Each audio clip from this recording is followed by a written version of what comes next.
no! Don't be afraid. This time, it isn't one of your nightmares. This one was mine.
Nightmare on Elm Street, Protege, Chapter 1.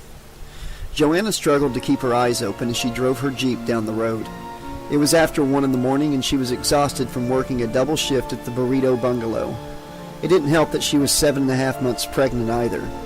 She was tired all the time, and irritable, and achy in places she hadn't known could ache. She would have quit her job long ago, let alone avoided working double shifts, but she needed the money. She was due to graduate from high school in a few weeks, and her baby would be born soon after. Her boyfriend, Don, was still trying to decide if he was ready to get married. And though her parents were going to let her continue to live at home and her twin sister Becca promised to help take care of the baby, Joanna was determined not to be a burden on any of them. And so she worked double shifts, came home late, and banked her pitiful excuse for a paycheck. She yawned as she drove through downtown Springwood. The streets were slick from an earlier rain, and they gleamed in the fluorescent glow of streetlights. The light made her eyes water, and she squinted, tears of exhaustion running down her cheeks.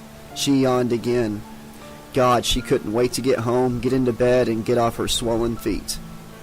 Her eyes closed just for a second, then they snapped open as she realized she'd almost nodded off. "Stay awake, dummy," she chided herself. "The last thing you need to do is fall asleep behind the wheel, especially with the baby in." Joanna saw a flash of red in her headlights. She slammed on the brakes, but it was too late. She saw a Firebird framed by her windshield, seemingly motionless in the middle of the intersection, as if she were looking at a still picture instead of a vehicle that had run a red light doing at least 50. She'd never been in an automobile accident before, had never been seriously injured, never been hurt at all but for the usual assortment of childhood scrapes, cuts, and bruises. But it looked like her luck was about to run out. There was no way she could avoid a collision. Oh my God, what about the baby? A strange calm came over her then, and she felt like nothing more than a detached observer, a passenger on a deadly amusement park ride, unable to do more than hold on and watch as the front of her Jeep rammed into the Firebird's rear quarter panel. She felt, more than heard, the awful sound of crumpling metal, followed by the scream of tires desperately trying to maintain their grip on asphalt. The world became a dizzying swirl as her Jeep began to spin. But then the front end of the Firebird swung around from the impact and smashed into the front of her vehicle. She experienced a sharp jolt, and her seatbelt snapped, taut, as the Jeep began to spin in the opposite direction. She was still calm, though she thought maybe in shock was a more appropriate description, and she wondered why the airbag hadn't deployed yet. Maybe the system had been damaged by the initial impact, or maybe her Jeep was just a piece of junk. She placed a hand on her stomach. "Sorry, Junior. Guess I shouldn't have bought a used car." The Jeep's driver's side rear wheel lifted off the ground, and for an instant Joanna thought the vehicle was going to tip over. But then the tire came back down with a jarring thump, and the Jeep finished out its spin on all four wheels. At first, Joanna didn't realize it was over. She was so dizzy that it felt like the Jeep was still spinning. It was the silence that provided the first clue. No crumpling metal, no protesting tires, nothing but the soft tick, tick, tick of overheated engines starting to cool. A cold wave of delayed terror, along with concern for her unborn child, rushed through her, and she looked down at her chest, arms, hands, stomach, legs, expecting to see spurting blood and jagged pieces of broken bone protruding from torn flesh. But she saw no blood, felt no pain. Maybe she was just numb from shock, but she didn't appear to be injured. She laughed in relief and patted her belly. "Looks like we got lucky, kiddo." But her relief was short-lived. She heard a low, wet moan, as if someone was trying to speak underwater, or through a throat full of blood. Oh God, the other driver! She pressed the catch to release her seatbelt, and then reached for the door handle. She half expected the driver's side door to be jammed, but it opened easily, and she climbed out of the Jeep. At first, her legs buckled under her weight, and she thought she was going to fall, but she managed to remain standing, if barely. She reached out and grabbed hold of the Jeep's door to steady herself as she examined the Firebird, or rather what was left of it. It looked more like a giant wad of paper than a car, as if it had gone through a compact instead of being involved in a simple traffic accident. The metal was bent and twisted, folded and compressed. Fluids leaked onto the asphalt, oil, water, gasoline, all running together, merging into a single widening pool. And there was another substance in the mixture, thick, viscous, a red so dark it was almost black. Sweet Jesus, no one could survive a wreck like that. And then she heard a moan again, softer this time, trailing off into a series of wet, choking coughs. Without thinking, Joanna stumbled forward, not knowing what she could do to help, only knowing that she had to try. She started toward the wreckage of the Firebird, shoes splashing and the foul liquid spreading across the street. She reached the driver's side of the Firebird and stopped. The window was down and she could see that the man inside, at least she thought it was a man, was horribly scarred, his face a patchwork of leathery hide and exposed raw muscle, with hints of white bone visible. His bloodshot eyes were wide and staring, and the steering wheel had punched through his chest, soaking his green and red striped sweater with blood and pulpy bits of lung tissue. The dashboard had been driven in so far that she couldn't see the lower half of his body, and she feared that he might not have a lower half anymore. Lying neatly atop the dashboard as if it had been placed there and ridden out the accident without being disturbed was a brown fedora. Cold nausea twisted her gut, and she stood frozen in numb terror. She recognized this man, this thing. She'd heard numerous stories about him growing up, stories told on playgrounds and frightened whispers by children with red, sleep-deprived eyes. Freddy Krueger turned his head toward her and grinned, displaying yellow teeth flecked with blood. "Well, are you just gonna stand there all night, or are you gonna help me out of here?" Freddy's voice was rough, gravelly, his words laced with equal measures of mockery and hatred. "I gotta take a leak, something fierce." A fissure burst open on his forehead, and a stream of blood jetted forth through the open window and splattered onto Joanna's cheek. Freddy roared dark laughter, but there was no humor in the sound. It was cold, nasty, and utterly inhuman. The blood was boiling, and Joanna hissed in pain as it seared her flesh. She slapped at her face, trying to wipe the foul substance off as she stepped away from the wreckage and the awful cackling thing trapped within. "Thanks for nothing, bitch," Freddy growled. He raised his right hand, and Joanna saw that he wore a glove with long, sharp metal blades attached to the fingers. "Good thing I got the claws of life." He slashed at his own seatbelt, the knives parting scarred flesh and bone as if they were no more substantial than paper. His left hand rose up and caught hold of the severed head before it would fall, and then, with a single heave, threw the head through the windshield. Glass exploded outward, and Joanna turned her head to protect her eyes, though shards still pierced the side of her face and neck. When she turned back, she saw the head was resting on the hood of the Firebird, like some grisly hood ornament. Freddy looked at her and winked. "If I were you, I'd start running now. Or in your case, waddling." The Firebird began to restore itself to its original shape, metal popping, creaking, and groaning as it lengthened, straightened, and smoothed. The engine roared to life, sounding like a massive caged beast eager to be free to hunt. 4 metal lances sprang forth from the Firebird's front bumper, shiny, sharp, and curved, just like the blades on that fucking glove. Joanna decided to take Freddy's advice. She turned and ran as best she could with the belly the size of an overripe watermelon. She headed down the street, feet slapping wet pavement, heart pounding against her ribs so hard she thought they might break. Behind her, she heard tires squeal on wet asphalt as the Firebird came after her. Adrenaline coursed through her like an electric shock, and she ran faster, her feet virtually flying over the ground. But she knew that no matter how fast she ran, there was no way she could hope to escape the demonic Firebird and the cackling fiend whose head adorned the hood now. But she had to try, for the baby's sake. Get off the damn street before you end up shish kebabs on those spikes. Like she needed to tell herself that. She darted right, sliding and nearly losing her balance in the process. But she managed to stay on her feet, and she ran toward the sidewalk. She intended to make for an alley, maybe run inside and open business.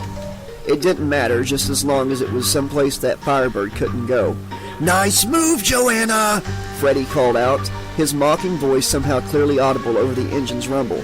But you know the old saying, you can run, but you can't hide. Freddy broke out in cruel laughter that seemed to come from everywhere and nowhere all at once.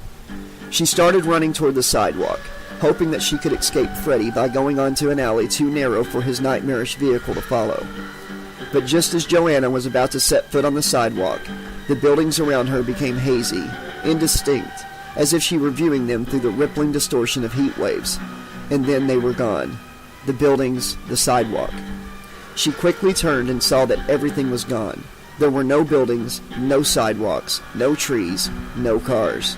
All that remained was the road, which seemed to stretch forever in all directions.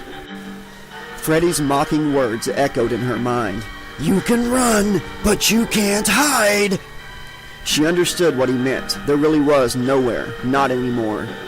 Joanna heard the Firebird's engine roar grow louder, and she turned just in time to see the car with its bumper spikes and grisly, cackling hood ornament bearing down on her. There was a sudden whoosh, and the car was wreathed in orange-red flame. It's really a Firebird now, Freddy said. His laughter was the sound of knives, blades being dragged across steel. Joanna screamed as the hellish vehicle came at her. Instinct took hold, and she leaped to the right just as the blazing car would have struck her. Time seemed to slow down as the car passed, and Joanna saw Freddy's head turn to wink at her. Worse yet, she saw his headless body sitting behind the steering wheel. It lifted a knife-gloved hand from the wheel and gave her a jaunty wave, and then, like a film returning to normal speed, time sped up again. The edge of the front bumper clipped her left foot while she was in the air. The impact spun her around, and she felt a hot blast of air as the car surged past. The baby! If she landed on her belly, But she came down on her side, her right elbow slamming against the asphalt. Sharp pain shot through her arm from fingertips to shoulder, and she lay in agony on the wet street, cold rainwater soaking through her blouse and jeans. Her breathing came in rapid gasps, and she concentrated on ignoring the pain in her ankle and elbow. She wondered if they were broken, prayed that they weren't. For if they were, there was no way she'd be able to escape this demon car again. No way she'd be able to save little Junior.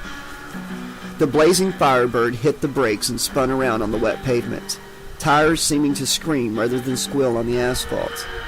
The car came to a stop a dozen yards away, spikes pointed at Joanna once more. And now that she was half lying, half sitting on the ground, the spikes were level with her face. Freddy cackled again. Tag, Joanna! You're it! The Firebird's engines revved several times, the car lurching and shaking, a wild animal eager to be let loose for the kill. With every rev of the engine, the unholy halo of fire surrounding the car flared brighter. Sorry to do this to you, Joanna, Freddy said. Who am I kidding? I love doing this to you. And do you know why I chose you, Mommy? As much as I've had fun playing with you, I'm much more interested in the little bun you've got cooking in your oven. I had a child of my own once, but she was taken from me. So I thought, if I can't have one myself, why not adopt? The spikes jutting forth from the Firebird's bumper began to change. They became clear as if the metal was transforming into plastic or glass. The tips became leaner, thinner, longer, until they resembled large needles. The spikes had mutated into giant hypodermics, and as Joanna watched, pitch-black liquid began bubbling up inside, filling them with viscous, ebon foulness. Now this might sting a bit, Freddy laughed, and the car jumped forward, the rear tires spinning as they struggled to get traction on the slippery road. For an instant, Joanna was tempted to remain still and let the hell car finish her off. She was in so much pain already, and she was exhausted from running for her life. She didn't know if she had the strength to get to her feet, let alone start running again. But she looked at Freddy as the Firebird approached, and the dark glee in his eyes filled her with anger. Joanna would rather be damned than let this bastard have her baby. She reached down deep inside herself for whatever hidden reserves of strength she possessed, gritted her teeth in anticipation of the pain to come, and then stood. It was even worse than she'd expected, and she had to bite her tongue to keep from screaming. She took a lurching step forward, and her injured ankle threatened to buckle, but it held, so she figured it must not be broken. She increased her speed, half running, half hopping away from the Firebird across the endless open road. The Firebird picked up speed, baleful flames trailing behind the vehicle as if it were a fiendish comet shot straight out of Satan's sulphurous bunghole.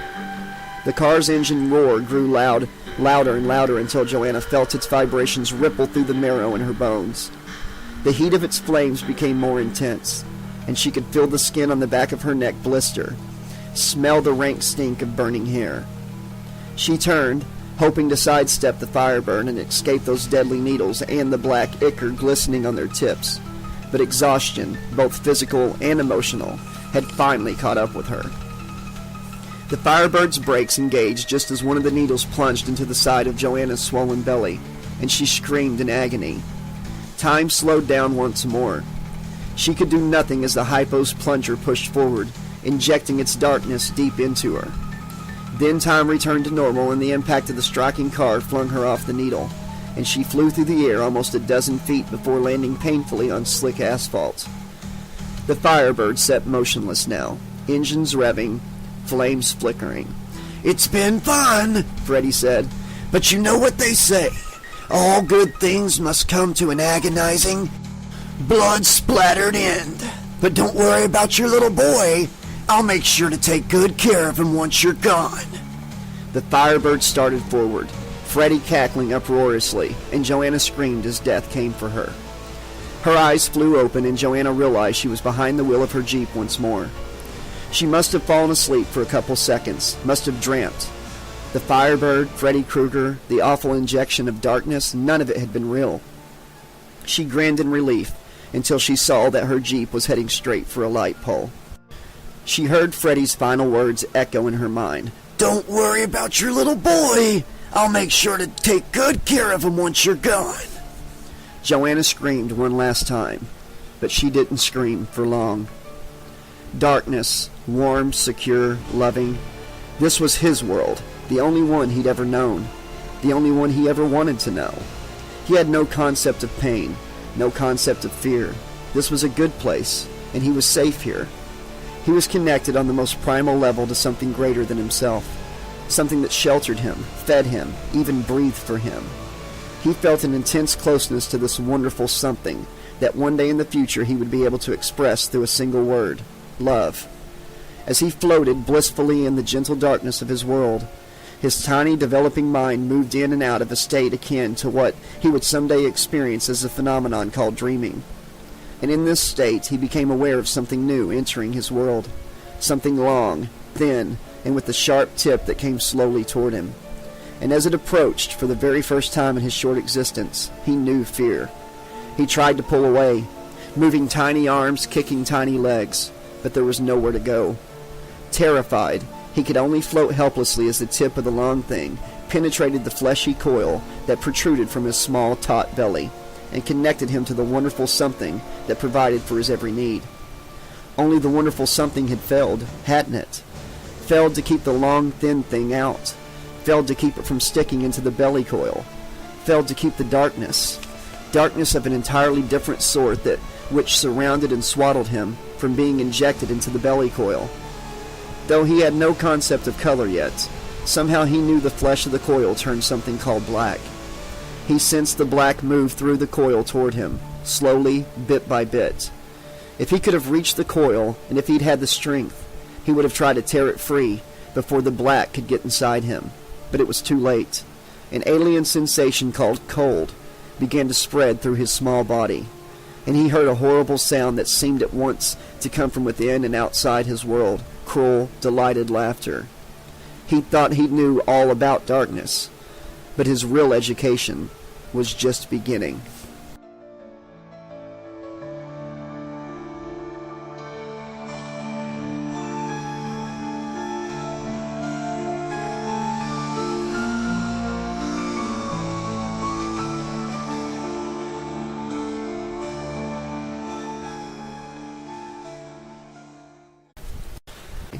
Chapter 2. Jerome stood on the sidewalk, shrouded in darkness as he gazed at the two-story house. In the light of day, he knew it would be white, with a black roof and black shutters. But, in the dark, illuminated by the scant glow offered by a quarter moon, the house was an ominous gray shape looming against the night sky.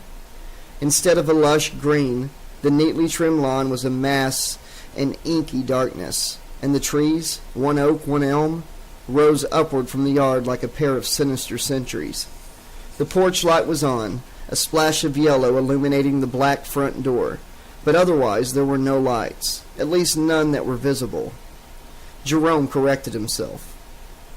It was entirely possible that the occupants had the shades down and curtains drawn, concealing the fact that they were still up, despite the lateness of the hour. Orchard Street was located in the middle of a quiet suburban neighborhood in the town of Springwood, Ohio. The houses here looked like replicas of each other, with only slight variations in color and design to mark them as different. The lawns were all kept, professionally landscaped, and lit by the cozy warm glow of porch lights. Luckily for Jerome, there were no street lights here. The residents of this part of Springwood didn't want to spoil the nighttime look of their neighborhood with the harsh garishness of fluorescent lights. Besides, this was a safe, pleasant, upper-middle-class neighborhood. There was no need for street lights here. Jerome smiled.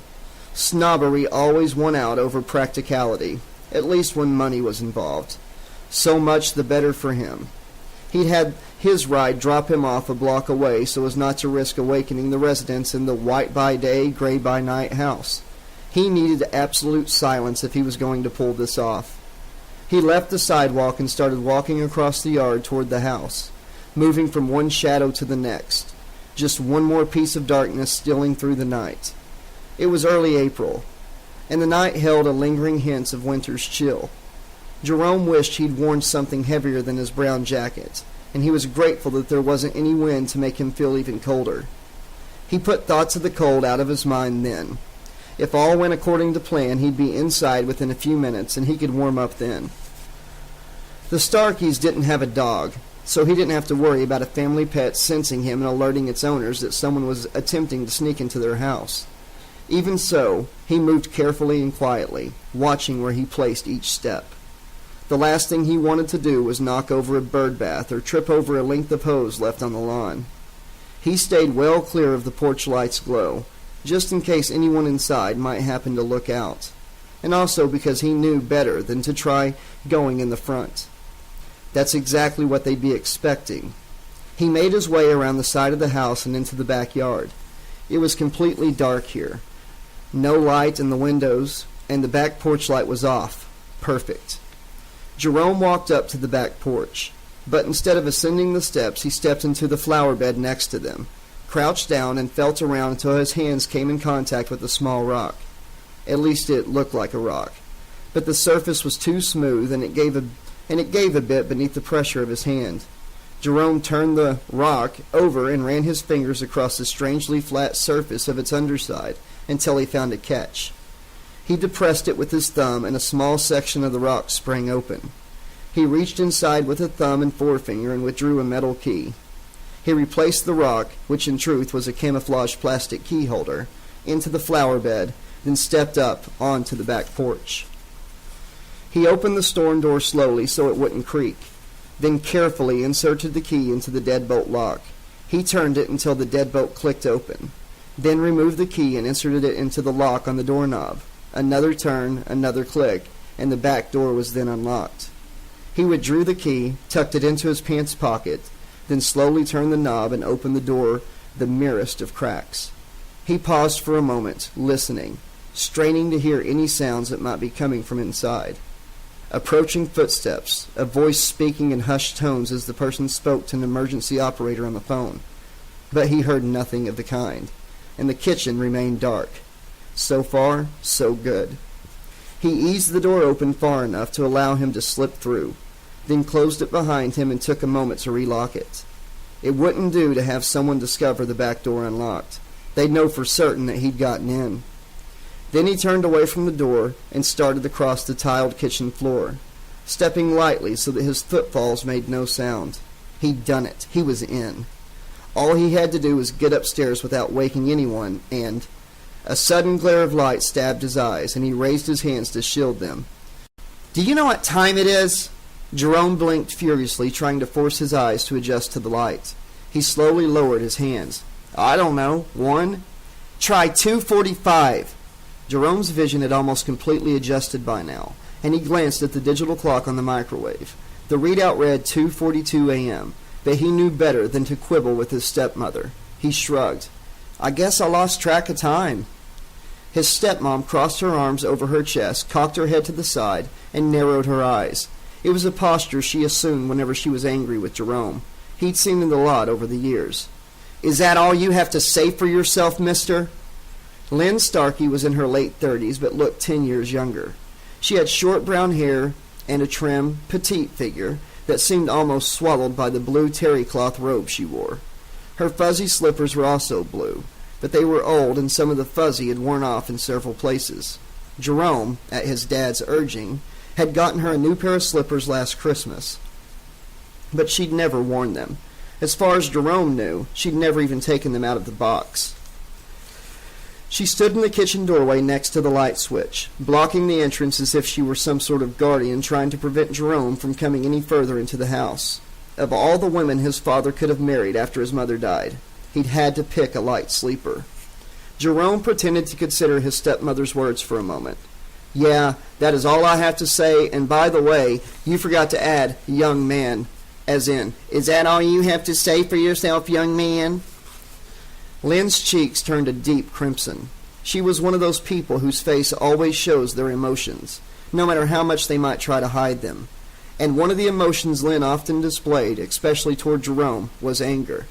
"Don't you smart off to me. Your father might put up with this kind of shit, but I won't." Sudden fury swept through Jerome fast and hot as a surging fire devouring a field of dry grass. His hands clenched into fists at his sides. His jaw muscles tightened and his teeth ground together painfully. Jerome saw himself running forward, grabbing Lynn by the shoulders and shaking her as hard as he could. He imagined tightening his grip on Lynn's shoulders, feeling his fingertips digging into her flesh, grinding skin and muscle against the bone underneath. Lynn let out a soft gasp of pain, as if she were a small, frightened animal instead of a fully grown woman. Jerome started to take a step forward, and when Lynn saw this, she flinched. She didn't move out of the doorway, though, but her eyes held a hint of fear of him. The sight of that fear gratified Jerome. He envisioned himself letting go of her shoulder with his right hand and holding it before her face. No longer was it bare. It was covered by a worn brown leather glove with metal blades affixed to the fingers, blades that were razor-sharp and covered with reddish-brown flakes of dried blood. "Scared, Mom?" His voice sounded harsher, more guttural than normal. "How about I give you something to really be afraid of?" Jerome pulled back his hand and brought it around in a vicious swipe aimed at his stepmother's face. But at the last instant before the blades could slice into Lynn's flesh, Jerome jumped as if an electric current had suddenly passed through his body. Lynn, face intact and unmarked, raised her eyebrow. "Are you all right?" she asked. He was trembling, and he felt a line of sweat roll down his back, tracing the length of his spine. He glanced down at his hands, saw there was no glove, no knives. His anger drained away, leaving him feel confused and shaking, as if he'd drunk too much caffeine on an empty stomach. "Just tired," he said, afraid that the guttural voice from his vision, imagining, whatever it was, would come out of his mouth, but his voice sounded completely normal and tired, if not just a bit strained. "Sorry, Lynn." Jerome hadn't called her Mom since he'd been 9. He wasn't sure what he was apologizing for, though. Coming home late, scaring her? Maybe both. "I was watching movies over at Elle's house, and I fell asleep." Elle didn't know it. He didn't even take his eyes off the TV screen until the last movie was over. He woke me up after that, and when I saw what time it was, I had him bring me straight home. Lynn narrowed her eyes again, as if she were trying to somehow see inside him and verify his story. It was true, though, every word, and evidently Lynn decided to believe him because her expression softened, and she allowed her arms to drop to her sides. "Why didn't you call? It is a school night, you know." Jerome shrugged again. He knew the gesture irritated Lynn, but he couldn't help himself. "It was so late. I figured everyone was asleep. I didn't want to wake anyone up and worry them, especially the kids." He hoped this would be enough to placate Lynn. The mention of his younger half-brother and half-sister, especially when he demonstrated concern for them, usually was. He was tired, and as Lynn had pointed out, he did have school tomorrow. All he wanted to do was get past her, go upstairs, flop onto his mattress, and get as much sleep as he could before his alarm went off. Lynn looked at him for another moment, as if trying to decide whether to press the matter of his lateness. Finally, she said, "I appreciate that. Well, how about we discuss this further in the morning, okay?" She gave Jerome a small smile then, but it looked forced and awkward. He couldn't remember her ever giving him one that didn't. Though the last thing he wanted was to discuss anything with her. He nodded, and as if the gesture was a signal Lynn had been waiting for, she turned to the side to make room for him to pass. He walked across the kitchen, past his stepmother, then down the hall to the foyer. He hung up his jacket in the front closet, then headed for the stairs. Lynn was standing at the bottom, waiting to accompany him, as if she didn't trust him to make it up to his room on his own. He felt an echo of the fury that he had gripped him a few moments ago, and he fought to keep it from taking hold of him anew. All his life he'd had a bad temper, and he'd struggled to control it for as long as he could remember. For some reason, it seemed to have been getting worse the last couple of years. Maybe it was, as his father had suggested on more than one occasion, just one more in a series of adolescent growing pains. It was a pain, all right, Jerome thought. A pain in the ass. All his temper ever did was complicate his life and make things more difficult, not only for himself, but for the people around him. He'd managed to keep from getting into a full-blown argument with Lynn in the kitchen, and he didn't want to start one up with her again, so he kept his mouth shut as he walked past her and started climbing the stairs. He heard her follow a few moments later, steps creaking beneath her feet, palms sliding with a soft hiss along the wooden banister. He felt like a prisoner being escorted back to his cell by a suspicious and untrusting guard. Jesus, does she really think I can't find the way to my bedroom on my own? What's she going to do when I get there? Follow me inside and tuck me in and read me a bedtime story? Don't do it, he told himself. You'll only make things worse. But before he could stop himself, the words came out of his mouth, almost as if someone else were saying them. Thanks for the escort, Mom, but I don't need you to hold my hand. I can make it the rest of the way on my own. They reached the top of the stairs, and Jerome increased his pace, hoping to get away from Lynn before she could respond to his verbal taunt. But before he could take more than 2 steps, Lynn grabbed hold of his arm. I do not appreciate being spoken to that way, Jerome. She kept her voice low so as not to awaken the rest of the family, and her words came out in a hiss that only served to make him angrier. There's a lot of things around here that I don't appreciate, but you don't hear me bitching about them, do you? Jerome didn't turn around, and he fought to keep from saying anything more. But his mouth, as it so often did, seemed to have a mind of its own. His voice even changed at one point, he noticed, and unfortunately it didn't bother to whisper. Before Lynn could reply, one of the bedroom doors opened, and Jerome's father stepped out into the hallway. What's going on out here, you two? He yawned the last few words and reached up to cover his mouth. Don Starkey always slept in his underwear, and nothing else. At 36, he kept in shape well enough, though he leaned toward being almost too thin. Still, Jerome didn't like seeing his dad standing there in his underwear, mostly because who wants to see their parents run around almost naked? but also because it reminded him that this was the way his dad slept with Lynn at his side. And the thought of the two of them lying in bed together, snuggling close, made him feel sick to his stomach. Lynn answered before Jerome could explain himself. "Your son decided to come home late, and he snuck in through the back instead of coming in the front." Jerome glanced at his stepmother. They had different locks on the front and back doors, and Jerome, at Lynn's insistence, only had a key to the front door, especially to prevent him from doing what he did tonight. Lucky for him, he'd known where Lynn kept the spare back door key hidden. Jerome repeated the excuse he'd given Lynn downstairs. "I didn't want to wake anyone up." The front door had a string of bells dangling from the inside knob, another one of Lynn's ideas, and they jingled loudly whenever the door was opened. "Looks like you did anyways." Jerome's father scratched his sandy blonde beard and stifled another yawn before turning to Lynn. "What time is it?" "After 3, she said. "No way," Jerome burst out. "It's 15 till. 10 till at the most." He was practically yelling by the time he finished, and a second bedroom door opened and a brown-haired girl dressed in a Hello Kitty nightgown stuck her head into the hall. "What's everyone talking about? Is it time to get up yet?"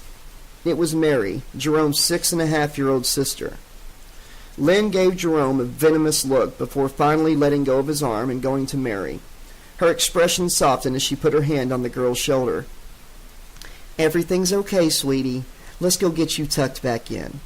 With a last look at her husband, Lynn ushered Mary back into her room and closed the door behind them. Figuring that this was as good a time as any to make his escape, Jerome started for his bedroom. "Hold up, Jay." Jay, or Jay, was his father's nickname for Jerome, and Jerome despised it. Still, he did as his father asked and stopped. "You know you have curfew, especially when it's a school night." Jerome wanted to say that he was quite aware of his 11 o'clock curfew. Thank you very much. But he was over 17, less than a year away from being a legal adult, and was therefore too old to have a curfew of any sort, let alone one so ridiculously early as 11. But his dad was speaking in his reasonable, "we're both two adults here" voice, and he only used that tone when Jerome was in big trouble. So Jerome kept his mouth shut. "And this is the second time this has happened in the last couple weeks," his dad continued. Jerome kept on keeping his mouth shut. "Last time you got a warning. This time, well, I'm afraid I have no choice but to ground you." Jerome couldn't believe what he was hearing. "Ground me? I haven't been grounded since I was in junior high." "Maybe you should have," his dad said. "Maybe I've been too easy on you." Don Starkey was a supervisor in the IT department of an insurance company. Jerome thought that because he was a boss at work, his father sometimes acted like too much of a boss at home. "But I've got work tomorrow," Jerome protested. "Try to keep it down," his father half spoke, half whispered. "You've already woken your sister. Do you want to wake your little brother too?" "Half-sister," Jerome wanted to say. "Half-brother," he also wanted to add. "Of course you can still go to school and work," his dad said, "but that's it for the next week." Jerome started to open his mouth, but before he could speak, his father added, "And if you give me any lip about it, it'll be 2 weeks. Jerome closed his mouth with an audible click. He clenched his teeth so tight that they began to ache at the roots, and he felt his temperature begin to rise as if he were afflicted by a sudden fever. He experienced an almost overwhelming urge to shout, to yell, to scream, to open his mouth wide and give voice to the anger that surged inside him, to release it in one violent, deafening burst and let it shake the house from foundation to rafters. The fingers on Jerome's right hand twitched, and he imagined he heard the raspy sound of metal sliding against metal. He saw himself stepping toward his father, raising his clawed hand, but he denied the vision, blocked it from his consciousness. This was his dad, the only real parent he'd ever had since Jerome's mother had died shortly after his birth. He loved his father and didn't even want to think about doing anything to harm him, so he merely nodded acceptance of his punishment. His dad smiled. "Good enough. Now why don't you get into bed? Morning's not too far away and we both have to get up early." "Yeah, okay," Jerome mumbled. "Night." He turned and headed down the hall toward his room, which was the last on the left, right next to Don and Lynn's, unfortunately. He wanted to get inside and shut the door before Lynn came out of Mary's room and started on him again. He reached his room, went inside, and shut the door behind him before flipping the light switch. Unlike a lot of teenage boys, his buddy Elle being a prime example, Jerome's room wasn't very messy.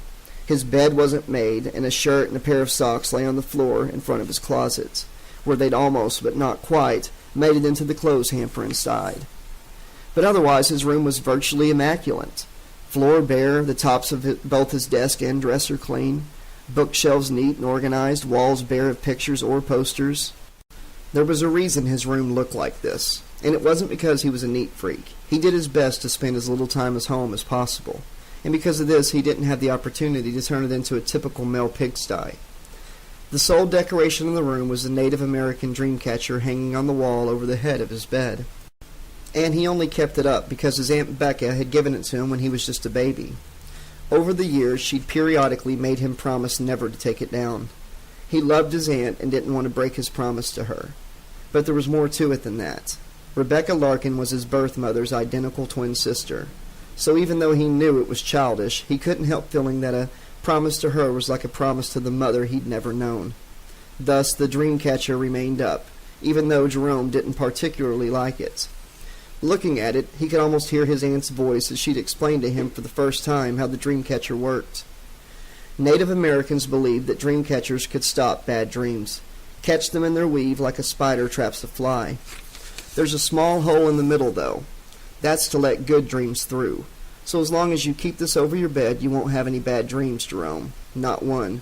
You'll be protected from nightmares, and from the things that cause them. Still struggling to control his anger over being grounded like he was a little kid, Jerome walked over to his bed, sat down, and started to take off his shoes. He removed the first and let it drop to the floor, but as he pulled off the second, he was suddenly gripped by a fresh surge of anger.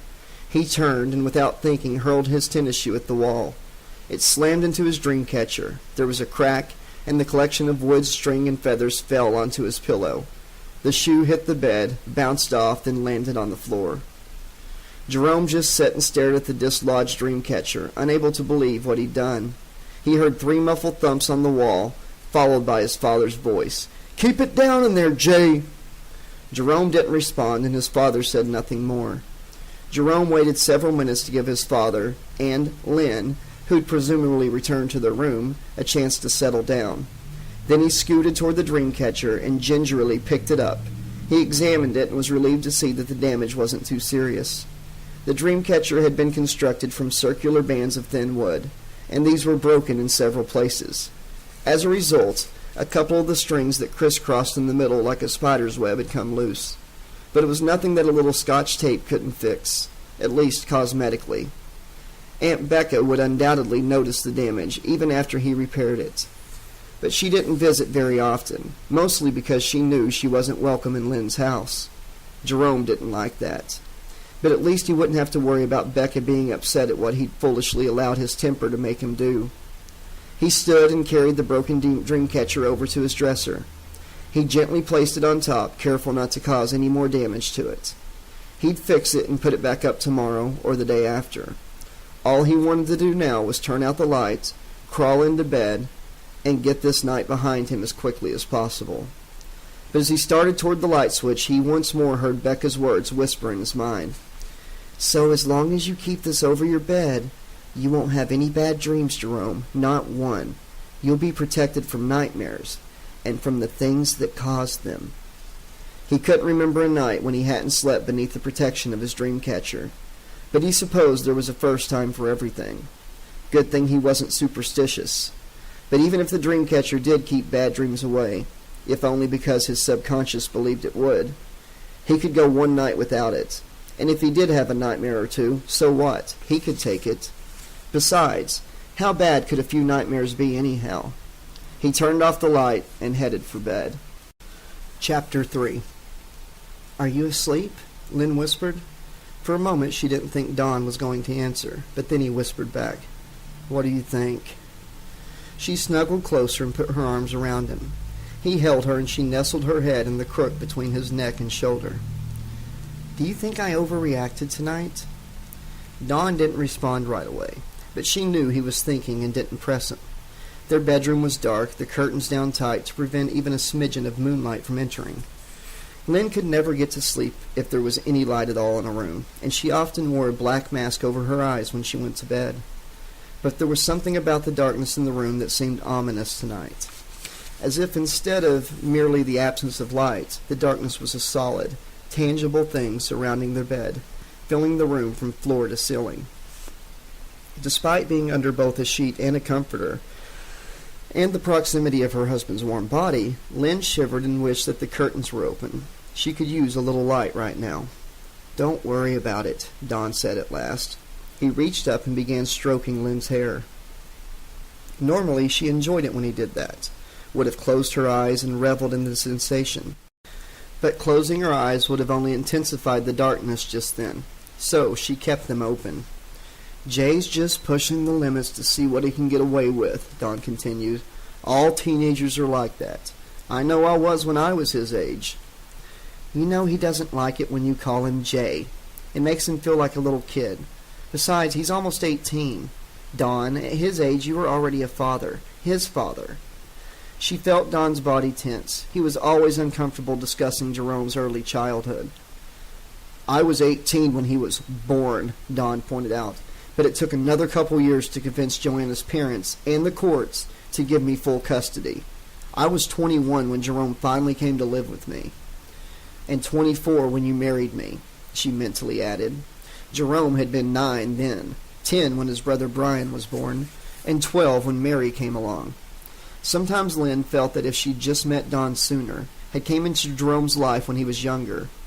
But she hadn't, and there was no use wishing otherwise. "My point is that Jerome's birth, regardless of when you finally got custody, forced you to grow up in a hurry," Lynn said. So, sometimes I think you go too easy on Jerome. Maybe because you're trying to keep him from growing up as fast as you had to. Don't get me wrong," she quickly added before he could respond. "I think you did a great job with Jerome. You were and still are a wonderful, wonderful father to him, just as you've been to Brian and Mary. But I worry that in order to balance out your lenience with Jerome, I sometimes go too far and end up playing the bad guy." She sighed. "I'm sure he thinks I'm the ultimate wicked stepmother, and I don't want to be, Don. I really don't." She felt as if she might start crying, but she fought to hold back the tears. She wanted to have a real conversation about this, not have Don say, there, as he attempted to soothe her. But she trailed off, uncertain how to proceed. "But what?" There was an edge to Don's voice, as if he wasn't sure he really wanted to hear her answer. "It's that temper of his," Lynn continued in a rush, so she could get all her words out before Don could interrupt. "I swear I don't know where he gets it from. No one on your side of the family is like that, and neither are Joanna's parents. Rebecca might be eccentric, but having trouble dealing with anger isn't one of her problems." Though it wasn't always easy, both Don and Lynn were committed to maintaining as cordial a relationship as possible with Jerome's maternal relatives, for the boys' sake. "When we were talking in the kitchen, before we came upstairs, there was a moment when he gave me this look." Lynn shuddered in her husband's arms. "I thought he was going to attack me, just for a second, but, honey, I was scared."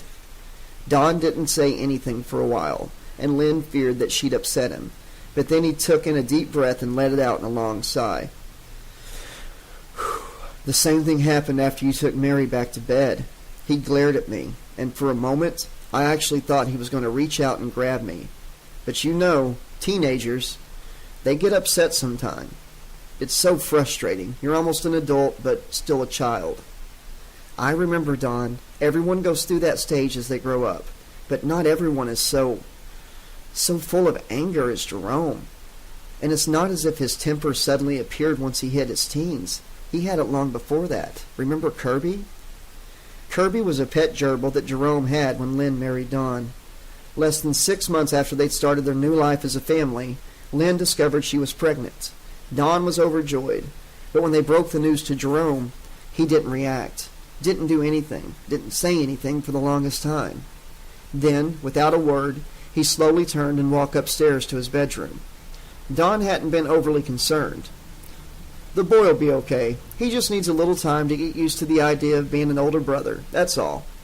But Lynn hadn't been so sure, so she went upstairs to check on Jerome. She found him in his room holding Kirby the Jerby, as Jerome sometimes called him. Jerome's face was a mask of anger, and he was squeezing Kirby as hard as he could.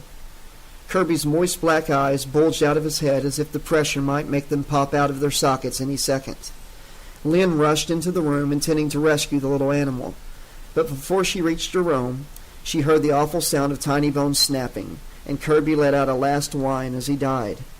Showing no emotion whatsoever then, Jerome stared at the dead gerbil for a few moments before opening his hand and letting the misshapen lump of lifeless fur fall to the carpet. Afterward, Jerome displayed no regret for what he'd done to Kirby. It was almost as if he didn't remember squeezing the poor thing to death. Don said nothing, so Lynn went on. And what about when Brian was 1 and Jerome wanted me to bake chocolate chip cookies for him? When I told him that he'd have to wait until I put Brian down for a nap. He bit your hand, Don finished. I remember. Bit was an understatement. Jerome had taken a good-sized hunk of flesh out of her hand, resulting in a 911 call, an ambulance ride to the emergency room, and 18 fucking stitches.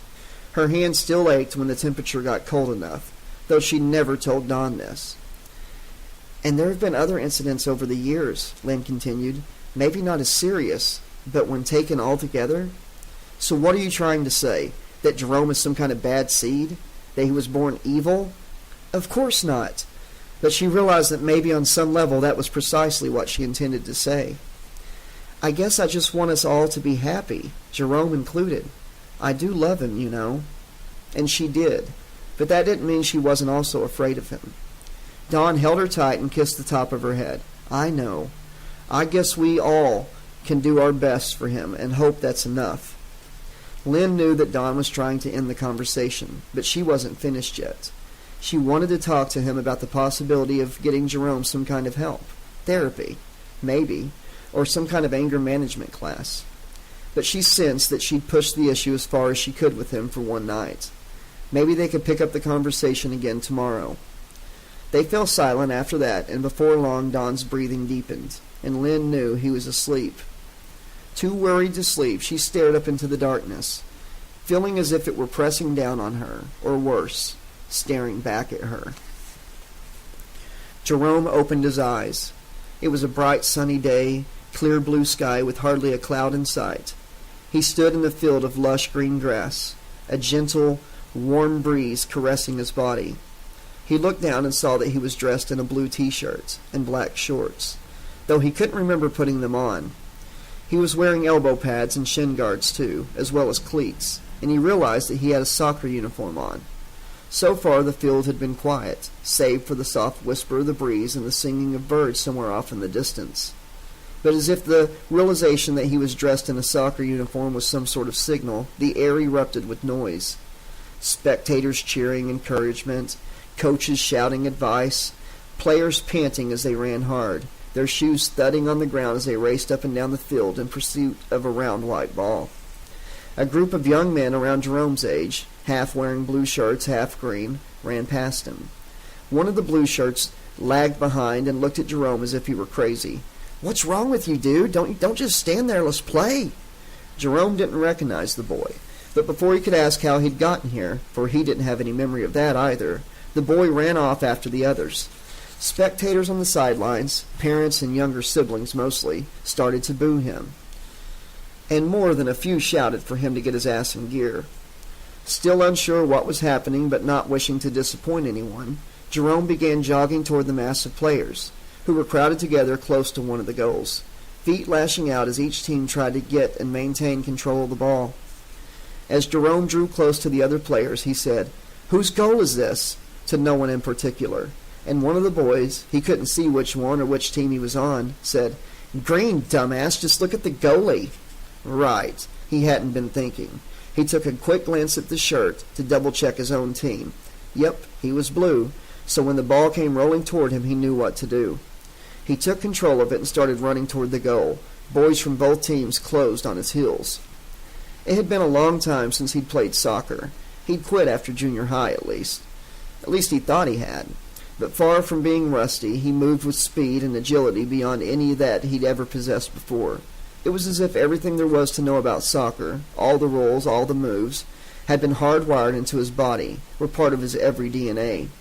He charged toward the green goal, the other players falling behind, unable to match his pace.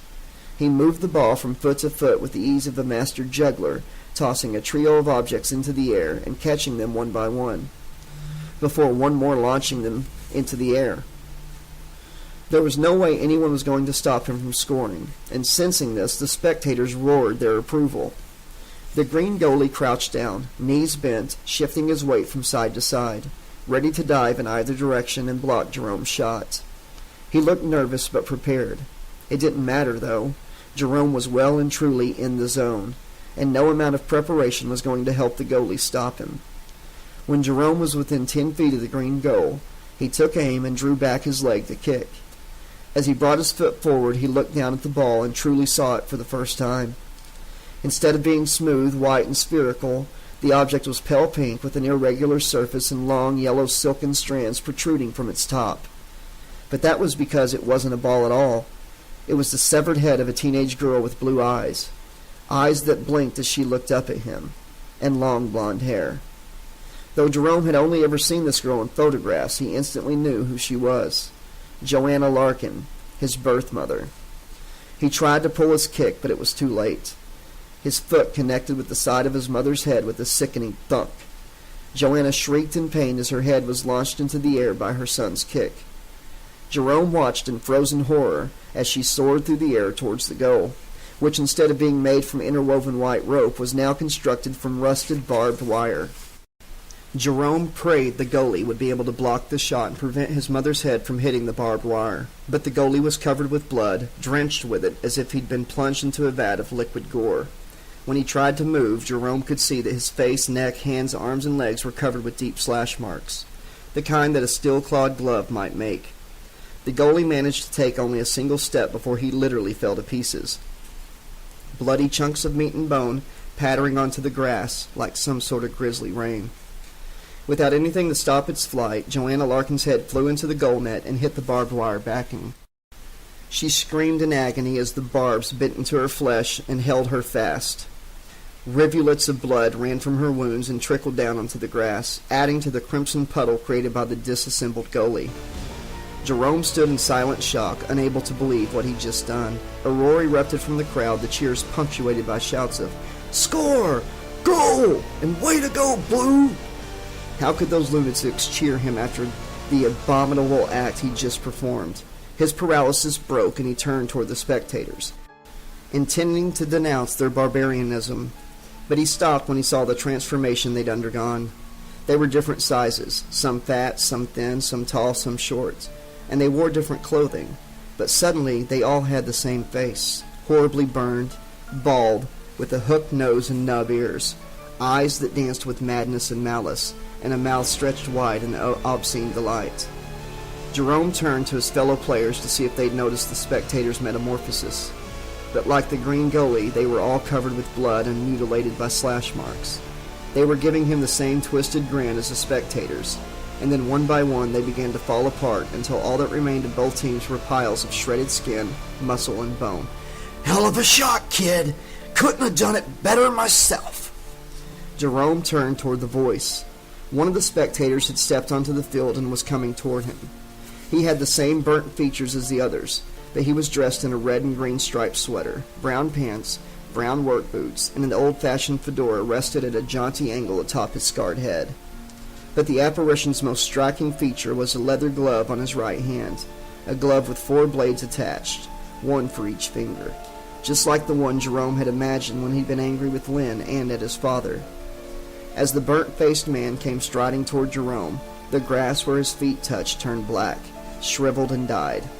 Jerome sensed a presence about the strange figure, an unseen aura of malignant darkness that seemed to cackle silently around the scarred man like some sort of foul, negative energy.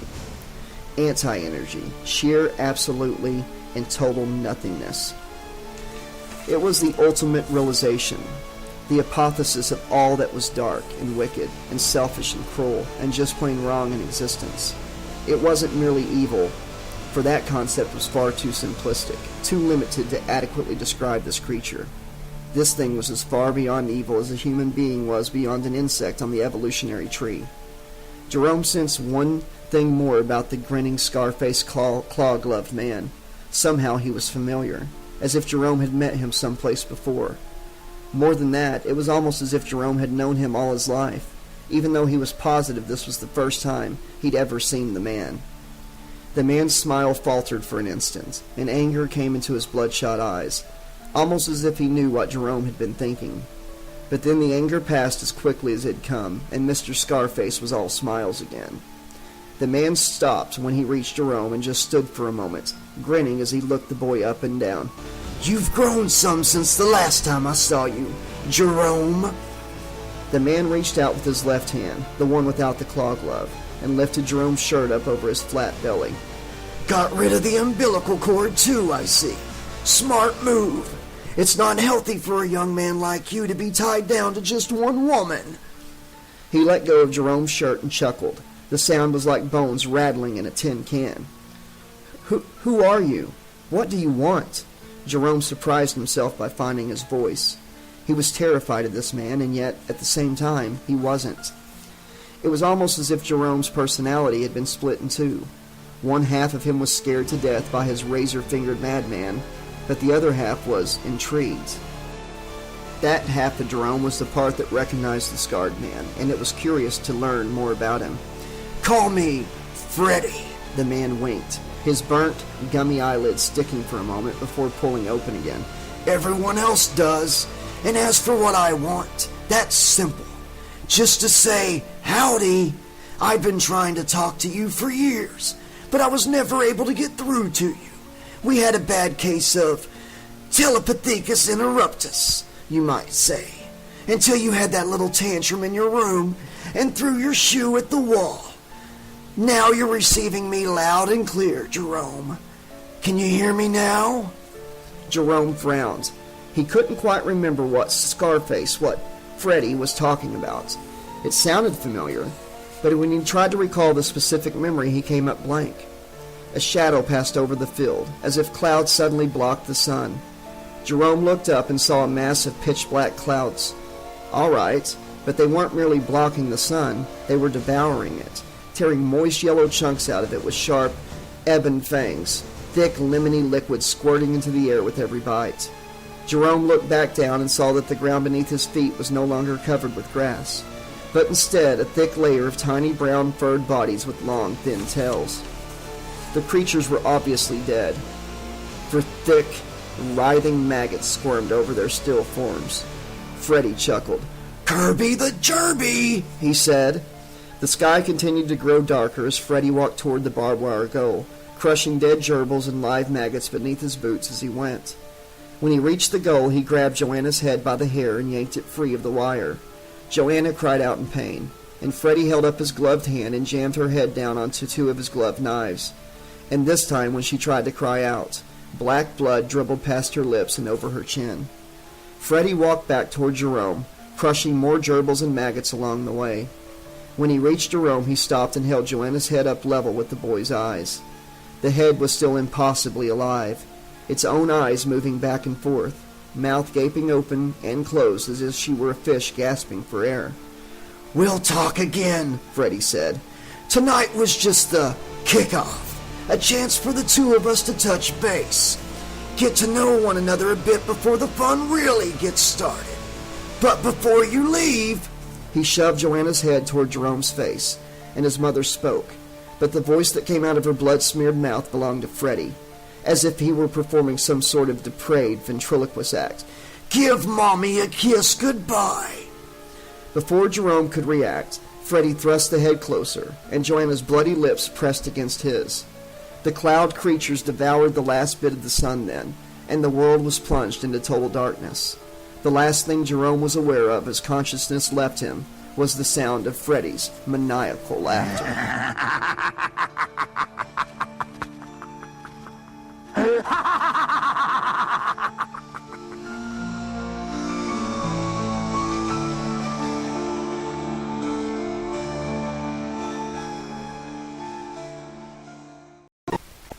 Chapter 4. Rebecca Larkin was still asleep when she sensed that something was wrong. very wrong, and she was out of bed and halfway to the door before she opened her eyes. She stopped then, confused and afraid. No, more than that, she was terrified. Something had pulled her out of her slumber, but what? An intruder in the house? Maybe she'd heard a noise, a thump, or the sound of breaking glass. Something that her subconscious mind had registered and then sounded an alarm to stir her consciousness to action. Or perhaps there was a fire, and she'd been awakened by the smell of smoke? She stood motionless and listened. All was silent. No shrieking smoke alarm, and no thumps or bumps. She inhaled through her nose, but she didn't smell any smoke. No fire, then, and no intruder, probably. But while her terror had ebbed to the point where her fear was manageable, she was still afraid. She didn't know what was happening, but she believed in paying attention to feelings. The rational mind, for all its useful qualities, was more than capable of deluding itself, denying the obvious, rationalizing away anything that wasn't easily explainable. But the irrational mind was incapable of such self-deceit. It felt what it felt, and because of that was often a more accurate barometer of what was real and what wasn't. Rebecca returned to her bed, knelt, and reached underneath. Her fingers found smooth wood, and she curled her hand around a baseball bat, drew it forth from the darkness, then stood once more. Not much protection, perhaps, but she refused to risk the karmic repercussions of owning a gun. The makeshift club would have to serve. She walked quietly to the bedroom door and opened it slowly, so as to make as little sound as possible. She emerged into the hall and, sensing no immediate danger, started walking, gripping her bat tightly with both hands. She lived in a small 2-bedroom, 1-story house, and it didn't take her long to check all the rooms and determine that no one had broken in and nothing was on fire. Reassured, but still feeling the lingering remnants of that fear that had woken her, Rebecca went to the kitchen. She turned the lights on when she'd made her first pass through, so she propped her bat against the counter next to the refrigerator and started the coffee maker. It was only 4:30 in the morning, but she knew she wasn't going to be able to go back to sleep tonight. Not now. She was dressed only in a flimsy blue nightgown, so while the coffee brewed, she returned to her bedroom and put on a robe. She wasn't cold, but for some reason it felt right to put the robe on. It was dark blue and covered with the symbols of the zodiac. Jerome had given it to her last Christmas as an affectionate gag gift. She ran her hand across the opposite forearm, feeling the robe's soft fabric. Jerome. Could this strange sense of wrongness she felt have something to do with her nephew? Maybe she didn't believe in coincidences, and something had urged her to put this robe on. Rebecca left the bedroom once more and returned to the kitchen.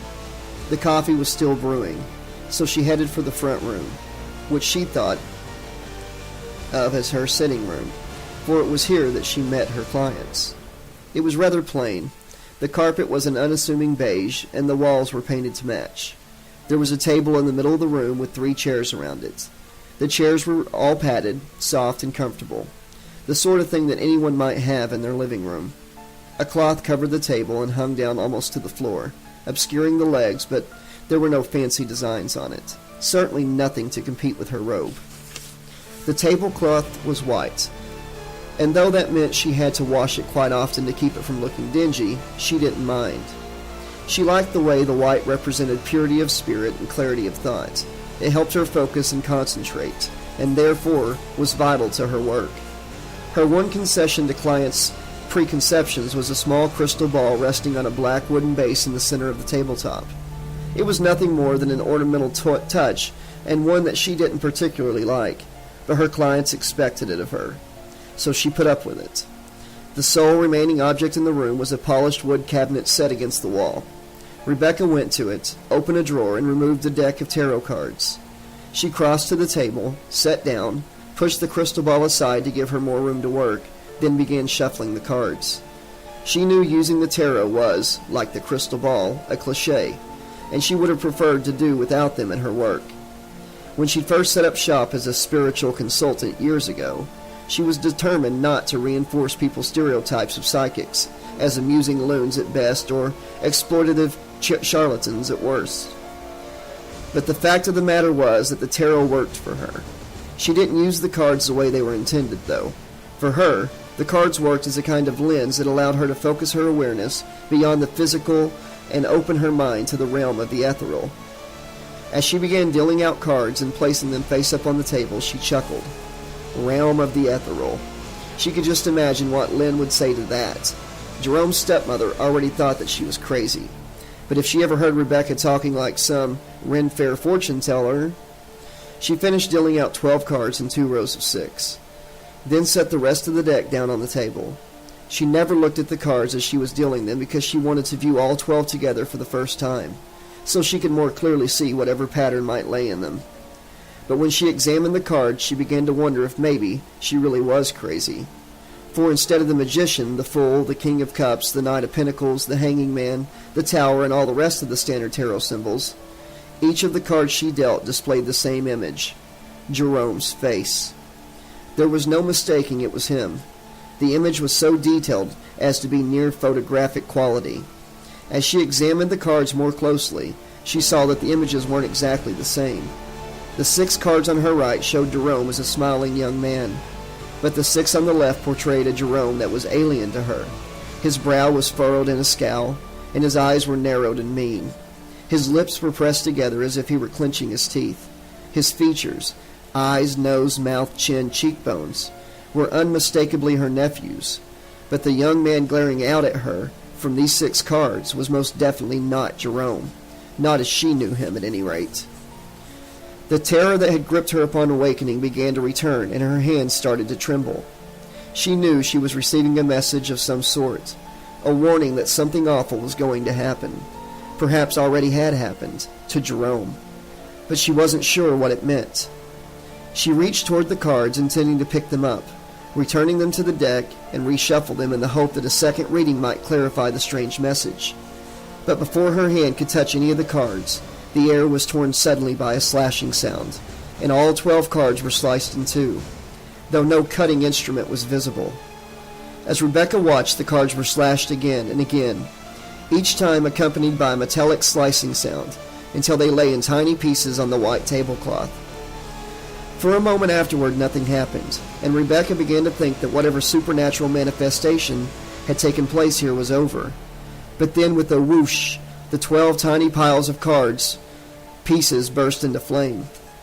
The fires burned fast, hot, and bright, like magician's flash paper. Before Rebecca could react, the flames had burned themselves out, leaving behind only smoldering scorch marks on the tablecloth. The card fragments had been completely devoured by the flames, but something had been left behind. The scorch marks were in the shapes of letters, 12 of them, and they informed a message far clearer than the dull images of Jerome they'd replaced. He's mine, bitch! Then, as if from a great distance, or perhaps only in her own mind, Rebecca heard the sound of mocking laughter.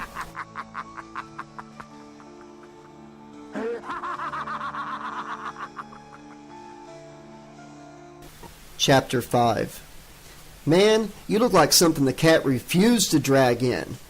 Jerome was trying to open his locker for the 3rd time, but he couldn't remember his combination. Frustrated, he slammed his fist into the metal door hard enough to cause the buzz of conversation in the hall to cease and heads to turn in Jerome's direction.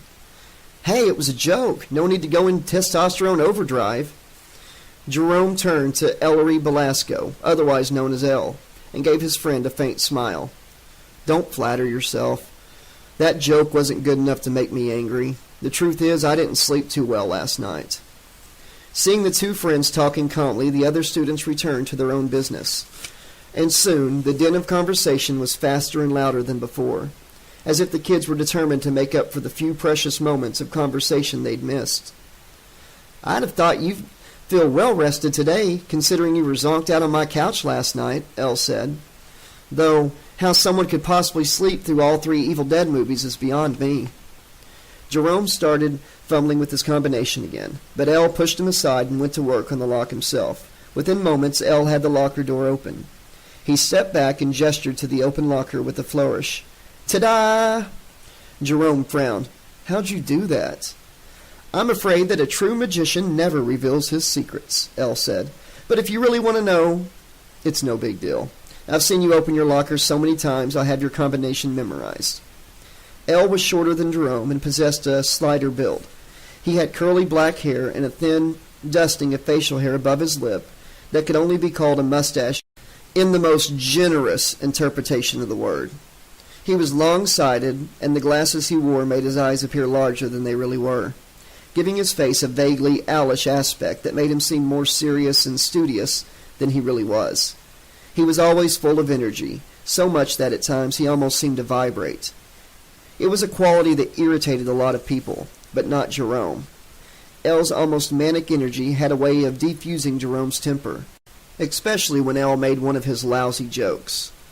Though Elle acted goofy, he always dressed well, and today he wore a maroon sweater over a white shirt, neatly pressed khaki pants, and polished brown shoes. When anyone questioned him about the seeming contradiction in Elle's personality, he always joked that he subscribed to GQ for dorks. Now that his locker was open, thanks to Elle, Jerome hung up his jacket and stowed his backpack. He was more plainly dressed than Elle in a slightly wrinkled red polo shirt, jeans that could stand washing, and old tennis shoes of indeterminate color. Jerome had never cared much about clothes, certainly not to the degree his friend did. He reached into his locker and took out the books for his couple of classes of the day: biology, advanced composition, and world history. "I don't know why you signed up for biology first period," Elle said. "Everyone knows you take biology last period so you don't smell of formaldehyde all day." Jerome smiled as he closed his locker and gave the combination a spin. "Maybe some people like the smell of formaldehyde. You ever thought of that?" he said. "And maybe some people like slamming their head in a car door over and over, but that doesn't mean it's a good idea." Elle's tone became more serious then. "So why'd you have trouble sleeping? You get in a fight with your mom again?" "Stepmom," Jerome automatically corrected. "And yeah, I did. I swear that woman is the lightest sleeper that ever lived. She probably woke up the moment I stepped on the lawn and bent a blade of grass." "Maybe," Elle allowed. "But did it ever occur to you that maybe she was waiting up for you because she was worried about you?" Actually, it hadn't. But Jerome didn't want to admit that to his friend. Elle wasn't like the stereotypical teenager in that he had a good relationship with his parents. Though he and Jerome had been friends since second grade, and though Elle knew him better than anyone, with the possible exception of his father, Jerome wasn't sure Elle truly understood his problems at home. Still, Jerome appreciated his friend's support. "I didn't have any trouble getting to sleep," Jerome said. "But once I did, He what? He'd been about to say something, but he couldn't remember what it was.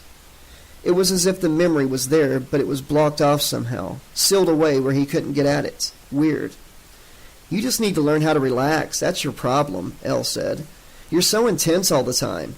You gotta lighten up a little, dude." Jerome grinned. "That's what I got you for, pal." "What about me? What do you have me for?" Jerome and Elle turned to see a tall brown-haired girl looking at them with an amused half-smile.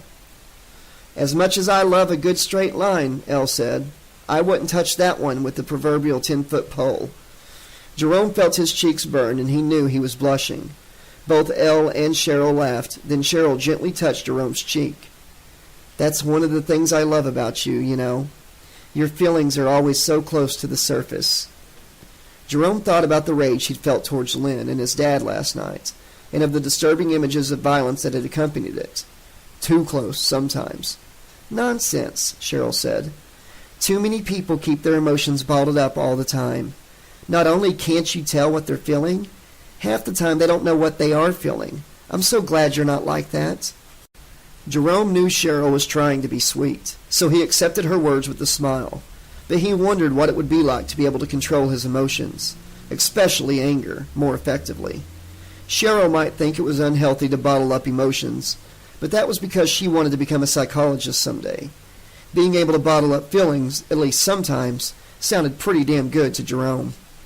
He gazed at Cheryl, and for perhaps the thousandth time, wondered how he'd ever gotten lucky enough to end up with someone like her for a girlfriend. She wore a dark blue sweatshirt that was a size too large for her trim figure, faded blue jeans, and a pair of scuffed black boots. Her makeup was understated, so much so that if he hadn't been her boyfriend, he'd have thought she didn't wear any at all. But then, She didn't really need much. She had a natural beauty, and too much makeup would have spoiled it. She wasn't gorgeous in an anorexic covergirl kind of way, but she had a glow about her. He supposed was the best way to put it. The kindness, the gentleness, the grace, the sheer goodness of her spirit seemed to shine forth from her, and that made her more beautiful in Jerome's eyes than any other woman he'd ever seen. "Do me a solid, buddy," Elle said to Cheryl. "I was nagging our good friend Jerome about how he needs to relax more. You know, he never listens to me, but if you nagged him—" Cheryl laughed. "Sorry, Elle, but I'm not the nagging kind." She paused for a moment, then frowned as she examined Jerome's face more closely. "Still, your eyes are bloodshot, and you do have dark circles around them. Maybe you should try to relax more, honey. The way you throw yourself into your schoolwork and your job, it's almost like—" "Like what?" Jerome asked. Cheryl looked suddenly uncomfortable. "I don't know. Like you're desperate to keep yourself busy, as if you're afraid of what might happen if you don't." Jerome wasn't sure what to say in response, but before he could think of something, a fourth voice joined in on the conversation. "Starkey doesn't need to relax. He just needs to get something that more closely resembles a life, that's all." The three friends turned to see Pat Cottrill standing in the center of the hallway, almost, but not quite, leering at them. Though Jerome hated to admit it, Pat Cottrill was one of the most handsome guys in school, if not the most handsome. He was tall, muscular, with clear skin and even white teeth. His sandy brown hair was always perfect, as if he'd just stepped out of a salon. And though he had a tendency to dress down, today he was wearing a black slipknot t-shirt and jeans with holes in both knees. His choice of wardrobe only served to accentuate his good looks by contrast. The only flaw marring his features was a puckered crescent of a scar above his left eyebrow, a scar he'd received in kindergarten, courtesy of Jerome. Standing next to Pat on the right was Eddie Jackson, and on the left was Brent Haney. Eddie was a wiry, weasel-faced imitation of his lord and master, down to the rock concert t-shirt, his band of choice being Velvet Revolver, and torn jeans. Brent also resembled Cottrill, but only if Pat had undergone a reverse liposuction procedure. Haney wore a plaid button shirt untucked, probably because, with his gut, he couldn't keep the shirt tail in. Cottrill, Jackson, and Haney, the three pusketeers, as Elle called them, but never to their faces. Elle might act nutty much of the time, but he was not suicidal. The sight of Cottrill's smirk sent a burning jolt of fury surging through Jerome. As far as he could tell, he didn't visibly demonstrate his anger, but Elle stepped closer to him and Cheryl laid her hand on his arm, as if to soothe him and help keep his anger in check. "Isn't it a little early for you to start busting my hump?" Jerome asked. "It's never too early to offer a bit of constructive criticism," Cottrill said. "If you didn't have such a loser job, then maybe you wouldn't have to work your ass off to earn your pitiful excuse for a paycheck. And if you didn't have to work so hard for slave wages, maybe you'd be able to find some chill-out time for yourself and for your girl. A fine woman like her needs attention, Starkey. Work too hard, neglect her too much, and she might just start looking around to see if she can find a better deal. Know what I mean?" Eddie and Brent grinned at their leader's display of wit. Jerome ground his teeth, and Cheryl took hold of his arm and held it tight, as if she were afraid he might lunge for Cottrill. Jerome wanted to tell the son of a bitch that he worked so hard because he wanted to pay his own way through college as much as possible. So he saved as much money as he could from his job at Showtime Video, and studied as hard as he could so that he might land a scholarship. Going to Elle's last night after work had been one of his rare attempts to relax, and what had happened? He had fallen asleep, gotten home late, gotten into an argument with Lynn and his dad, and ended up more stressed than ever. But he wasn't about to share that much of his personal life with an asshole like Pat Cottrill. "You wouldn't be talking trash about our jobs because my parents had the good sense to fire you by any chance?" Elle's folks owned Showtime Video, where both he and Jerome worked. Pat Cottrill had worked there too about 7 months ago. He hadn't lasted long, partially because he couldn't get along with Jerome, but mostly because he couldn't get along with anyone, including the customers. "Not at all," Cottrill smiled at Elle, but there was no humor in his eyes. "Getting fired from that shithole was the best thing that ever happened to me. If I were unlucky enough to still be working for your parents, Ellery, I'd never have gotten my job at the golf course, and then I wouldn't be raking in all the sweet do-re-mi I make on tips." "You're a caddy, Patrick," Elle said. You like other people's shit around. How glamorous. Who gives a damn about glamorous? Cottrell countered. It's easy work. I'm outside getting some exercise, and I make more money than you two losers combined. He turned away from Jerome and Elle to face Cheryl. You ever want to go on a date with someone who has the cash to take you someplace better than a McDonald's dumpster? You give me a call, baby. Cottrell turned back to Jerome and gave him a smile that said, I can take your girl from you any time I want, and you know it. Jerome's anger, which had been simmering just below the surface for the last several minutes, came to an abrupt and violent boil. He pulled free of Cheryl's grip and stepped toward Cottrell and his two sycophants. Before any of the three Pusketeers could react, Jerome grabbed hold of Eddie Jackson's head with one hand and Brent Haney's with the other. He then slammed their heads against Pat Cottrell's with all the strength that his anger gave him, which was quite considerable. There was a sickening hollow sound as of melons colliding. For a frozen instant, Jerome saw the three Pusketeers' eyes go wide, heard grunts of surprise and pain escape their lips.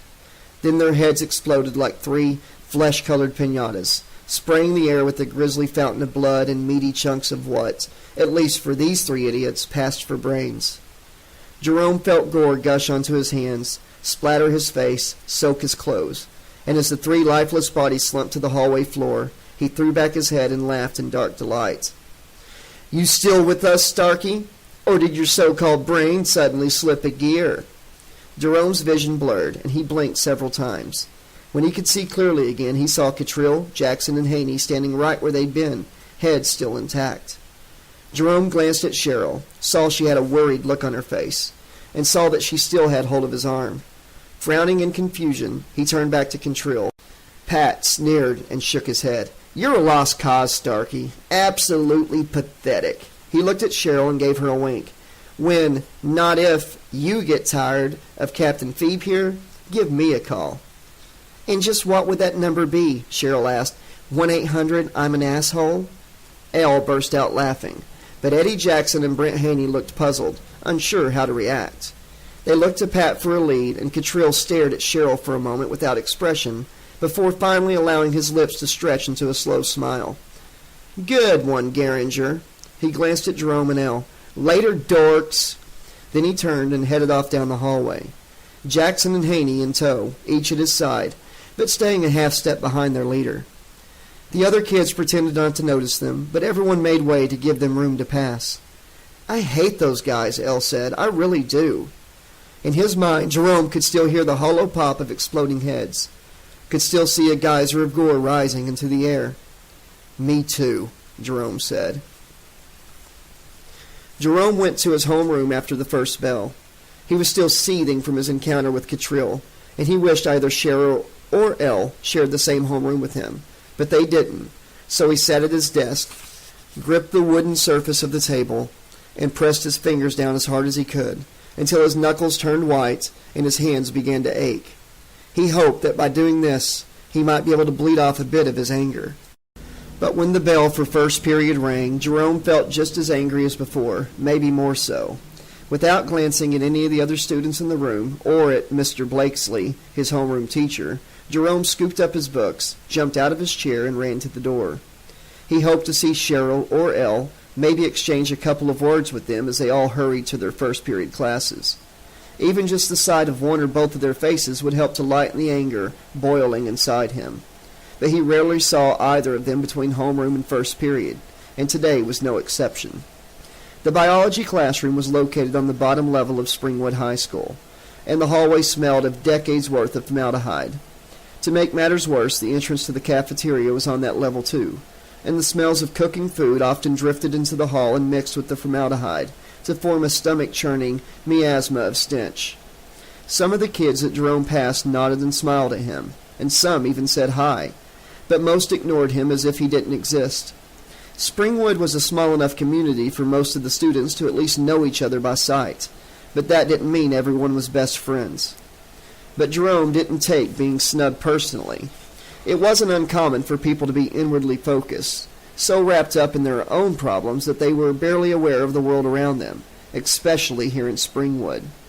Jerome had lived in Springwood all his life, and on the surface it appeared to be a pleasant Midwestern town nestled amidst picturesque farmland, only a convenient short drive from larger metropolitan areas.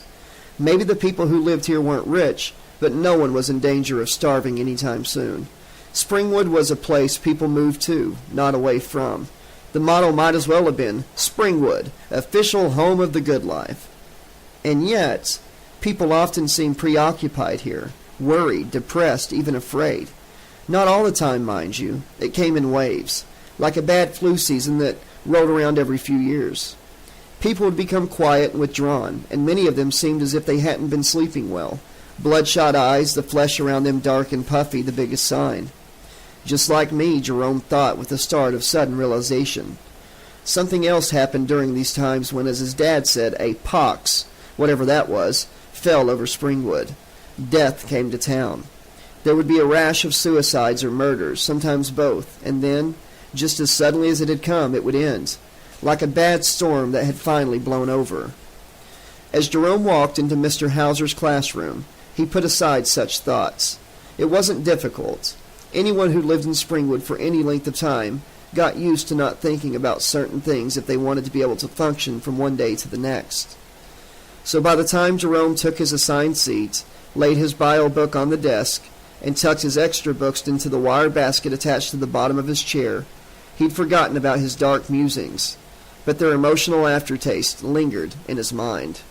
All right, class, you can make the first incision. Try not to be squeamish now. These animals are quite dead, all humanely euthanized. Several of the students whooped. One said, "Yeah," while a few others groaned in reluctance. Still, they all picked up their scalpels, bent over the dead frogs pinned to the cutting boards, and went to work with nervous giggles and muted ews. The biology lab was in the rear of the classroom, though lab was too grandiose a term. It consisted of 2 long tables with black formica tops, and built-in drawers and cabinets for holding supplies. The students stood in pairs, 2 to a workstation, as they began their latest adventure in dissection, except Jerome. There were an odd number of students in the class, so someone had to do without a lab partner, and Jerome, never the most sociable of people anyhow, was only too happy to volunteer to go at it alone. Unfortunately, that meant Mr. Hauser checked on him more often than the others. Before Jerome could touch the blade of his scalpel to the frog's rubbery white belly, Mr. Hauser was at his side. "Don't cut too deeply now, Jerome. You'll damage the internal organs if you do. You just want to make enough of an opening in the skin so you can peel it back and then pin it down." Jerome bristled. He'd paid attention when Mr. Hauser had first instructed the class on how to proceed. And even if Jerome hadn't, he wasn't an idiot. He had more than enough common sense not to hack the frog to pieces with his first incision. But instead of saying this to Mr. Hauser, Jerome merely nodded and made a non-committal sound. He didn't look up from the frog, hoping that if he didn't make eye contact, Mr. Hauser would wander off and go pester someone else, leaving Jerome to get on with his work. Mr. Hauser was a small, thin man who seemed to almost get lost in his white lab coat. He had short black hair, a neatly trimmed black mustache, black framed glasses, and a much too deep voice for his small build. His salt and pepper color scheme was ruined by his ruddy brown complexion, however. The teacher hovered at Jerome's elbow for a moment longer before finally saying, "I'll leave you to it then," and moving on. Jerome let out a grateful sigh. He hated anyone watching him while he worked, with the exception of Cheryl or Elle, and even they made him feel uncomfortably self-conscious at times. But this time he was alone. Time to play frog coroner. He placed the tip of his scalpel blade at a point just below the underside of the frog's mouth and pressed down until the tip dimpled the skin. He pressed a bit harder, and the white flesh pulled away from the metal as if it were a laser. Now that his dissecting cherry had been popped, Jerome began to draw the scalpel toward him, cutting a line across the frog's abdomen. That's when the frog's left rear foot twitched. Jerome's hand froze in mid-cut. He remained motionless as he stared at the frog's leg, waiting to see if it would twitch again. Seconds ticked by, but the frog remained still. Probably just a reflex, Jerome told himself. He must have hit a nerve or muscle or something, which in turn caused the leg to move, right? He resumed cutting. The right front foot twitched this time. Jerome felt a crawling sensation on the back of his neck, and he slowly pulled the scalpel away from the frog. The amphibian started screaming. It wasn't the sort of sound an animal would make. It was a very human scream, loud, high-pitched, filled with pain and terror. The frog began thrashing on the cutting board, as if desperate to pull itself free and escape. Its screams continued, increasing in volume, the sounds sending electric chills racing along Jerome's spine. He turned to look for Mr. Hauser, intending to call a teacher over to help him, to deal with the screaming frog. But Jerome saw that he wasn't the only student whose supposedly dead dissection subject had suddenly started showing signs of life. The frogs on all the cutting boards, many of which were in more advanced state of dissection than his, were thrashing about, and all of them were shrieking in agony. Though their frogs were all screaming and thrashing, none of Jerome's fellow students seemed to notice. They kept right on cutting. "You son of a bitch! You sliced me open!" Jerome turned back toward the sound of the tiny voice. His frog had lifted its head and was glaring at him with moist, bulbous eyes. "What did I ever do to you, buddy? One minute I'm minding my own business, hanging out at the edge of my pond, looking to score a few juicy flies for lunch, and the next thing I know, some obnoxious teenager with the scalpel is opening me up!" The frog's voice sounded perfectly human, at first, and then a growl at the end, except that its volume was lower, no doubt due to the size of the mouth, throat, and lungs that produced it. Jerome didn't know what to say, didn't know if even he could speak to address this creature's accusations, so he just stood and stared. "I'll get you, you damn butcher!" The frog tugged its right front leg free of the pins that held it down, ripping off several hunks of skin in the process, then reached down toward the incision Jerome had made. "You want to see my guts so bad? Why don't you take a close-up look?"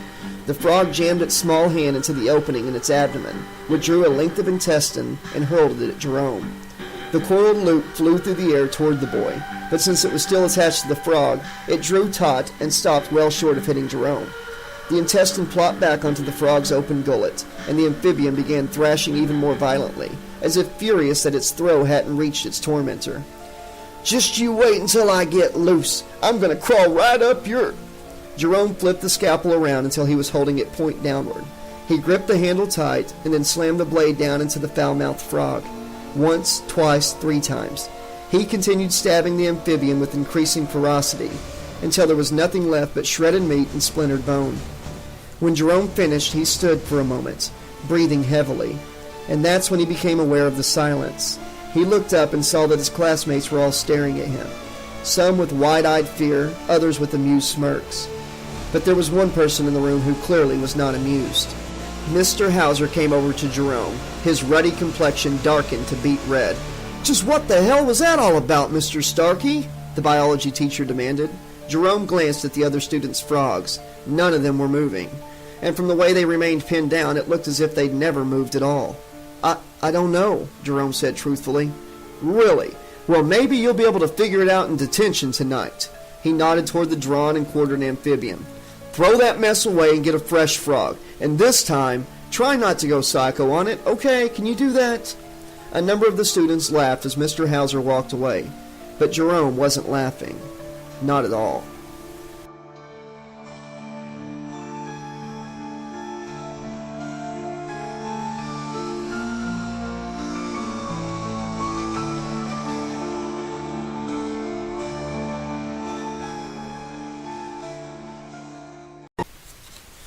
Chapter 6.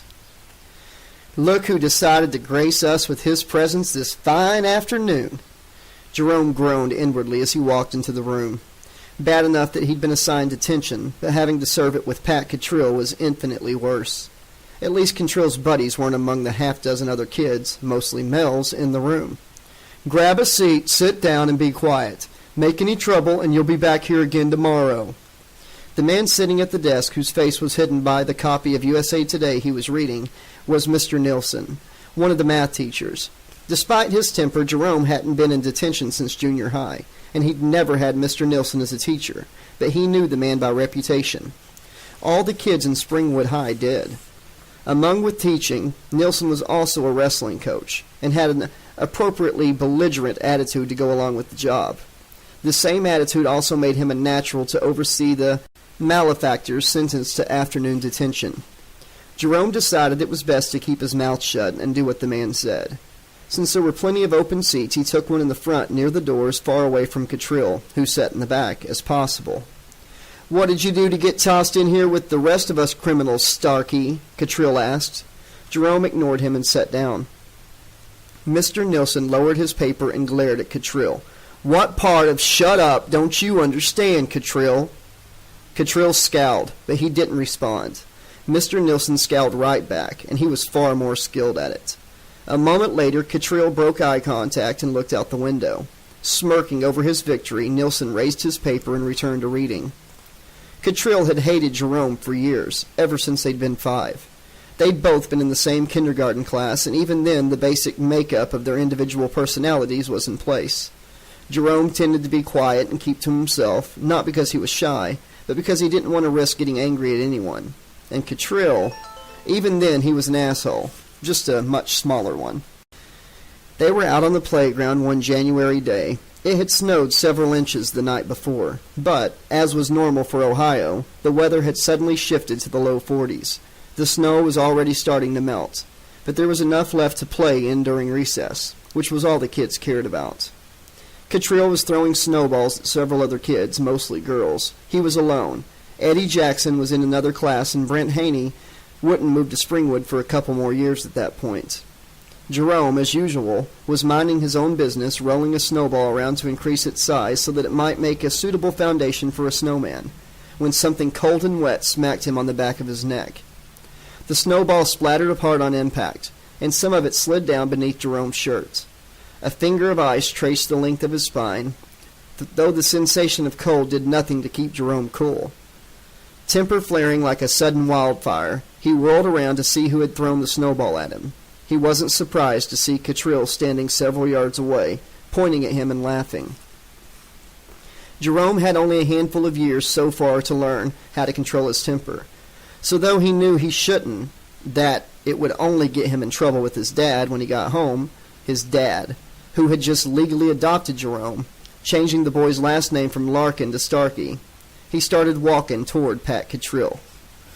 Pat didn't have any cronies to gloat to yet, but enough of the other children on the playground had turned to witness what was happening to give him a fairly good-sized audience. "What's the matter, kid? Some snow go down your pants?"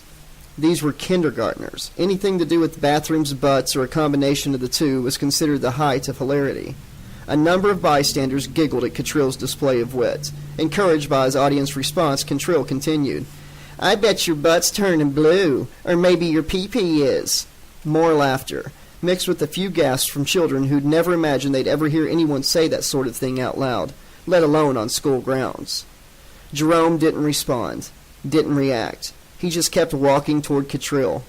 Pat was starting to get nervous. His eyes shifted back and forth from Jerome to his audience, and if no one had been watching, perhaps Catrill would have turned and run from Jerome. But they were watching, especially the girls, and Catrill held his ground. "I'm going to call you Snowball Butt from now on. What do you think about that?" Jerome had closed to within a few feet of Catrill, and he started running. Catrill squealed as Jerome jumped on him and began pounding the shit out of him with his tiny 5-year-old fists. Jerome might not have possessed the muscle to do much damage yet, but what he lacked in strength he more than made up in fury. Blow after blow rained down on Catrill, striking him on the head, on the shoulders, the chest, the face. He had sobbed, tears gushed from the corners of his eyes, and snot had run from his nostrils like they were twin faucets. He begged Jerome to stop, threatened to tell a teacher, called out for his mommy, as if she might somehow psychically detect her son was in trouble and come rushing to his aid. To be fair, Catrill did attempt to block Jerome's blows, though mostly all he managed to do was get hit on the arm instead of the inner body. Catrill started flailing his arms wildly then, and by sheer luck he managed to connect a fist with Jerome's chin. As frightened as Catrill was, the blow had almost no power to it, but Jerome's tongue had been protruding from the corner of his mouth while he beat on Catrill, and thanks to the love tap on the chin, his teeth clacked together, biting into his tongue. Blood spewed from the cut running out of his mouth, dribbling over his lips and down his chin to splatter onto Catrill's coat. The injury hurt, but Jerome really didn't care about that. What he cared about was the look of smug triumph that Catrill gave him. "I got you and made you bleed, you a-hole." The kids whose ears were sensitive to such language gasped again, while everyone else just laughed, as blood continued to drip from Jerome's mouth and onto Catrill's coat. Pat started laughing and repeated in a sing-song voice, I got you, oh yes, I got you. Jerome's pain dwindled to an infinitesimal spark as his anger surged to new heights. He let out a cry of rage that held only the most rudimentary relationship to a human voice. And then he knelt down, sank his teeth into the skin above Catrill's left eyebrow, and bit down hard. As white-hot agony blazed across Catrill's nerve endings, he shrieked like a wounded animal and struggled to pull free of his attacker.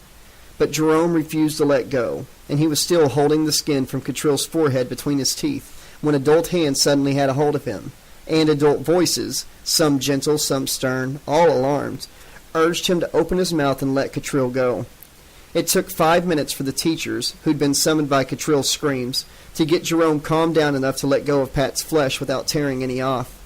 Catrill, wailing as if he thought he was going to die any second, was whisked off to the school's nurse's office, while Jerome was hauled off to the principal's, there to await the arrival of his father, whom the principal had called at work. 17-year-old Jerome believed that one of the reasons Catrill hated him, not that someone like him needed an excuse to hate, was because of the scar on his forehead that no amount of stitches or surgery had been able to entirely remove. But much more than that, Jerome had humiliated him in front of the other kids, especially the girls.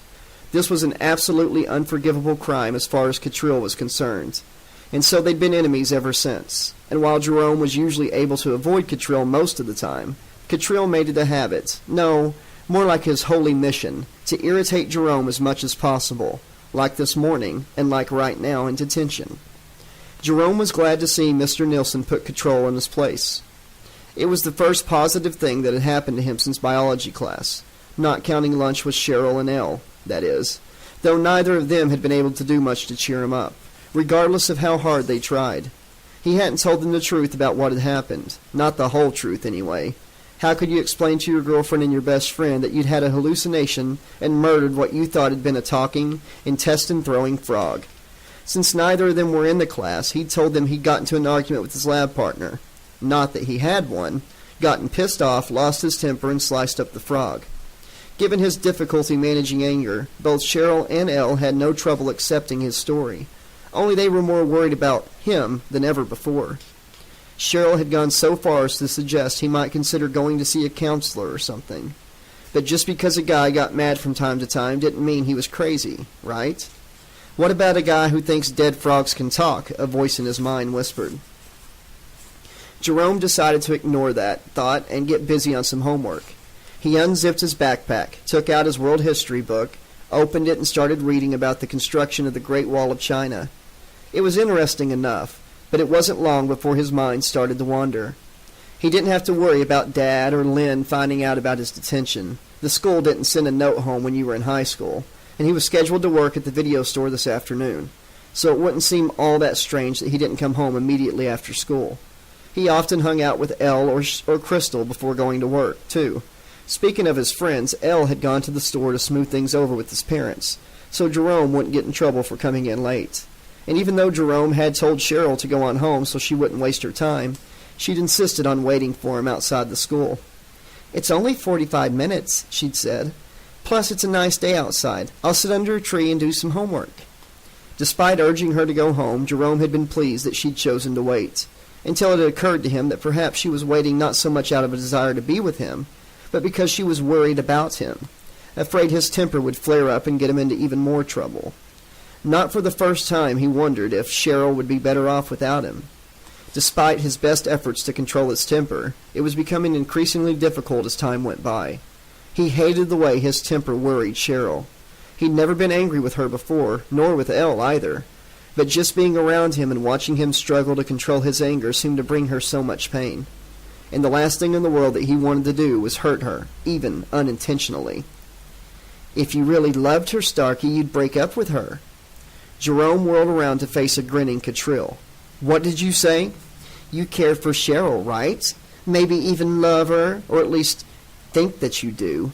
Then the best thing you can do for her is to break up with her and stay out of her life before you ruin it completely.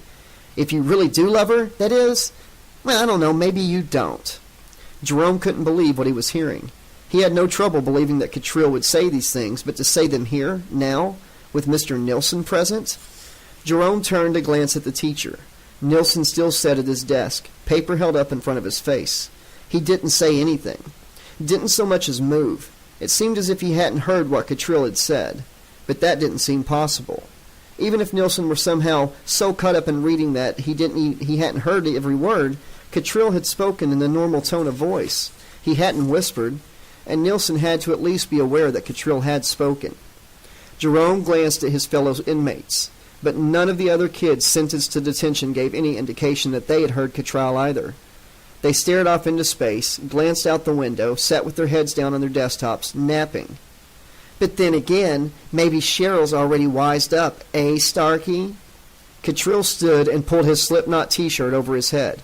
His chest was hairless, lean, ribs standing out as if he were a famine victim instead of a middle-class Ohio teenager.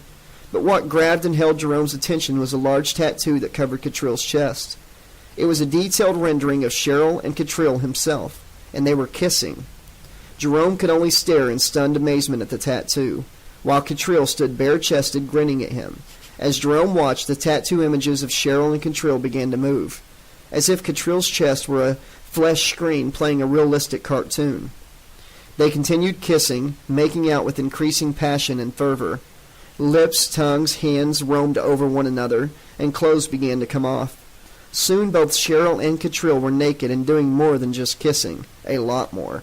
And Jerome thought he could actually hear the two of them, heavy, lust-filled breaths, tremulous sighs, pleasure-induced moans. Catrill's grin widened further. Does she make these kind of sounds when she's with you, Starkey? Bet she doesn't. Jerome knew something was wrong here. There was no way this could be real. He'd never seen a tattoo or near photographic quality like this before, let alone one that actually moved. But despite this knowledge, he couldn't stop his anger from rising. His anger didn't care whether the image on Catrill's chest was real or not. Didn't care how mere ink injected beneath the skin could possibly be alive and animated. All it cared about was making the image stop and making Catrill pay for showing it to him. Jerome bolted out of his chair and ran toward Catrill, shoving empty desks and chairs out of his way as he went. The other students in detention were snapped out of whatever daze they'd been in, and some stared at Jerome. Some laughed, and some scrambled to get the hell out of his way. Dimly, Jerome was aware of someone shouting his name, an adult, he thought, though he wasn't certain. But whoever it was and whatever they wanted would just have to wait until he dealt with Catrill. As Jerome drew near his grinning nemesis, he suddenly became aware of two Catrills, two distinct and different images, as if Jerome were seeing a different one with each eye and his brain was having trouble reconciling the separate pictures. In one image, Catrill was bare-chested and grinning as his tattoo avatar convorted with Jerome's girlfriend.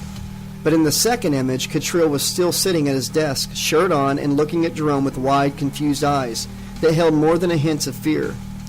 Just as Jerome reached Catrill, the rational part of his mind, which was reduced to a small, quiet voice compared to the furious roaring of his anger, suggested that Jerome wait to sort out the separate images before he did anything rash. But it was too late. Jerome's hand shot out and grabbed Catrill's neck. Catrill's throat made a wet clicking sound as Jerome tightened his grip and began to squeeze. Catrill grabbed Jerome's wrist and tried to tear his hands from his neck. But Jerome's strength was fueled by his rage, and Catrill couldn't so much as budge his hands. Catrill's face began to darken, and his eyes bulged out like those of a frog, a dead frog pinned down and ready for dissection. Catrill kicked and thrashed, trying to dislodge Jerome's grip, but without success. Jerome continued to squeeze harder. He felt other hands on him, pulling at his shoulders, tugging at his arms, but he ignored the sensations. Catrill deserved nothing less than death for profaning Cheryl's image like that, and that's exactly what Jerome intended to give him. He squeezed even harder, until Catrill's already red face began to edge toward purple. Catrill was clawing at Jerome's hands now, nails digging into the flesh of Jerome's fingers, ripping out tiny chunks of skin and causing blood to well forth. Jerome was distantly aware of the blood and the pain that came along with it, but he ignored it. It didn't matter. Nothing mattered, except Catrill's death. He heard shouting, felt the hands gripping him begin to pull him backward. There were too many hands for Jerome to resist. and he felt his fingers begin to slip away from Catrill's throat. Jerome let out a cry of rage and frustration as his grip was finally broken and Catrill gasped for air. He saw Catrill's image, the seated Catrill, the one still wearing his shirt, recede as he was pulled backward, and he tried to break free of whoever had hold of him, but there were too many, and they were too strong. I don't know. What the hell's wrong with you, boy? The adult voice said between gulps of air. But you better calm the fuck down right now. Jerome, still clawing the air as if he might get a hold of Catrill's throat once more, recognized the voice as belonging to an adult male, but he couldn't quite place it. Was it his dad? No, the voice was too low, the tone too harsh. And then he remembered, Nilsson, detention, and just like that his anger had subsided. It didn't drain away completely, didn't fade. 1 second it was there, blazing as fiercely as ever, and the next it was just gone, as if it had never existed. He stopped struggling, and Nilsson and the others, who he realized were other young men sentenced to detention like himself, were able to pull him out of the room and into the hallway. Just before he was pulled through the door and into the hall, he looked back at Catrill, saw the jackass sitting at his desk and rubbing his throat with his bare hands. When Catrill saw Jerome looking at him, he mouthed the words, "You're dead," before Jerome was pulled all the way out of the room and Catrill was lost to sight. Chapter 7. Explain yourself. The words were delivered with just the right mix of authority and concern, intended to show Jerome that while Assistant Principal LeClaire didn't intend to put up with any nonsense, she still cared about Jerome as a person. Jerome knew she was just doing her job and that she didn't care about him in the slightest. Still, he found himself responding to her tone nevertheless. Pat, came up to me and a couple of my friends before first bell this morning. He said some things, tossed a couple insults around, then left. He made me mad, but I figured he wasn't worth getting into trouble over, so I left him alone. Miss LeClaire's office was small, but there was more than enough room for the two of them. Him in front of the desk, her behind it. The surface of her desk was bare. He thought of a bumper sticker he'd seen once. A clean desk is a sign of a sick mind. With the exception of her PC, phone, and a single manila folder full of papers, and he knew that he was looking at an almost mythic document, his permanent record. There were framed diplomas on the walls, bachelor's and master's degrees, but otherwise the office had little in the way of decorative touches. A potted fern sitting atop a gray filing cabinet, a wall calendar with images of Japanese woodblock art, and a plaque mounted on the wall that, "With many thanks for 10 years of exemplary service to the Springwood School District." Jerome had never seen that plaque before, and he'd had no idea that Miss LeClaire had been at the high school for that long. She looked too young to have worked anywhere for 10 years. She was an attractive woman with long, perfectly styled brown hair, gold bracelets on her wrist, and gold earrings in both ears. She wore a long-sleeved white blouse and a light grayish skirt that came to the top of her knees. Black, open-toed shoes completed her ensemble, allowing Jerome to see that, while she wore no nail polish on her fingers, her toenails were painted cherry red. Every guy in school lusted after her, especially with that authoritative dominatrix thing she had going. But she had a reputation as a hard-ass, and few of them wanted to end up where Jerome was. Miss LeClaire's eyes skimmed him skeptically. "So, you decided to wait and get revenge in detention?" "I didn't decide anything," Jerome said, doing his best to keep the frustration he felt out of his voice and not quite succeeding. "It just kind of happened, ma'am." Miss LeClaire regarded him silently for several moments, as if trying to determine whether he was mocking her. Finally, she said, "Tell me, Jerome, how can someone choking another human being just kind of happen?" Jerome started to explain, but then he stopped himself. What would Miss LeClaire think if he told her about the vision of Catrill with an animated tattoo, or about his hallucination of the talking frog in biology class? She'd think he was going crazy. Hell, he thought he was going crazy. So he kept his mouth shut and stared down at the floor. "If you don't have an explanation for your attack on Pat Catrill, maybe you can tell me about biology class today. Mr. Hauser said you mutilated the frog you were supposed to be dissecting. Just cut it to pieces, and quite violently, I might add." Jerome said the first thing that came to his mind. "It was a joke, you know." "A joke," she repeated, as if it were the lamest explanation she'd ever heard during her 10 years of exemplary service at Springwood High. Jerome shrugged, the teenager's all-purpose response to an adult question. I admit it was stupid. I apologized to Mr. Hauser, and he let me work on another frog. I might be more inclined to accept your story, Jerome, if you hadn't demonstrated violent behavior toward Pat Cottrell later in the day. From what Mr. Nilsson said, you might well have killed the boy if he and some of the other students in detention hadn't managed to pull you off of him. Mr. Nilsson was so disturbed by your violent actions that he was in favor of me calling the police. In fact, he didn't want me to meet with you alone. Jerome couldn't believe what he was hearing. You're making me sound like I'm some sort of criminal. I don't think that, Jerome. Obviously, or I would have followed Mr. Nilsson's advice. She looked down at the folder on her desk, opened it, and began shuffling through the papers it held. I had a chance to glance over your file while you were waiting to see me. You've had a number of anger-related incidents over the years, including, I noted, one with Pat Cottrell in kindergarten. She closed the folder and looked up at him once more. To be honest, Jerome, one of the first things we suspect in an incident such as your attack on Pat Cottrell today is drug use, especially since you demonstrated erratic behavior earlier in Mr. Hauser's class. I don't do drugs, Jerome said, and it was true. He had enough problems controlling his anger without using chemicals that might make it even harder for him to keep his emotions in check. Call the school nurse. She can test me right now if you want.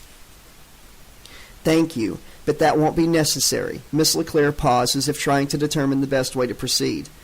From time to time, Jerome, certain disturbances occur here in Springwood.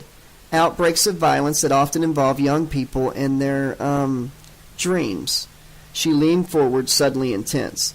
Tell me, Jerome, have you been having any unusual dreams lately? Give Mommy a kiss goodbye, he thought.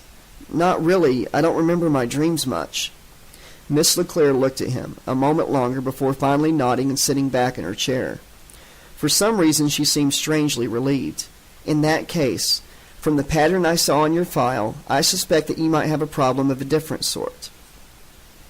There are certain conditions, sometimes physiological, sometimes biochemical, often a combination, in which a person experiences sudden, unexplained flare-ups of anger and violent behavior.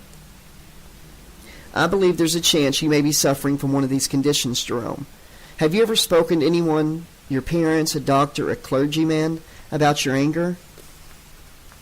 Jerome's instinct was to tell Miss LeClaire that she was off base, that he didn't have any problem with anger. He'd spent his whole life trying to hide his anger, along with the shame it caused, from adults. But he took a deep breath and let it out in a long sigh.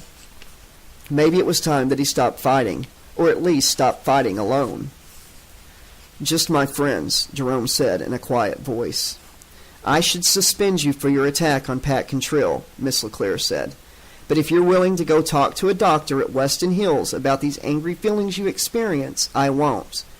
To be honest, I'm more interested in getting you the help that you need, instead of punishing you. What do you think? Though he wasn't sure why, Jerome shuddered at Miss LeClaire's mention of Weston Hills Psychiatric Hospital. It was a mental health and drug rehabilitation center on the outskirts of town, no different than hundreds of others throughout the country. Sure, there were stories about it, rumors that it hadn't always been a modern hospital. Supposedly, at one point in the past, it had been closer to a medieval asylum for the insane, a place where the most dangerous madmen were locked away. And even then, atrocities too horrible to talk about were committed behind its walls. Every town has a bad place, somewhere that is reputed to be intrinsically evil, where awful events once occurred and the spirits of the vengeful dead are purported to linger.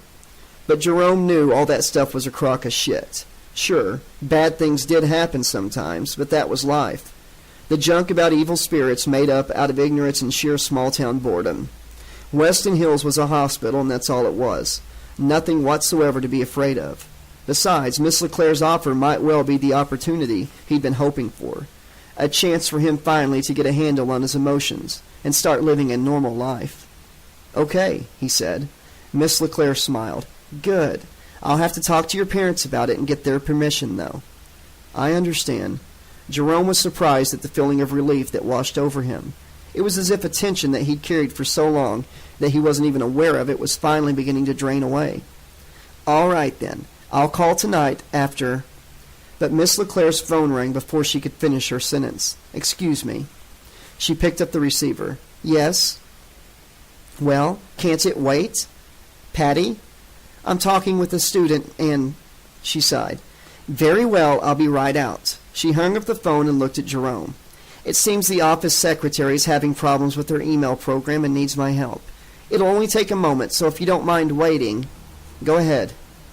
"Thank you. I won't be more than a minute or two, and then we can finish up our discussion, and you can be on your way." She gave him a smile, one so genuine that it made him believe he'd been wrong about her. She was just doing her job. She really did care. Then she came out from behind her desk, walked past him and out of the office, closing the door behind her. Alone for the moment, Jerome slumped back in his chair, as a sensation of weariness came over him. He'd been through a lot today, and he felt emotionally drained. When he got out of here, he'd have to see if he could go home and sneak in a nap before having to go into work at the video store. He hoped Elle's parents would understand, especially once he told them the reason he was late, and that he was finally going to get some help. He sighed and closed his eyes, intending only to rest them for a moment until Miss LeClaire returned. But they'd only been closed a few seconds when the office door burst open. Jerome turned toward the sudden noise and saw a pair of burly men in white uniforms heading toward him. Before he could rise from his chair, they each took a hold of one of his arms with the vice-like grips and held him down. "What the hell are you doing? Let me go!" Jerome struggled, but no matter how hard he tried, he couldn't break free from his two captors. "You might as well not fight it, Jerome," the one holding on to his right arm said. "It'll be a lot easier on you if you just relax," the man's partner said, but then quickly added, "Not." There was something oddly familiar about the voice. He looked at the men, first one, then the other. When they'd come at him, they'd had normal, if nondescript, faces, but now both looked exactly the same. Bald, flame-scarred skin, grinning yellow teeth, and wide bloodshot eyes that danced with equal measures of madness and malice. Each of the hideous men had a name tag on his uniform, and both read the same: Weston Hills Psychiatric Hospital, F. Kruger. It was the man from his dream last night. Freddy times 2. "You're not real," Jerome said. "Neither of you. I just fell back asleep while waiting for Miss LeClaire to get back, that's all. She'll come into the office, her real office, any minute now, and I'll wake up and you'll be gone." Both of the Freddys cackled.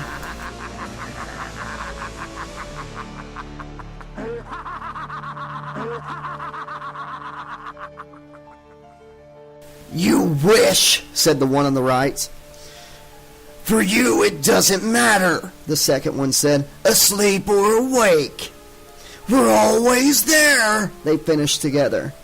At the moment, Miss LeClaire came walking back into her office exactly as Jerome had predicted. "Ah, good, I see you have the situation well in hand." "He's putting up a fight," Freddy 1 said, "but it's nothing we can't handle, ma'am," Freddy 2 added. "Good, good. But I think the procedure will go more smoothly if we restrain him a bit more securely, don't you?" Miss LeClaire gestured, and Jerome hissed in pain. He looked down to see that his arms, from wrist to elbow, were now bound to the chair with loops of silvery razor wire.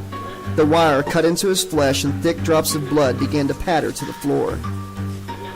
Now that the razor wire was in place, the two Freddys let go of him, though they remained standing right next to his chair. "I wouldn't struggle too much," Miss LeClaire said. "You don't want to slice your hands off, and we certainly don't want them damaged. We have plans for those hands of yours, Jerome, and we'd hate to see them go to waste." She smiled. "As much fun as that might be." Miss LeClaire raised her left hand, and Jerome saw she was wearing a brown glove with metal claws attached. She slashed her face with the finger knives, her skin parted like tissue paper, and her features fell away to reveal yet another grinning Freddy beneath. The pieces of Miss LeClaire's discarded face, hair included, evaporated like mist when they hit the floor. "I'd say surprise," Freddy 3 said, "but I bet you aren't, are you?" The other two Freddys chuckled at this. Freddy 3 still wore Miss LeClaire's blouse and skirt, but instead of making him look ridiculous, the outfit somehow made him seem even more sinister than before. He stepped up to Jerome and touched the tip of the blade attached to his index finger to the soft underside of Jerome's jaw. The moment the metal came in contact with Jerome's skin, he drew in a hissing breath of air. The metal was damn cold, and the frigid temperature penetrated Jerome's bones and radiated cold throughout his body. Freddy leaned closer, allowing Jerome to get a good whiff of the foul odor wafting from his open mouth. Inhaling Freddy's breath was like dunking your nose in raw sewage, in which large chunks of rotting animal flesh had been marinating for several weeks. His nasal passages and throat felt suddenly thick and coated with the stench of Freddy's rancid breath. Got a newsflash for you, Jerome. You've been a pet project of mine for the last 17 years. I haven't been able to keep up with you the way I would have liked during that time, thanks to the dream catcher your bitch of an aunt gave you. Now that you and I have been reunited, you can bet I'm gonna make up for lost time, son. Freddy pulled his finger blade away from Jerome's chin, turned it downward, then hooked the tip over the collar of his shirt until it touched the first button. He put a bit of pressure on it, and the button popped off. Freddy repeated this procedure until every button had been sliced away, and Jerome's shirt hung open to reveal his scrawny white chest beneath. When that was done, Freddy nodded to his other two selves, and they each put a hand on Jerome's shoulders to steady him. Tell me something, Jerome. Ever hear of a little guy named Pinocchio? Despite the pain of the wounds and his growing fear, Jerome answered, I saw the cartoon when I was a kid. Freddy leaned forward and practically shouted his reply. I don't mean the cutesy-wootsy Disney version. I'm talking about the real deal. The actual story that started it all. Jerome shook his head. Then permit me to smarten you up, kid. The story begins and goes along pretty much the same as all the wimp-ass version you're used to. Without all the sickly sweet songs, of course. A lonely woodcarver makes a marionette and wishes it could be a living boy to keep him company. The puppet, which he of course names Pinocchio, comes to life and decides to go off and seek his fortune. A cricket warns old Woodenhead against going, tells him that he'll be breaking Geppetto's heart if he leaves. Pinocchio considers the cricket's advice for a moment before crushing the obnoxious little bug beneath one of his wooden feet and heading off into the big wide world to have himself a little fun. That's awful, Jerome said. Freddy 3 shrugged. That's fairy tales for you. They can be awfully grim sometimes. Your situation is similar, Jerome. I'm Geppetto, and you're my puppet. But before I can pull your strings, I need to squash a nasty little thing you've picked up over the years that I was forced to neglect you. What's that? Jerome said. Freddy grinned. A conscience. He jammed his knife glove into Jerome's bare abdomen, and the boy screamed as he felt the icy blades pierce skin and muscle before sinking deep into his soft parts. Jerome tried to pull away from the blades buried in his gut, but the razor wire around his forearms held him fast to the chair, as did the other two Freddys standing behind him. Jerome continued to scream as Freddy explored his insides, stirring his knives around as if he were looking for something. The pain was intolerable, and just as Jerome thought he was going to pass out, Freddy shouted, "Gotcha!" and yanked his finger claws out of Jerome's gut in a spray of blood and chunks of shredded intestine. Jerome felt something slipping out of him, heard something soft and wet hit the floor with a moist smack, and he realized with horror that he'd been disemboweled. Freddy held up his claw glove, and through blurry, tear-stained eyes, Jerome saw that a tiny squirming insect was speared on the tip of the index finger claw. It was a cricket. With a flick of his claw, Freddy popped the cricket into his mouth and crunched it between his crooked yellow teeth. "Not bad," Freddy said as he chewed thoughtfully. "Could use a little salt, though." Freddy laughed then, his voice a cross between fingernails raking a chalkboard and bones caught in a meat grinder. The sound cut through Jerome more effectively than Freddy's claws ever could, and it cut far deeper, too. Deeper than meat and organs, deeper than bone and marrow, it cut into Jerome's very soul. Fury beyond anything he'd ever known erupted in Jerome, wild, crazed power, as if every cell in his being was suddenly aflame. Gone were the pain of his injuries, the horror of being mutilated, the fear that he was going to die. All that remained was Freddy, that damn laughter of his, and the overwhelming need to snuff it out once and for all. Jerome yanked at the razor wire restraints that bound him to the chair. The razor stripped the outer flesh from his arms as Jerome pulled them free.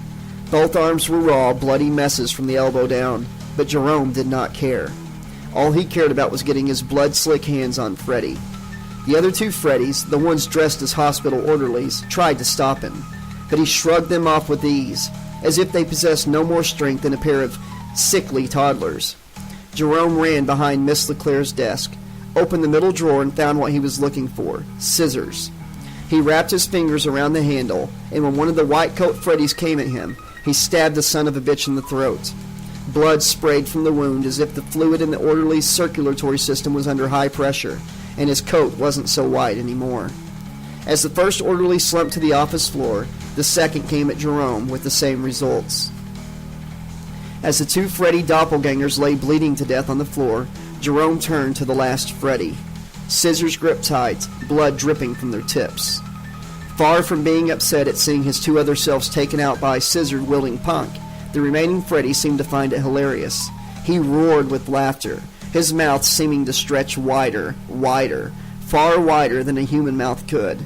And still it stretched further, until Jerome could no longer see those bloodshot eyes full of madness and bloodlust, could no longer see the scarred and cracked skin, the witch-hooked nose, the crooked yellow teeth, until all that remained was the darkness that swirled inside the impossibly huge mouth. That and the mocking laughter echoing throughout all existence. Jerome threw himself toward the darkness, knowing that Freddy was in there somewhere. All he had to do was slash out with his scissors. "Jerome? Honey?" He knew that voice, knew it as well as he did his own, if not better. He experienced a dizzying moment of vertigo, as if the entire world tilted to the side for a moment before slowly righting itself. He blinked. The darkness was gone, and he was looking into Cheryl's face. The pain of his wounds had vanished as well, and when he glanced down at his hands, he saw that they were whole and unmarked, save for where Cantrell had scratched him earlier. And one of those hands, his left, strangely enough, as he was right-handed, was still holding the scissors. "What are you doing here?" He asked, the question coming out harsher than he intended it, if he hadn't come out of his dream or hallucination or whatever it had been in time. Cheryl eyed the scissors in his hand and frowned, but she answered his question. "Detention was over, but you didn't come out with the other kids. So I came inside and checked the office. Miss LeClaire's out there helping the secretary with her computer, and she told me you were in here and that it was okay if I came in to see you." Jerome had the sense that Cheryl wasn't telling him the whole story. Most likely Cantrell had told her what had happened after he was released from detention, but Cheryl didn't want to risk upsetting him further by mentioning Cantrell's name. Cheryl nodded towards the scissors still clutched in his left hand. "What are you doing with those?" "Nothing, just messing around." He placed the scissors down on Miss LeClaire's desk, then turned back to Cheryl. Before she could challenge his lame excuse, he said, "I'm so glad it was you that came in." Cheryl's frown deepened. "Why?" He couldn't tell her the real reason, that he was terrified of what he might have done if Miss LeClaire had been the one to walk through the doorway while he was in the grip of the delusion. He forced a smile. "Because I'm always glad to see you." Cheryl looked at him skeptically for a moment before smiling and reaching out to take his hand. "Charmer," she said. Yeah, that's me, Jerome thought, as he remembered how he'd stabbed the two white-coated Freddys in the throat, and how he'd intended to do the same to the third one. I'm a real sweetheart. Chapter 8. After his catnap in Miss LeClaire's office, and its disturbing results, Jerome didn't feel like going home and sleeping anymore. He decided he might as well head on over to the video store and work. If nothing else, keeping busy might take his mind off of the strange things that had been happening to him lately. Despite the fact that he was 17 and had a job, Jerome didn't have a car. Neither did Cheryl, and for the same reason. Cars were expensive, and they wanted to save as much money as they could for college. So they had to walk from the high school to downtown Springwood, where Showtime Video was located. Jerome really didn't mind. It was a nice day, and he had Cheryl at his side, holding his hand as they walked. He knew it wasn't over, if only because Miss LeClaire was going to phone his parents tonight.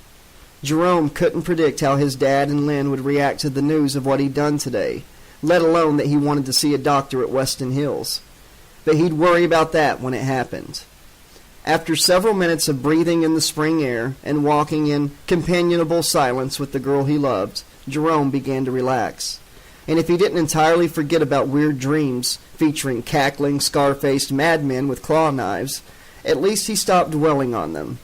Cheryl started telling him about her gym class that afternoon, and how Olivia Drake, perhaps the largest-breasted girl in Springwood High, hadn't worn a bra to class.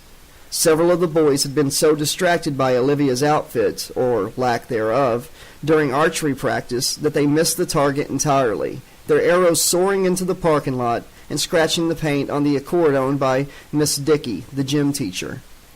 Jerome didn't care about Olivia Drake and her breasts, nor did he care about Miss Dickey's paint job. Nevertheless, he hung on Cheryl's every word, as if it were the most fascinating story told in human history, nodding, smiling, and laughing in all the right places. What was so great about the story was how absolutely normal it was, and a dose of normality was exactly what Jerome needed right now. So he drank in Cheryl's words with the eagerness of a thirsty desert traveler fortunate enough to stumble across an oasis. By the time Cheryl had gotten around to describing the particular shade of crimson Miss Dickey's face had turned as she yelled at the two idiots whose wayward arrow struck her car, Jerome was laughing so hard that tears streamed down his cheeks. But his laughter quickly died away as they drew near Showtime Video, and he saw who was standing on the sidewalk in front of the store. It was his aunt, Rebecca. Cheryl was the first to say anything about her. "Isn't that—" Jerome cut her off. "Yeah, but I have no idea what she's doing here." Jerome loved Aunt Becca and got along well with her. Ordinarily, he'd been happily surprised to see her here. But after what he'd been through today, anything out of the ordinary immediately took on sinister overtones to him. He was tempted to turn around and leave before she could see them. But Becca smiled and waved, and he knew it was too late to retreat. Forcing a smile, he headed over to Becca, still holding tight, perhaps a little too tight, to Cheryl's hand. Rebecca Larkin was his mother's twin sister, and every time Jerome saw her, he knew that he gazed upon an image of what his mother would look like today, if she hadn't died in that car crash 17 years ago. A date that, because he was delivered only moments before Joanna died, was also his birthday. Rebecca was a pretty woman in her early 30s, blonde, petite, and thin. She liked to wear her hair loose, and regardless of the weather, it always looked windblown. She wore little makeup, though she preferred odd colors of eyeshadow, such as pastel greens and purples. She wore a southwestern-style poncho with the stylized design of an eagle on the front. In addition, she wore blue jeans, striped socks, and brown leather sandals. Large hoop earrings dangled from the lobes of her ears, so large and heavy that they actually stretched the lobes, making them look like elongated blobs of silly putty. Rebecca came running up to Jerome and Cheryl, still smiling, but there was worry in her eyes. His aunt was usually such a cheerful person that Jerome was immediately concerned. His first thought was that something bad had happened, so bad that Becca had come to Showtime Video to tell him in person instead of phoning him.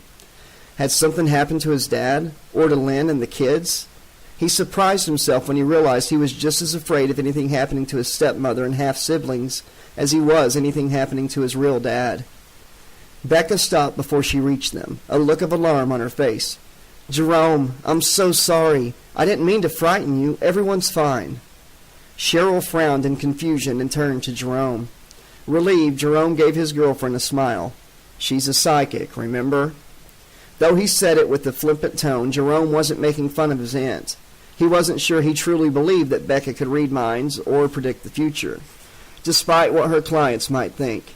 But he had no doubt she could intuit others' feelings. He turned back to his aunt. "So if there's no big emergency or family tragedy, why the visit?" Becca didn't reply. Instead, she gently took Jerome's hand by the wrist and lifted them up so she could look at them.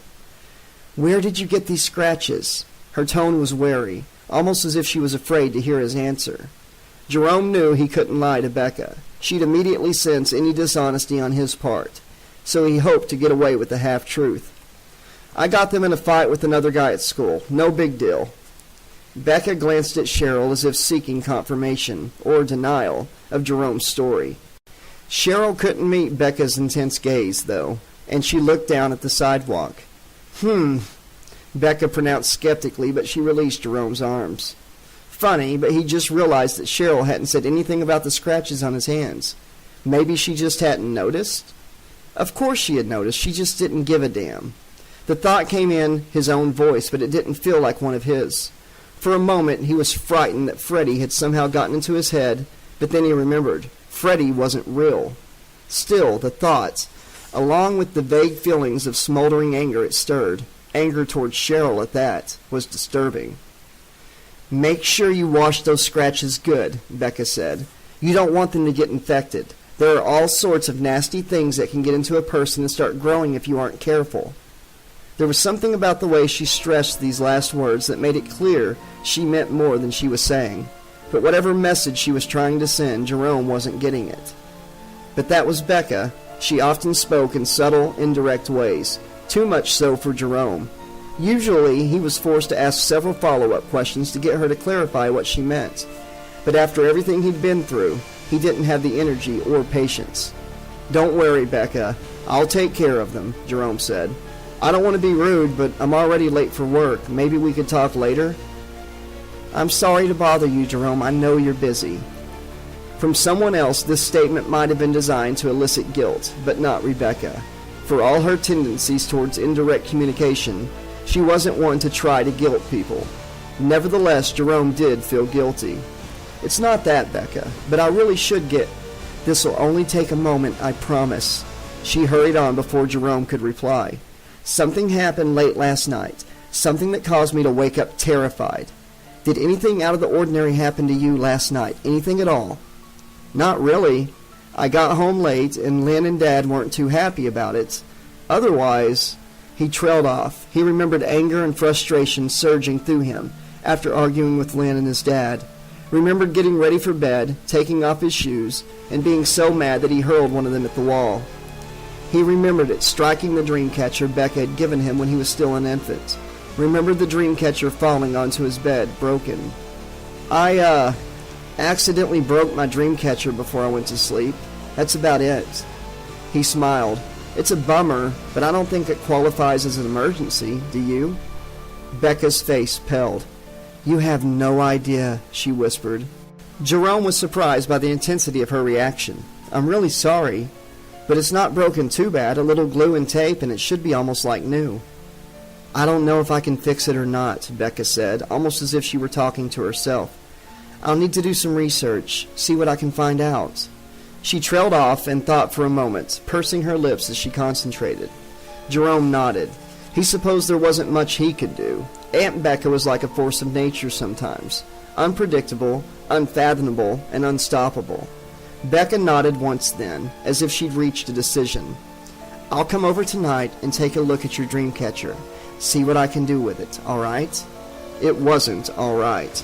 Lynn did not get along with Becca, and considering that Miss LeClaire had promised to call his folks about his trouble in school today, Jerome wasn't certain that he wanted Becca around either.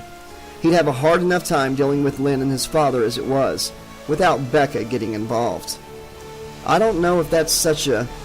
What did you dream about last night, Jerome? Think," Becca asked. The question caught him off guard. Becca knew damn well that he didn't dream, or at least didn't remember his dreams. So what had made her ask? What, not if, he'd dreamed? "Because your dream catcher was broken, idiot," his thought voice supplied. "Without it, you didn't have any protection." Protection against what? Jerome wondered. But his thought voice remained silent. If it had any more answers, it didn't feel like sharing them. It seemed, anyways. "Did you dream about a man?" Becca asked. "A man with a burned face and knives attached to his glove." A cold pain lanced through Jerome's gut, right where Freddie's fingers' claws had penetrated during his dream in Miss LeClaire's office. "I'm sorry, Becca. I've got to go." He turned and gave Cheryl a quick kiss. "I'll call you later, okay?" Cheryl looked startled by his abrupt goodbye, but she nodded and said sure. Jerome then turned back to his aunt, gave her a quick peck on the cheek, and said, "See you soon," then hurried into the video store. For a moment he was afraid that Becca might follow him inside, but she didn't.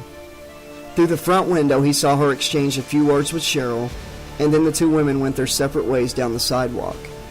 "I wonder what they're talking about," Jerome thought. "Me too," said the voice inside his head.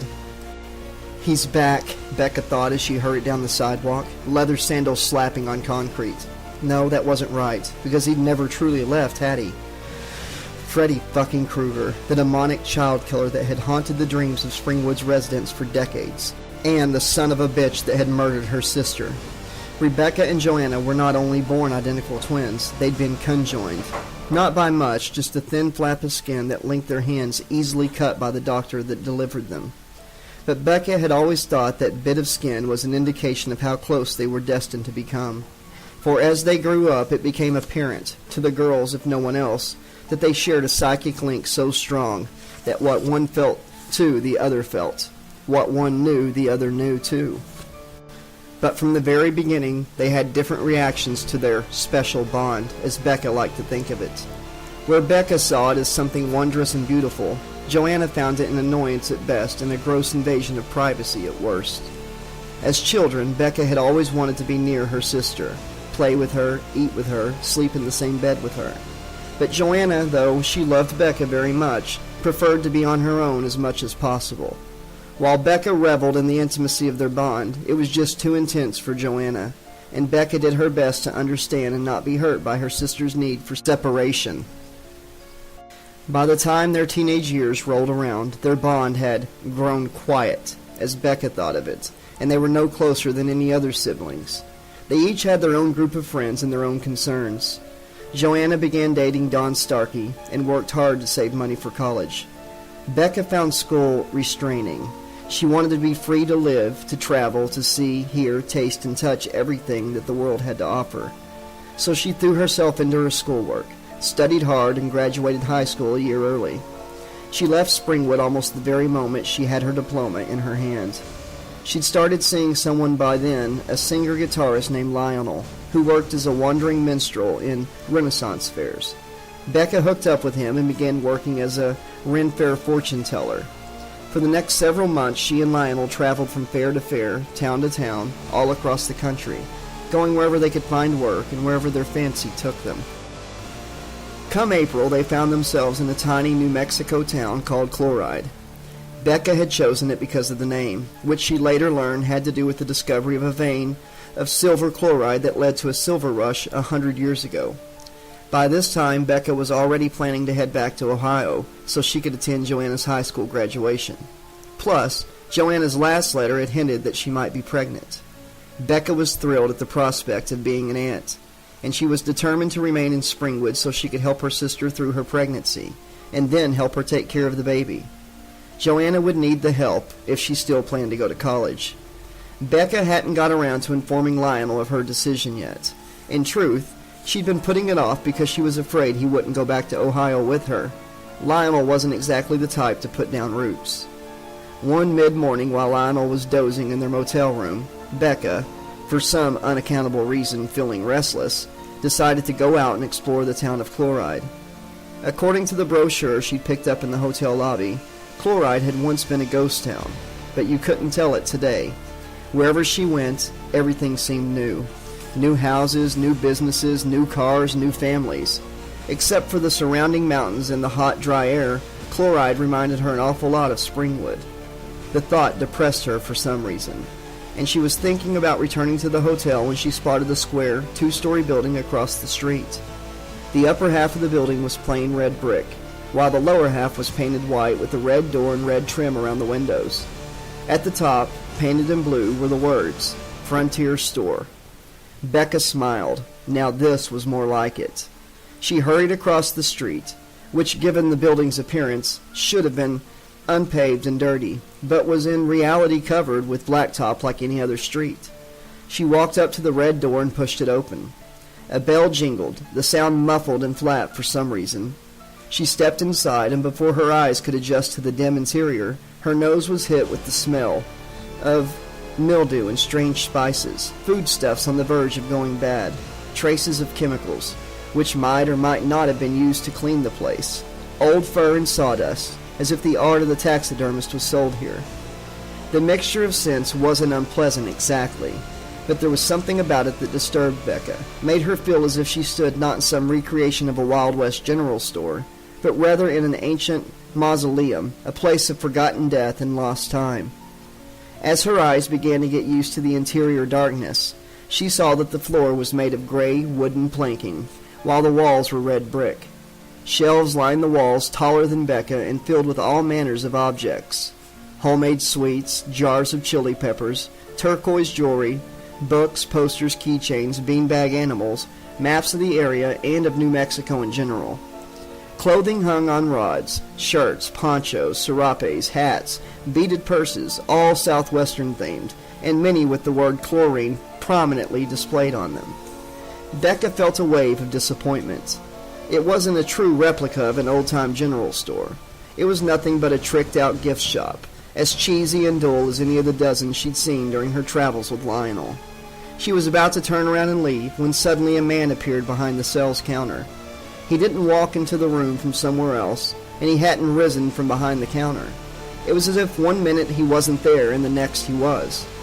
Normally, Becca might have chuckled at such a wild thought, but she didn't find it amusing just then. There was nothing particularly sinister about the man. He was African American, his skin dark and shiny as polished obsidian. His nose was broad, ears tiny, and either he was bald or shaved his scalp. His eyes seemed too small for his face and set too deep into the sockets, almost as if they were trying to hide in his skull. His skin was smooth and unwrinkled, but there, nevertheless, was a sense of age about him, a kind of hard-won dignity that made him seem far older than he appeared on the surface. Becca guessed his age at anywhere between 40 and 80, but that was as close as she could come to figuring it out. He wore a short-sleeved white shirt and a black bolo tie with the silver cow skull cast in the center. "Looking for a gift?" The shopkeeper's voice was a rich baritone, and it filled the store as if it were a physical thing. Becca could imagine the sound waves washing over her, vibrating through her. "Yes," she said, though she wasn't sure why. It just felt like the right response. "For anyone special?" Though the shopkeeper phrased this as a question, from his tone, it sounded as if he already knew her answer. Becca stepped up to the counter. "My sister. She's going to have a baby." "A joyous occasion indeed." Despite his words, the man almost seemed to be offering her his condolences. "You sure you wouldn't rather get something for the child? It's a hard, dangerous world, and a little fellow needs to get off to a good start." The man said fellow, as if he knew Joanna's baby was going to be male. But if Joanna herself knew the gender of her baby, she'd made no mention of it in her letter to Becca. Maybe the shopkeeper was just sexist and referred to all unborn children as fellows. But that wasn't the sense Becca had. The shopkeeper looked at her for a long moment, and time seemed to slow down, seconds stretching out like minutes. His sunken eyes seemed to move forward, as if the man were consciously focusing them on Becca, like some kind of camera lens. Though the man stared straight at her, she had the feeling that he was seeing something else, something far away. Finally, like a rubber band snapping back into place, time resumed moving at its normal pace once again, and the shopkeeper's eyes were just as they had been when Becca had first walked in. "I've got just the thing. Wait here." Without pausing for Becca to reply, the man came out from behind the counter and walked to the rear of the shop. He passed between two rows of shelves and was momentarily lost to Becca's sight. When she couldn't see him any longer, she had the feeling that she was all alone, that the shopkeeper was no longer in the store. But she hadn't heard him leave through a back door, and he couldn't have simply vanished. Could he? There was one way to find out. All Becca had to do was follow after him, head down the same aisle between shelves where he'd walked. If there was a back door, she'd find it. If not, she didn't know what she'd do. She stood for a moment trying to decide whether or not she truly wanted to know where the shopkeeper had gone. She'd finally decided to follow him, when suddenly she sensed the man's presence once more. A moment later, he came out from between the rows of shelves, but was carrying an object made of wooden hoops, strings, and feathers. "It's a dream catcher," Becca said. "That it is." The shopkeeper returned to his post behind the counter and laid the dream catcher on top for Becca to inspect. She reached out for it, but at first couldn't bring herself to touch it.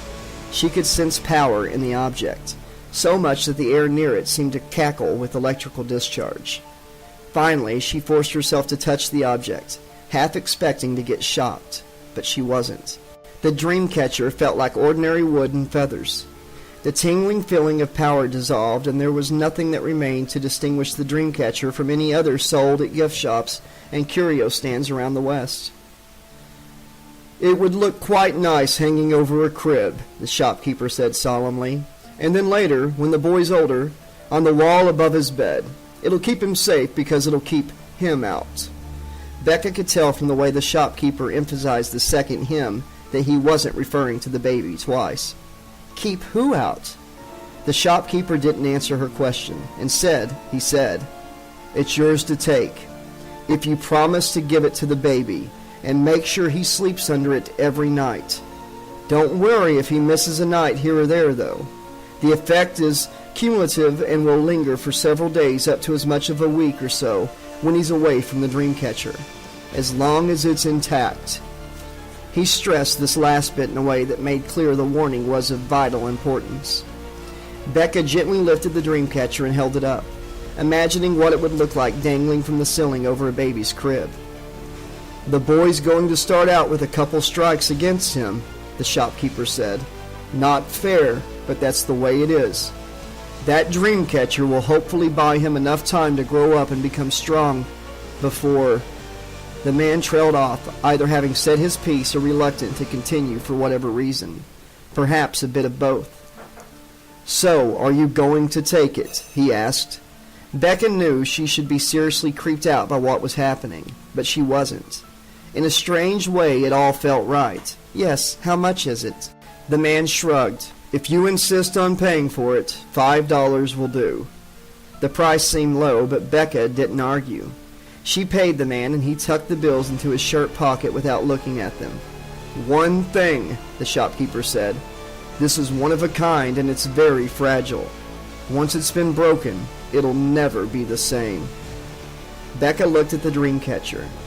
It didn't seem to be different than any other she'd ever seen, and from what she could tell, it appeared sturdy enough.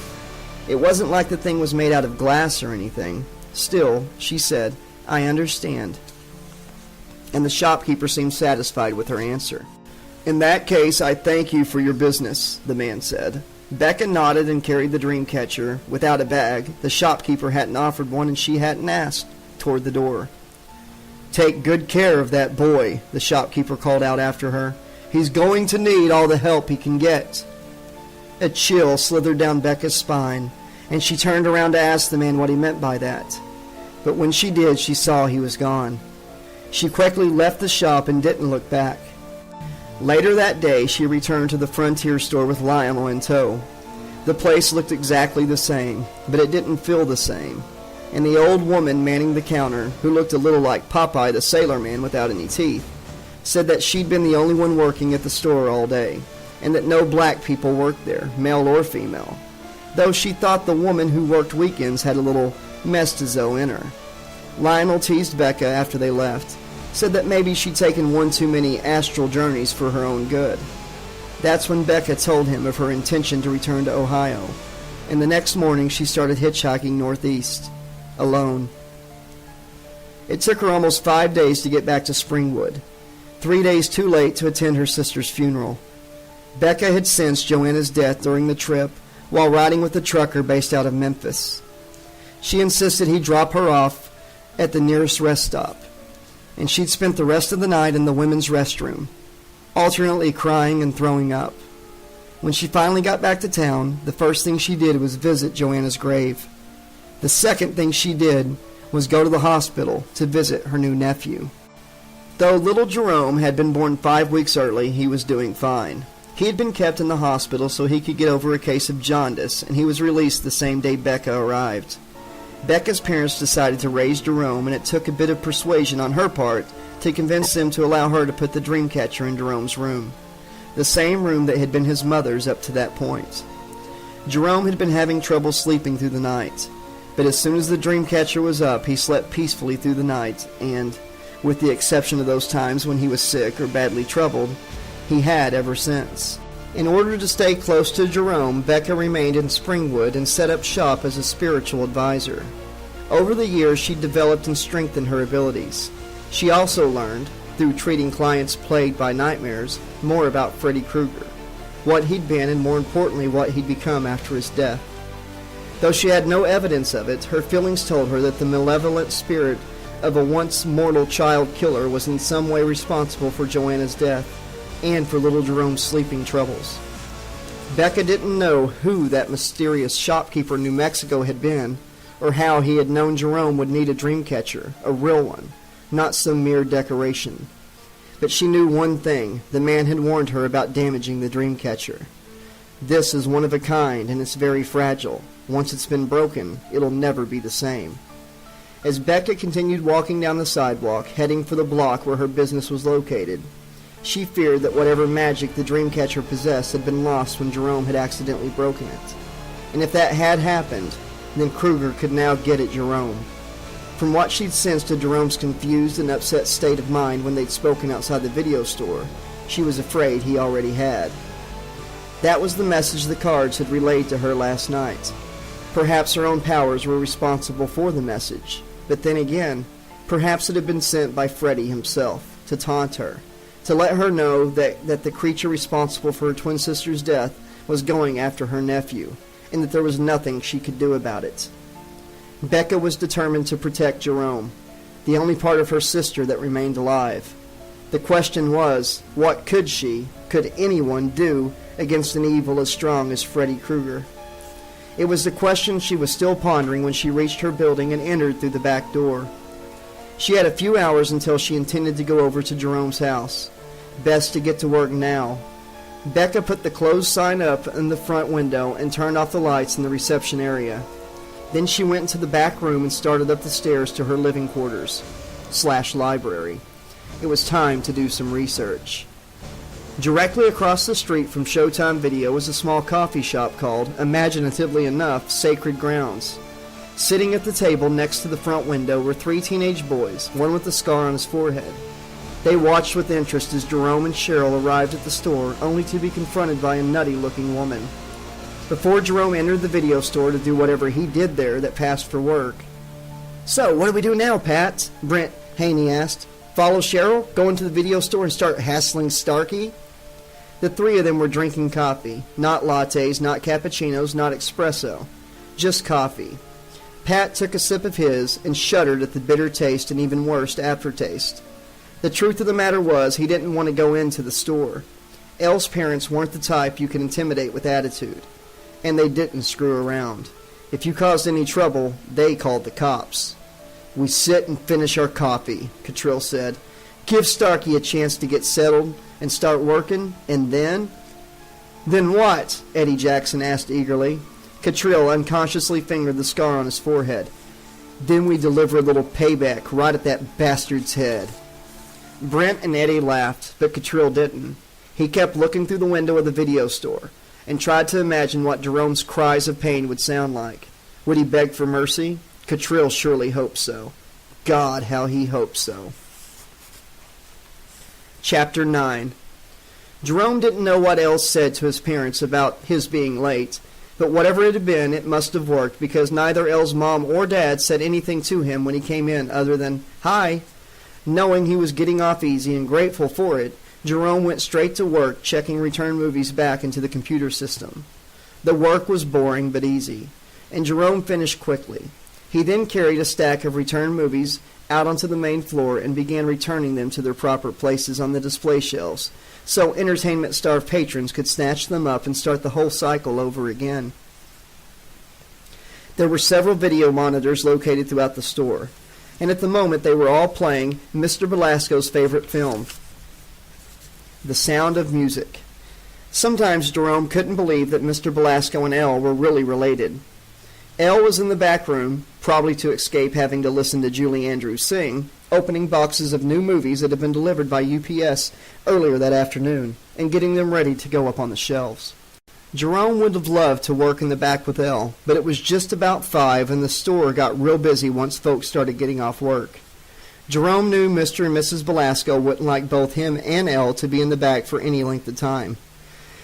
But Jerome did manage to sneak into the back room to say a quick hi to Elle. "How was detention?" Elle asked as he sliced open a box of movies with an X-Acto knife. "More eventful than I would have liked," Jerome admitted.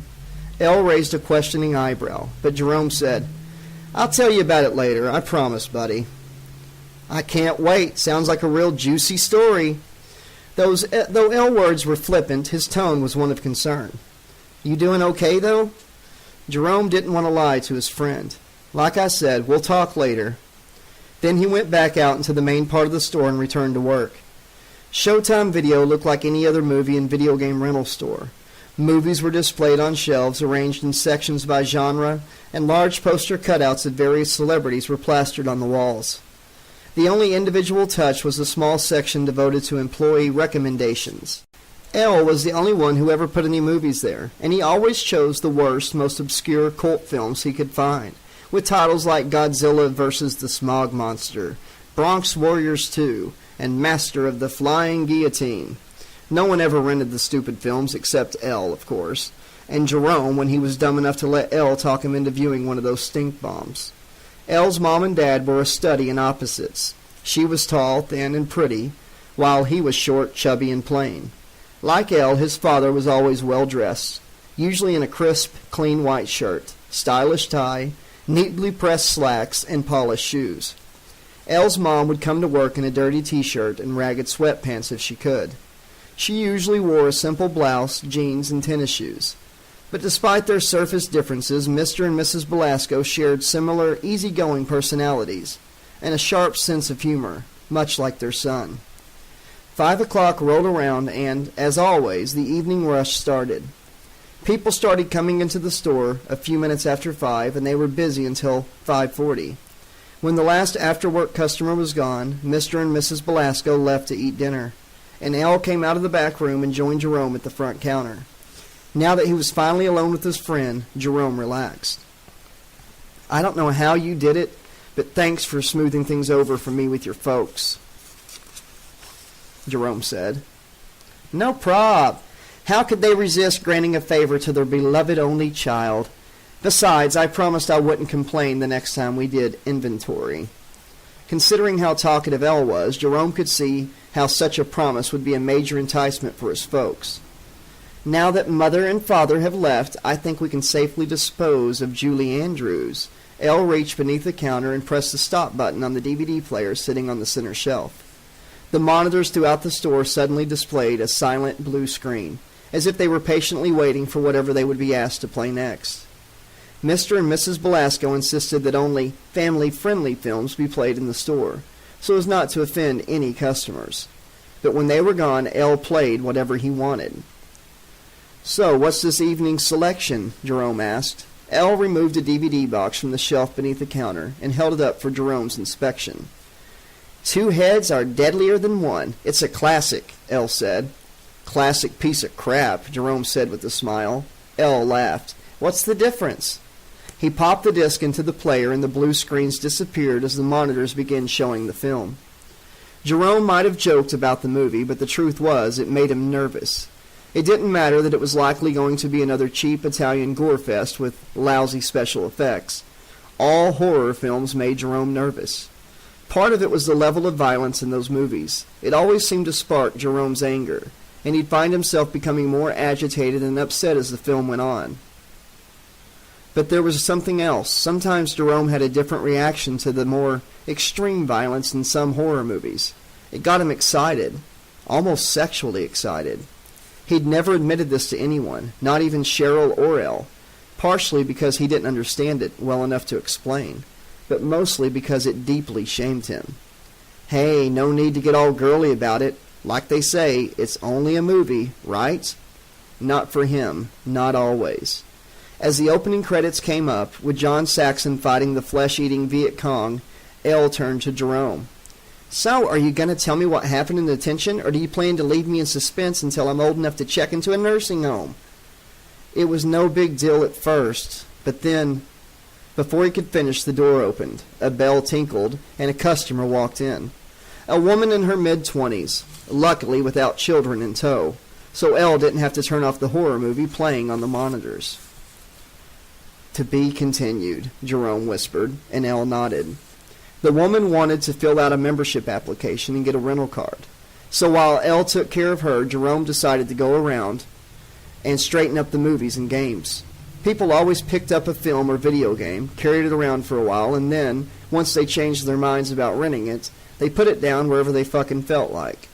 It was a constant annoyance, especially when some idiot left a Sorority Girls Gone Crazy DVD in the children's section.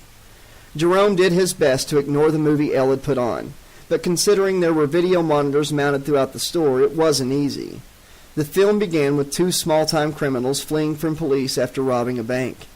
Their getaway car was a battered old Ford, and there was no way that they were going to be able to outrun the cops. To make matters worse, their right front tire blew out, sending the car into a screaming spin on the highway. The driver tried to regain control of the vehicle, but to no avail. The Ford crashed through a guardrail and plummeted down the side of a cliff, bouncing several times before exploding in a ball of fire. Jerome turned away from the monitors, battling a sudden attack of nausea. Because his mother had died as a result of a car wreck, he'd never been able to stomach watching similar accidents in movies or television shows. And he couldn't bring himself to play any video games that had car crashes in them, no matter how ridiculous and cartoonish they might be. Another few customers came in after Elle had finished setting the woman up with her membership. Jerome glanced toward the front of the store to see if Elle needed any help, but Elle shook his head, so Jerome continued straightening the shelves. In the movie, the two criminals, mutilated and barely alive, were found by a mad doctor and taken to the isolated farm where he conducted bizarre experiments in organ and limb transplantation. The doctor was a thin old man with a wild tangle of white hair and an insane glint in his eyes. His assistant was a fat, drooling moron clad only in a pair of blood-splattered overalls. In the scene currently playing, the two criminals were laid out side by side on two adjoining operating tables, and the doctor was gowned, masked, and gloved, ready to perform surgery. "What you gonna do with them, Doc?" the man Jerome thought of as the drooler asked. "They've both been critically injured," the mad doctor replied, voice muffled by his mask. "There's barely enough left of them to make one complete body, so that's exactly what I shall do. One body with two heads." The doctor let out a cackling laugh, and the drooler joined in. Jerome just shook his head. How could Elle watch this crap, let alone love it as much as he did? That was one aspect of his friend's personality that Jerome doubted he'd ever understand. He'd finished straightening the stock everywhere except for one section, horror. Jerome usually left that section for Elle to deal with, and Elle was usually happy to do so. But he was still busy with customers. Jerome considered skipping this section, but it was one of the most popular, which meant it was also one of the messiest. He sighed, told himself to suck it up, and headed for the horror section. On the monitors, the mad doctor and his moron of an assistant were in the midst of their delicate operation. As Jerome watched, the doctor cut the head off one criminal with a hacksaw and hurriedly attached it to the body of the second criminal, sewing the new head onto the juncture of the man's neck and shoulder. Jerome had taken enough science classes to know what a crock of shit this operation was. How did the doctor attach the new head onto the host body's spinal column? How did he connect it to the lungs and circulatory system? What about the neck muscles? What did he attach them to so the second head just didn't flop around on its new body? Jerome knew what Elle would say if he were privy to his thoughts. "Relax, it's just a movie, bro. You're not supposed to think about it, just enjoy it for what it is." Jerome figured Elle's attitude was ultimately healthier than his own skepticism. After all, who had time to waste worrying about how stupid movies could be? But try as he might, Jerome just couldn't bring himself to follow his friend's example. He turned away from the video monitor he was watching and entered the horror section. The entire store had a kind of musty smell, like a library or used bookstore. Jerome figured that was because the movies were rented out to so many different people, who handled them, had them in their cars, took them to their homes, ate snacks and even dinner while watching them. All the different smells the movies were exposed to clung to their boxes. If only a little, and when they were returned to the store and put back on the shelf, the new smells they brought mingled with all the others to create a miasma of funk. Jerome had smelled similar odors in health clubs and bowling alleys, and while he didn't find it particularly pleasant, it didn't bother him much, until he came to the horror section. He didn't know if it was his imagination, but this section seemed to have a stronger smell than any of the others. It smelled of sweat and desperation, of fear and nervous tension, and of a sour-sweet musk that reminded Jerome of the scent that lingered in the air after sex. But worst of all was the sharp, coppery tang that lay beneath every other smell, the rich, rank stink of spilled blood. It was his imagination, Certainly the covers of the movie containers didn't help. Vampires, werewolves, demons, mutants, freaks, serial killers, some masked, some not, wielding a variety of killing implements.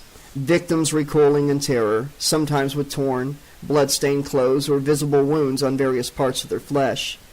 A few of the more extreme images on the boxes showed neither killer nor victim, but rather severed body parts, a bloody hand, a single detached leg, a decapitated head, all of them drenched in crimson gore.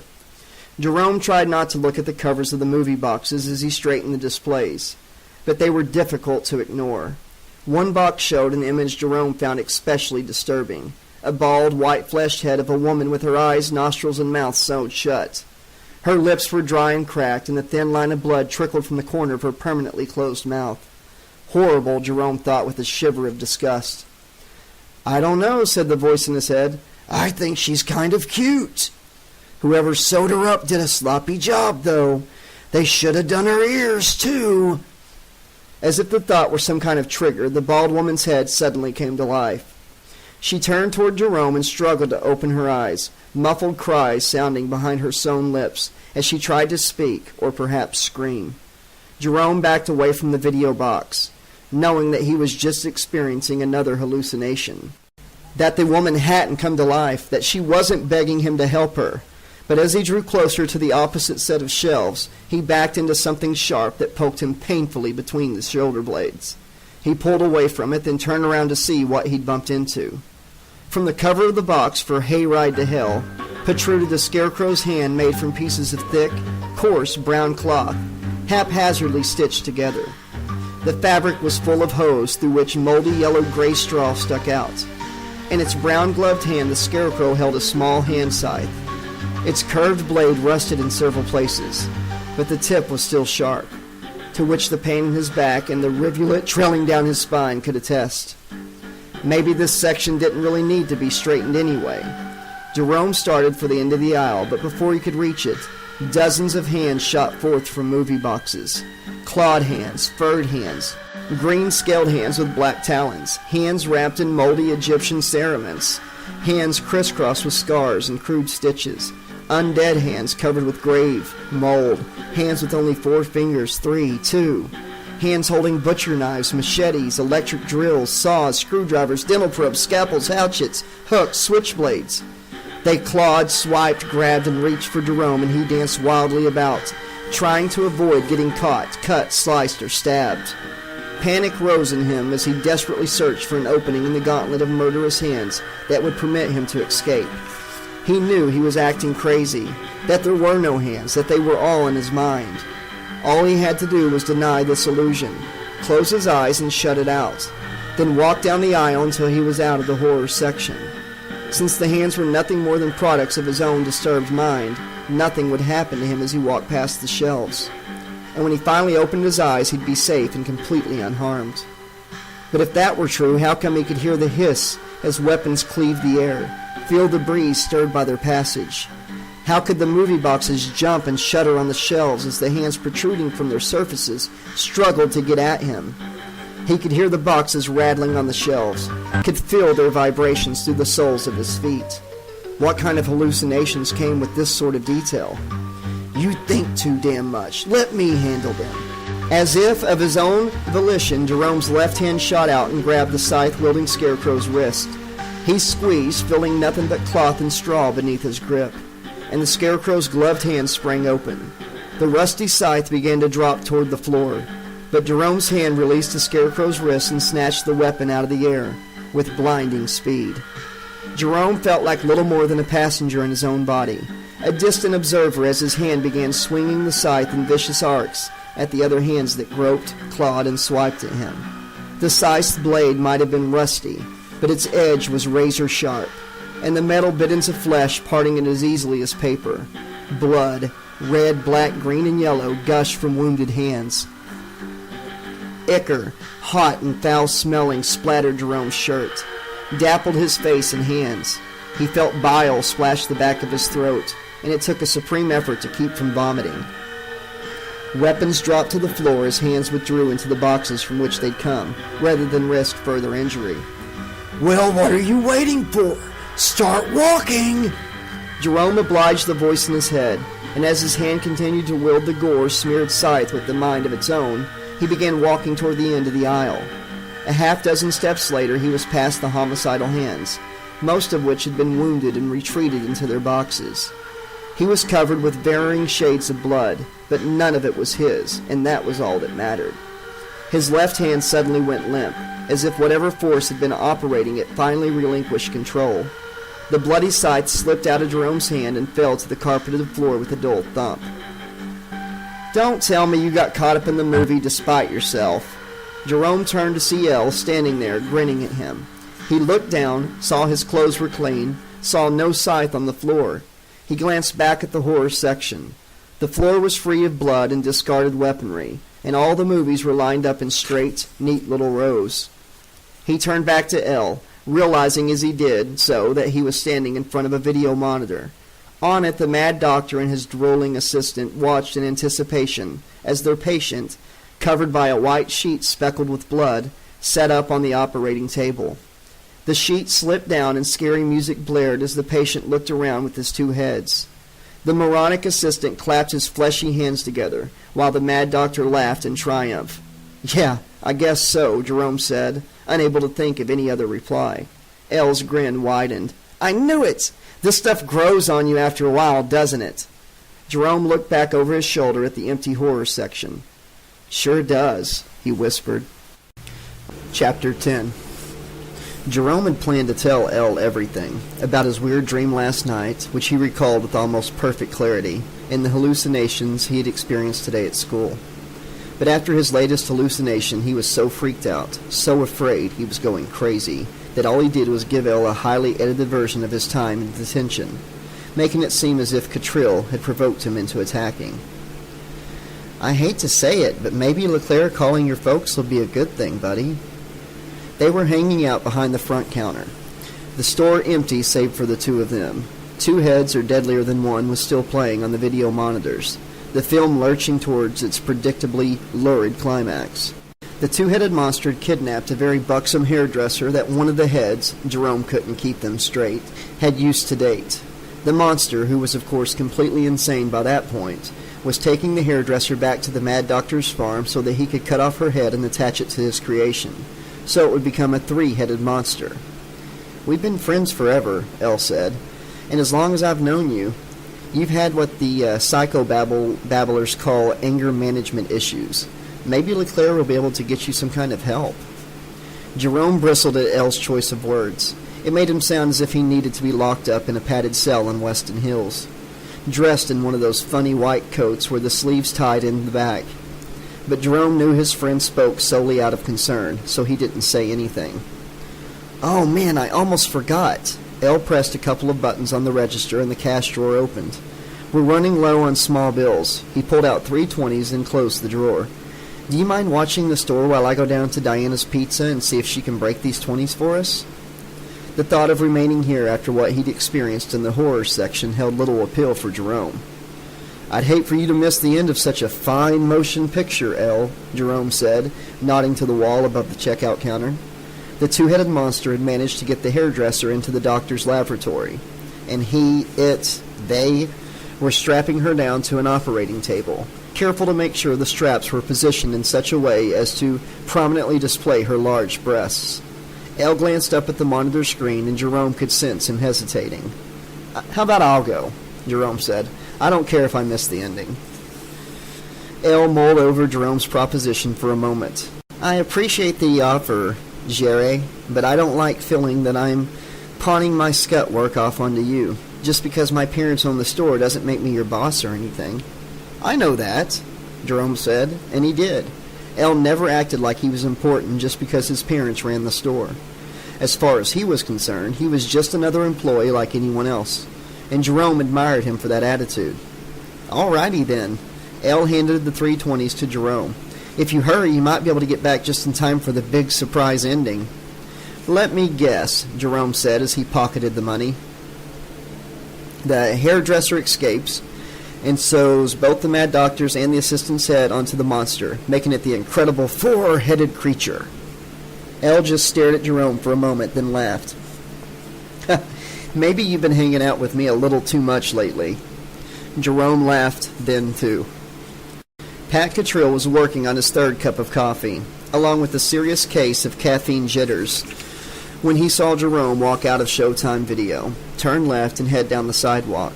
He took a last gulp of his coffee, set the styrofoam cup down on the table, then grinned at his two compatriots. "Time to have ourselves a little fun," he said. Jerome walked out of Diana's Pizza with a pocket full of ones and fives. The smells of baking pizza and subs inside had set his stomach to growling, and he was thinking about coming back to pick up dinner for Ellen himself after he took the money to the store. He was halfway to Showtime Video and had decided on ordering either a personal-sized pizza with pepperoni and red onion or a ham and Swiss sub when he walked in front of the entrance to the alley between Wert's hardware store and Luxury Travel.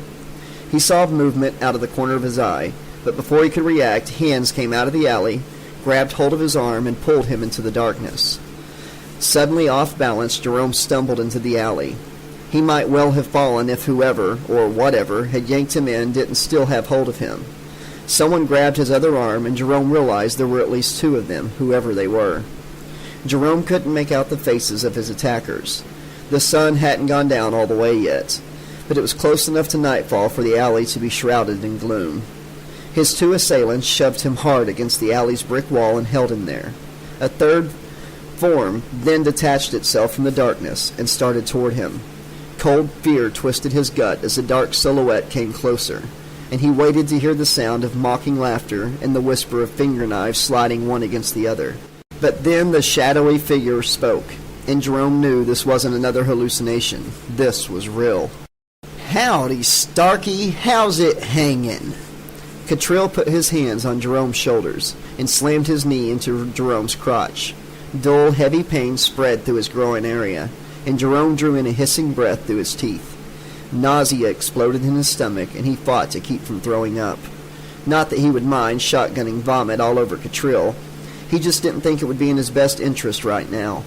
He slumped forward and would have fallen if the other two, who had to be Brent Haney and Eddie Jackson, hadn't kept his shoulders pinned to the wall.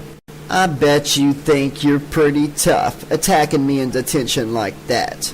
Cottrell tried to sound tough himself, but Jerome could detect the fear in his voice, and it frightened Jerome more than the near certainty of further physical violence, because a truly scared man was capable of just about anything.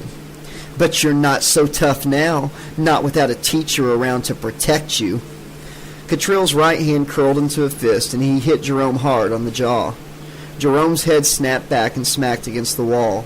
Light flashed along his optic nerves, followed by darkness. He thought he'd lapsed into unconsciousness, but he could still hear his own ragged breathing, along with that of Cottrell and his two flunkies. They panted with excitement, like a trio of hounds that had cornered their prey and were eager to start tearing into living meat. Jerome's eyes were closed, his head lowered, chin resting on his chest. He struggled to raise his head and open his eyes, but pain erupted on the right side of his jaw, and his mouth filled with hot, coppery blood. He tried to spit it out, but the best he could manage was to open his mouth and allow the blood to spill onto the ground by itself. He wondered if his jaw was now broken. As bad as it hurt, he would not be surprised. He felt his anger rising inside, like the smoldering remains of an almost dead fire stoked with new fuel. He did his best to forget about Cottrell, Jackson, and Haney, to forget about the pain that throbbed in his jaw and the back of his skull. He focused the full power of his concentration on the flame that burned in the deepest core of his being, and willed the fire of his anger and hate to grow. "Thanks, bro. I'll take it from here." The darkness that came for Jerome then had nothing to do with whether or not his eyes were closed, and for a time he knew no more. As sweet as this was, Cottrell was almost disappointed. He'd expected Jerome to put up more of a fight. As it was, it looked like the wuss was just going to stand there and let the three of them stomp his ass. It was almost too easy. Cottrell wasn't the most literate young man in Springwood, and thus wasn't familiar with the saying, "Be careful what you wish for, you might get it." But he was about to gain intimate, first-hand knowledge of the concept. Jerome's head snapped up, eyes open, mouth stretched into a grin. The blood from his spit and rapidly swelling lips smeared his mouth and teeth. giving his smile an aspect of insane wildness. His arm muscles tightened, and then with a single motion he brought them forward and down. Eddie Jackson and Brent Haney still had hold of Jerome's wrists, and the two lackeys were yanked off balance and slammed onto the alley floor. Free of their restraint, Jerome straightened and looked at Catrill with eyes that held nothing. No humor, no understanding, and certainly no pity. It was the same look Catrill had seen when Jerome had attacked him in kindergarten, and again when he tried to choke the life out of him today in detention. This was what truly terrified Catrill, far more than Jerome's strength or his savage unpredictability. That dead look in his eyes, as if what lay behind them wasn't really human. Jerome took a step toward him, and Catrill turned, quick as a rabbit, bolted out of the alley, leaving his two friends behind to deal with Jerome as best they could. For the three Pusketeers, it most definitely was not one for all and all for one. More like, get out of my goddamn way, it's every man for his fucking self. As he ran down the sidewalk, Catrill heard the sound of someone screaming back in the alley, but he didn't hear it for long. Eddie was already in the process of getting back up on his feet when he saw Pat run out of the alley, followed closely by a stumbling, staggering Brent. A distant part of his mind cried out in betrayal at seeing his friends abandon him, but his head hurt too much for him to worry about them right now. He wasn't sure, but he figured he must have conked his head on the ground when Jerome had thrown him and Brent down. Man, that dude was strong. Eddie managed to stand, but he wasn't confident in his ability to remain that way. He was dizzy, and he was having trouble getting his eyes to focus. He wondered if he had a concussion. He hoped not. He hated going to the doctor. Eddie started shuffling toward the alley's entrance, keeping one hand on the wall to steady himself. But he froze when he heard someone speak behind him. "And just where do you think you're going, young man?" Eddie's first thought was that it was his father, and his bowels turned to ice water. His old man was meaner than a rattlesnake with the clap, especially when he had a few beers in him. If he knew he'd held on to Jerome so Pat could wail on him, his dad would beat the shit out of Eddie for being a coward. If it had been Eddie himself doing the punching, his old man wouldn't mind so much. He turned around, wobbling and almost falling over as he did so. "Look, Dad, it was all Pat's idea."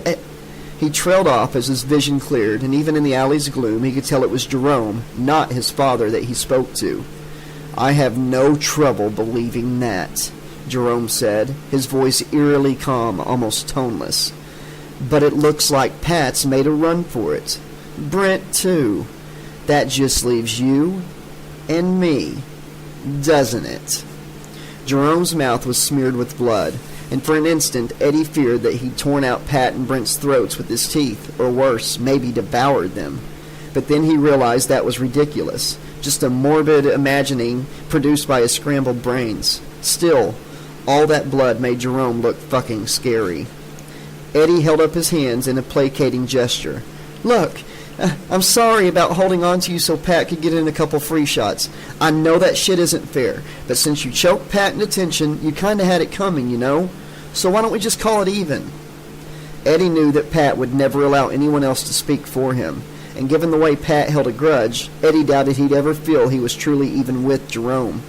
But Eddie didn't have any problem lying, especially if doing so would keep Jerome from retaliating against him. Jerome kept walking toward Eddie, and didn't stop until they were almost nose to nose. "I don't think so," Jerome said. Eddie tried to run, but Jerome was too fast. He grabbed hold of Eddie's wrist, spun him around, and slammed him face first into the alley wall. Eddie shrieked in pain as his nose burst like an overripe tomato, gushing crimson all over the brickwork. Eddie staggered backward and raised his hands to his face, but all he found was a warm, wet depression where his nose had been. "You son of a bitch! You broke my fucking nose!" "I'm sorry," Jerome said as he calmly advanced on Eddie. "I was trying to break your whole goddamned head." Eddie screamed as Jerome grabbed a fistful of his hair and shoved him toward the wall. The last thing Eddie saw before his head was reduced to a bloody pulp of brain tissue and bone fragments was the gory smear where his nose had smashed against the wall only moments ago, rapidly coming toward him. It was funny, but the blood had formed a pattern that resembled a smiley face.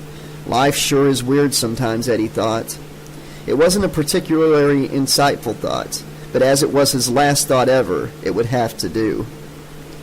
The first thing Jerome was aware of as he returned to consciousness was the tinkling of the bell attached to the front door of Showtime Video. He paused as the glass door slowly closed behind him, troubled by the vague notion that something was wrong but having no idea what it might be. And then the pain hit him. His jaw throbbed, the back of his head hurt, and his testicles felt like swelling lumps of lead. He was taken off guard by the sudden sensations of pain, so much so that his knees went weak and he thought he was going to fall. Elle stood behind the checkout counter, gaze fixed on the video monitor where the words, "The End," with a question mark, appeared in red letters designed to look like they were formed by dripping blood. "Talk about lousy timing," Elle said after a quick glance in Jerome's direction to make sure he wasn't a customer. "The movie just ended, but if you want I can reverse back to—" He stopped and turned toward Jerome, his eyes going wide. "My God, what happened to you? Were you mugged or something?" At first, Jerome wasn't sure what Elle was talking about. Then he looked down and saw that his shirt was spattered with bloodstains. And he reached up to touch them. They weren't dry yet. His hand came away bloody, far more so than the stains on the shirt could account for. I don't know." Elle hurried out from behind the counter just in time to catch Jerome before he fell. "Christ, you look like something the cat dragged in, thought twice about it, and then dragged back out." He started half walking, half carrying Jerome toward the checkout station. "We need to call the life squad for you." "No, I'm not hurt that bad," Jerome said weakly, sounding like he was hurt that bad, if not worse. "I'll be okay once I've had a chance to get cleaned up and rest a little. Help me into the back, all right?" Elle didn't look happy about it, but he nodded and did as his friend asked. There were a few chairs in the back, and Elle helped Jerome sit on one. Jerome moaned as his butt came in contact with the chair, putting pressure on his abused testicles. Elle looked at him with a worried expression. "I really think you should let me call the paramedics. You've obviously been in some kind of accident or fight, man. Your jaw's swollen and starting to bruise. You've got a busted lip, which I guess accounts for the blood all over you. And there's blood in your hair, too. I think you may have been hit on the head. Head injuries are nothing to screw around with. And it's not like you're such a genius that you can afford to lose any of your little gray cells." Jerome attempted to smile at Elle's nervous joke, but it hurt too much, so he gave it up. "If I was seriously injured, I'd not only let you call an ambulance, I'd insist on it." "But I'm okay, Elle." He reached up to touch the back of his head and winced. "At least I will be as soon as I've had a chance to shake off whatever happened to me." "But that's my point," Elle said, exasperated. "If you can't remember what happened, how can you be okay?" Images and sensations flashed through Jerome's mind. Catrill's grinning face, Eddie Jackson spinning around, screaming once before falling suddenly, terribly silent. "I'm sure it'll all come back to me in a minute, once I've had a chance to rest, man." Before Elle could protest any further, the front bell tinkled in the other part of the store. Elle looked suddenly unsure what to do, and Jerome said, "Go on, take care of whoever it is. I'll be fine back here." Elle hesitated a moment longer before finally nodding. "All right, but I'll be back in just a minute, okay?" Sure, just take your time." Elle looked doubtful, but he turned and hurried out into the main part of the store, closing the door to the back room behind him. Jerome was glad Elle had listened to him. He really was all right, and besides, Elle's voice had been giving him a headache. He'd never realized just how loud his friend talked. All he wanted to do was sit here in silence, close his eyes for a few minutes, and rest. Chapter 11. A gentle bobbing, up and down, up and down. Water lapped against the sides of a small boat. Sunshine warmed his face, breeze stirred his hair. He had a hold of something in his hands, and even before he opened his eyes, he knew it was a fishing pole. He opened his eyes, and sure enough, it was a fishing pole, but not a high-tech one. He held an old-fashioned cane pole, the kind his dad had started him off using when he was still in preschool. They're a little easier to learn how to fish with, and though his father hadn't added for someone as little as you, Jerome had known what his dad meant. But he hadn't cared. He'd just been thrilled to be out on a real lake in a real boat with his father. He'd been so glad Grandma and Grandpa had let him come. Besides, who needs all that fancy equipment? It's a lot more fun to fish like this, right? Jerome's dad had been using a cane pole too, even though he had a much nicer one back in the van. Right? Jerome had said. It was a good memory, one of his best, just sitting and fishing with his dad as their boat drifted in the lake. But he was alone, and without the slightest idea where he was or how he'd got here. He looked around, saw a distant shoreline, tall green trees, a heron standing close to the bank, scanning the shallow water in search of fish. He was sitting in a small outboard in the middle of what he used to call Big Fish Lake because his dad had once caught a huge catfish here. It had been so long since Jerome had been here that he couldn't recall the real name anymore. Emerald Lake, someone said, someone with a raspy, guttural voice, as if his vocal cords were a mass of scar tissue. Someone who was sat inside the boat, facing Jerome. Freddie wore his green and red striped sweater, but instead of his fedora, he wore a brown fishing cap with a picture of a skeletal fish on the front. He was equipped for angling as well, only his pole wasn't made out of wood like Jerome's. It was fashioned from yellowish sections of bone, fitted one to the other, each segment smaller and thinner than the last, until at the very tip was what Jerome guessed to be the end bone from a pinky finger. A line of barbed wire stretched from the bony finger and down into the water. Freddie winked at Jerome. A smart fisherman knows to use good bait. Jerome glanced down at Freddie's shoes and saw an open tackle box, wedged between them. Inside were freshly severed tongues and moist eyeballs. His stomach lurched, but it had been so long since he'd eaten that nothing came up. Freddie took in the surroundings and grimaced. This place has a major case of the blands. Time for a Freddie-style makeover. Freddie did nothing special that Jerome could detect, but the leaves on the trees began to wither and die, falling off their branches with tiny, shrill death cries. The heron at the edge of the shore looked suddenly alarmed. It spread its wings and launched into the air, but not fast enough to avoid the maw full of teeth that rose up out of the water beneath it, clamped down on its long bird legs and dragged it down. All that was left was a small slick of blood and several loose feathers drifting on the water. The sky began to grow crimson, the reddish illumination making the water resemble blood. Jerome sniffed the air. It even smelled like blood, warm and rank. Much better, Freddie said, but then he frowned, the action causing the scarred skin of his brow to crack and clear serum to ooze forward. But it's still missing something. Flames erupted from the water around them, as if the surface was covered with gasoline and someone had just tossed a lit match overboard. Perfect! Much more festive, don't you think?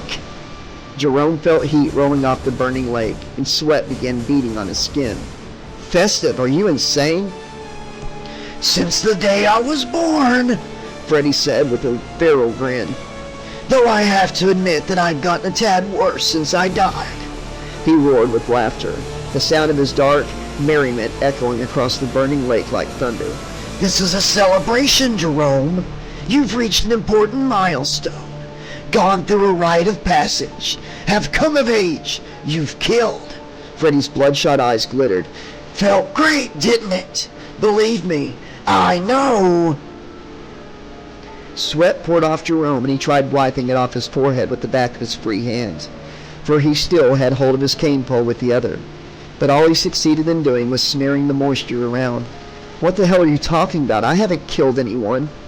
I'm talking about what you did in the alley, when Catriel and those two little weasels that follow him around jumped you. Sure, a couple of the losers got away, but you took care of the third one, slammed his head against a brick wall, and made his skull pop like a water balloon. Memories came slowly trickling back to Jerome then. He remembered going to Diana's Pizza for change, remembered being hauled into the alley by the three Pusketeers, being restrained by Eddie Jackson and Brent Haney while Catriel took a few cheap shots at him, and after that, Jerome didn't remember anything before returning to Showtime Video. I don't have any idea what you're talking about, freak, Jerome said, though he couldn't escape the feeling that somehow he was lying, even if he didn't know it. Sure you do, Jerome. Old pal, or at least part of you does. A part that's been inside of you since you were born. A part that's been slowly growing all these years. and it's just about ready to burst out of its shell. Big time! Freddy leaned forward and his eyes blazed with the reflected light from the fires that surrounded them. A part I put inside of you, Jerome, just before I killed your whore of a mother. Before Jerome could react to Freddy's mad pronouncements, his bone pole jerked. I got a bite! Freddy turned toward the port side of the little boat and hauled back on his pole. Something rose forth from the fiery crimson water with a splash, and Freddy brought the object in closer to the boat. He gripped the barbed wire line with his ungloved hand, causing black blood to trickle from where the barbs punctured his scarred palm. He then held out his catch, which dripped red gore, for Jerome's inspection. The thing wriggling on the end of Freddy's line resembled a hideously deformed fetus. Its body was small, its limbs stunted, but its head was nearly full adult size, and it possessed features that Jerome knew all too well, for he saw them in the mirror every day, but this was more like a sadistic caricature. The creature had a length of barbed wire caught in its teeth, with presumably some sort of hooked attachment, and it was furiously gnawing at it, shredding its lips to bloody tatters. Recognize this cute little fellow? Freddy asked. The fetus thing struggled at the end of the barbed wire line, but it didn't look as if it were suffering, despite the gobbets of blood and flesh falling from its ruined mouth. Its brow was furrowed, its face red, its eyes blazing with fury. The thing wasn't in pain, and it was not afraid. It was mad, mad as hell. Jerome couldn't answer Freddy. All he could do was stare with revulsion at this distorted version of himself. This is you, Jerome. Part of you, anyway. I know what you're thinking. He's a shrimp with a melon-sized head.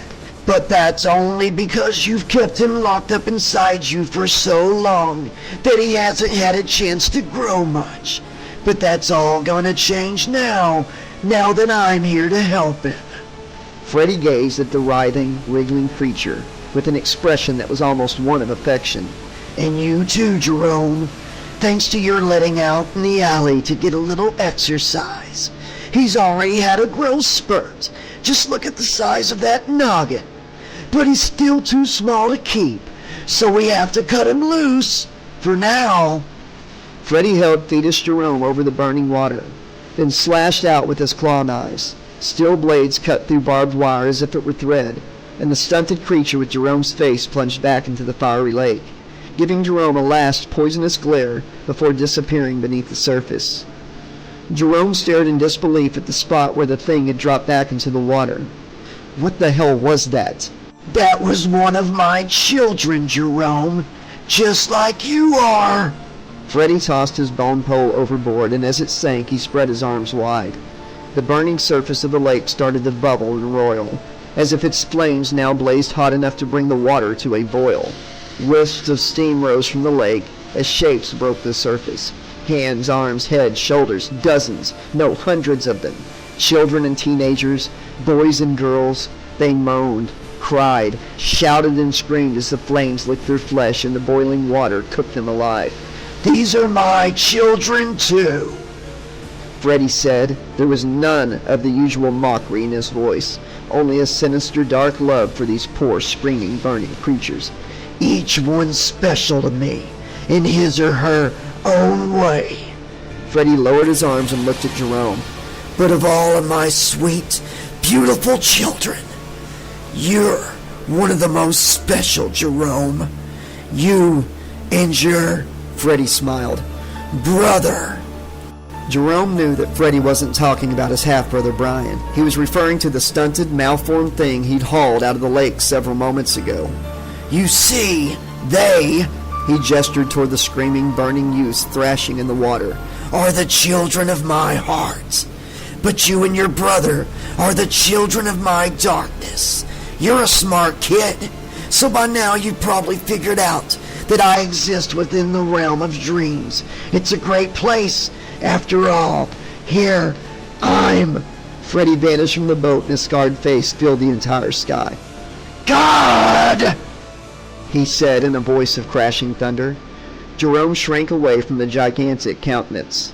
But then he blinked and Freddy was his normal size once more, sitting in the boat and facing him again. But as omnipotent as I am here, and as much as it chaps my ass to admit it, I'm limited when it comes to the trouble that I can cause in the physical world. I keep trying, but something always happens to send me right back here. Usually some snot-nosed punk," he growled. "But do I give up? No way. Not Freddy Krueger, the Springwood Slasher. Stubborn old boogeyman that I am, I came up with a plan to establish a permanent presence in what you bonebags so smugly refer to as the real world.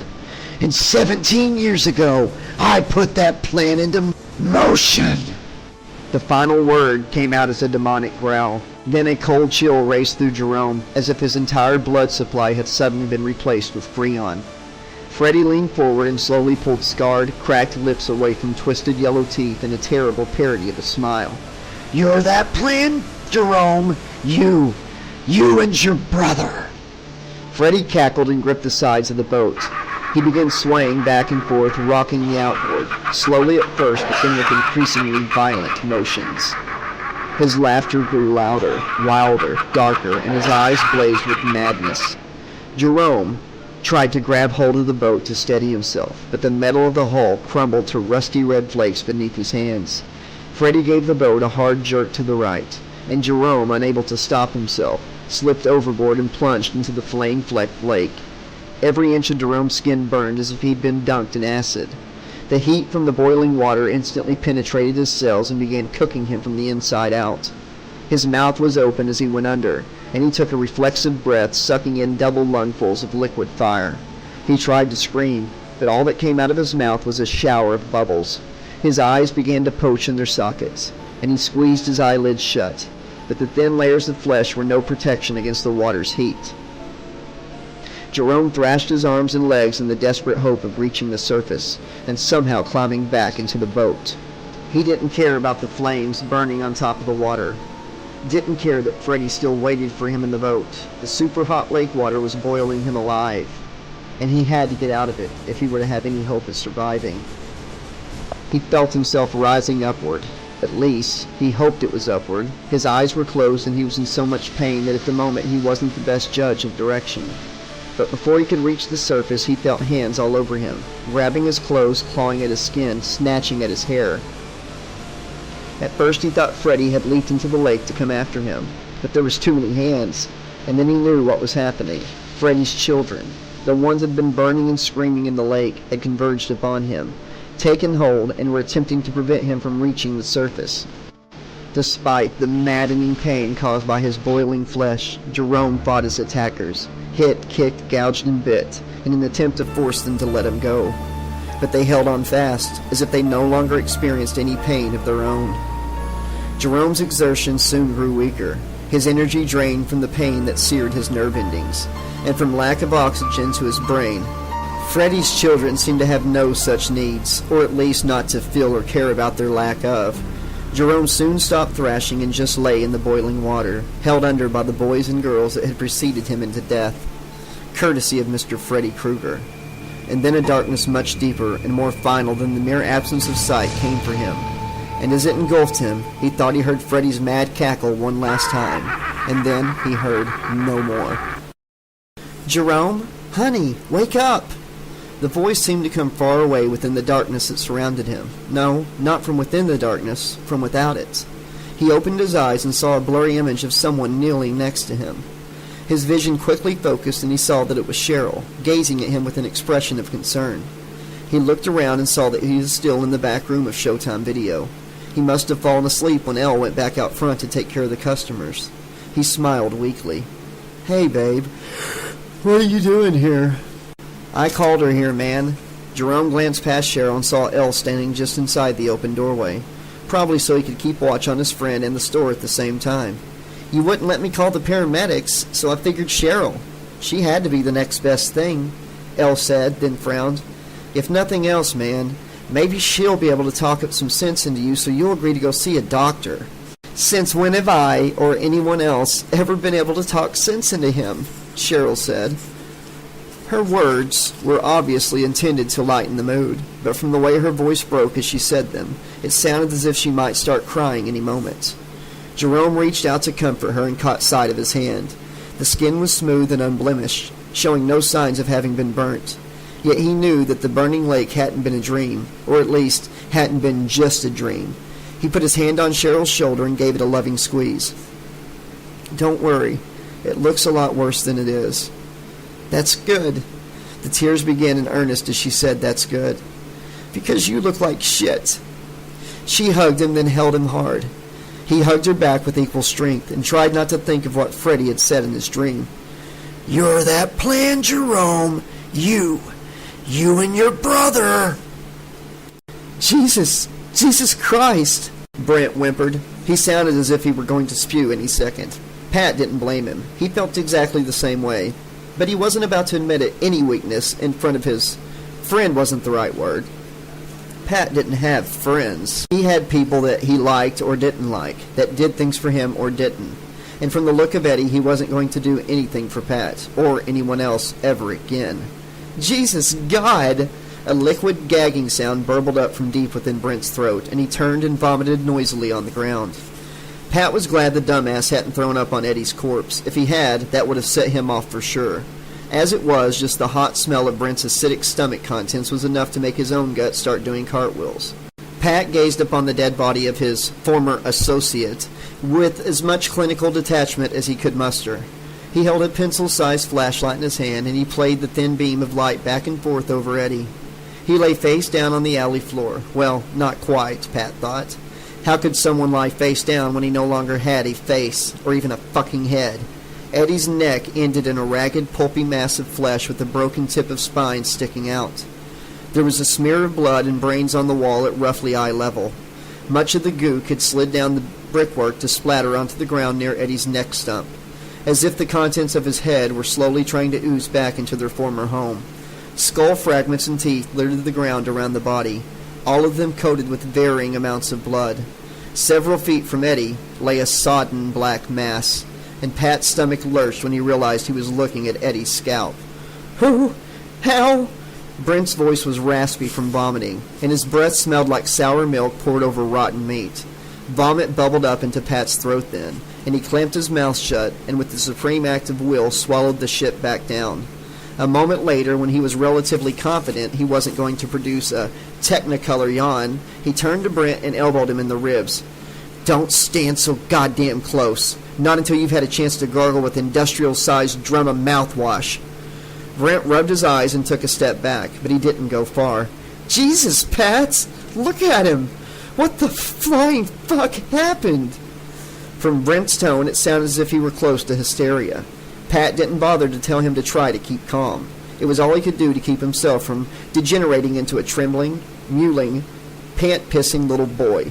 Jerome Starkey happened. After Jerome had suddenly changed from wimp to pro Street Fighter, Pat had fled the alley, not caring whether Eddie and Brent got away. But when Brent caught up to him a few blocks away, without Eddie, they both headed back in the direction of the alley, hoping they'd run into him along the way. Pat had hoped they'd also encounter Jerome again, so they could give him the nastiest ass-beating in history. At least that's what he told Brent. The truth was he didn't want anything more to do with Jerome tonight, and maybe not ever. But they hadn't run into Eddie, and when they reached the alley, Pat was secretly glad Jerome was gone. But he wasn't so glad anymore once he saw that Jerome had left them a present. One that was missing a head.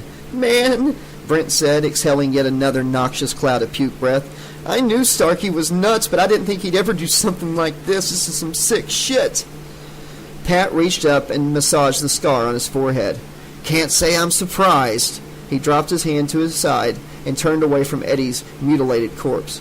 "Come on, let's get out of here." As he flicked off his pencil light and tucked it into his back pocket, Brent looked at him with both surprise and disbelief. "But we can't just leave him. Not like this." Brent gestured toward Eddie's corpse, but Pat refused to look at it again. He'd seen it enough already, enough to last him for eternity. "We have to. There's no way we can explain the cops what we were doing here. They might even blame us since we were waiting to jump Starkey. Hell, the son of a bitch might even claim he killed Eddie in self-defense, and the dumb shit cops might even believe him. So what do we do?" Brent sounded like a lost little boy who desperately hoped that someone would show him the right direction to go. "We haul ass out of here and call the cops from a payphone. We leave them an anonymous tip about where to find Eddie, and then we hang up. They'll find Eddie and make sure he's taken care of. Pat wasn't exactly sure what would happen after that, but he did know one thing. Eddie's funeral was definitely going to be a closed casket. So Starkey just gets away with killing Eddie? Brent practically wailed these words. Pat shook his head. We'll take care of Starkey ourselves. That way we'll know for sure that justice has been done. Besides, he forced a grin, it'll be more fun that way. Chapter 12. I'm not sure this is such a good idea. Jerome sat in the front passenger seat of Elle's silver Eldorado, while Cheryl drove. Elle had loaned them his car so Cheryl could drive him home. She'd helped him clean him up in the restroom at Showtime Video, and while he still looked like a guy that had been in the fight, he no longer looked as if he were one step away from needing the services of an undertaker. Well, I do, Cheryl said. It's going to be hard enough for you to explain what happened to your folks on your own. She gave him a quick glance. Especially after what happened in detention between you and Pat Cottrell just earlier this afternoon. I insist on being there when you talk to your dad and stepmom, for moral support if anything else. Jerome wanted to argue the point further, but he knew it was no use. Once Cheryl had made up her mind, there was no changing it, especially if she believed she was doing the right thing. While part of him worried that her presence would only complicate the situation when he got home, he was also glad to have her support and was touched by her love and loyalty. Not for the first time, he wondered what he'd ever done to deserve someone as wonderful as Cheryl Garinger as his girlfriend.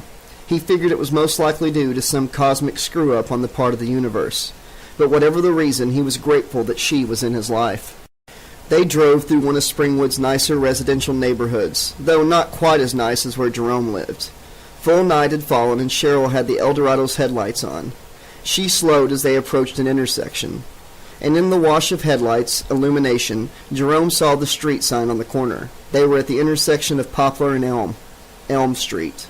Jerome wasn't sure why, but he felt a cold prickling on the back of his neck upon seeing the sign.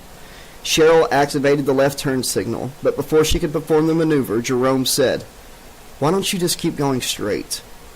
He tried to keep the nervousness he felt out of his voice, but he knew he'd failed by the half-puzzled, half-suspicious look that Cheryl gave him. "But it's faster to go down Elm," she said. "Unless you want to postpone talking to your folks as long as possible, then I'll be glad to take the slow way." Jerome wasn't looking forward to talking with his dad and Lynn, but that was not the reason for his reluctance to take Elm Street. But since he couldn't express why he was reluctant, he said, "Never mind, Elm's okay." Cheryl looked at him for a moment longer, as if giving him a chance to explain. But he said nothing more, so she faced forward, pressed down on the gas, pulled into the intersection, and turned left. As soon as they began driving down Elm Street, a cold, shivery feeling settled into the pit of Jerome's stomach, and made itself comfortable there. Halfway down the street they came to it, the house. 2 stories, gray, unpainted wood, roof full of holes and ready to collapse, planks nailed over the windows, front steps chipped and cracked. The yard was covered with dead brown weeds, and the few trees that still survived were stunted, leafless mockeries of plant life. Jerome didn't know anything about the house, beyond the fact that it was a bad place and everyone, especially kids, were supposed to stay away from it at all costs. Not only that, but people didn't even like to look at it as they went past it. It was almost as if citizens of Springwood were determined to make believe that the house didn't exist. Like if they could just make believe hard enough, maybe it really would go away. But it never did. It was always there, sitting like some sort of stubborn growth that defied all attempts to have it removed. Then they were past the house, and Jerome's unease began to subside, though it didn't disappear entirely. They continued on in silence, and several minutes later Cheryl pulled the Eldorado to a stop in front of Jerome's house. The lights were on, of course. He couldn't be lucky enough to find Dad and Lynn had given up on waiting for him and gone out for the evening. And to make matters worse, there was a green Volkswagen Beetle parked in the driveway, with bumper stickers that proclaimed, "Miracles happen," and "Think globally, act locally." Jerome groaned. "Becca's here, too. She said she was going to come over, but I forgot all about it. I hope she hasn't been here too long.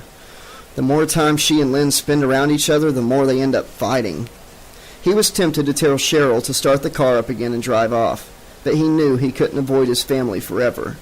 Besides, after everything that had happened today, he was actually kind of looking forward to seeing them, even Lynn. He hated to admit it to himself, but he needed to be around them. to be around normalcy again. So what if he didn't always get along with his family? That didn't seem to matter much anymore, not since Freddie had gotten to his head. So he and Cheryl got out of the car, and she took his hand as they crossed the walkway to the front door. He recalled trying to sneak in last night. It seemed as if that had happened weeks ago instead of less than 24 hours. At least this time I'm going in the front, he thought. He pulled his house keys out of his pocket, unlocked the front door, and stepped aside so Cheryl could enter first. She gave him a smile and squeezed his hand. Such a gentleman. Then she entered and Jerome followed. He half expected Dad and Lynn to be standing in the foyer waiting for him, arms crossed, stern expressions on their faces, but no one was there. He closed the door and locked it, then paused and listened. Usually Brian and Mary were screaming like banshees as they fought over who got that toy or whose turn it was to play the Xbox, but he heard nothing.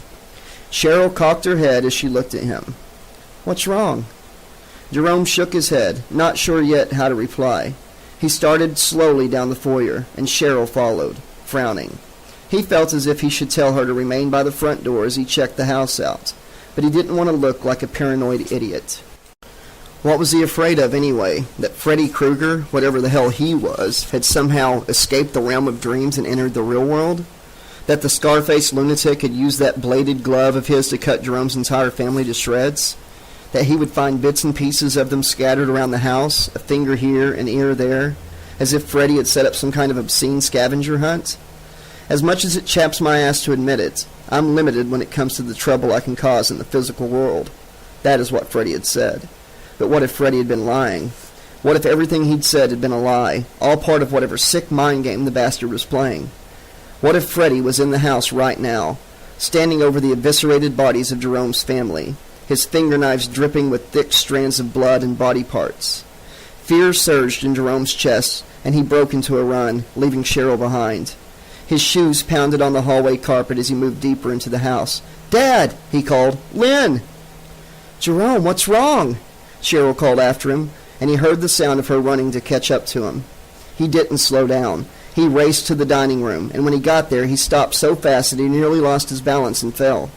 His family sat at the dining table. Dad, Lynn, Brian, Mary, and Becca. As usual, Lynn sat as far away from Becca as she could. Brian sat next to Becca, while Mary sat on her lap. Both of his step-siblings had chocolate smeared across the lower half of their faces. "Hi, Jerome," Mary said with a chocolatey grin. "Aunt Becca brought cupcakes."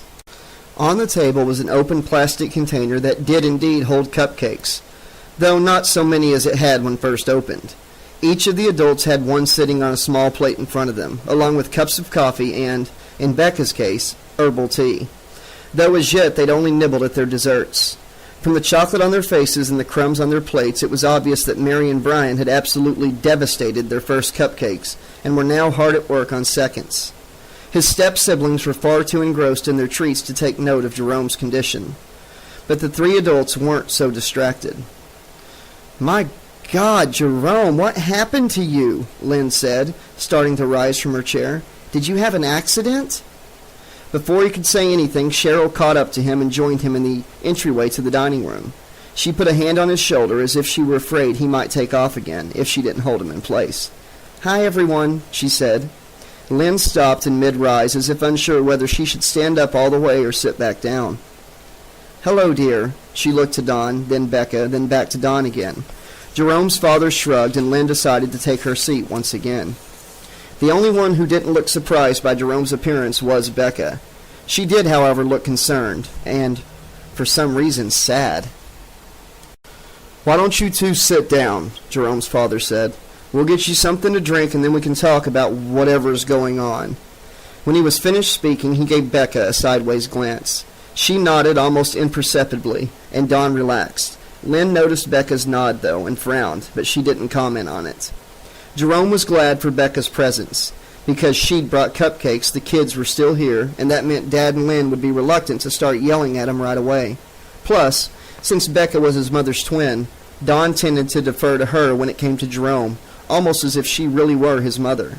It was one of the numerous reasons that Lynn wasn't especially fond of Jerome's aunt, along with the way Brian and Mary called her aunt when she was no relation to them by either blood or marriage. As if seizing an opportunity to get away from Becca, Lynn said, "I'll go get the drinks," and started to stand up again. "Coffee okay, Jerome?" He nodded, then winced as the motion set his head to hurting again. "Regular, please." He had no intention of sleeping tonight, maybe ever again if he could help it. "Tea for me, if you don't mind," Cheryl said. Lynn's answering smile seemed genuine enough. Jerome had the sense that she really liked Cheryl, which always came as a relief since she didn't like Becca. Lynn finished getting up and left the dining room. There were only 2 chairs unoccupied, one of them by where Lynn had been sitting. Without waiting for Jerome to express a preference, Cheryl walked over to the seat next to Lynn's and sat down. It seemed his girlfriend intended to serve as a buffer between Jerome and his stepmother if need be. He smiled at her thoughtfulness, though it made his swollen lip crack open and start to bleed again. He rubbed at the cut with his fingers and wondered yet again how he'd ever gotten so lucky to have someone as great as her to care for him. Jerome walked over and took the last empty seat. Everyone was silent for several moments after that. At least, no one spoke. The kids were devouring their second cupcakes with such gusto that the dining room echoed with their chewing, smacking, slurping, and glurping sounds. Lynn soon returned with plates and saucers, then went back to the kitchen and brought out their coffee and tea. She set the drinks down on the saucers in front of Jerome and Cheryl and said, "Help yourselves to one of Becca's cupcakes," then sat down next to Dawn. She looked at Jerome expectantly, her expression calm enough, but her eyes quivered with worry and nervousness, and her right foot tapped rapidly against a chair leg, a sure sign that she was upset. Jerome took a deep breath and then started to talk. He gave them an edited version of events. No possessed frogs, no nightmares, and absolutely no Freddy Krueger. When he was finished, Lynn's face had become a shade or 2 paler, and his dad looked as if he wanted to both hug and throttle his son at the same time. "We should take you to the doctor," Lynn said. "If you can't remember what happened in the alley when you were attacked, it might be because you sustained a serious head injury." "Elle told me the same thing," Jerome said, "but I honestly feel fine, y'all." Maybe not so honestly, but he didn't feel like he was going to kill over dead any minute either. It was dark in the alley and everything happened so fast. More than anything else, I think that's the main reason my memories of the attack are so fuzzy. "You lie like you were born to it." The interior voice sounded amused, and this time it was accompanied by a mental image of the fetus thing Freddy had pulled from the lake in Jerome's last dream. Was that who the voice belonged to? To that creature? "That makes sense," Don said. "We'll just keep an eye on you and see how you do. If it looks like we need to take you to a hospital, we will. Sound good to you, Lynn? Becca?" Lynn didn't look too happy, but she didn't disagree with her husband. Becca had remained silent the entire time Jerome had been telling his story. He'd had the feeling that she was perfectly aware that he was lying, or at least omitting certain details. But she'd done nothing other than sit quietly while he talked. But now that Dawn had put a direct question to her, she responded. "Jerome's injuries, his physical ones anyways, aren't so serious that he needs a doctor. As for his spiritual wounds, though," she trailed off. Jerome looked at Becca hard, willing her to receive the thought message he was broadcasting. "Please, no weird stuff. Not now, not here. Just let me do my own thing and I'll figure it all out before too long, I swear." But if Becca had received the mental message, she gave Jerome no sign of it. "Please, Becca," Lynn said. "You know how I feel about anything of an occult nature being discussed in my house." She glanced at Mary and Brian, their faces still dirty, bellies bulging from all the cupcakes and milk they'd ingested. "I don't want to expose the children to such things." From the way she stressed that last word, it was clear that by things she really meant horse shit. Not that Mary and Brian were paying any attention. They both looked on the verge of falling asleep. Dawn rose. "Tell you what, I'll go get the kids washed up and ready for bed, and once they're tucked in, I'll be back." Lynn looked as if she wanted to protest being left with Becca without Dawn there to referee, but she nodded. Dawn stood, went over to Becca, and picked up a nearly unconscious Mary. Brian was equally tired, but he was older and bigger, and thus had to walk on his own. The kids mumbled goodnight to Becca, kissed her on the cheek, then allowed their father to escort them to the bathroom for face washing and toothbrushing. Brian held on to Dawn's hand as they left the living room. "Is Jerome going to be okay?" he asked sleepily. "Of course he is," Dawn said, though Jerome could hear the doubt in his dad's voice. Once Brian and Mary were out of the dining room, Becca resumed speaking. What I'm going to tell you might sound ridiculous at first, Jerome, Cheryl, but you need to believe me. Your lives may very well depend on it. Lynn gripped the edge of the table so hard her knuckles turned white. Don't do this, Becca. There was anger in her voice, but also a tone of pleading. You know how important it is that we don't say anything about him. Jerome felt as if Lynn's words had struck him a physical blow. She wasn't telling Becca that she was nuts. She sounded like a co-conspirator urging a comrade to maintain secrecy. That's exactly right, the voice in his head whispered. They're in it together. All of them. Lynn, Becca, your dad. In on what, Jerome thought. In on the lie, came the answer. We have to tell them, Lynn, Becca said. It's the only way. Lynn looked at Jerome's aunt for a long moment, and then she let go of the table edge and placed her hands in her lap. She released a sigh, then nodded. All right, just go ahead. Jerome wanted to interrupt, to ask Lynn and Becca why they were suddenly talking, if not like friends, then at least like allies. But he feared that if he said anything, Lynn might rescind her cooperation, and he and Cheryl might never get a chance to hear what Becca had to say. Besides, he already knew, didn't he? They were in on it, both of them. Many years ago, a child killer stalked the streets of Springwood. He murdered dozens of children before he was caught.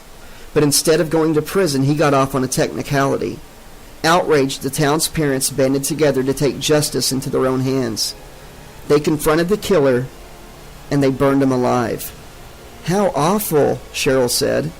Jerome took her hand and gave it a reassuring squeeze, but his gaze was focused on Lynn.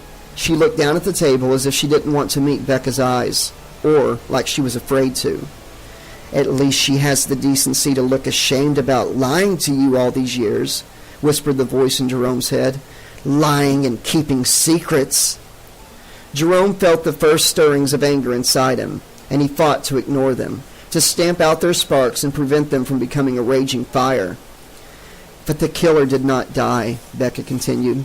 At least, not as most people understand the concept of death. His body was destroyed, but his foul spirit somehow survived and found a new home in the realm of dreams. There, he became far more powerful than he'd ever been as a mortal killer, and he began to plot his revenge against the parents who had taken his life. Though the dining room was warm, Jerome shivered as if a cold breeze suddenly wafted through it. Freddy Krueger, he whispered. Lynn jumped at the sound of the killer's name, as if saying it might somehow be enough to summon him, but Becca just nodded. That's right. Freddy used his new dark powers to reach out to Springwood's surviving children, many of them now grown into teenagers, through their dreams, and the killing began again. You see, Becca knew about Freddy too, and she never said a word about him to you your entire life. The anger began to build again, and this time Jerome didn't bother to try to control it. Lynn looked up at Becca, her expression defiant, though her voice trembled. They stopped him though, right? For a time, Becca acknowledged, but while Krueger was beaten, he was not destroyed. He retreated to the dream realm to lick his wounds and restore his strength. The cycle would be repeated a number of times. Months, sometimes years would pass, and then the killing would start anew. Becca paused then, but Jerome couldn't speak. He wanted to deny what Becca was saying, wanted to tell her she was full of shit, then get up and walk away and pretend that he had never heard of Freddy Krueger. But he couldn't, not after everything that had happened to him in the last 24 hours. He understood then why Miss LeClaire had asked him if he'd been having any strange dreams lately. She knew all about Freddy Krueger too. It seemed like everyone knew, except him. They're liars, the voice said. Every one of them. That old abandoned house on Elm, the real spooky one, Jerome said. That's his home, isn't it? Yes, Becca said. And it's still the center of his power in the real world. Even people who aren't physically aware can sense Krueger's evil when they're near it. If all of this is true, Cheryl said, then why haven't Jerome or I ever heard anything about this guy? Even if he was only a regular human killer, he'd be a local legend. Kids would pass his story down from one generation to the next. But I've never heard the name Freddy Krueger in my life. That's because after decades of losing their children to this monster, the adults of Springwood, many of whom had been children themselves during Freddy's earliest rampages, realized that the only way to defeat him was to cut off his access to his victims, Becca said. Various medications were tried to suppress the children's dreams, but while they worked for a time, drugs ultimately proved ineffective. Lynn picked up the story from there. So the adults reasoned that if they couldn't stop their kids from dreaming, maybe they could at least keep them from dreaming about Freddy. And if they didn't dream about him, if no one did, he wouldn't be able to get at the children, and maybe he'd even cease to exist altogether. Did it work? Jerome asked. Maybe the adults had a reason for their lies and their secrets, he thought. His anger didn't recede, but it didn't get any worse for the moment. Cheryl shot him a look as if to say, "You're not really buying this stuff, are you?" But she didn't say anything. Becca and Lynn exchanged glances. "More or less," Becca said. "The adults still know, some of us anyway, so Kruger's not completely forgotten. But we've worked very hard to make sure that no children or teens know about him. As a result, the killings have been fewer in numbers and more years pass between them. Kruger's like a disease. If you inoculate enough people against it, eventually the disease dies out because it can't find any new hosts. That's what we're hoping will happen with Kruger one day.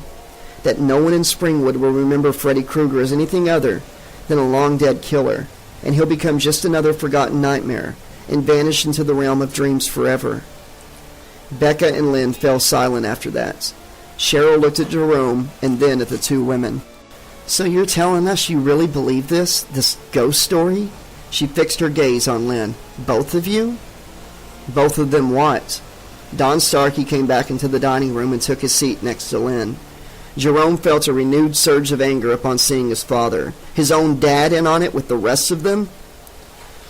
"Got them both down," he said. "Hopefully the little monkeys will sleep through the night and have pleasant dreams." "Or no dreams at all," Lynn amended. Don's expression became grim. "You told them about Kruger." It wasn't a question. "Yeah, they did, Dad," Jerome said, struggling to keep from raising his voice. "But what I want to know is how you could have kept this knowledge from me my whole life." Don frowned. "Didn't they tell you about the containment strategy?" "We did," Lynn said, and Becca nodded. Jerome understood then why his father had taken Brian and Mary upstairs, to prevent them from hearing about Freddy and becoming infected by the knowledge of his existence. "So, what part of it don't you understand?" Don asked. "We're just trying to protect you." He glanced at Cheryl. "All of you." "I'm not talking about that," Jerome said, feeling his anger start to rise again.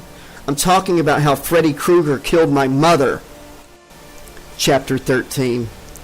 Lynn gasped as if Jerome had slapped her, and Don's face went pale. Becca's expression, however, showed only sadness and sympathy. "But your mom died in a car accident," Cheryl said. Then she added, "Didn't she?" "It might have looked like an accident," Jerome said, "but it wasn't. Not really." They all turned to look at Don Starkey, and in a soft voice he said, "Freddy was the one who caused her to crash. At least that's what we always figured." By we, Jerome knew his father meant himself and Becca. "The liars! The secret keepers!" "After Joanna died, I dreamed about Freddy," Becca said. "He taunted me, told me how he'd chosen her and why." She looked at Jerome but then quickly glanced away. "I think he wanted to kill me too, because he didn't want me interfering with his plans later on down the road. But I was psychically stronger than my sister, and more importantly, I was prepared for him. Despite his best efforts, Kruger was never able to kill me, and after a while, he gave up trying. I haven't dreamed about that bastard in years." There was something about the way Becca said this last statement that made Jerome think that while it might technically be accurate, it wasn't the whole truth. "Your dreams were probably just a coincidence," Cheryl said. "If people still talked about Freddy when you were younger, it only makes sense that you'd dream about him from time to time, especially if you were trying to come to terms with such a traumatic event, like the death of your twin." Becca smiled. "You'll make a wonderful psychologist someday, Cheryl, but I assure you, my dreams were real." "Please understand, Jay," Don said. "We couldn't tell you the truth about what happened to your mother. Not if I wanted to keep the same thing from happening to you. Kruger took Joanna, but I'll be damned if I was going to let him take you as well." Part of Jerome was touched by the fierce love in his father's voice, but another part, the part where his anger sprang from, couldn't believe what he was hearing. "So you, all of you adults, decided for us. You decided it was safer to keep your children in the dark instead of warning us about Kruger, instead of teaching us how to protect ourselves? Go, man, go," his inner voice urged. "Let 'em have it with both barrels." Don seemed suddenly unsure of himself. We didn't think of it like that, Jay. Jerome slammed his fist down onto the table and spoke in a low, dangerous voice. "Don't call me Jay." Don glanced at Lynn, then Becca before saying, "Sure, whatever you want, Jerome." Cheryl put a hand on Jerome's arm. "It's okay, honey, calm down. They were just doing what they thought was best." He looked at Cheryl's hand and experienced an urge to yank his arm away from her touch, but he didn't. She was the only thing helping keeping his anger somewhat in check. "What about what we think is best?" "What we think is best, what about that?" he countered. "We're adults now, or close enough. We should be able to make decisions about our own lives." Cheryl didn't respond, and Don and Lynn exchanged regret-filled glances. "You've encountered Freddie in your dreams," Becca said, "haven't you?" Jerome didn't want to answer. Why should you tell them anything after they concealed the truth from you for so long? But Becca kept looking at him, her eyes filled with love and concern. Eyes set in a face that was the image of what his mother would look like today if she'd still been alive, and he found he could not ignore the question. "Yes, the first time was last night after I accidentally broke my dream catcher. I've dreamed of him a few times since. Whenever I doze off, even if it's only for a couple minutes, he's always there." Cheryl opened her mouth as if she were going to say something, but then she closed it and gave his arm a reassuring squeeze. She might not believe in Freddy Krueger, but the message was clear. She believed in Jerome. "Why didn't you say anything to us?" Lynn asked. "What was I supposed to say? Hi, Dad. Lynn, guess what? I dreamed about a Scarface killer who's some kind of undead dream demon last night. Pretty weird, huh?" "Don't get smart, son," Don corrected. But there was little force behind the words, and Jerome realized, with both a thrill of excitement and a pang of guilt, that his father was afraid of him, afraid to make him any angrier, afraid of what Jerome might do. Jerome tried to soften his tone as he added, "Why would I say anything? I've never heard of Freddy Krueger before." "That dream catcher was special," Becca said. "It contained real power, enough to keep Freddy from entering your dreams." Jerome remembered something Krueger had said in one of his dreams. "I've been trying to talk to you for years, but I was never able to get through to you. We had a bad case of telepathicus interruptus, you might say, until you had that little tantrum in your room and threw your shoe at the wall. Now you're receiving me loud and clear, Jerome." It seemed the dream catcher had been the real deal, and like an idiot, he'd gone and broken it. "Over the last several hours since I saw you outside the video store, I searched through my library," Becca said, "looking for some information, no matter how vague or obscure, that might allow me to repair your dream catcher, so Freddy will once again be denied access to your dreams. I found a few things, and I'll give the repairs my best shot. But I'm not at all confident that I'm up to the task." "So what, Freddy's still going to be able to waltz into my skull whenever he feels like it?" Jerome said. Becca didn't reply. She didn't have to. "There's something I don't understand," Cheryl said. "Why did Freddy kill Jerome's birth mother? And why is he coming after Jerome all these years later?" "I'm not sure Krueger needs a reason," Becca said. "He's not human anymore, if he ever really was to begin with. Causing pain and suffering amuses him, feeds him the same way food, air, and drink sustain us. But if I had to guess, I believe he went after Joanna because she was pregnant. Once Krueger entered Joanna's mind, he had access to Jerome as well, because he was still inside Joanna, still connected to her. I think Freddy did something to Jerome while he was still in Joanna's womb, something that marked him somehow, changed him. Whatever Krueger tried to do 17 years ago, he didn't accomplish his goal. But now that Jerome's no longer protected by the Dreamcatcher, he's returned to finish the job." A sudden look of understanding came over Lynn's face. Do you think that might explain Jerome's problem with anger? That they're the result of whatever Freddy did or is still trying to do to him? Jerome imagined himself standing up, calmly walking over to stand beside Lynn, cupping the back of her head with the palm of his hand, and then slamming her forehead against the tabletop. Once, twice, 3 times, until the dining table was covered with blood, brains, and bone, and his stepmother's face was a crushed ruin. Jerome gave his head a shake to clear it. He was still in his seat, and Lynn's face remained intact. Becca nodded. I'd considered that, yes. Listen to them talk about you as if you weren't even here, Jerome's inner voice said. He felt his anger begin to build again. So Jerome's been what? Don said. Infected by Freddy somehow? They're talking about you like there's something wrong with you, the voice said. Like you were born wrong.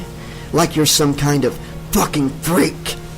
He saw himself grabbing his coffee mug, flinging the still hot contents into his dad's face, then reaching across the table to slam the mug hard against his temple.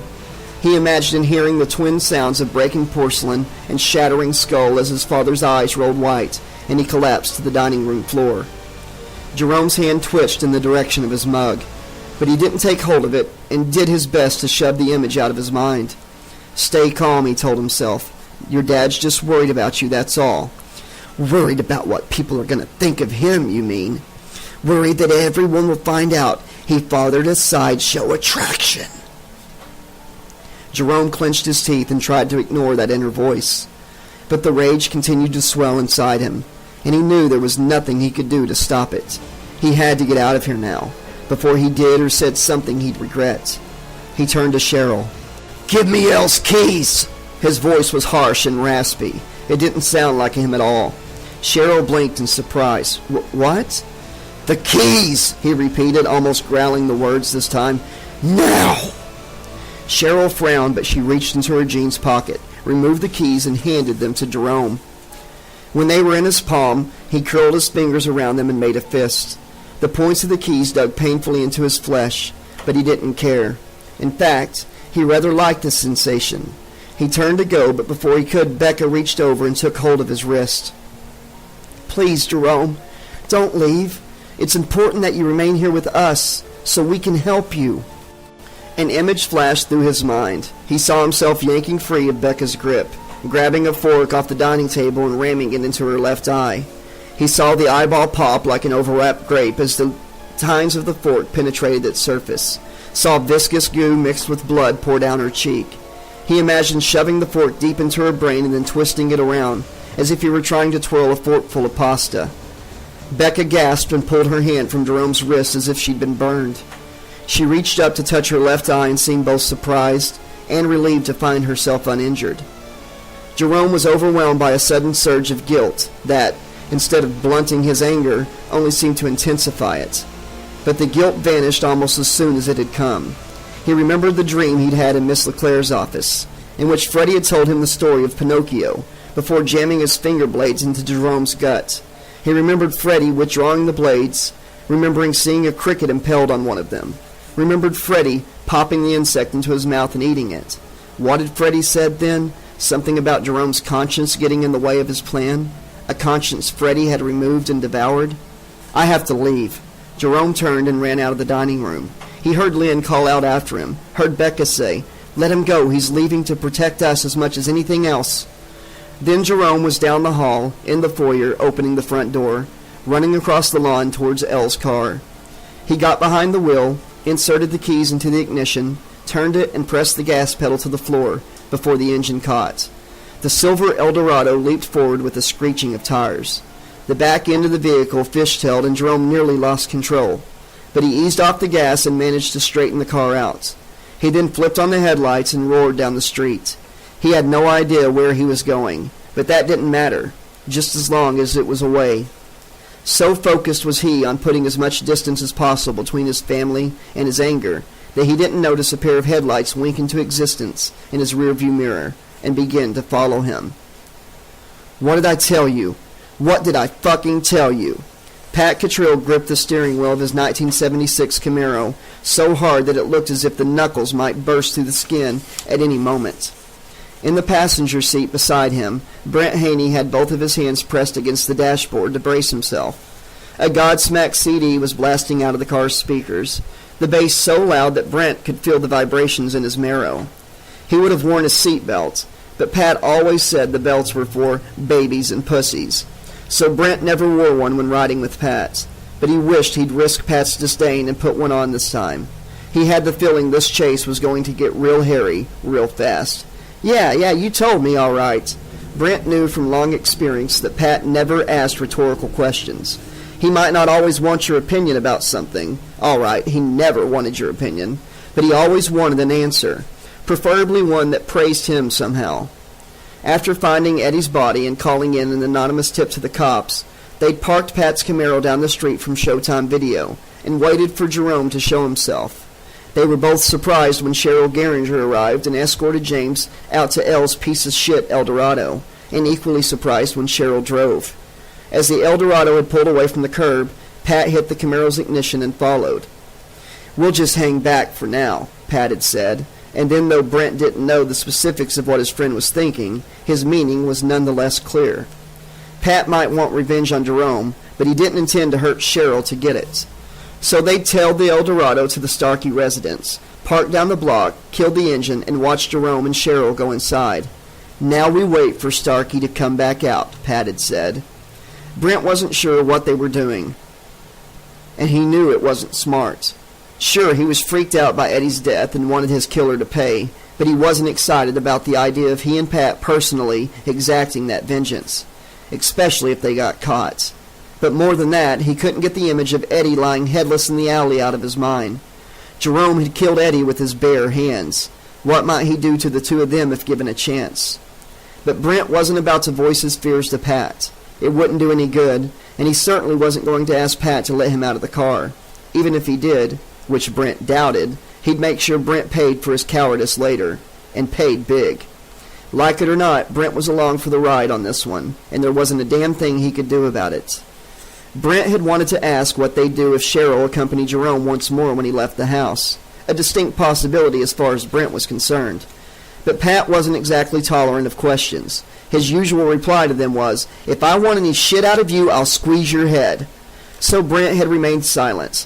But not long afterward, Pat's patience was rewarded when Jerome came running out of the front door alone and got into L's car, still alone, and drove off like he was desperate to qualify for a NASCAR race.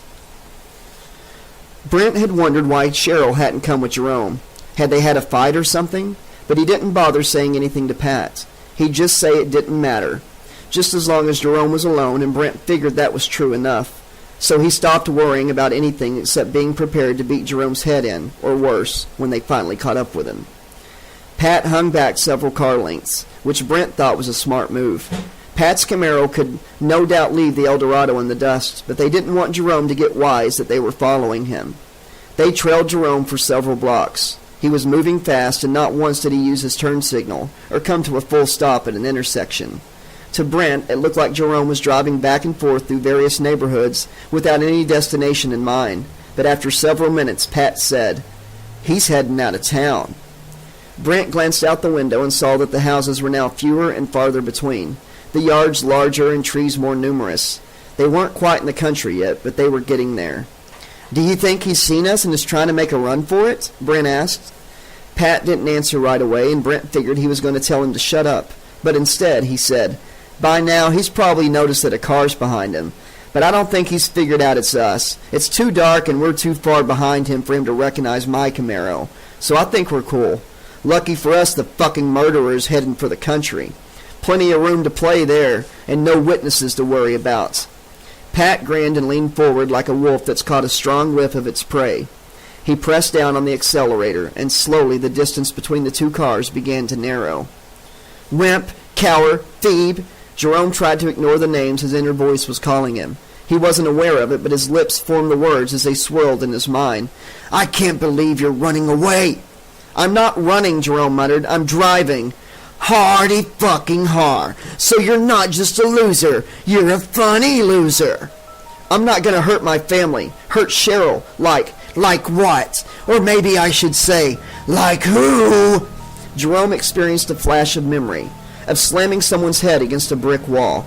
Never mind! He flipped on the radio and cranked the volume in an attempt to drown out the voice. The gentle tones of Stone Temple Pilots' Lady Picture Show filled the El Dorado. Like Eddie Jackson. Despite the music, the internal voice came in loud and clear as ever. No, you're too much of a coward to face it, so you refuse to remember what we did. But in your guts, you know what happened. We took Eddie out once and for all, pulped his head like a rotten melon. Jerome slammed his palm down on the steering wheel, making the car swerve a little, but not enough for him to lose control. "No!" he shouted, but the voice was right. He could deny it at the top of his lungs until the day he died. But deep down he knew it was true. He'd killed Eddie Jackson. That was why, after driving around aimlessly for a while, he'd finally decided to get to his destination. "What are you talking about?" The voice sounded suspicious and also a little afraid. We are going to Weston Hills. I'm going to check myself in before anyone else gets hurt." The voice was silent for several moments, and Jerome began to hope that it was going to leave him in peace, if only for a short while. But it turned out to be a vain hope, for the voice then said, "You can't do that. Watch me." Jerome had reached the edge of town, and it would only take a few more minutes until he reached Weston Hills. He didn't know if the doctors there could help him, but if all they could do was lock him away so he'd no longer be a threat to anyone, that would be good enough. And whatever kind of plan Freddy Krueger had for him, it would be awfully hard to execute if Jerome was locked up in a padded cell, or wherever crazy fucks like him were put these days. "You've kept me trapped inside you all your life, Jerome, and every time I managed to get out of my cage, you put me right back in. But now that I finally have a chance to gain my freedom for good, I won't let you take it away from me." Jerome started to reply, but before he could speak, he noticed headlights in his rearview mirror. They'd been back there for a while, and he hadn't thought too much about them. But now their reflection was getting larger. Whoever was behind him was coming up fast. Maybe whoever it was just wanted to pass. There were hardly ever any cops patrolling out in the country, and people, especially teenagers, often drove as fast as they wanted out here. Jerome eased off the accelerator, and the twin beams in his rearview mirror merged into a single glare of light. An instant later, there was a loud crunching sound, and Jerome's head whipped forward. What the fuck? He tightened his grip on the steering wheel and glanced over his shoulder to look out the back window. All he could see behind him was the bright wash of headlights, and then another impact came, and Jerome's head snapped front again. His seatbelt tightened and held him back, and the steering wheel suddenly felt strange in his hands, too loose, and he wondered if the second impact had done something to the steering, or one of the wheels. Nevertheless, he jammed his foot down on the gas. The crazy bastards were trying to run him off the road, and he wanted to get as far away from them as fast as he could. The old El Dorado hesitated for a moment, but El took good care of his car, and the engine let out a deep roar as the vehicle surged forward. But it was too little too late. The car behind him slammed into the El Dorado's bumper once more, and this time the rear end started to swerve to the right. Jerome was gripped by pure terror. Ever since he'd first learned as a child how his mother had died, he'd been terrified of dying in a car accident. His fear was so bad that he almost hadn't taken the driver's ed, and after he passed the class, almost hadn't got his license. Even then, he still didn't like to drive all that much, and wasn't that upset that he didn't own a car of his own. The swerve became worse, and the El Dorado headed into a spin. Shit! Shit's right, and we're in it deep, bro, but I can get us out. All you have to do is let me drive for a while. What do you say? The words passed through Jerome's mind with the speed of thought, and as the nose of the El Dorado began to swing around to face its attacker, Jerome knew the voice was right. It possessed a strength and savagery he did not, and it was his best chance for survival, just like in the alley. "All right, damn you, do it!" Jerome felt a welling up of glee, and then the darkness took him, and he knew nothing more. Chapter 14. As the El Dorado started to spin, Brent really wished he'd put on his seatbelt. He grabbed hold of the door handle to steady himself and pressed both feet down against the floor. He had no idea how effective either of these actions would be should Pat's Camaro slam into the silver El Dorado, but they were all he could think to do, so he did them. Pat whooped with delight as if he were riding a particularly wild roller coaster. He eased off the gas, much to Brent's relief, though he didn't hit the brakes. Illuminated by the Camaro's sole remaining headlights, the other had broken when Pat rammed the El Dorado for the second time. Jerome's car spun several times before sliding off the road and into a ditch. Pat slammed on the brakes then, and the Camaro's tires screamed as the car skidded to a stop. Silence hit Brent's ears like a physical force, and all he could do for a moment was sit while his heart fluttered in his chest like a tiny, terrified bird. "Come on, asshole! Let's go see if we got him!" Pat turned off the car, though he didn't remove the keys from the ignition. He punched a button to turn off the Godsmack CD, then threw open the driver's side door, leaped out of the Camaro, and started running as soon as his feet touched the road. Brent didn't want to get out of the car, didn't want to see if they'd gotten Jerome. It was one thing to make fun of a dork like Jerome Starkey. After all, the freak practically begged for it. But it was another thing to intentionally try to kill the guy. Brent knew Jerome had killed Eddie, and he thought that he'd shared Pat's outrage over Eddie's death along with his need to avenge it. But now that he was here, sitting in the middle of the road on the outskirts of town, heart pounding, listening to the ticking of the Camaro's engine as it began to cool, all he wanted to do was go home, crawl in bed, and pretend this day had never happened. A fist pounded against the passenger window, making Brent jump.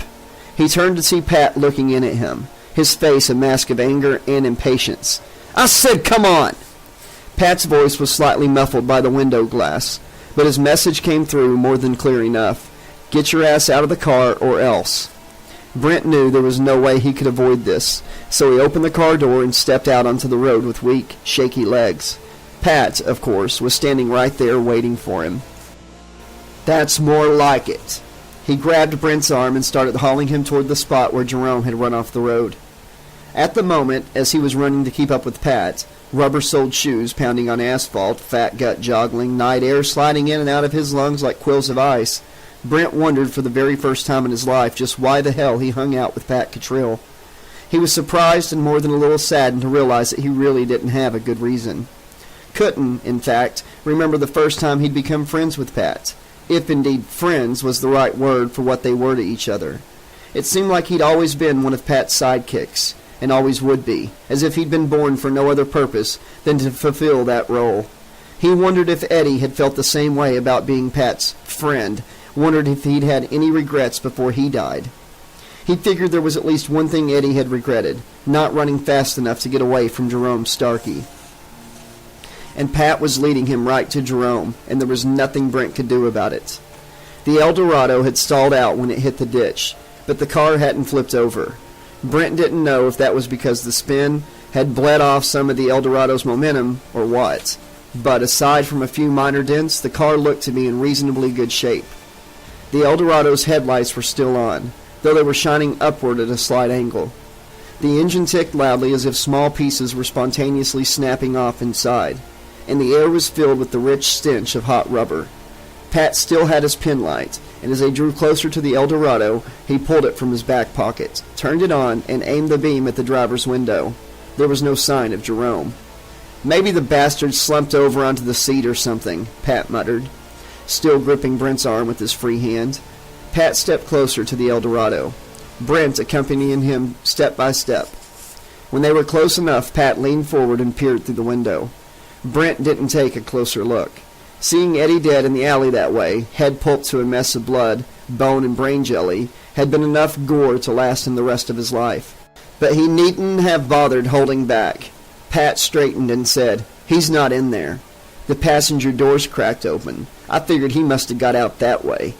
He shone his light around searching for some sign of Jerome, but there was none. It was hard to tell in the dark, but Brent figured that Jerome had ditched his car in front of a property owned by a farmer. There was a chest-high rusty wire fence on the other side of the ditch, with weathered gray posts. On the other side was a grassy field dotted with wheels and patches of bare earth in numerous places. Brent was no country kid, but he figured that this was probably a field where some kind of animals ranged. Cows, maybe, or sheep. They'd probably been scared off when Jerome ditched the Eldorado and had retreated to the far side of the field. This wasn't good. If animals ranged here, that meant a farmhouse was probably close by. Close enough, maybe, for someone to hear the accident and call the cops. Even then, Springwood's finest might be barrel-assing toward them, pedals pressed firmly to the metal. "Pat, I think we should get out of here." He hated how small and frightened his voice sounded, but Brent couldn't help it. Pat still had hold of his arm and gave it a painful squeeze. What the hell are you talking about? We got Starkey right where we want him. Really? That's news to me. Brent whirled around at the sound of Jerome's voice, just in time to see the edge of a plastic eye scraper coming toward his face. He tried to bring up his arm to block the blow, but he wasn't fast enough, and one of the scraper's sharp tips caught him on the face just below his left eye. He shrieked with equal measures of pain and fear, and stumbled backward, hand reaching for his injury. Warm crimson splashed onto Brent's fingers, and he pressed his hand tight to his wound. A Midwestern little Dutch boy trying to plug a hole in a dike of flesh, but with far less successful results than the original. Blood gushed past his fingers, ran down his cheek and chin, dripped onto his neck, and oozed beneath the shirt collar. Grinning, Jerome stepped toward Brent and brought the eye scraper back in a reverse slash aimed at his throat. Brent's gaze locked onto Jerome's, and what Brent saw there, or rather didn't see, chilled him to the core of his soul. Jerome's eyes were dull, blank, dead. They contained no hint of emotion, no sign of reason, nothing that Brent recognized as remotely human. They were less alive than an animal's eyes, for even the most primitive of animals displayed some sort of life, no matter how small or simplistic their brains might be. But Jerome's eyes might as well have been fashioned from plastic for all the life they held. They were doll's eyes, mannequin's eyes, the eyes of death itself. Brent knew he had only a split second before the sharp tip of the eye scraper bit into his throat and laid open his jugular. Reacting completely on instinct, Brent allowed his legs to go limp, and he started to slump toward the ground. As he fell, the eye scraper nicked the top of his head, and he felt the plastic cut open the skin and scratch against the skull underneath. Fresh blood poured from his second wound, and a patch of his scalp flapped in the night air as he collapsed to the road surface. Without conscious thought, he curled into a fetal position to protect himself, squeezed his eyes shut, and lay still. He heard Pat scream, "Goddamn motherfucker!"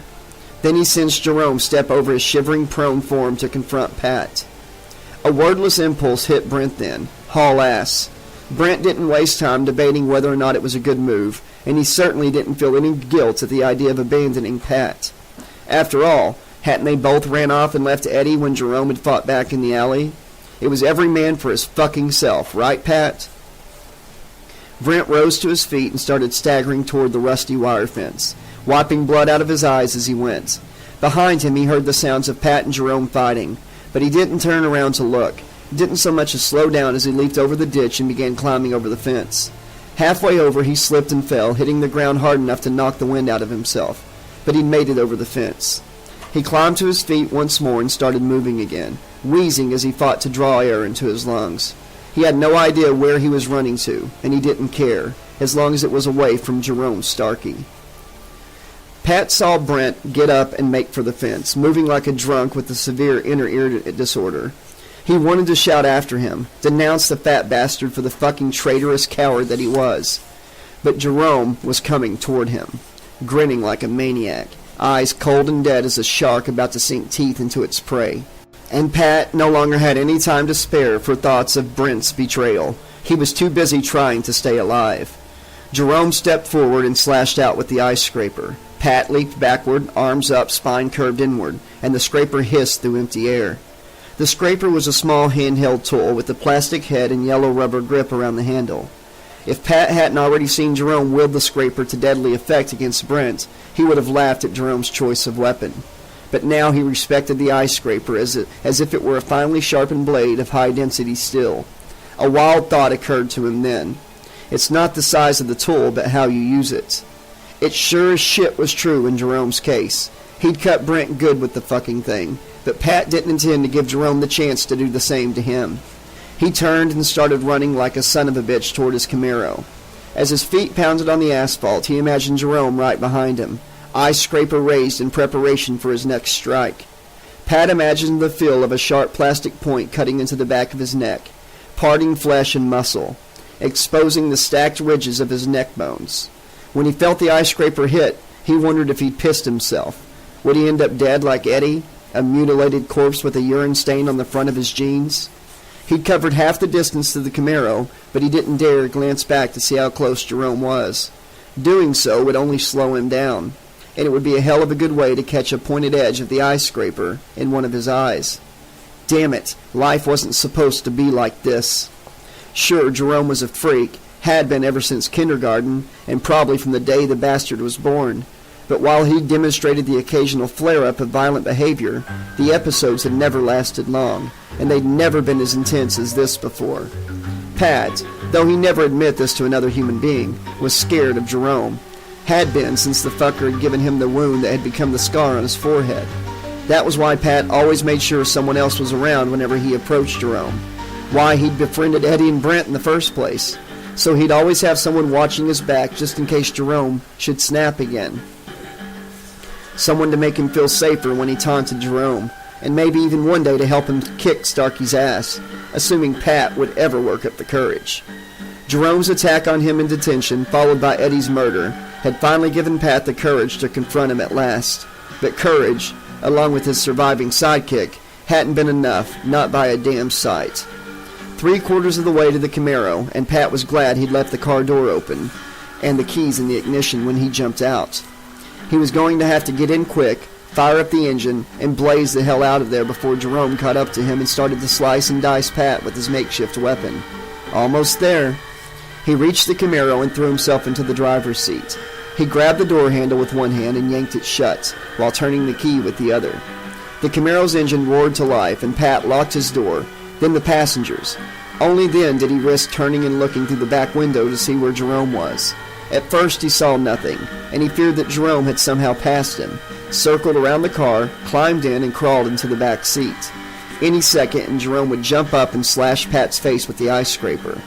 But when Pat looked down into the back seat, he saw that it was empty. Confused and frightened, he looked up and gazed through the back window once more. He spotted Jerome then, standing not far from the ditch to El Dorado, exactly where he'd been standing when Pat had taken off running. Not only hadn't Jerome given chase, he hadn't moved so much as a single step. As fast as Pat had run, as scared as he'd been, Jerome hadn't been behind him at all. Pat figured it was too dark out for Jerome to be able to see him inside the Camaro, especially with its tinted windows. But Pat nevertheless had the impression that Jerome was well aware that he was looking at him. Jerome sneered then, and Pat knew precisely what message the son of a bitch was sending. You ran from me. Ran like a scared little boy. Pathetic. Pat slammed his palm onto the steering wheel in frustration. Jerome no longer needed to touch Pat to humiliate him, and the fact that Pat knew this just made it all the worse. He threw the Camaro into reverse and hit the gas. The car's rear end whipped around until the front was pointing directly at Jerome. He was now illuminated by the Camaro's single, unbroken headlight, as if it were a mini spotlight trained on him. Jerome stood relaxed, eye scraper held at his side, still sneering. Pat gripped the steering wheel tight and pressed the gas pedal a couple times to rev the engine. I'm gonna park on your face, spin my tires, and grind that goddamn smug expression right off, Pat said. He threw the Camaro into drive. Tires burned rubber as the car leaped forward, its engine roaring like a hungry animal eager to sate its bloodlust. The Camaro crossed the short distance to Jerome within seconds, but even in that short a time, Pat had managed to get the vehicle up to 40 miles an hour. And just as the Camaro's front bumper was about to slam into Jerome's legs, he leapt to the side, and suddenly there was nothing between the Camaro and the El Dorado but air. Pat didn't have time to put on the brakes. He didn't have time to cry out in fear and frustration. Didn't have time to do anything except close his eyes, grit his teeth, and hold on tight to the steering wheel as his car reached the edge of the road and its front wheels became briefly airborne. An instant later, Pat had good cause to regret his dislike of seatbelts when the front of the Camaro smashed into the side of the El Dorado, and Pat's forehead came in brief but violent contact with the windshield, and everything went black. Jerome rose to his feet and brushed dirt and gravel off his shirt and jeans. He regarded the twisted mass of crumpled metal that had, until only moments ago, been a pair of cars, but which now looked like a couple of gigantic and poorly designed accordions trying to make love. Jerome climbed down into the ditch and walked over to what was left of the Camaro's driver's side window. The safety glass was spiderwebbed with cracks, but still remained in the window frame. Jerome pounded it with the ice scraper, then peered inside to check on his good buddy Pat. His face was a mask of crimson, but he was moaning softly and stirring in his seat. Not dead then, at least not yet. Jerome figured Pat wasn't going anywhere on his own steam for a while. He'd keep. Jerome decided to leave Pat and attend to other unfinished business. He walked around to the Eldorado's driver's side, opened the door, and popped the trunk. He then walked around to the rear of the car and looked inside. There, held in a pair of small brackets next to a spare tire mounted on the side of the truck, was a tire iron.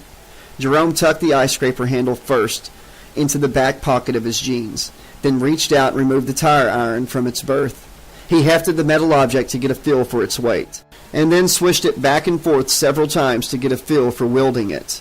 It'll do, he decided. He started walking toward the fence. Brent ran through the dark. Above him the sky was dotted with cold, bright stars, but they provided little illumination to see by. The moon was the thin silver of a crescent, its light a pale yellow-green, and no help to him either. He couldn't see the ground beneath his feet, could only feel it as he ran. It seemed like he was running across solid shadow, and he couldn't escape the feeling that during the next step he took, or the one after, his foot would come down and touch nothing, and he'd find himself falling forward into darkness, tumbling forever downward through an endless black void. His pulse thundered in his ears, and every gasping breath he took felt like white-hot knives stabbing into his lungs. He was carrying a lot of extra weight, and he wondered if it was possible for a 17-year-old to have a heart attack. Sweat poured off his body and mixed with the blood oozing from his scalp wound before running into his eyes, making them sting and obscuring his vision even further. Brent was by no means religious. He'd attended Sunday school as a child at Christ United Methodist Church, but only because his grandmother had insisted on his going, and his mom and dad, who near as he could tell believed in nothing except cable TV and cheap wine that came in a box, hadn't bothered to protest. So Brent had suffered through boring lessons about Bible stories, none of which he remembered by Monday, dressed in itchy clothes that his grandmother got him every Christmas and birthday, and which he only wore to church, and then only because she made him. So when his grandmother finally died, Brent no longer had to get up early on Sundays and suffer. On the way home from her graveside service, Brent had said his last prayer. Thank God I don't have to go to church no more. And that was the last thought he'd really given to matters that were religious. God, I'm really, really sorry for all the shitty things I've done in my life that I let Pat and Eddie talk me into. I'm sorry we left Eddie's body lying in the alley, and I'm sorry that us picking on Jerome got him so mad in the first place. I'm sorry that I let Pat talk me into riding shotgun while we chased Jerome. Hell, I'm sorry for just about everything I ever did in my sorry excuse for a life. But please don't let me end up like Eddie. Please keep Jerome from finding me. If I get out of this alive, I'll go straight to the police and tell them everything, I swear. And then I'll... A shape loomed in front of him, black against black, outlined by the stars that it didn't block. Brent screamed and tried to veer around the shape, but he was moving too fast, and his feet slipped out from under him. He fell onto his side, and he felt a sharp, fiery pain in his ribs, and he knew he'd cracked one or more, maybe even broken them. He raised his hands in a gesture of either warning or supplication, perhaps a bit of both. Don't hurt me, he sobbed. Please, please don't hurt me. He waited for the dark shape to say something, but the sound it made then wasn't human vocalization. It was low, deep, resonant, and it sounded, for all the world, like... The cow turned and started trotting away from Brent, lowing nervously as it sought to distance itself from the strange, noisy interloper that had invaded its home. Brent lay on his side and watched in disbelief as the animal hurried away. A cow! Jesus Christ! It was just a fucking cow! He began to laugh in relief. But then Brent realized that a new shape was standing over him. This new silhouette was human, and it held something in its hand. Something that looked uncomfortably like a tire iron. What's so funny? Jerome asked. Brent's laughter died, and a few seconds later, so did he. The throbbing in his head was what finally brought Pat around. He just hurt too damn much to remain unconscious. And it wasn't just his head, his wrists hurt too. He glanced down, and though his eyes were reluctant to focus, he saw he was sitting amidst broken shards of window glass, and that somehow the seatbelt had become wrapped around his wrist during the accident. No, not wrapped, he realized, as he saw that the seatbelt strap had been looped through the steering wheel. Someone had used the seatbelt to tie his wrists together. Sudden panic hit him, and he turned to Brent and held out his bound wrist. "Get me out of these!" He trailed off when he saw that Brent no longer possessed anything remotely resembling a face. Someone had buckled a seatbelt around him the normal way.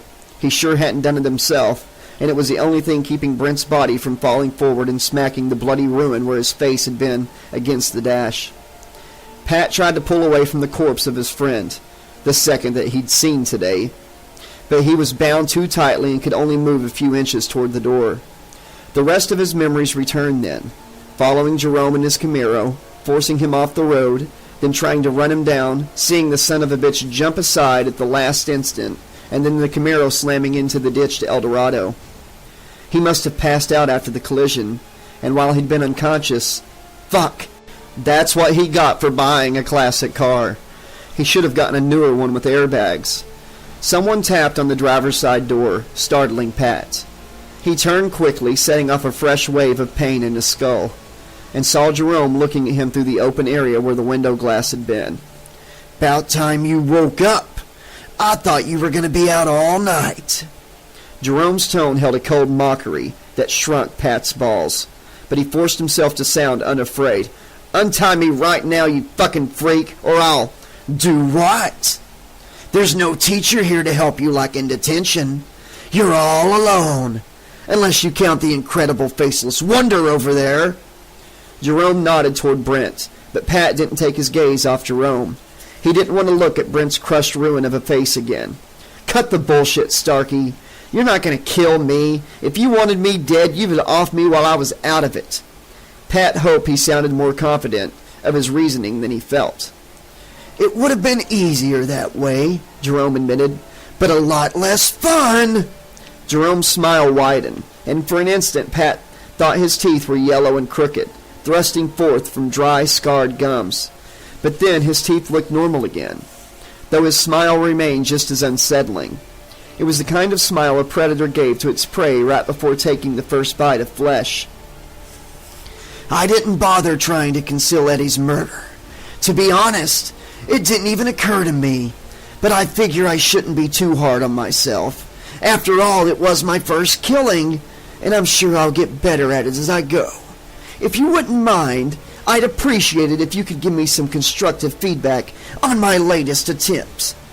Jerome pointed to the El Dorado, and although it was a bit of a strain for Pat to see at this angle, the rag sticking out of the car's open gas tank was clear enough. "There's another cloth sticking out of your car's trunk," Jerome said. Then he held up his hand and showed Pat the disposable lighter that he held. All pretense of being a tough guy vanished when Pat understood what Jerome had in mind. "Please, man, don't do it. I'll never bother you again, I fucking swear. I'll leave Elle alone, too, and I won't so much as look in Cheryl's direction, let alone ever talk to her again." Jerome looked at Pat thoughtfully for a moment, as if considering his offer. Finally, he said, "Tempting, Pat, but I'm afraid it falls under the heading of too little, too late." He flicked the lighter, and a small yellow-orange flame was born. Pat couldn't take his eyes off the tiny flickering flame. "Please!" Tears began to roll down his cheeks, but he was completely unaware of crying them. "As much as I enjoy hearing you beg, I'm afraid the answer is, no." Jerome grinned. "Time to flame on, Pat!" Jerome moved away from the window and started walking down the length of the Camaro toward the location of the gas tank opening. "Damn you, Starkey!" Pat pulled and yanked and thrashed in his seat, but no matter how violent his attempts, he couldn't loosen the knots in the seat belts that bound his wrists together and kept him tied to the Camaro's steering wheel. He then saw Jerome run to the El Dorado's gas tank and light the rag protruding from its fuel tank opening. As soon as the cloth caught fire, Jerome ran like hell away from the pair of wrecked cars. "Starkey!" And then his universe became a maelstrom of noise and heat and pain that lasted far too long, before finally being replaced by blessed, numbing darkness. Jerome, or rather the personality in control of his body, stood several dozen yards away, ears still ringing from the explosion of the two gas tanks, and watched the Camaro and El Dorado burn. The flames looked quite beautiful, contrasted against the night sky. Jerome doubted he would ever see anything so lovely again. When the flames had finally burned down a bit, Jerome started to walk back toward the two cars, or rather, what was left of them. Only one last detail to attend to. Though the heat was so intense that he felt the skin on his face start to burn, Jerome did not hesitate. He extended his left hand and thrust it into the flames. The pain was excruciatingly delicious, but he didn't cry out. When he felt like he'd cooked his hand enough, he withdrew it from the fire and backed away from the cars. He sought out an appropriate spot in the ditch, not too close to the fire, but not so far away as to make it look unlikely that he was thrown there by the collision of the two vehicles. He then went to that spot, lay down, and waited for the first of the emergency vehicles to arrive, luxuriating in the agony of his burned hand to keep himself entertained while he waited. Chapter 15. Jerome sat slumped on the couch, bandaged left hand resting on a pillow, right hand holding the cable remote. He had his thumb firmly pressed on the channel up button, and the image on the TV screen changed every few seconds. It didn't matter what came on, though. It all sucked. TV was lame enough as it was, but daytime TV was the absolute pits. Nothing but soap operas, talk shows, kiddie cartoons, reruns of moldy old sitcoms, and bland reporters yakking away on dull news programs. When he'd been little, staying home sick from school had been a real treat, provided he wasn't too sick. It was only 2:30 in the afternoon, but he felt as if he'd been stuck at home for at least a week.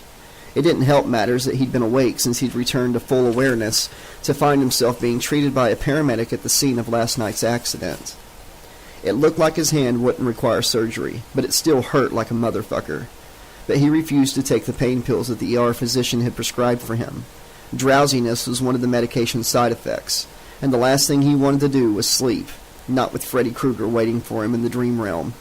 In a way, he supposed he was grateful for the pain. It definitely helped him stay awake.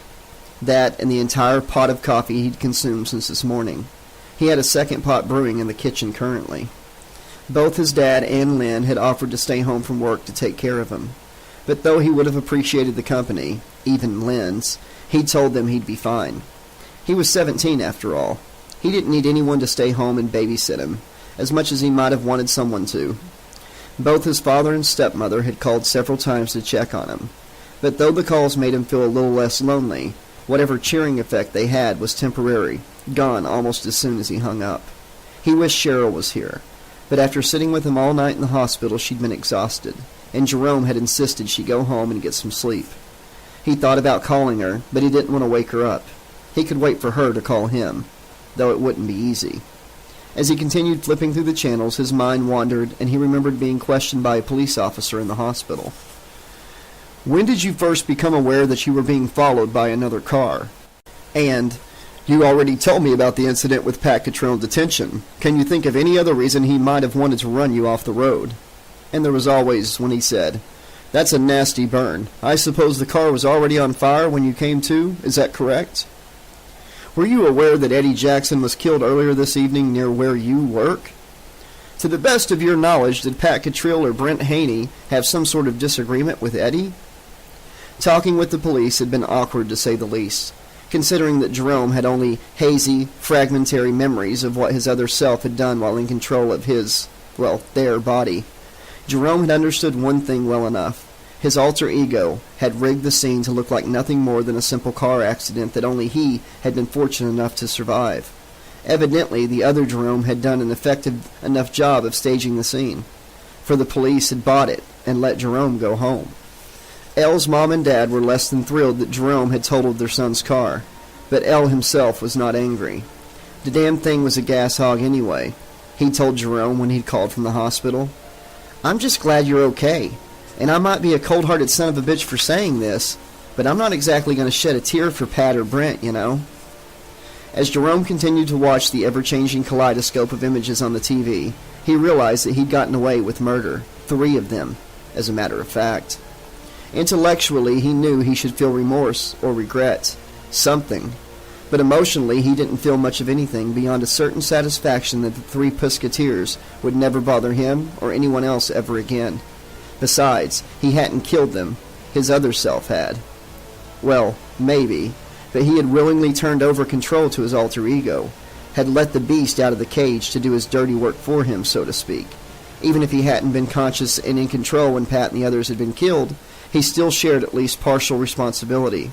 So why didn't he give a damn? He remembered Freddy cutting him open during the dream in Miss LeClaire's office. Remembered Kruger jamming his claw knives into his gut and pulling forth a blood-covered cricket, as if he were some diabolical version of Little Jack Horner. In the dream, Freddy claimed to have removed Jerome's conscience. Was such a thing possible? Had the undead madman somehow performed a kind of psychic surgery on him? The TV suddenly displayed the image of a bald man sitting behind a news desk, and Jerome lifted his thumb off the channel up button. Not because he was a big fan of news, but because the man's suit had green and red stripes. His tie was brown, and his skin was a wrinkled, puckered mass of scar tissue. He was looking at Freddy Krueger. Welcome to the afternoon newscast here on WDED, where we're all dead, all the time! Freddy shuffled papers lying in front of him, the blades of his claw gloves scratching the wooden surface of the desk and leaving long, thin gouges. Today's top story. Last night, local teen Jerome Starkey upped his overall body count to 3. When asked how he felt about his achievement, Jerome had this to say. The picture of Freddy sitting behind a news desk was replaced with one of Jerome. From the dark sky and the flashing red and blue light of nearby emergency vehicles, the footage had obviously been shot at the scene of last night's accident. And while local news crews had arrived shortly on the heels of police and rescue crews, Jerome had no memory of anyone shoving a camera in his face or asking him questions. Stranger yet, the Jerome on TV looked younger than he did. That Jerome was 10, maybe 12 at the most. "I had a lot of time killing these 3 fuckers," young Jerome said in a voice too cold to belong to a child. "I'm looking forward to killing again, and again, and again, and..." The picture switched back to Freddy. Looks like your inner child had a real growth spurt, huh, Jerome? Jerome looked around. The living room appeared the same as always. He pushed down on the couch cushion with his good hand. It felt real enough. But if Kruger was on TV, and talking directly to him no less, then this couldn't be real. He must have fallen asleep on the couch without realizing it. "Wake up," he told himself. "Wake up now." Kruger's laughter was as brittle as the sound of snapping cartilage. Do you really think you're the first person to try waking yourself? Once you're in my world, it's not that easy to get out. "What do you want?" "Just to congratulate you, Jerome. You bagged a 2 for last night. And that's on top of doing Eddie in the alley earlier in the day. A grand total of 3. Not bad at all for your first day as a homicidal maniac." I didn't kill anyone. He did." The TV picture blurred, and when it came back into focus, Freddy was dressed in his fedora and sweater once more. He stood in front of the burning wreckage of Pat's Camaro and Elle's Eldorado. Standing beside Kruger, his head reaching almost to the bastard's shoulder, was the other Jerome. He was dressed just as the real Jerome had been last night, though his clothes were sized to fit his smaller frame. His left hand wasn't bandaged, but it had obviously been burned. The skin was red and blistered, clear serum running from open fissures. "By he, I assume you mean this charming young lad." Freddy put his hand on the younger Jerome's shoulder and gave him an affectionate, almost fatherly look. "If you want to be technical about it, I suppose you're right. But before too much longer, there won't be 2 of you anymore. There'll just be 1. Freddy patted young Jerome's shoulder. "This one." The boy gazed up at the scar-faced lunatic with dark adoration. "What the hell are you talking about?" Jerome demanded. "During our little fishing trip, I told you that I decided to create a son. What I didn't tell you was why.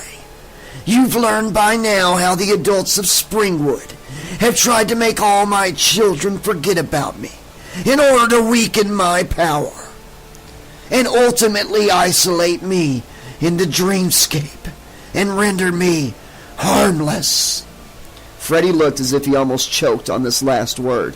"Yeah," Jerome acknowledged. So if I have a son who can operate in the physical world for me, he can make sure that no one ever forgets the name Freddy Krueger. Not only will I stay strong, I'll be even more powerful. Because thanks to Junior here, I'll be able to terrorize both the dream world and the physical world. We'll be an unstoppable team, father and son, wreaking havoc on two separate planes of existence. Kruger roared with laughter, and the young Jerome joined him, his voice a close match to his father's. "What makes you think I'll help you?" Jerome said. "Now that I know what your game is, I'll never let him have control of my body again." That threat would have carried a lot more weight yesterday, when Junior was still just a squirming little fetus. But he's grown since then, grown strong enough to resist you. You won't be able to stop him from taking control of your body to kill again. And with each death, Jerome, he'll grow increasingly stronger, until he's able to remain in control of your body, his body, forever. Jerome felt a cold wave of fear ripple through him. If his other self assumed control of his body, what would happen to his original personality? What would happen to him? "I'll stop you, Kruger. I don't know how, but I swear I'll find a way." Young Jerome fixed his gaze on his older counterpart on the other side of the television screen. "You can't stop me, bro, because I'm part of you. I'm going to replace you bit by bit, just like cancer cells replace healthy tissue, until there's nothing of the original Jerome Starkey left. And now that the process has begun, there isn't a damn thing you can do about it." Young Jerome walked toward the TV screen until his nose was almost against the glass. He reached up and pressed his fingers to the other side of the screen and pushed. The screen bowed under the pressure of his hand and began to bulge outward. "But maybe I won't wait," young Jerome said, his voice louder, fuller, more real, as if he weren't inside the TV, but actually present in the room. "Maybe I'll just take over your body right now." He continued pushing against the other side of the screen, and it continued to bow outward, the spot where his fingers touched stretching and growing thin, as if the screen was made of rubber being stretched close to the breaking point. Jerome knew he had to do something fast, even though this was one of Freddy's nightmares. If his other self got out of the TV and attacked, it could all be over for him. He knew he couldn't simply will himself awake. He'd tried that earlier without any success, but there had to be another way. The rubbery surface of the bulging TV screen had grown so thin that the tips of young Jerome's fingers were starting to break through. There was a sudden tearing sound, and a ragged tear opened along the vertical length of the screen. The substance of the screen resembled flesh more than glass now, and blood gushed from the tear and splattered onto the Starkeys' living room carpet. Like some hideous mockery of birth, young Jerome withdrew his hand and thrust his head through the slit he'd created, smearing his face and hair with blood. Jerome glanced at his bandaged hand, and he knew what he had to do. He raised it off the pillow and lifted it over his head. He leaned forward and brought his burned hand down fast and hard on the surface of the coffee table. The pain that exploded in his hand was excruciating, beyond anything he'd ever known, but it did the job. Jerome cried out in agony and opened his eyes. He sat on the edge of the couch, his bandaged hand resting on the coffee table, the cloth wet with pus from burst blisters. The TV screen was smooth, flat, and unbroken. No longer did it show Freddy and Jerome's other self. Instead, a nature documentary was playing, and some enthusiastic Australian in khaki shorts was going on and on about dung beetles. Jerome did his best to ignore the pain in his burned hand while he searched for the remote. He found it on the floor by his feet and decided he must have dropped it there when he'd fallen asleep. He reached down, picked it up, and turned off the TV, just as the Australian naturalist was about to demonstrate how dung beetles had come by their charming appellation. Jerome then laid the remote down on the coffee table. He'd had enough TV to last him for a while. He leaned back on the couch and gritted his teeth while he waited for the pain in his hand to subside. That had been a close one. He was going to have to do everything he could to keep from falling asleep. He might not be so lucky next time. After several minutes, the pain had lessened to the point where Jerome could tolerate it. He started to rise off the couch, intending to go see if the new pot of coffee was finished brewing yet, and maybe change his bandage, when the phone rang. The handheld unit was on the coffee table where he'd left it after the last time his dad had called. Hoping it was Cheryl, he started to reach for it, but then stopped as a thought occurred to him. What if the dream wasn't over? What if he only thought he'd woken up? What if it was Freddy on the other line calling to taunt him further? The phone continued to ring, and though Jerome knew it was probably his imagination, its electronic warbling sounded increasingly insistent. He hesitated for several moments, trying to decide what to do, hoping that while he debated whoever or whatever was calling would give up and disconnect. But the phone just kept ringing. This was exactly what Kruger wanted, Jerome realized, to keep him off balance and doubting himself, doubting his own sanity. Well, Jerome wasn't going to play that game. He picked up the phone and thumbed the talk button. Hello? He was both surprised and pleased at how steady his voice sounded. In your dog-meat face, Kruger. Jerome, this is Aunt Becca. How are you doing? Jerome relaxed and started walking toward the kitchen to check on the coffee. I'm all right. My hand hurts, but I'm sure you didn't need your psychic powers to tell you that. As he entered the kitchen, he smelled the rich scent of freshly brewed coffee and inhaled deeply. He loved the smell of coffee much more than he loved the taste, but he wasn't drinking the stuff for its flavor. Not today. Becca chuckled at his joke, but it sounded strained, as if she didn't really mean it. Everything else going okay? I asked because I just had a strong feeling that you were in some sort of trouble, Jerome. Jerome got a clean mug from the cupboard, one with a picture of a kitten dangling from a tree branch by its front paws above the caption, "Hang in there, baby." As he poured hot coffee into the mug, he considered lying to Becca, but he doubted he could pull it off. Besides, if he'd never quite fully believed in Becca's powers, after the last couple nights he'd experienced too much of the shadowy world that lay hidden behind what he'd always thought as a reality to ever automatically doubt anything again. As he leaned against the kitchen counter and waited for his coffee to cool to the point where he could drink it, he told her everything. About what had happened in the alley, about the accident last night, and about the dream he'd just had. He was sketchy on some of the details since his personality hadn't been in control when the events in question occurred, but he was able to tell her enough. After he was finished, Becca didn't reply right away. Her silence made Jerome nervous, but he sensed it was best to give her a bit of time to think. He took advantage of the lull in the conversation to take a gulp of coffee. It was still too hot, and it burned his tongue and throat as he swallowed, but he didn't care, as long as it helped keep him awake. He was afraid of what Becca was going to say. Would she think him weak for not being able to resist Kruger? Worse, would she tell him that this other self-crap was nonsense? That there was only one him and that he alone was responsible for the deaths of the 3 Musketeers? When Becca finally spoke once more, her voice was filled with sympathy. I'm sorry, Jerome. You must feel awful about everything that's happened. Jerome smiled with relief. He should have known his aunt would stand by him no matter what. Becca went on. If only I'd managed to repair your dream catcher last night. Becca had succeeded in putting the pieces back together while Jerome had been out playing demolition derby with Pat and Brent. But, as she told him earlier this morning at the hospital, whatever power the object had once held was gone. She'd brought the dream catcher to show to him. Jerome hadn't been able to see any difference from the way it was before, but he'd thought he'd understood what Becca had been talking about. The dream catcher had felt lifeless, fragile, and brittle, as if it really was what it appeared to be, nothing more than a patched-together conglomeration of wood, leather straps, feathers, and beads. You shouldn't blame yourself, Becca, Jerome said. You had nothing to do with Kruger choosing me to adopt. You're not only my nephew, you're my sister's only child. After Joanna died, I made a vow to her spirit that I would always protect you, and I failed you. I failed her. Jerome was the one Kruger was stalking, the one whose body he wanted to steal and give to his evil little dream clone. But despite that, at the moment all Jerome was concerned about was comforting his aunt. You did the best you could, better than anyone else could have. You kept Kruger away from me for 17 years. And if I hadn't been dumb enough to lose my temper and throw my shoe at the dream catcher, I might have been safe my whole life because of you. He could hear Becca's smile in her voice as she replied, It's sweet of you to try and make me feel better, but we need to take care of you right now. I took your dream catcher apart once I got home, and I've been playing around with the pieces. I've consulted various reference books I have, and I've surfed the net and sent some emails to friends of mine in the psychic community. And I've posted some questions on message boards.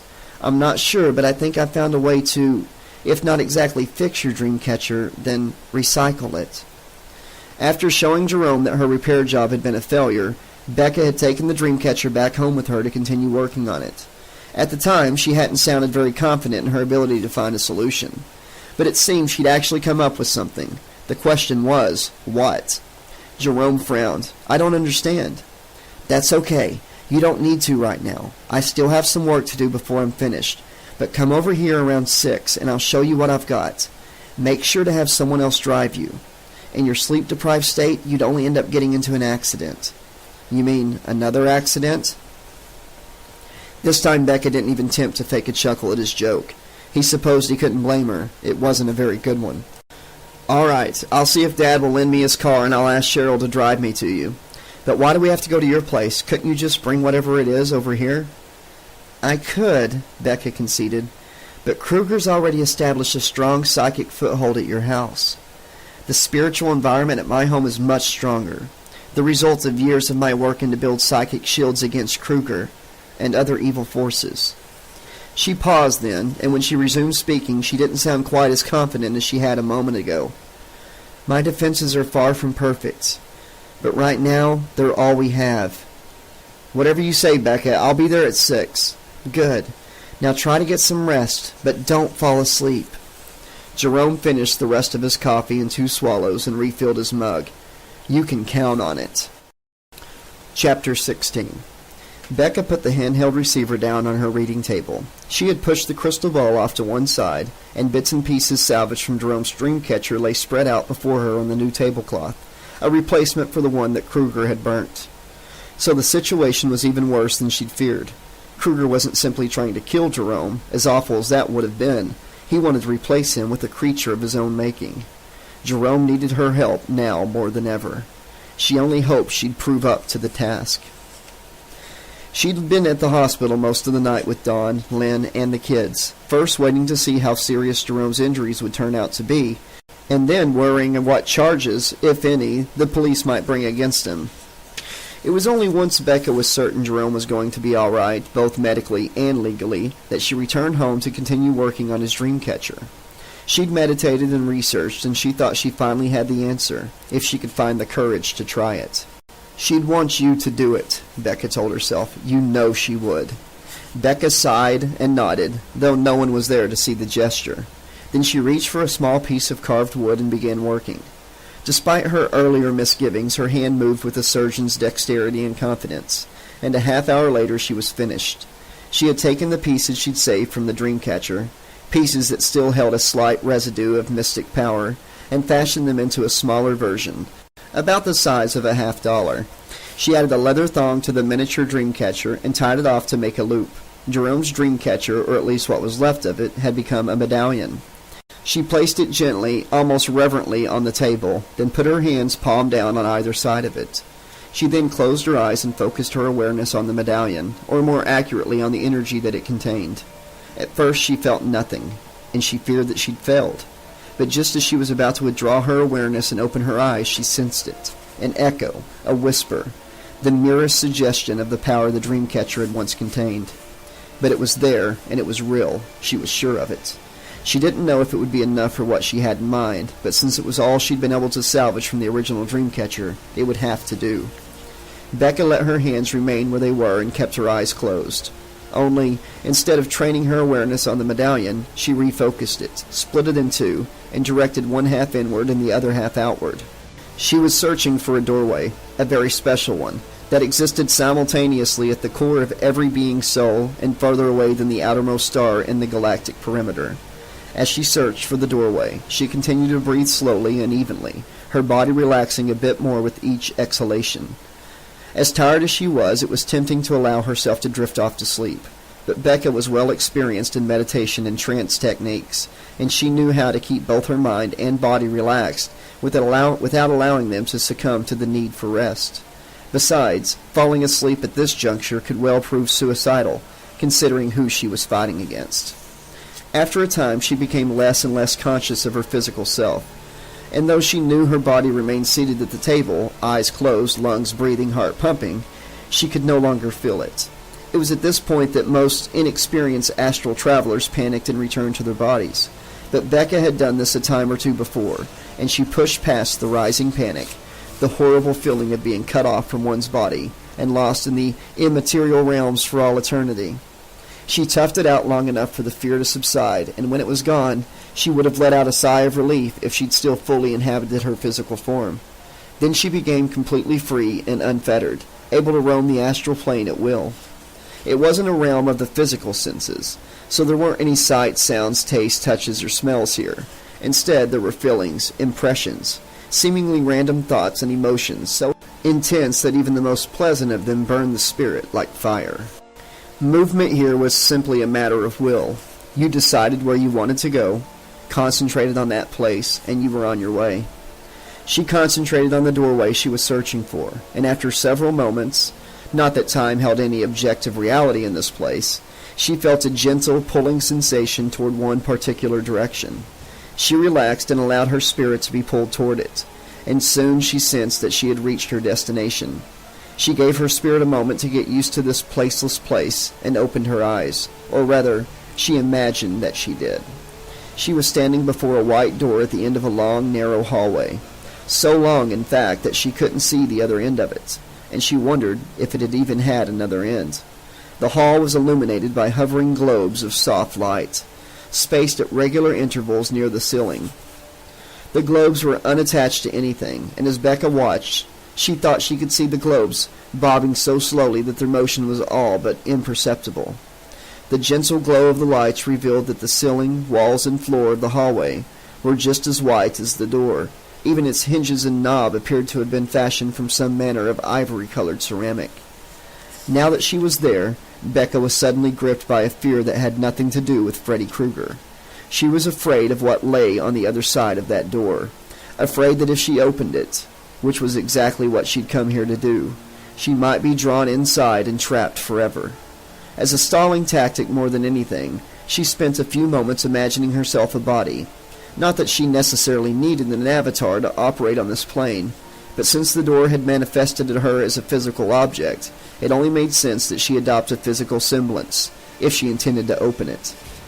Though she felt no different than she had upon first entering this realm, she looked down, and saw that she indeed did have a body, and it was wearing the same blouse and jeans she'd had on back on the earthly plane. Seeing her clothing made her feel a bit more solid, though she still felt no physical sensation. She reached out a hand that she knew was just an abstract concept in a place constructed from concepts far more abstract, took hold of the white door's knob, turned it, and slowly opened the door. As wide as the hallway was, it was nothing compared to the light that poured through the open doorway. It was like looking into the white-hot heart of a blazing star. And though the light didn't cause Becca pain exactly, its intensity threatened to overwhelm her, to force her back from the open doorway and avert her gaze from the flood of illumination. And once she did that, she knew her connection to the door would be severed, and her spirit would be instantly yanked back to her true body, like a stretched-tight rubber band that was suddenly released at one end. It took all of her mental and spiritual strength, all of the experience she'd gained during a lifetime of having her psychic abilities, but she did not turn away from its light. Though the light did not diminish, it became easier to bear, and soon Becca became aware of a figure coming toward her from the center of the light. It seemed to take the figure a long time to draw near, as if it had to cross a great distance to reach the open doorway. Becca tensed as the figure came closer, prepared to find herself faced with one of Freddy Krueger's cruel tricks. But just before the figure reached the doorway, its features resolved into those of a young woman, a woman Becca hadn't seen in 17 years. And she relaxed. "Hi, sis," Joanna said with a sad smile. "I wish I could say that it's good to see you." At first, Becca couldn't reply. She was too overwhelmed with emotion upon being reunited with her lost twin. But the sisters had work to do, and Becca knew they couldn't afford to waste time chatting. There was no telling how much longer they'd have before Freddy became aware of what Becca was up to and came to stop her. "Then you know why I'm here?" Joanna nodded. "It's a long shot. It might not work, and it might even make things worse." "I know," Becca said, "but it may well turn out to be the only chance Jerome has." At the mention of her son's name, Joanna's eyes filled with equal measures of love and sorrow. "Of course. Let's do it." Joanna held out her hand, palm up, and Becca reached out and... though her own hand had been empty but a second before, gently placed the Dreamcatcher medallion in her sister's grasp. Joanna looked down at the miniature hoop of wood, string, and feathers for a moment, her expression unreadable. Then she cupped her other hand over the medallion, and a soft glow began to pulse, its light visible through the spaces between her fingers. The rhythmic glow made Becca think of a heartbeat, except Joanna had no more physical reality in this place than she had. A soul beat, then? The ebb and flow of power that made up the complex pattern of energies that resulted in consciousness? After several moments, the glow became dimmer, its pulse weaker, until finally it extinguished altogether. Joanna looked into her sister's eyes once more, and Becca was shocked to see that her twin appeared transparent and out of focus, as if she were having trouble maintaining the illusion of physical form. Or worse, that her spiritual energies had been severely depleted. Joanna held the medallion out to Becca, and the psychic reached to take it. The miniature Dreamcatcher still seemed solid enough, in a metaphysical sense, but when Becca's fingertips brushed her sister's, instead of touching them, Becca's fingers passed through Joanna's, as if she held no more substance than mist. "I've given all I can," Joanna said, her voice so soft that Becca had to lip-read to make out her sister's words. "It's up to you now, and to Jerome. When you see him again, tell him. Joanna's features blurred and her lips were no longer visible. Her voice was little more than the merest hint of a whisper, too soft and faint for Becca to understand. But that didn't matter. She knew what message her sister wanted to pass on to her child. "I'll tell him, Joanna." And as if Becca's words granted her spirit release, what little remained of Joanna's form collapsed into particles of light which were instantly absorbed by the sea of illumination on the other side of the open doorway. Becca stood alone, holding the medallion and being grateful that she had no physical body in this place, else she would be bawling like a baby right now. But she couldn't afford to linger there and wallow in emotion. She needed to get the medallion, and the power Joanna had infused in it, back home. With her free hand she closed the white door, then turned to head back down the hallway, the way she had come. But she'd only taken a single step when 4 razor-sharp claws thrust upward through the door. She was too late. Kruger had found her. The dreamscape was located at a dimensional tangent to the astral plane, but she'd hoped Kruger wouldn't sense her presence here in time for him to find a passageway from one realm to the other. From appearances, it seemed that he hadn't been able to locate such a passage, so he was making one by brute force. Becca couldn't comprehend the amount of sheer mystical power such a feat required, but if she had been frightened of Freddy Krueger before, she was absolutely terrified of the fiend now. Freddy continued slashing the floor with his claws, sweeping them back and forth in broad, violent strokes. Becca knew it would only take him seconds to cut his way through, so if she intended to act, she had to do so at once. She started running down the hall toward Kruger, and when she reached the spot where he was cutting his way into the dimension, she jumped over his claw knives.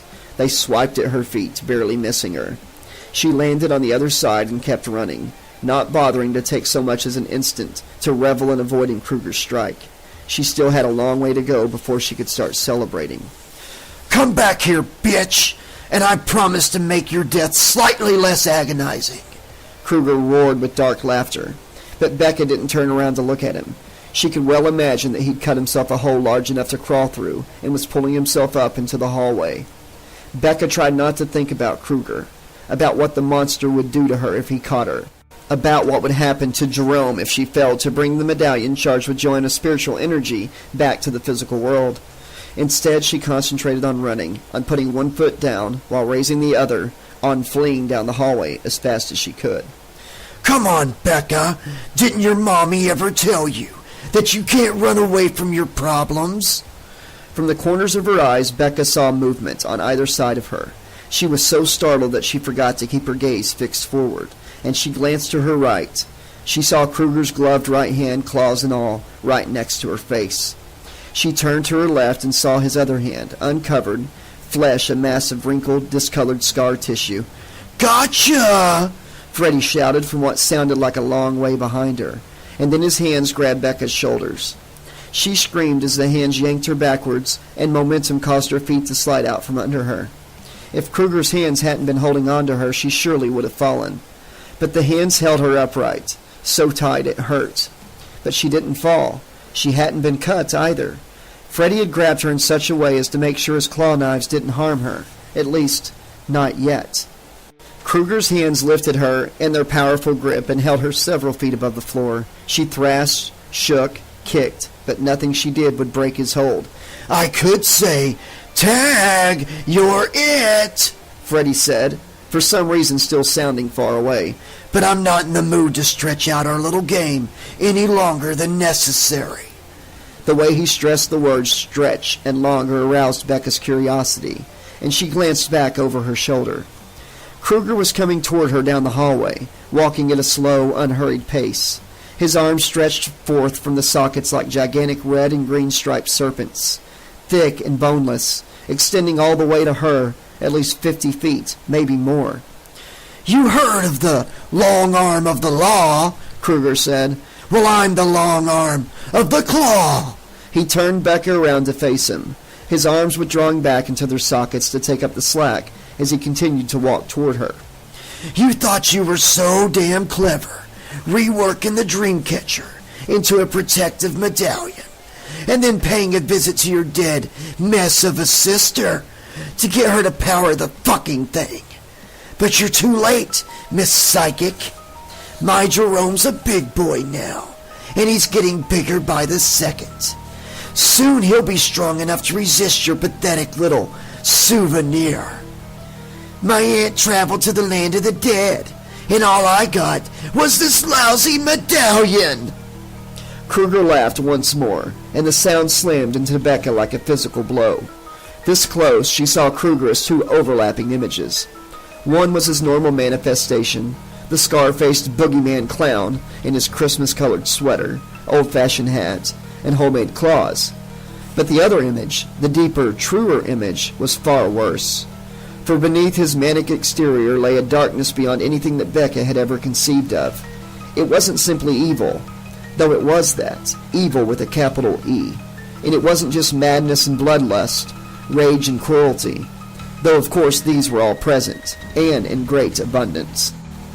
It was as if Kruger was a repository of every negative emotion that human beings were capable of feeling, every dark imagining and twisted thought, every blasphemous word and wicked deed.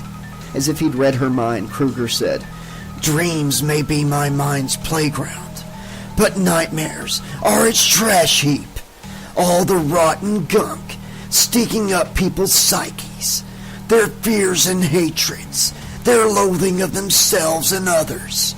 It all gets purged in nightmares and left behind in the dreamscape, where it just sits and festers, waiting for some evil son of a bitch like me to come along and put it to use."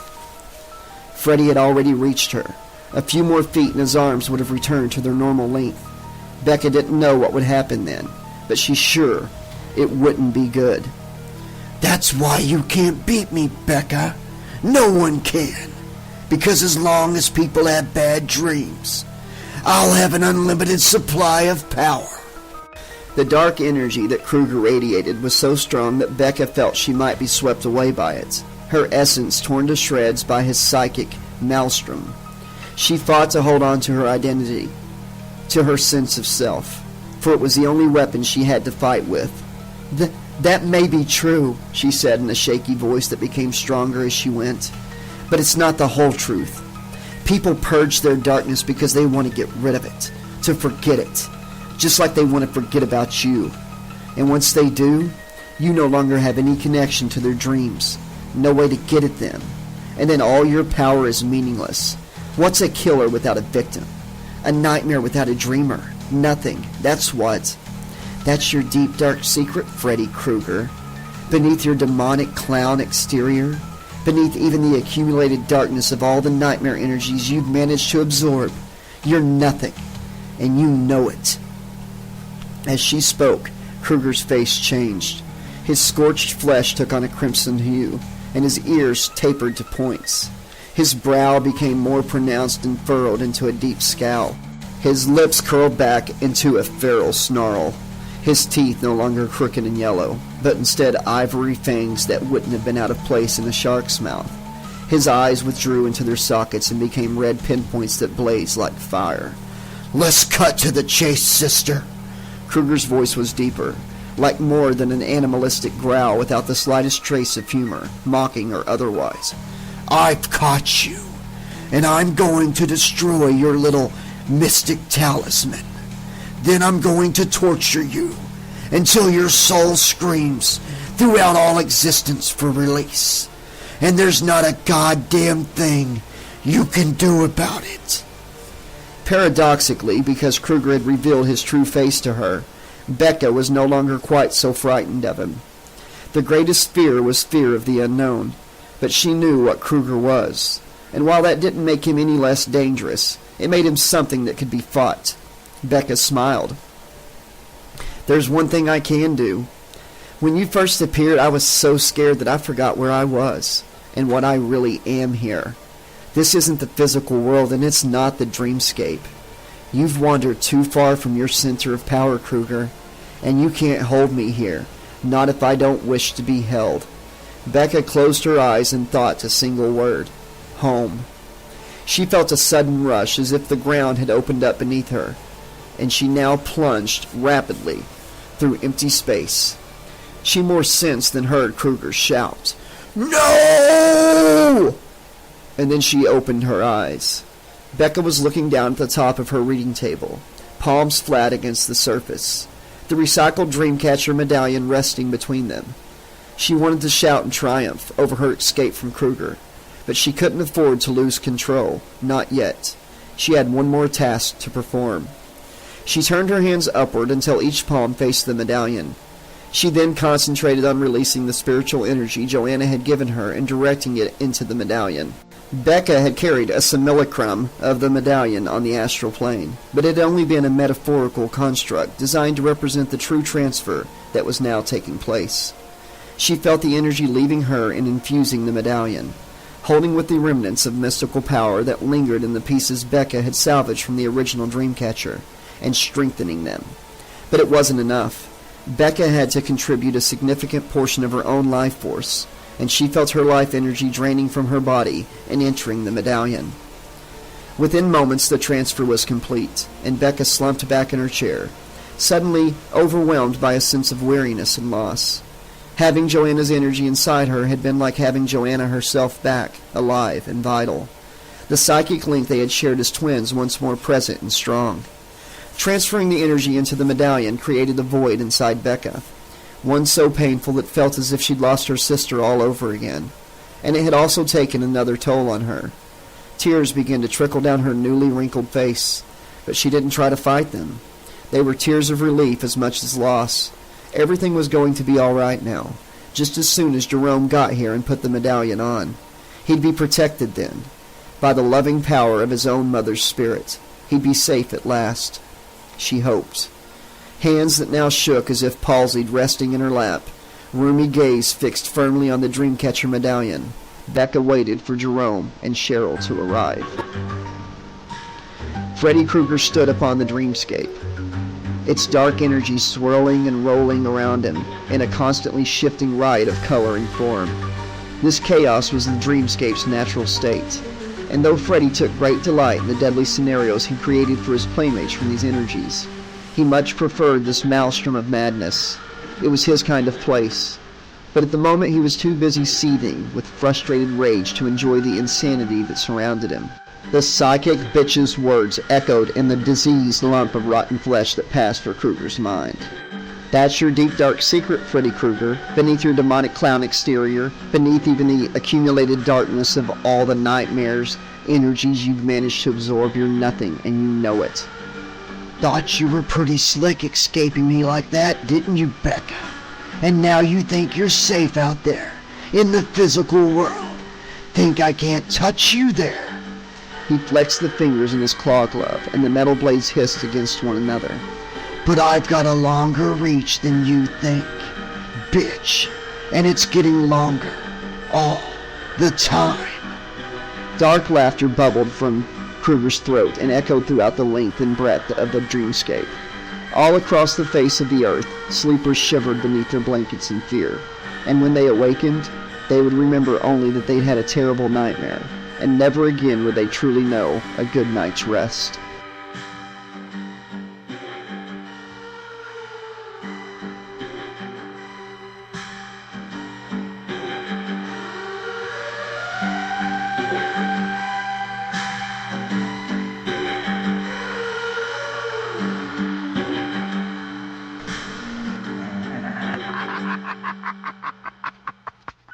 Chapter 17. Nice, huh? Sure is. I've never driven a Lexus before. Well, don't get too used to it, Jerome said. You saw how hard it was to get my dad to agree to let us borrow it, and this is a life-or-death situation.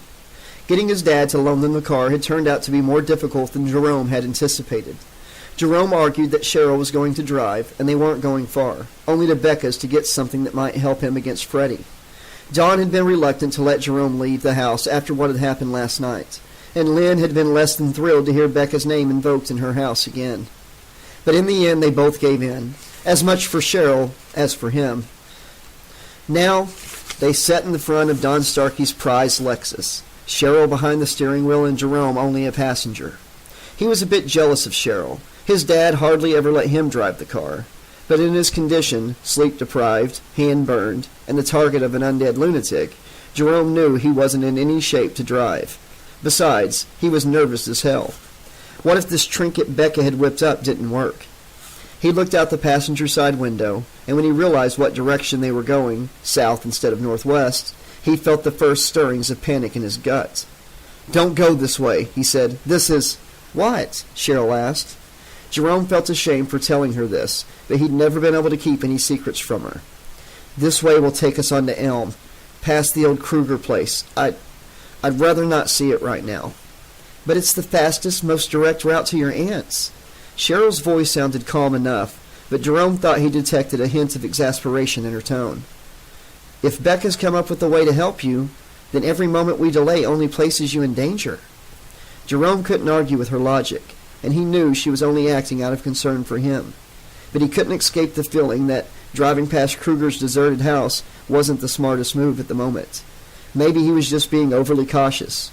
After all, it wasn't as if Kruger lived there anymore. He was dead, and his spirit inhabited the dreamscape, not an old construction of rotting wood and crumbling stone. Besides, they were only going to be driving past, not going inside. Still, Becca had said it was Kruger's center of power in the real world. He mustered a smile. "All right, but don't expect me to look at the damn thing." Cheryl smiled back. "You got a deal."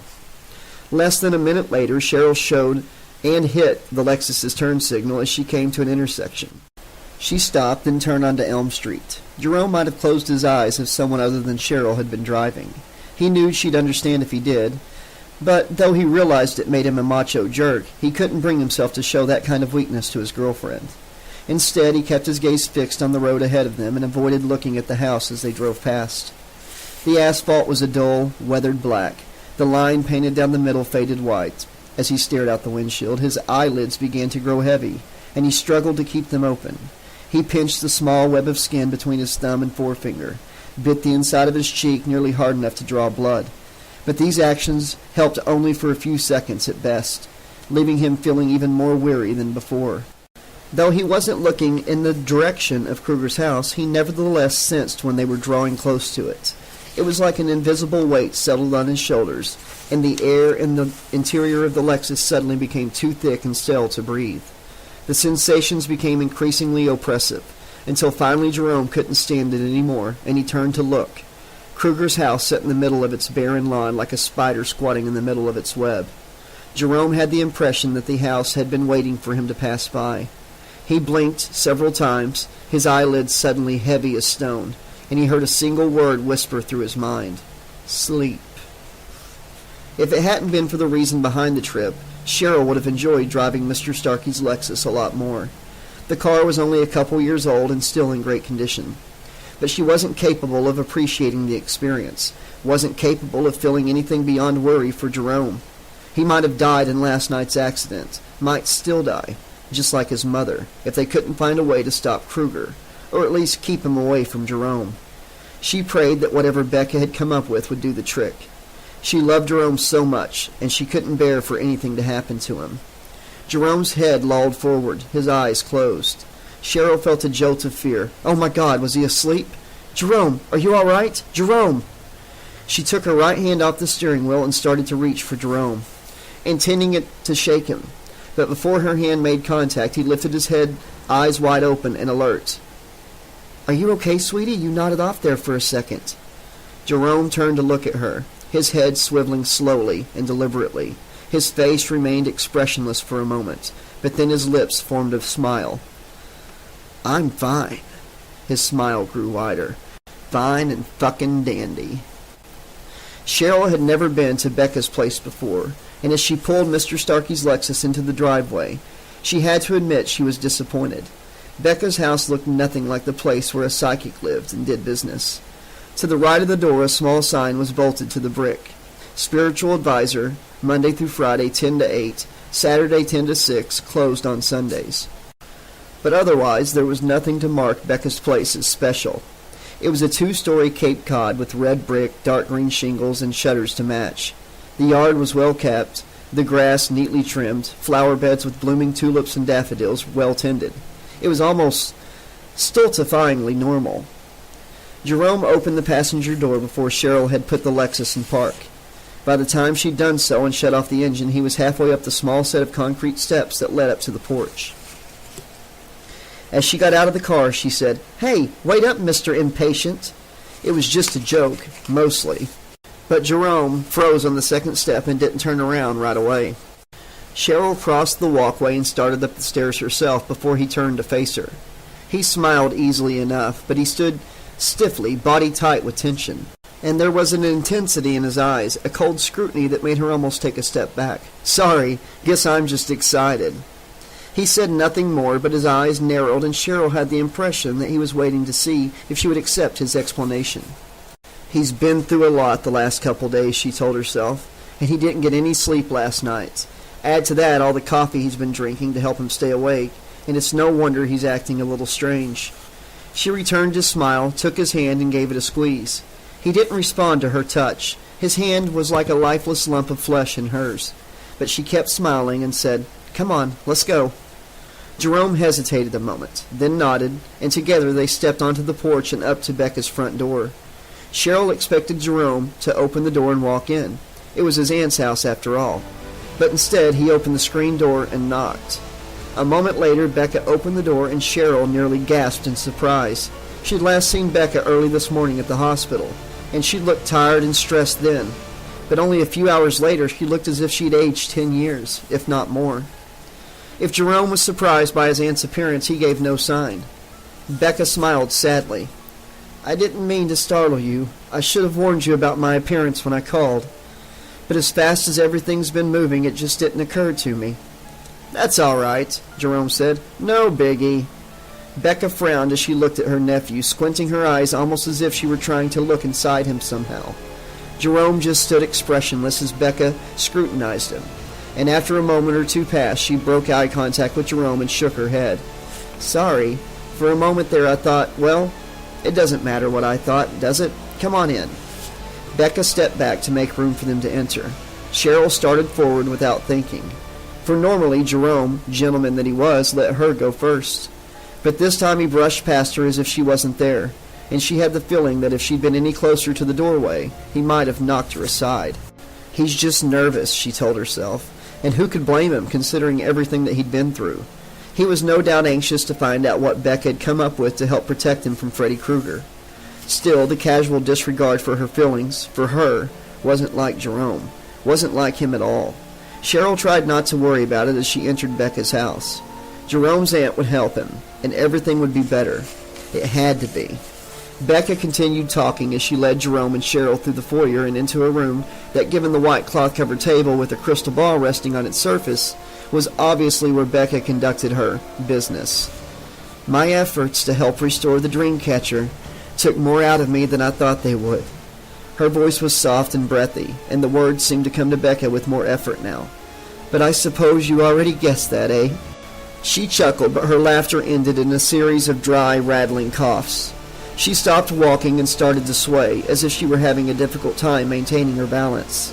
Cheryl expected Jerome to step forward and help steady his aunt, but when he didn't, Cheryl went to her side. She put an arm around Becca's waist, which was tiny and felt fragile as an abandoned bee's nest, and helped the woman over to her chair at the table. Becca sat with an audible sigh and gave Cheryl a grateful look. "Thanks, hon." 10 years, Cheryl thought. It's more like she's aged 30 or 40. "Sit down," Becca said, not quite an order, but more than a request. Cheryl glanced at Jerome, but his face remained expressionless as he took one of the remaining chairs at the table. Sensing that something was wrong, but unable to say what, Cheryl sat in the chair next to Jerome. The crystal ball wasn't the only object resting on the table. In front of Becca was a miniature version of the dream catcher that until the night before last hung over Jerome's bed. Becca gestured at the object with a hand that trembled as if she had Parkinson's. "This is it, Jerome. I couldn't repair your dream catcher, and I couldn't recreate it, not entirely. But with another sad smile, a little extra help, I was able to make this. It's a medallion, not quite as powerful as your original dream catcher, I'm sorry to say, but it contains enough psychic energy to present a formidable defense against Kruger. If you start wearing it all the time, and you religiously practice certain meditative techniques I'll teach you before you go to sleep every night, you should be fine." Jerome looked at the medallion, and though Cheryl saw something move behind his eyes, she couldn't tell what he was thinking. So she examined the Dreamcatcher medallion more closely to determine what, if anything, he might see in it.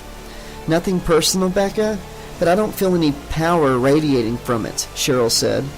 Then again, I didn't feel any power when I was around Jerome's old Dreamcatcher, though sometimes I did get kind of a strange feeling from it. But maybe that was just my imagination. She felt as if she were babbling, but she couldn't stop herself. Jerome's silence was beginning to make her nervous. "As I said, the medallion's less powerful than the original Dreamcatcher. I'm not surprised you don't sense anything from it." Becca looked at the medallion and gently ran her forefinger around its circumference. "Truth to tell, I can't sense much about it either. Creating the medallion tapped my deepest reserves of psychic energy, in effect making me psi-blind.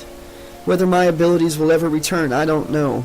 But even if they don't, their loss is a small price to pay for keeping Jerome safe from Kruger." Cheryl had never had any doubt that Becca loved Jerome, but now she truly understood the depth of that love. For Becca, sacrificing her psychic power would be the equivalent of Cheryl giving up her eyesight or her hearing. Cheryl loved Jerome too, loved him more than anyone she'd ever known, her parents included. But even as much as she loved Jerome, could she make such a sacrifice for him? She didn't have time to think about it for long. Of course she could. Becca lifted the Dreamcatcher medallion by its leather strap and held it out to Jerome. "Here, take it and put it on." Jerome hesitated, but then he reached out and took hold of the medallion. Becca withdrew her hand, almost reluctantly, Cheryl thought, and rose to her feet. "I almost forgot. I have something else to give you. It's from your mother." She shuffled closer to Jerome, leaned down and kissed him on the cheek. But the moment her lips touched her nephew's flesh, Becca's eyes flew wide, and she pulled her face away from his abruptly, as if she'd experienced an electric shock. Jerome looked up at her, his lips forming a sly smile. "Looks like you're not so psi-blind as you thought, huh?"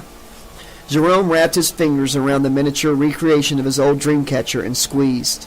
The sound of snapping wood filled the room, the noise far louder than the destruction of such a small object could account for. Jerome opened his hand and dropped the broken pieces of the medallion onto the table. Cheryl had trouble believing what she had just witnessed. "Jerome, why?" She couldn't bring herself to complete the question, wasn't even exactly sure how to phrase it. "It's because he's not Jerome," Becca said as she slowly backed away from the table. "It's Jerome's body, but the personality and control is not his. It's the other Jerome, the one that Freddy created." Jerome's lip drew back from his teeth in what Cheryl thought might be a grin, but looked more like a snarl. "That's right, you dried-up old hag." He quickly rose to his feet, the abrupt motion knocking over his chair. "Your toy might have worked, too, if my soul brother hadn't been dumb enough to fall asleep and give me a chance to hop into the driver's seat, just for a little while." He glanced at the crystal ball, then at Becca, who continued to slowly retreat, and a wicked gleam came into his eyes. Jerome placed his hands on either side of the crystal ball and lifted it off its base.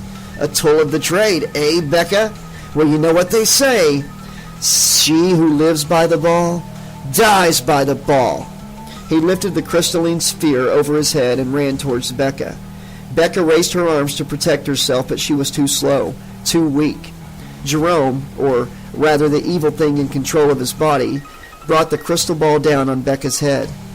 Cheryl watched in stunned horror as Becca's skull exploded like a rotten melon, sending splatters of blood, chunks of brain, and shards of bone flying everywhere. Becca's body shuddered as if 10,000 volts of electricity coursed through it, and then her legs fell out from under her, and she began to go down. Her knees hit the floor with a pair of loud cracks.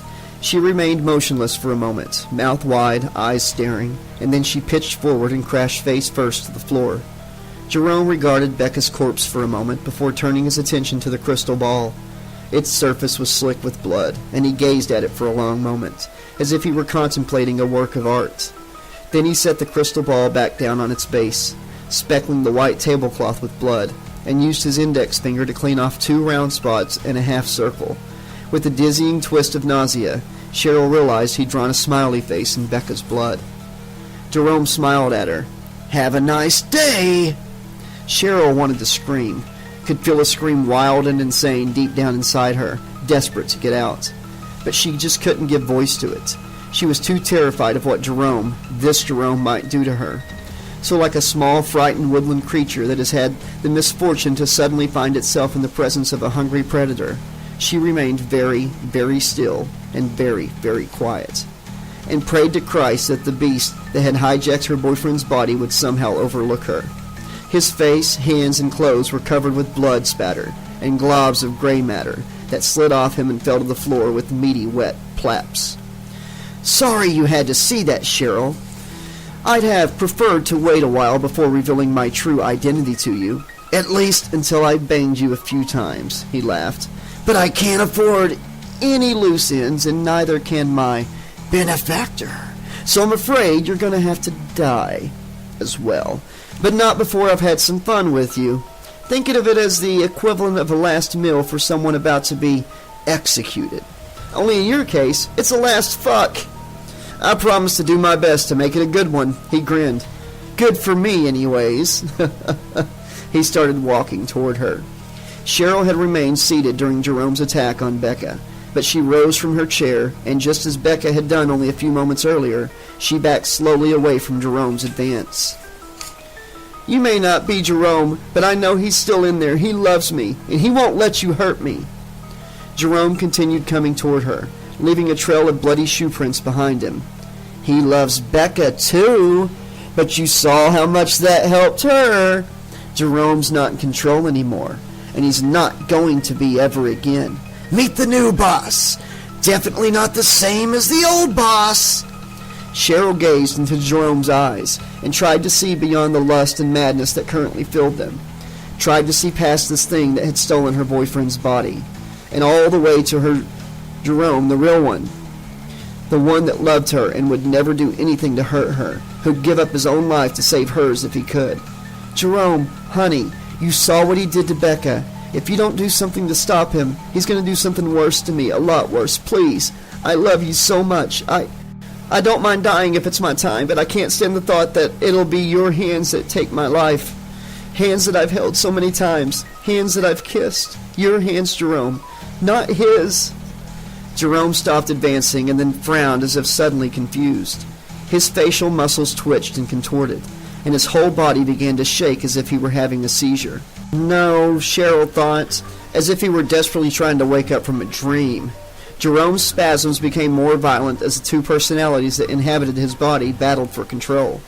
Cheryl knew that she should take advantage of the Jerome's struggle for control, but she couldn't bring herself to abandon the man she loved, even if he did currently share his body with a homicidal maniac.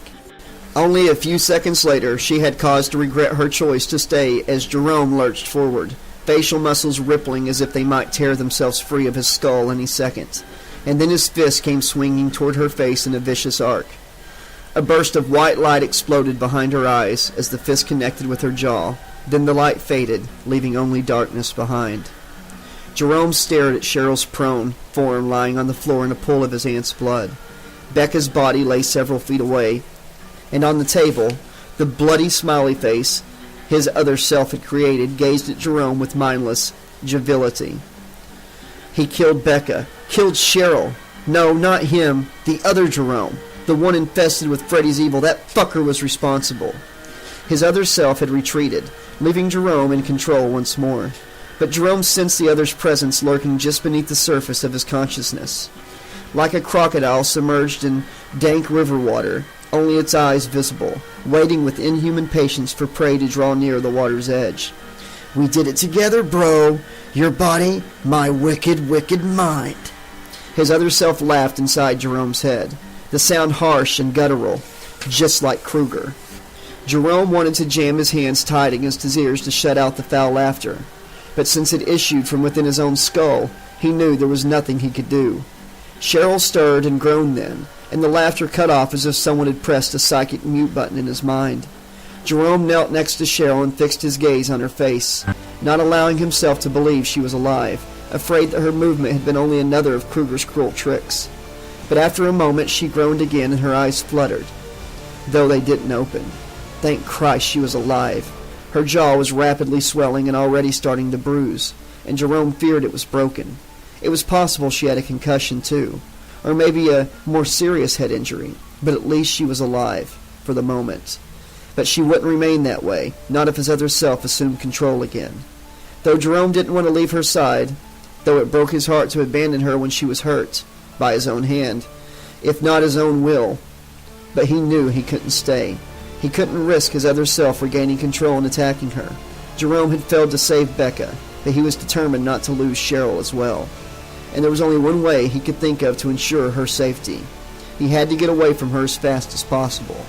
He reached out to touch her face one last time before he left, but when he saw his fingers were slick with Becca's blood, he pulled his hand back. He stood, then turned and began heading for the front door, leaving behind the two women he cared for more than anyone else in the world, one dead, the other injured and perhaps in need of medical attention. He was determined to make their attacker pay, and pay dearly for what he'd done. And when Jerome was finished with the son of a bitch, he never hurt anyone ever again. Chapter 18. Jerome stood looking down at the river rushing below. It had rained all last week, and the water was brown and sludgy, the level much higher than normal. It wasn't quite dark yet, but the sun had dipped past the trees that dotted the western horizon. Leaving the bridge and the river it stretched across painted in shadow. If Jerome hadn't known the water below was brown, he might have thought he was looking at a torrent of flowing ink, or perhaps blood so dark it appeared black. Debris bobbed in the churning water, broken tree branches, plastic soda bottles, and at one point what appeared to be the body of a dead dog. Jerome was grateful for last week's storms. The swollen river would make what he intended to do easier. His dad's Lexus was parked at the northern end of the bridge, just off the side of the road, keys still in the ignition. Jerome wasn't going to be needing a ride home. The bridge was located a couple miles outside Springwood, part of a country road that didn't see much traffic, something Jerome was counting on. He gripped the bridge's metal railing and hesitated only a moment before swinging his right leg up and over, followed by his left.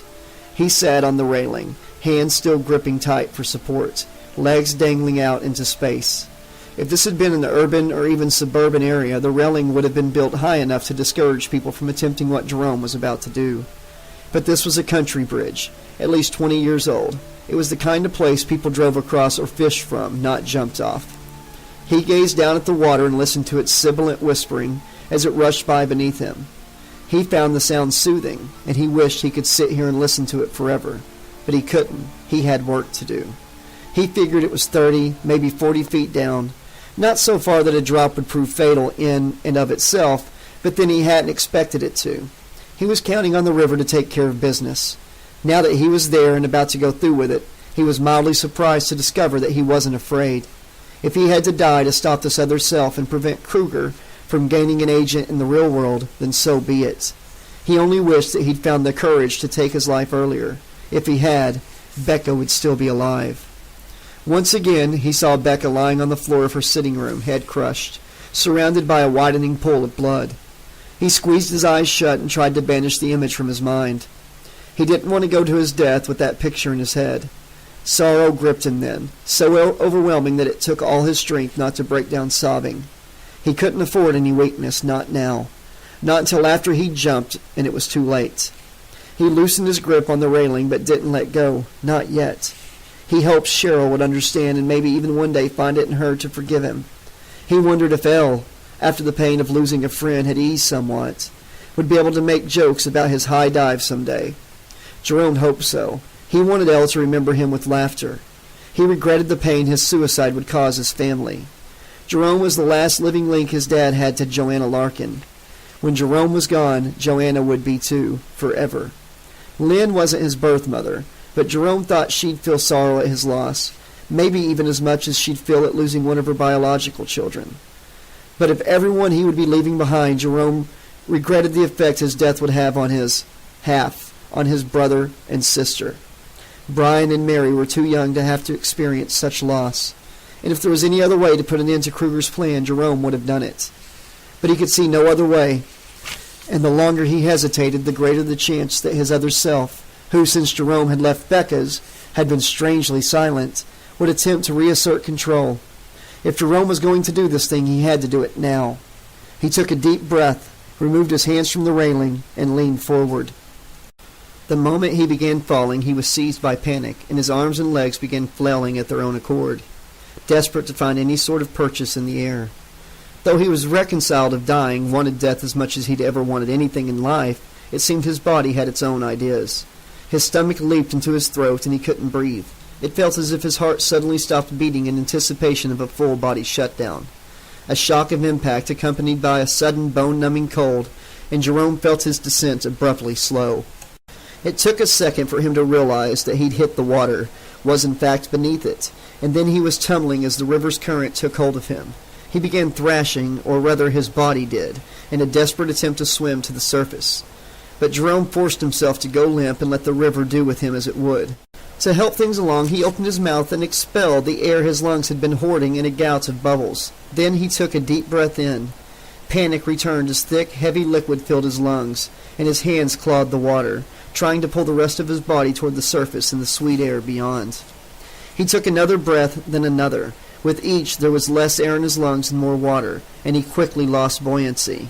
He sank deeper, and while his hands continued to paw the water, their exertions were becoming increasingly feeble. A not altogether unpleasant numbness settled into his body, and a profound sense of peace came over him. He'd done it. He'd beaten Freddy Krueger. Just a few more moments and it would all be over. He felt his consciousness begin to slip into the darkness within his own mind, his interior world mirroring what was happening outside. His spirit, essence, whatever it was called, would be swallowed by darkness, leaving his body to the river's mercy. But just as the everlasting night was about to take him, Jerome had a realization. Once his soul was gone, his body wouldn't be empty. Someone would be left behind, someone that would no longer have to worry about fighting another personality for control, someone who'd be free to do whatever he pleased, to whomever he pleased. Jerome knew then that he'd fallen right into Freddy's hands. The bastard had wanted him to commit suicide so his nightmarish offspring could take permanent control of Jerome's body. Even now, with his last remaining shreds of self-awareness, Jerome could sense his other self taking the reins of their body, could almost hear the mocking laughter as he gave voice to his triumph. Jerome tried to resist the darkness pulling him downward, but it was too late. The eternal void claimed his spirit, and he knew no more. Jerome's body crawled onto the riverbank and got onto his hands and knees. With a series of heaving coughs, it expelled the water from its stomach and lungs. When the body could breathe freely once more, it flopped onto its back and lay there for a time, staring up at the darkening sky while waiting for its strength to return. Full night had fallen by the time the body was unsteadily to its feet and began making its way up to the riverbank. It was quite a way downstream from where Jerome had jumped, but that was all right. The personality that was the sole inhabitant of the body didn't mind. In fact, it was rather looking forward to the exercise. Plus, it would give his clothes the opportunity to dry some more. He didn't want to get the interior of the Lexus any more wet than he had to. It was a damn fine car, and it would be a shame to ruin the upholstery. Jerome, the other Jerome, the only Jerome, the once and future Jerome, smiled. He couldn't wait to hop behind the Lexus's steering wheel and return to town. There were some people that he really wanted to see. See dead, that is. Jerome laughed as he continued making his way up the riverbank, his body growing stronger with every step. Gary Hauser sat on a metal folding chair, grading student homework to the soothing sound of working washing machines and dryers. Ever since his own student days, he needed white noise to concentrate, but only recently had he been coming to the laundromat to find it. Not that he came here by choice. 4 months ago his wife had decided that they'd grown apart and needed time alone to find themselves, and then she'd kicked him out of the house and refused to answer the phone when he called. He'd found a cheap apartment downtown, but the building didn't have a laundry room, so once a week he shoved all his dirty clothes into a canvas bag and hauled them here, to the Tidy Rabbit. What the hell a rabbit had to do with the laundromat? He had no idea, but the place had been here for decades. The sign outside depicted a smiling cartoon rabbit in a dress, cleaning clothes using an old-fashioned wooden bucket full of suds and a corrugated washing board. Though the name and mascot of the establishment made no sense to him, they did appeal to the biologist's sense of humor. How many rabbits had he dissected over the years? When he was finished with them, they weren't tidy rabbits anymore. No, they were quite messy rabbits. He was sitting in front of a dryer, and he found himself looking up from his grating to watch through the round glass door as his clothes tumbled around and around. It was almost hypnotic, and far more interesting than reading another poorly written essay on mitosis. The gem of the batch so far had been a nearly unreadable epic, consisting of a grand total of 28 words attempting to define mitosis as a form of bad breath. So when the dryer's time ran out, he noticed, he put the stack of papers on the floor, then stood up, and with an almost pathetic eagerness to do something other than grade, he walked over to the dryer and began fishing in his pants pocket for change. He withdrew a quarter, examined the date it was minted to stall a couple more seconds, it was 1982, then inserted the coin into the appropriate slot and activated the dryer. He watched as his clothes began to tumble once more, knowing they might well be dry already, but not prepared to return to his small and quiet lonely apartment just yet. "Getting some religion, Mr. Hauser?" Startled, Gary turned toward the voice and was surprised to see Jerome Starkey standing there. "Pardon?" Jerome was smiling, but there was something about the expression that unsettled Gary. The lips seemed stretched a bit too wide, and pulled back from the teeth a bit too far. "You know what they say, cleanliness is next to godliness." It took a second for Gary to get the joke. "Oh, yes, I see. Clever." Not that he thought it was funny especially, but he couldn't think of anything else to say. Jerome didn't respond. He just stood there smiling that strange, wicked smile of his. Gary began to feel nervous and awkward, and not entirely due to Mr. Starkey's odd expression. Like many teachers, he disliked encountering his students outside of school. Not because he hated them, well, not all of them, but because he never had any idea what to say. It certainly didn't help that away from school, any authority he had as a teacher was meaningless. He was just some guy washing his clothes, and Jerome was a kid who no longer even had to pretend to respect him. "We missed you in school today. I heard about the accidents. Everybody did, of course. Miss LeClaire made an announcement during homeroom period. I'm glad you weren't seriously injured, son. It's a shame what happened to Pat Cottrell and the others, though." "Yeah, a real shame." Jerome's reply was toneless, and Gary couldn't tell what, if anything, he was feeling. Must be the shock of the experience, he decided. It had only been a day since the accident, after all. He pointed to Jerome's hand. "Looks like you got burned, huh?" "It's not too bad. See?" Jerome held the hand up for Gary to inspect. The flesh was red and shiny tight, but it didn't look like a recent burn. Rather, it appeared to be one that had undergone a significant amount of healing. Certainly it wasn't an injury from last night's accident. Gary had no idea why Jerome felt the need to lie about his burn, but he decided not to remark on it. Gary caught a whiff of a musty, dank smell, and he noticed Jerome's clothes were damp and had splotches of mud stains here and there. "I can see why you came here, Jerome," he said with a smile. Jerome scowled, and for an instant his entire face darkened in a way that made the hair on the back of Gary's neck stand up. But then Jerome looked down at himself, and his scowl melted into an expression of understanding. "Right. He chuckled, and for some reason the sound made Gary's hackles rise even more. "I was messing around down by the river a while ago, just doing a little extracurricular schoolwork, you know." "I'm surprised you felt up to going anywhere, let alone down to the river." Jerome shrugged. "I started going stir-crazy sitting around the house. I thought if I got out, it might take my mind off things a little bit, you know?" "So, what are you doing here, Jerome? The laundromat seems like an odd place to visit just because you're bored." "I came here looking for you, of course." Gary couldn't have been more surprised if Jerome had told him he was there to give Gary $1 million in cash. "I don't understand. Not to get too personal, but all the kids in school know that you and your wife have, temporarily parted ways. Some of the kids have seen you in here doing laundry, so I took a chance you'd be here tonight. Looks like I lucked out, huh?" Gary was still having difficulty wrapping his mind around the concept of a student willingly seeking him out and after school yet. "Sorry, Jerome, but I'm still not following you. I told you I was down by the river. While I was there, I found a really freaky frog. At least I think it's a frog. I've never seen anything quite like it before. I managed to catch it, whatever it is, and I figured I'd show it to you and maybe you could tell me what it is." "I gotta say I'm surprised, Jerome. I didn't have you pegged as someone with that sort of scientific curiosity. But why go to all the trouble of tracking me down tonight? Why not just bring this mysterious creature of yours to school tomorrow?" "That's the thing, see? I'm not exactly experienced at catching animals, and I didn't have a net or anything. I just grabbed it with my hands and, well, I'm afraid I must have squeezed it too tight to keep it from squirming out. I'm sure I hurt it, and I think it might be dying. I wanted you to see it before it croaks. No pun intended." Jerome looked at Gary expectantly after he finished. Gary wasn't sure how to take the boy's story. It made sense on the surface, but it seemed out of character for Jerome Starkey. He was a good enough kid, despite yesterday morning's episode of weird behavior. Still, the thought of checking out a mysterious specimen, one that, for the moment at least, was alive, intrigued Gary. Certainly it would be a hell of a lot more interesting than grading essays. "Where was it? You're not carrying it around in your pocket, are you?"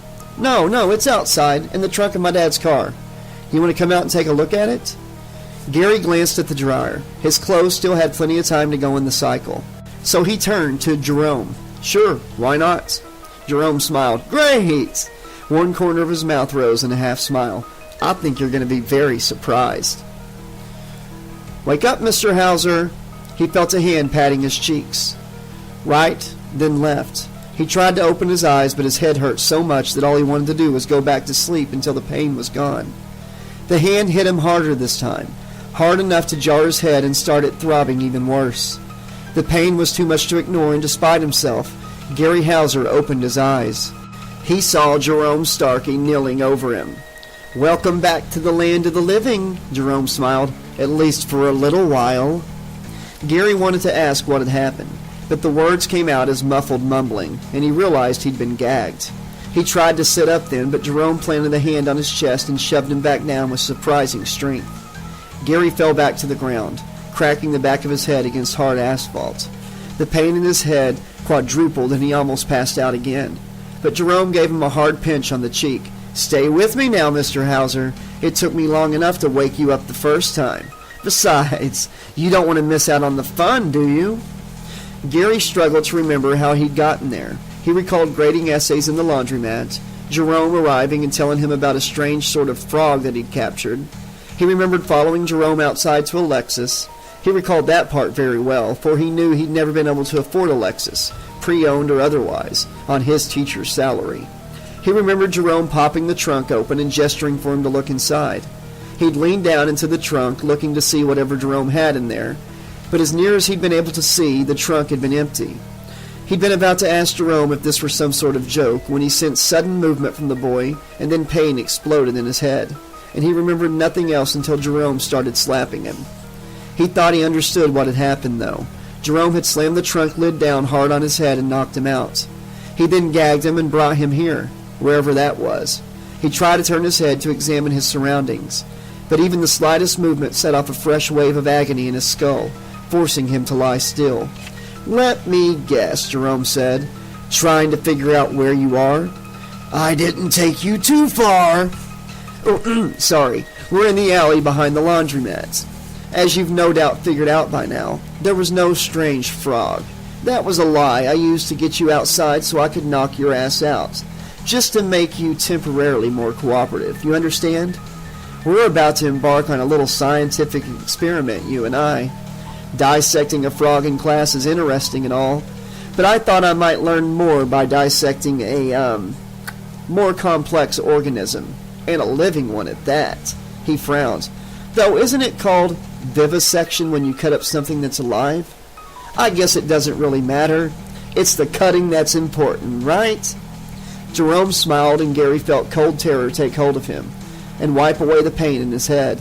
He started to sit up, but Jerome shoved him down again and placed his right foot on Gary's left wrist. Can't have you wriggling while I work, can we? He reached down and picked up a metal spike and a hammer. Brace yourself. This is gonna hurt a bit. Oh, who am I kidding? This is gonna hurt like a son of a bitch. Gary tried to plead with Jerome not to do this, but the cloth gag in his mouth made his words unintelligible. Not that he thought Jerome would pay any attention to them anyway. Jerome kept his foot on Gary's wrist while he placed the spike point first on Gary's palm. He raised the hammer high, his gaze fixed on Gary's eyes, and then he brought it down in a single swift stroke. The spike penetrated the flesh of Gary's hand and dug into the asphalt beneath, pinning him in place. Gary shrieked through his gag as agony beyond anything he'd ever known exploded in his hand and raced through his central nervous system like rapidly spreading fire. 1 down, Jerome said, grinning. 3 to go. Jerome continued driving spikes through Gary's flesh until both arms and both legs were nailed to the asphalt. Gary was sobbing, the pain so intense that he couldn't stand it, but so strong that it denied him the escape of unconsciousness. Gary turned his head, the pain in his head nothing compared to that caused by the spikes, and saw an assortment of tools laid out on the ground next to him. Jerome laid the hammer aside and picked up a pair of garden shears. Not exactly the right equipment, I know, but then the hardware store I stopped at didn't have a biology supply section, so I had to improvise. Jerome used the shears to cut Gary's shirt down the middle. Then he pushed the flap to either side, exposing the bare flesh of the teacher's chest and abdomen. Jerome put the shears down and thoughtfully examined the rest of his tools. What to start with, he wondered aloud. Something sharp, of course, so it makes a clean first cut, but something that won't do too much damage right away. Tears streamed down the side of Gary's face, and he whimpered behind the gag. Jerome brightened. I know! How about this? He picked up an X-Acto knife, thumbed the switch, and a length of ultra-sharp razor blade snicked out its plastic housing. Gary's eyes widened as he stared at the blade. Jerome went to work then, and it was a long time before Gary's eyes closed for good, and before they did, he learned more about human anatomy than he'd ever wanted to know.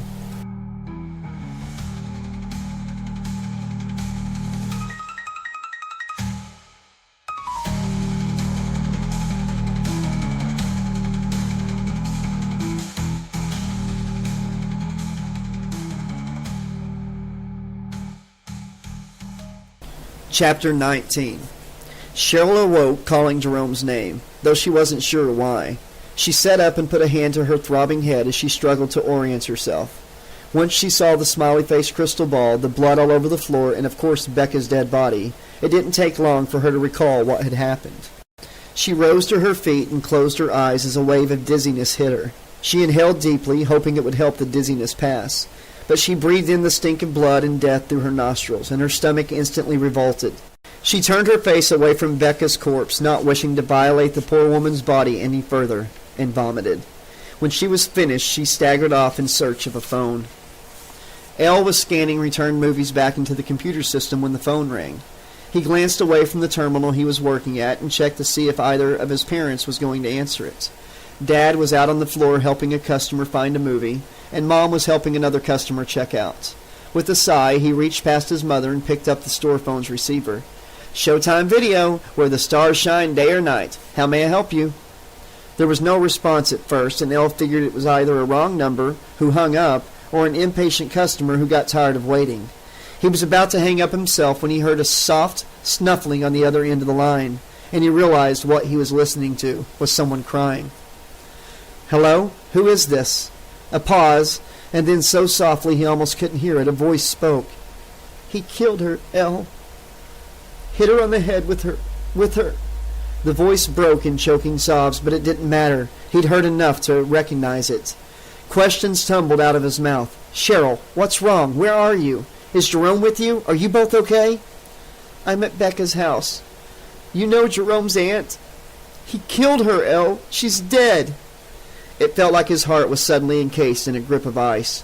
He'd always feared that Jerome's temper would get him in serious trouble one day. In fact, he suspected it had somehow played a part in last night's car accident, though he hadn't told his parents that. They were upset enough as it was, but he'd never for a moment thought that Jerome could be capable of murder, and of one of his own relatives at that. Are you in danger, Cheryl?" "No, he was gone when I woke up." "Woke up? Christ, what happened?" "Listen, you hang up and call 911 right now before he comes back." "You don't understand. I can't call the police. Jerome didn't do it. Not our Jerome, anyway. Look, I can't explain over the phone. I need you to come pick me up. He took the car, and besides, I'm not in any shape to drive right now."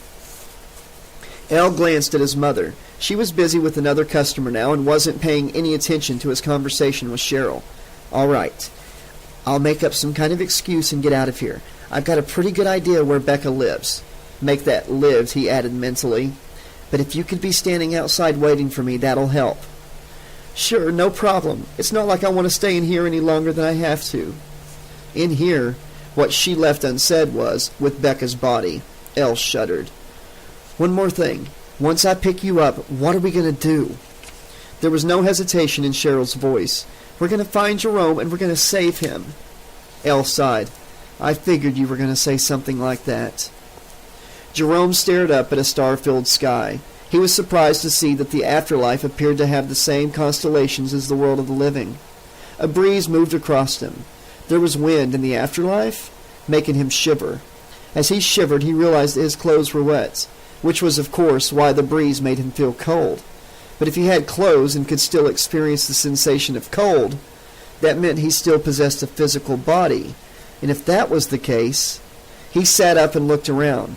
It was too dark for him to make out his surroundings, but the sound of rushing water close by, not to mention the squishy mud beneath his hands, told him that he was sitting at the edge of the river, up on the bank. He wasn't dead. Somehow he'd managed to reach shore before he passed out, and the other Jerome hadn't been able to take control of his body. "You blew it, you son of a bitch," he thought. "I'm still in charge." He expected his other self to come back with some manner of mocking taunt, but there was nothing but silence in Jerome's skull. Maybe his other self had been chastened by his setback, but somehow that didn't feel right to Jerome. While he'd tossed and turned in the river's wild current, he'd sensed his other personality lurking just below the threshold of consciousness. But now he sensed nothing at all of his other self. It was as if Jerome was once more alone inside his own head. Was it possible that somehow the dark aspect of his self had died instead of him? Jerome didn't see how that could be, though. He hadn't drowned, his body was still alive, and he, the original personality, was still present. So what could have possibly caused the death of the other Jerome? Presuming, of course, that he was dead and not just off sulking in some corner of his host's psyche. Another breeze set him to shivering again, and he decided the matter of his other self could wait for the time being. All he wanted to do was get out of the wind and start drying off. He rose to his feet and started making his way up the riverbank, being careful not to trip in the dark. He was halfway up the bank when he realized he was no longer wearing a bandage on his left hand. And what was more, the hand didn't seem to hurt anymore, despite the severity of the burn he'd suffered. The bandage was no big mystery. He'd surely lost it in the river. But the loss of pain was less easily explained. Maybe it was numb from the cold and would start hurting once the hand warmed enough? Maybe, but the lack of pain still troubled him. It just didn't seem natural. He forced himself to put it out of his mind and keep climbing. He would worry about his hand when he was warm and dry again. After several more minutes of effort, he reached a spot where the ground began to level off, and the going became easier. He stopped and looked around, trying to get a bearing on his location.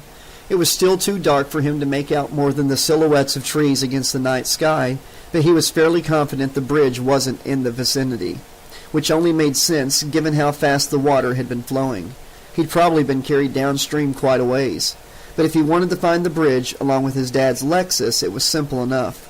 All he'd have to do was follow the river upstream, and sooner or later he'd return to the point where he'd jumped in. Then he could get into the Lexus, turn on the engine, and crank the heater as high as it would go. So he started walking. He had no idea how long he traveled, only that he was damn cold and beginning to wish his suicide attempt had succeeded after all by the time he reached the bridge. His discomfort was soon replaced with anger when he saw the Lexus was gone. Anger, but not raging fury.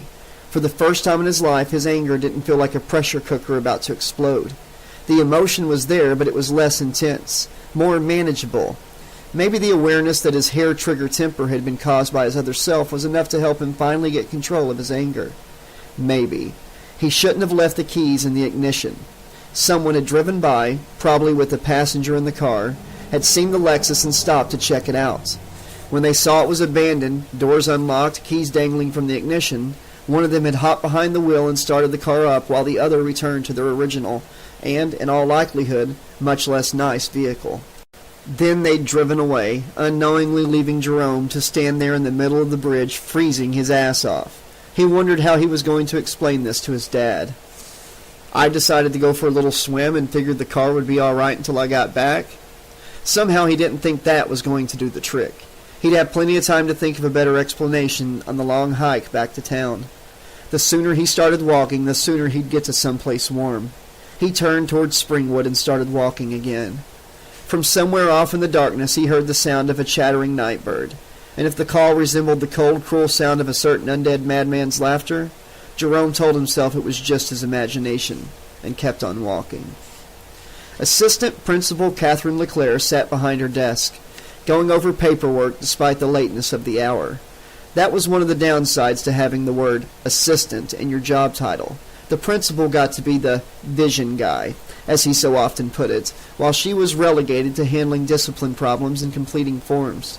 But when the principal retired, if all went well, she'd get his job, and then all these late nights would finally pay off, and she could dump all this donkey work onto her assistant principal, when she had one. Some days, far too many it seemed, this thought was the only thing that kept her going. She'd just finished approving a requisition for new gymnastics equipment for the PE department when she heard a sound in the outer office. At least she thought she'd heard a sound, like a shoe scraping across the floor. But as she listened, she heard nothing more, and she started reviewing the next form on her stack. Then came a soft tapping at her door. Almost not quite a knock, as if whoever was there wasn't sure he wanted to be heard. Catherine set aside her form, and in a clear, strong voice called out, "Who's there?"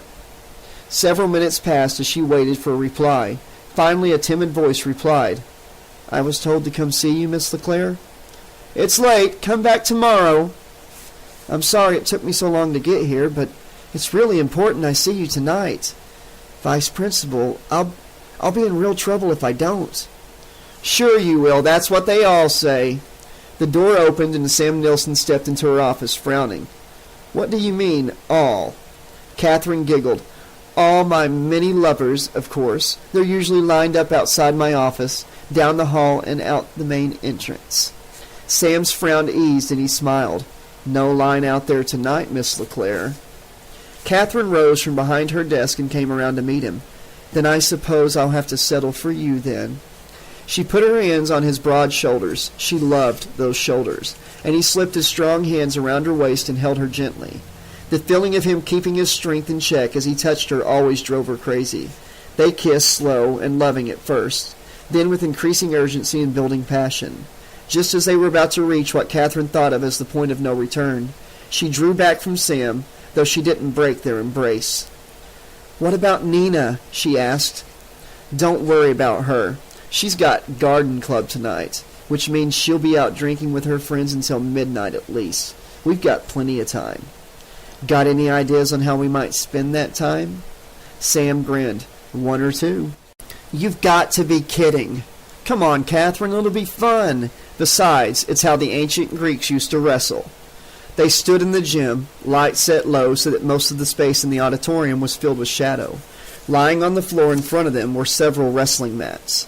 Catherine folded her arms across her chest and eyed the mats skeptically. "I don't mind indulging in occasional role-playing, but this is a bit much." Sam came up behind her, slipped his arms around her middle, and began nuzzling her neck. I promise to take it easy on you, he whispered in her ear. She turned around in his embrace until she was facing him. You do, and I'll never forgive you. They kissed once, twice, and were about to zoom right past the point of no return when laughter drifted out of the shadows. Catherine froze in Sam's arms. Who's there? Sam demanded, no longer the ardent lover, but instead the tough-as-nails wrestling coach. The only answer he received was more laughter. Given the darkness and the acoustics of the gym, it was impossible to determine precisely where the sound was coming from. It seemed to come from both everywhere and nowhere at the same time. Catherine stepped out of Sam's embrace even though she didn't want to let go of him. The feel of his strong arms comforted her, but it would be devastating to both their careers if their affair was exposed, not to mention what it would do to Sam's marriage. Catherine wasn't married, but once it got out that she'd had a relationship with one of the teachers, she might as well be fired. And even if she wasn't, she could forget about ever becoming principal. Maybe it's one of the custodians, she whispered to Sam. I don't give a goddamn who it is, he said, not bothering to lower his voice. If he doesn't show himself right now, I'm going to get him. Try it, asshole. I'm waiting. Catherine recognized the voice. It's Jerome Starkey, she said. So the bastard's looking for a little payback for the other day, huh? Catherine was afraid that their secret was going to be revealed, afraid of what Jerome, with his unpredictable temper, might do to them. But she was also disappointed. She'd hoped that Jerome might be helped somehow, that a way could be found to help him cope with his anger. But now it seemed he was beyond help. Jerome, don't make this any worse on yourself, she called out. Just leave and we'll forget this ever happened, okay? She didn't like hearing the pleading tone in her voice, but she couldn't help it. How about you two forget I'm here and get on with getting it on? I'd love to watch you wrestle, especially ancient Greek style. Then he laughed again. Fuck you, jack-off, Sam snarled. Hands curled into fists, he started toward the darkness. Catherine put a hand on his arm to stop him. Shouldn't we turn the lights up all the way? Wouldn't it be safer? Screw that! I've got nothing to be afraid of from Starkey. Sam shrugged off her hand and continued walking toward the shadows. He was quickly lost to her vision, but she could still hear the sounds of his footsteps echoing through the gym.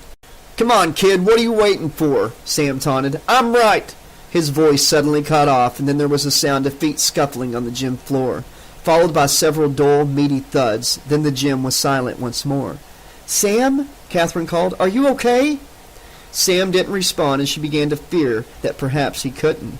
Jerome, what did you do to him? If you hurt him, it'll go hard on you, I promise. She fought to keep the rising panic she felt out of her voice, but it was no use. She sounded as hysterical as she felt. A form emerged from the shadows, flying through the air and landing on the wrestling mat just in front of Catherine's feet. It was Sam. His eyes were closed and he wasn't moving. Oh my God! She knelt down and laid 2 fingers against his carotid artery. She detected a pulse and let out a breath, relieved her lover wasn't dead. He's just knocked out, for now. Jerome walked out of the darkness, striding comfortably as if he were in his natural environment. Catherine continued kneeling next to Sam. She knew that she should stand and confront Jerome, use her authority and age to get him to back off, but she was too afraid. All she could do was tremble as she watched him approach. What? What are you going to do to me? What are you going to do with me? The questions came out, not in the vice principal's voice, but rather the voice of a terrified little girl. Jerome stepped onto the wrestling mat and stood gazing down at her. It was difficult to tell in this dim light, but it looked as if his clothes were covered with dark splotches resembling mud, or something much worse. Like I said, I was hoping to watch you two wrestle. I've got a special move I want to show you. It's called the Gordian Knot. Jerome reached for her, and she screamed. You both thought you were playing it so cool, but everyone in the school, students and teachers alike, knew what you were up to. You can't keep a secret in a small town like Springwood. Catherine didn't reply. She couldn't draw in enough breath to speak. Sorry, I had to break some of your bones, but it was the only way I could get you two to fit together. Guess I broke a few too many on Mr. Nilsson, though. Looks like he's checked out on us. Catherine, her broken limbs so intertwined with Sam's that she had no idea where he began and she ended, started to cry silently. I tied you together pretty tight, Jerome said. I really don't know how long you'll be able to keep breathing. If you're lucky, you might make it to morning when someone will find the two of you like this. naked and combined, into a position not covered in the Kama Sutra. If you're not lucky, well, someone will still find you. It'll just be too late to do you any good. Have a pleasant evening, Miss LeClaire. Unable to turn her head to watch him go, she could only listen as Jerome's footsteps grew quieter until they faded altogether. A moment later, the gym lights, already dim, went out completely. In the darkness, bound to the dead body of her lover, her own body in unimaginable agony from what Jerome had done to make it malleable enough to work with, Catherine concentrated on remaining calm and taking in slow, even breaths. It was a long way until morning. Jerome wasn't sure how far he'd walked. It was difficult to judge distance at night, especially outside of Springwood, where so much of the countryside looked the same. What he did know was that he was still wet, still cold, and still in need of a place to get out of this chilly night's air. A few minutes later, he saw just what he'd been searching for, a house. It was set well back from the road, but then a lot of houses out here in the country were like that. All Jerome cared about was that this house had the porch light on. With any luck, someone was home who'd take pity on a wet young man and invite him in to get dry. He started jogging so he'd reach the house all the sooner. He came to a battered mailbox on a worn wooden post set into the ground next to the end of a gravel driveway. There was no name on the side of the mailbox and no address either. Out here, people didn't need to bother with such things, Jerome thought. The mail carrier probably knew who lived in that and what house. Besides, it wasn't like there were all that many houses out here to begin with. Jerome hadn't seen any other lights the entire time he'd been walking. He started jogging down the driveway, gravel shifting and crunching beneath his shoes. It was too dark to make out many details of the yard, but he could see trees against the night sky, could hear crickets and nightbirds calling to one another. The more closely he listened to their calls, the more they sounded like whispering voices. He couldn't make out what words they might be saying, but they possessed a sinister undercurrent of menace, as if they were taunting him, or maybe warning him. He shrugged the feeling off with a nervous laugh. It was just the night and his imagination playing tricks on him. He kept his gaze fixed on the porch light's beacon as he ran, but the further he went, the farther the light seemed to recede, as if the house was determined to maintain its distance from him. He increased his pace until he was running full out, but still the house remained as far away as ever. Jerome's lungs burned, his heart pounded, and sweat poured off him, mixing with the river water coating his skin and making him smell like old algae and rotted fish. Finally, he couldn't keep it up any longer, and he stumbled and fell forward onto the driveway. He hissed in pain as the small stones bit into his palms and knees. Then he rolled over onto his side and rested, gasping for air. When his breathing and pulse had returned to something approximating normal, he rose to his feet and brushed pieces of gravel off his clothes. He then looked to the house and saw it lay only a few yards away. Must have been some kind of optical illusion, he thought. The house hadn't been receding from him at all. He started forward. Chapter 20. The wooden porch steps creaked ominously beneath Jerome's weight as he ascended them. He couldn't escape the feeling that there was something familiar about all this, almost as if he'd been here before. But the last time he'd visited a farm had been during a field trip in 4th grade, and that had been a modern high-tech dairy farm. Nothing like this place. He decided not to worry about it. He'd remember when he was ready. As he stepped onto the porch, he heard something skitter below the wooden planks. Just a rat or a cat, he told himself. Maybe even a raccoon or a groundhog. Nothing to be concerned about. Nothing dangerous. Still, he continued shivering as he stepped up to the rusty screen door. He gripped the cold metal handle and pulled the door open. Hinges that had likely never been oiled since their installation groaned in protest. But the door opened easily enough. Jerome held the screen open with his hip and rapped his knuckles on the surface of the weathered oak door of the house. As he stood there, bathed in the sour yellow glow of the porch light, waiting for someone to answer, he caught a faint whiff of acidic chemicals, and he wrinkled his nose in disgust. The smell reminded him of the hospital he'd been in just that morning, the nauseating stink of medicine and disinfectant. Why would a farmhouse have a smell like that? Cows, pigs, horses, the rank stench of manure. Those were the sort of odors a farm should have. Maybe he was smelling some kind of chemical fertilizer or something. Whatever it was making him queasy, so he decided to breathe through his mouth for a while to avoid the stink. Still no answer. He decided to knock again, only this time he made a fist and pounded the door hard, calling, "Hello! Is anyone home? I need help!" He pounded a couple more times, then waited, listening. At first he didn't hear anything, and he feared the farm's occupants had gone out for the evening and left the porch light burning to serve as a beacon for their return. He was about to turn away and head back to the road when he heard the sound of movement from behind a door. A slow, heavy shuffling as if someone large and overweight was drawing closer. Rather than being afraid, Jerome felt frustrated. All of this, the house, the porch, the heavy footsteps, was so familiar. If only he could... Locks snicked as they were disengaged, and the front door swung open wide. "Hey, Starkey, good to see ya." It was Pat Cottrill. Standing on his right was Brent Haney, and on his left, Eddie Jackson. The three of them weren't exactly in peak condition, though. Pat and Brent were covered with burns, skin cracked and blistered, hair, what remained of it, nothing but scorched stubble. Eddie's face was swollen, bruised, and crusted with dried blood. His hair was a matted tangle, and the top of his skull sat askew, as if it had been removed and then poorly replaced. The three Pusketeers stood almost cheek to cheek, and Jerome couldn't figure out why, until he lowered his gaze from their faces into their body, singular. The three shared one massive muscular body, garbed in jeans and gray sweatshirt that said, "Freddie went to hell and all I got was this lousy shirt and a couple of extra heads." Jerome took a step back, shaking his head. This can't be real. You're dead. All three of you." With a surge of horror, Jerome then remembered why all of this seemed so familiar. He was living a scene right out of the schlock cult movie Elle had been playing on the monitors of the video store the other night.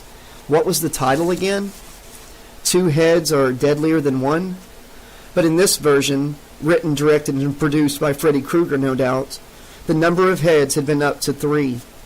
Jerome understood then that he hadn't woken up on the riverbank as he thought. He was asleep or unconscious, maybe even dead. But whatever his specific condition, he no longer inhabited the physical world. He was trapped inside the dreamscape, where, as Freddy had told him, the bastard maniac was God. Jerome turned to run, but the incredible three-headed Pusketeer reached out with one of its meaty, thick-fingered hands and grabbed hold of his shirt collar. Jerome struggled to pull away, but the creature yanked him backward and then wrapped its arms around Jerome's chest in a crushing embrace. "Geez, guys," Jerome said through gritted teeth, "I didn't know you cared." "We don't," Eddie growled, "but Dr. Krueger does." The three-headed Pusketeer dragged Jerome into the farmhouse and kicked the door shut behind them. Outside, dark laughter echoed on the night air. Jameson Velasco, who never allowed anyone to refer to him as Jim, not even his wife, was grinding his teeth. It was a bad habit, one that he was hardly aware he had. But whenever he was upset, which, given his tendency to be overly fussy, was more often than not, he ground his teeth. He just never realized when he was doing it, not unless someone told him. Business was slow at the moment, so Jameson stood behind the front counter, reviewing customer accounts on the computer, flagging those with late fees so far in arrears that it was time to remand them to the collection agency. He felt fingers touch his jaw muscles on each side and began to massage them. He instantly recognized the touch of his wife's and knew that she had caught him grinding his teeth again.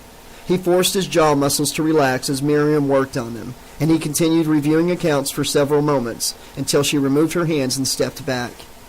"Better?" she asked. Jameson turned away from the monitor screen and gave his wife a lopsided smile, the kind he always gave her when he was both embarrassed and grateful. "Yes, thanks, honey." "Still thinking about the El Dorado, huh?" Jameson shook his head, though he had been, if only a little.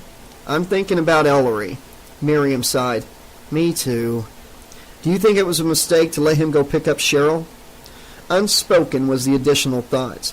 "And was it a mistake to lend him our car?" "Why would it be? Her car broke down and she couldn't get a hold of her parents. He just went to give her a ride." Miriam was nearly the polar opposite of Jameson. Where he was high-strung, she was laid back.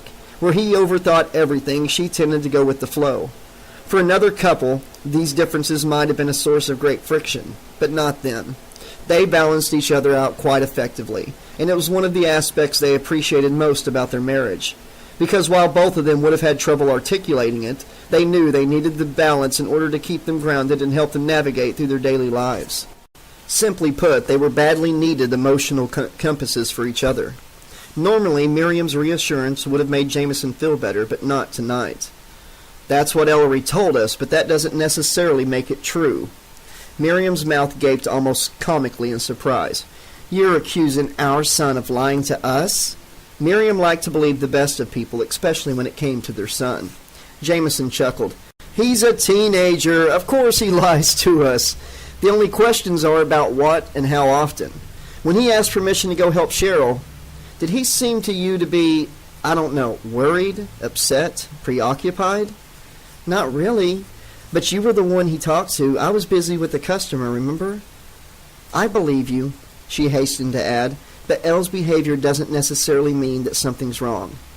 Maybe he just has a crush on Cheryl. It was Jameson's turn to be surprised. But Cheryl's Jerome's girl. Ellery would never come between them. He might not want to, but he can't help how he feels. Did he tell you he cares for her? Miriam shook her head. Not in so many words, but a mother can sense these things. Miriam's intuition was sharper than his, so he tended to give her the benefit of the doubt in situations like this. If Ellery does have feelings for Cheryl, that makes me even more worried. Jerome's always struggled with his temper. Sure, he's a good kid overall, a hard worker, and a loyal friend to Ellery. But you're afraid that if Ellery ever expresses his feelings to Cheryl and Jerome finds out. Jameson nodded. I don't mean to say that Jerome would purposely hurt Ellery or anything, but after the last couple days, there was the car accident last night, and while the police had filed no charges against Jerome yet, when they'd spoken to Jameson and Miriam, the officers had hinted that the boys might have been racing. Perhaps Jerome's temper had gotten the better of him, and goaded him into racing the other boys, and Ellery had told them about Jerome's trouble in detention earlier. Not for the first time. Jameson wondered if Jerome might not be the best friend for his son to have. And was Cheryl suddenly thrown into the mix? Well, he wasn't sure what to think. Miriam touched a hand to his cheek, and he realized he'd started grinding his teeth again. I wouldn't worry too much. Jerome might be going through a bad patch right now, but he'll come out of it okay, and hopefully be all the stronger for having made it. The bell jingled as the front door opened, and Miriam quickly removed her hand from Jameson's face. Not because she was embarrassed, he knew. Hardly anything embarrassed her, but because it might look unprofessional to the customer. But the person who walked in was not a customer. It was Jerome. Speak of the devil, Jameson thought, but when he saw the cold smile on the boy's face and the dead look in his eyes, he instantly regretted it. Unlike both Jameson and Ellery, Jerome had never been overly concerned with looking his best, but his clothes were always clean, his hair washed, face shaved. But this time his clothing was covered with mud, along with darker, harder-to-identify stains, and a rank smell clung to the boy, like something long dead that had been washed up on the riverbank. "Good evening, Mr. and Mrs. Belasco," Jerome said jovially. "Sorry I'm late for work." Jameson saw that the boy hadn't come in empty-handed. In one hand he carried a large plastic grocery sack. A black handle stuck out of the opening, but otherwise Jameson couldn't tell what was inside. I thought you were going to rest at home tonight, dear," Miriam said, sounding both confused and concerned. "To tend to your burn?" Jerome held up his empty hand and turned it back and forth so they could see both sides. There was no bandage, and the flesh was smooth, pink, and healthy-looking. "I heal fast," Jerome said. Then he lowered his hand to his side. "Where's Elle?" Jerome asked the question easily enough, but there was an undercurrent of urgency in his tone, as if he really wanted to know right now. Jameson started to answer, but Miriam cut him off. "He's on his way to visit you," she said. "You two must have passed each other without knowing it." Jerome gazed at her with two strange eyes of his for a moment, as if trying to peer inside her mind and gauge her sincerity, before finally relaxing. "Maybe we'll run into each other later," he said. "But the people I've really come to see are you two." "Oh?" Jameson didn't like the sound of that. Though he had no real reason to be suspicious of Jerome, he nevertheless edged closer to the portable phone on the shelf below the computer monitor, so he'd be able to reach it and dial for help if needed. "That's right. I had an idea for a new promotional stunt. You know, over by the Highland Apartments. How the management always has someone dress up like a Scotsman in a kilt and hold up a sign saying, 'No security deposit and first month rent is free.'" "Sure," Miriam said. Jameson didn't respond. He was too busy slowly making progress toward the phone. "I thought we can do something similar. Only with movie characters." Jerome turned his back to them and reached into the grocery sack. With a rustle of plastic, he pulled something out and slipped it over his face. Then he gripped the black handle, shook whatever it was attached to, and the plastic bag slid off the object and onto the floor. Jerome turned around and said, "Ta-da!" His voice muffled by the white goalie mask he was wearing.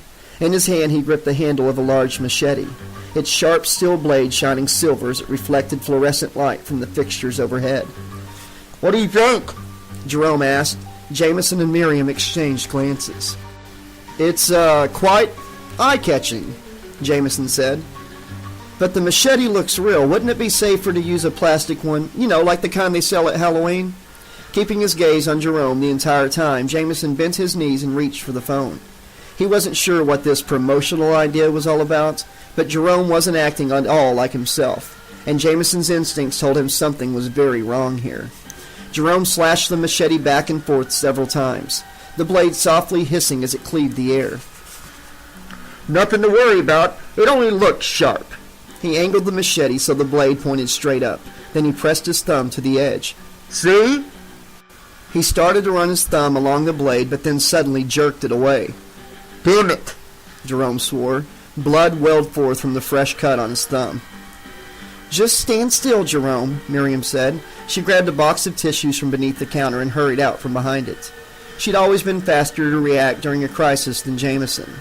He just stood there, phone in hand, and watched as she pressed a tissue to Jerome's wound. Jerome laughed.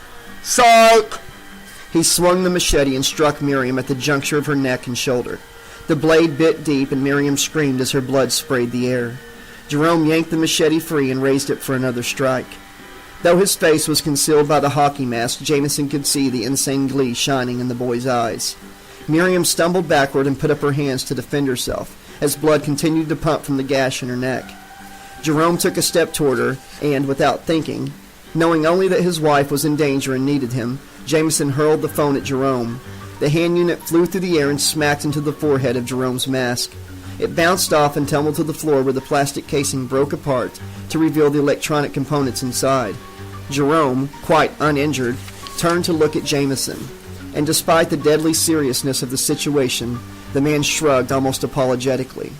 Jerome then returned his attention to Miriam and brought the machete down on her. She screamed once more, but Jerome swung his blood-coated blade 2 more times, and she fell silent. As Jameson looked at her body lying on the tiled floor in a pool of blood, he knew he'd never hear his wife's voice again. Jerome's white hockey mask speckled with dots of crimson turned to Jameson, and he heard the laughter in the boy's muffled voice as he said, "Your turn!" Chapter 21. Jerome struggled against the leather restraints that bound him to the table.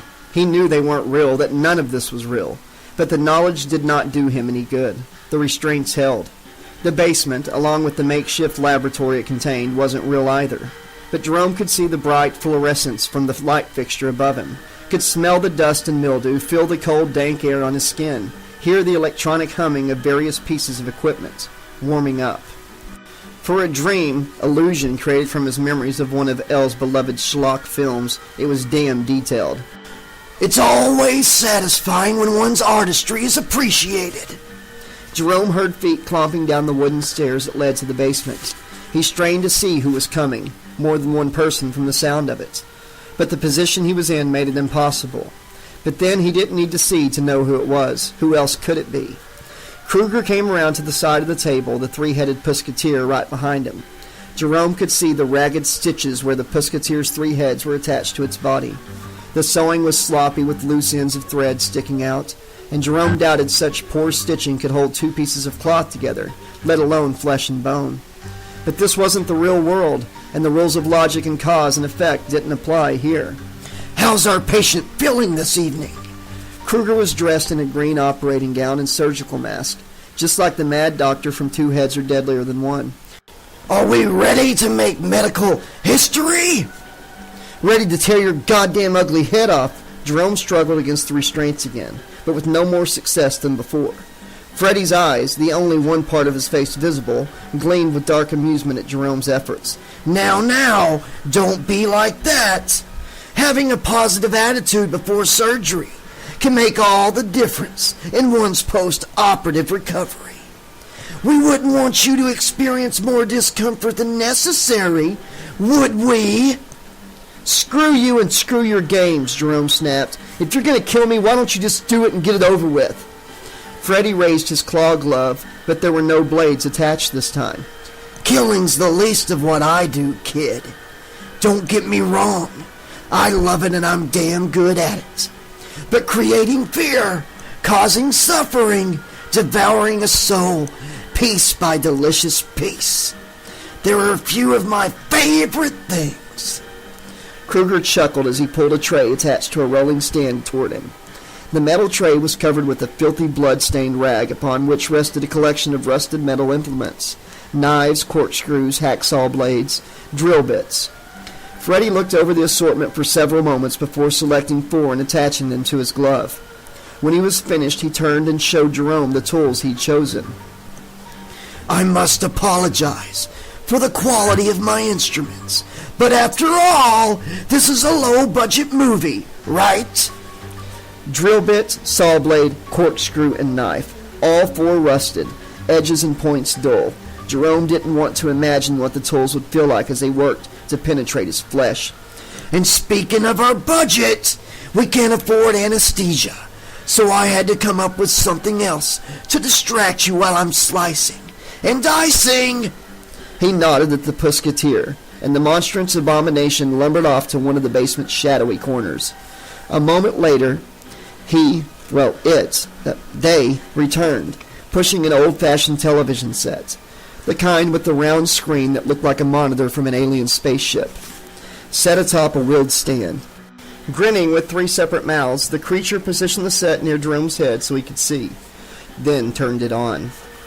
The screen flickered to black and white life, displaying an image of a man lying in an alley. Not just any man, Jerome realized. It was Mr. Hauser, his biology teacher, and he wasn't simply lying there. He'd been nailed to the ground with spikes through his hands and feet. He'd been cut open from chin to crotch, and his body cavity had been hollowed out. The man's organs were lying nearby, lined up against a wall in a neat row, and carefully labeled with index cards. Heart, lung, stomach, liver, kidneys, spleen. Your other self does good work, eh, Jerome? Freddy asked. Very neat and precise. He has all the makings of a first-class surgeon. Or serial killer. Freddy laughed, and as if the sound were a cue, the TV changed to another channel. Now Jerome was looking at a picture of the school gym. Lying on a wrestling mat was a tangled mound of flesh and limbs. At first, Jerome couldn't make out what he was seeing, and he thought maybe it was some sort of strange mutation like the 3-headed Pusketeer. But as he peered closer, he realized that he was looking at the naked bodies of 2 people that had been tied together into a sick pretzel of broken bones and twisted limbs. It was Mr. Nilsson and Vice Principal Leclerc, and they were both quite dead. Freddy twitched. Poor thing. I didn't think she'd last long. The channel changed again, and now Jerome saw the interior of Showtime Video. Mrs. Belasco's mutilated body lay on the floor surrounded by a pool of blood. Mr. Belasco lay behind the front counter, a figure wearing a white goalie mask crouching over him. The masked man wielded a bloody machete, and he hacked away at Mr. Belasco's dead body with a steady rhythm, as if he was a lumberjack cutting down a tree with an axe. Chuck, chuck, chuck, chuck, chuck. Hockey Mask stopped for a moment, looked toward the camera, and waved. Then he returned to his grisly work. Jerome didn't have to ask who was behind the mask, any more than he had to ask if the same person was responsible for the other murders he'd been shown. He's doing an even better job than I'd hoped, Freddy said. He has a real enthusiasm for the work. Once the bodies start piling up, the people of Springwood will start talking about the latest series of murders to plague their picture-perfect town. They'll wonder who's responsible. Who could have done such a horrible thing? And then they'll start to whisper my name. Just a few of them at first. Just those that remember. But word will spread fast, just like a fire. And before long, everyone will be talking about Freddy Krueger again. Everyone will fear me again. And when that day comes, Springwood and all its children will be mine forever. Jerome felt sick despair at the images he'd been shown, but he forced himself to keep his emotions in check. Nice try, Krueger, but do you really expect me to believe any of this crap is real? This is the dreamscape, a place of lies and illusions, and you're a master of deception. You're just making this shit up to torment me. You wound me, Jerome. While I admit that I'm not above indulging in a little creative license now and again, I assure you these images are indeed real. Your brother killed these people, and right now he's finishing up Mr. Belasco while waiting for the arrival of his next two playmates. The channel changed one more time. The TV displayed a shot of the inside of the car. Elle sat behind the wheel, Cheryl in the passenger seat next to him. I don't know what to do, Elle. If we call the police, Jerome, or at least his body, will end up in prison. And if he manages to get his body back, he'll have to serve time for a murder he didn't commit. Or at least that his personality didn't commit. Elle shook his head. This is getting to be too much for me. All I know is that Jerome's my friend, and I'll do whatever it takes to protect him. But with Becca gone, I don't see who can help us fight Kruger and Jerome's evil psychic twin. Cheryl shrugged. I suppose we'll just have to do the best we can. Jerome hated to hear the numb weariness of a trauma survivor in Cheryl's voice, but he was glad to see her alive and uninjured. The first thing we need to do is find him, Cheryl said. I beg to differ, Elle replied. First, we need to stop by my parents' store. We'll be safe there while we decide what to do next. When Elle said that, Jerome thought he might have felt a surge of jealous anger toward his friend. But now he was merely grateful Cheryl and Elle had each other to lean on. Then he understood why he felt none of his usual rage. It had come from his other personality, and the two of them were separate. For the first time since his birth, Jerome's anger no longer controlled him. But that really didn't matter right now. If the images Kruger had shown him were real, and despite his earlier words to the contrary, Jerome had to assume they were, then Cheryl and Elle were heading straight into a trap, and as long as he was Freddy's captive, there was nothing he could do to help them. Jerome forced himself to look away from the screen and toward Dr. Freddy. He had to think fast. What are you going to do with me? Freddy flexed the surgical instruments attached to his glove. I thought we'd start off with a little exploratory surgery and then move on from there. And what about your three-headed assistant? Jerome nodded toward the amalgamation standing next to Kruger. Freddy scowled. What do you mean? Aren't you going to get them in on the fun? After all, I killed them. If anyone deserves revenge, it's them. Three pairs of eyes looked at Kruger. The Pusketeer is my creation, and it'll do exactly what I tell it to. Kruger leaned his scarred face closer to his patient, and Jerome smelled the faint odor of smoke and seared meat. You're my plaything, Jerome, and I don't share my toys with anybody. Jerome glanced at the creature assembled from the remains of his three tormentors. He had no idea if they truly were the spirits of Pat Cottrell, Brent Haney, and Eddie Jackson, or if they were simply another one of Kruger's illusions. Either way, Jerome hoped they'd at least react like the real thing. Too bad. You have me strapped down to this table real good. They could do anything they wanted to me, and there's no way I could stop them. The Pusketeer's three heads exchanged glances as if they were consulting with one another, though no words were ever spoken. Freddy straightened and chuckled.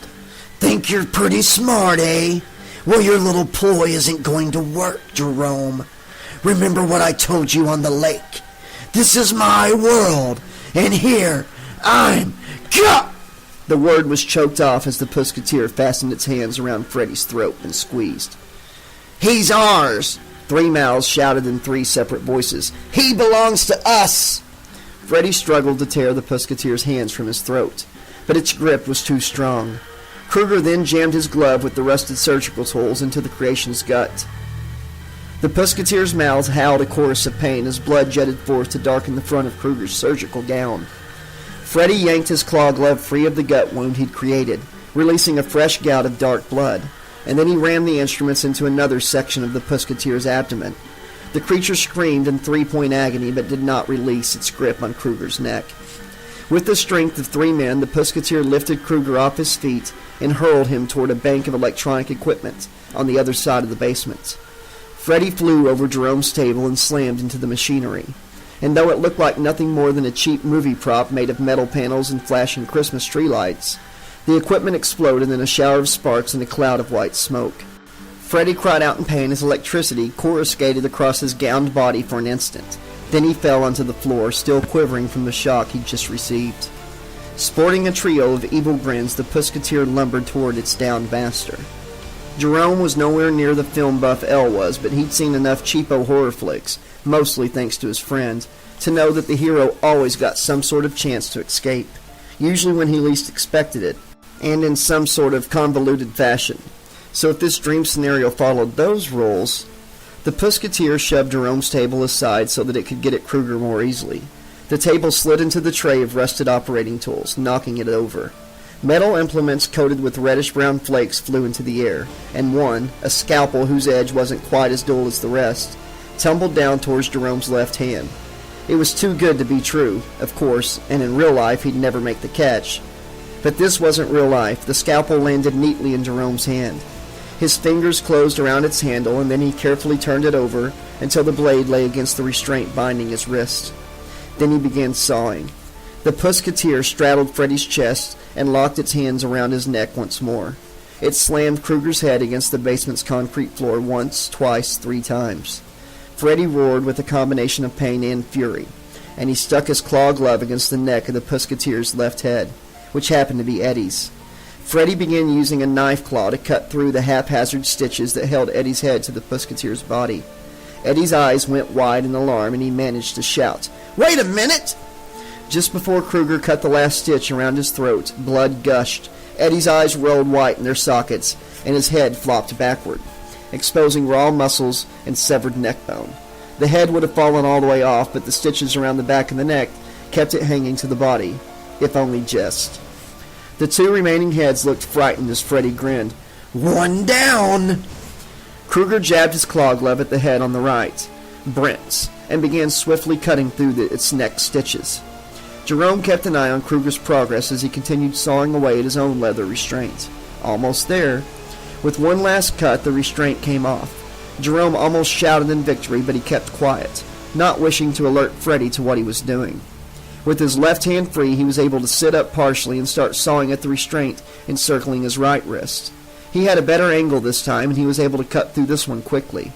He then sat all the way up, and since both hands were free, he set the scalpel down on the table and started to undo the buckles on the ankle restraints.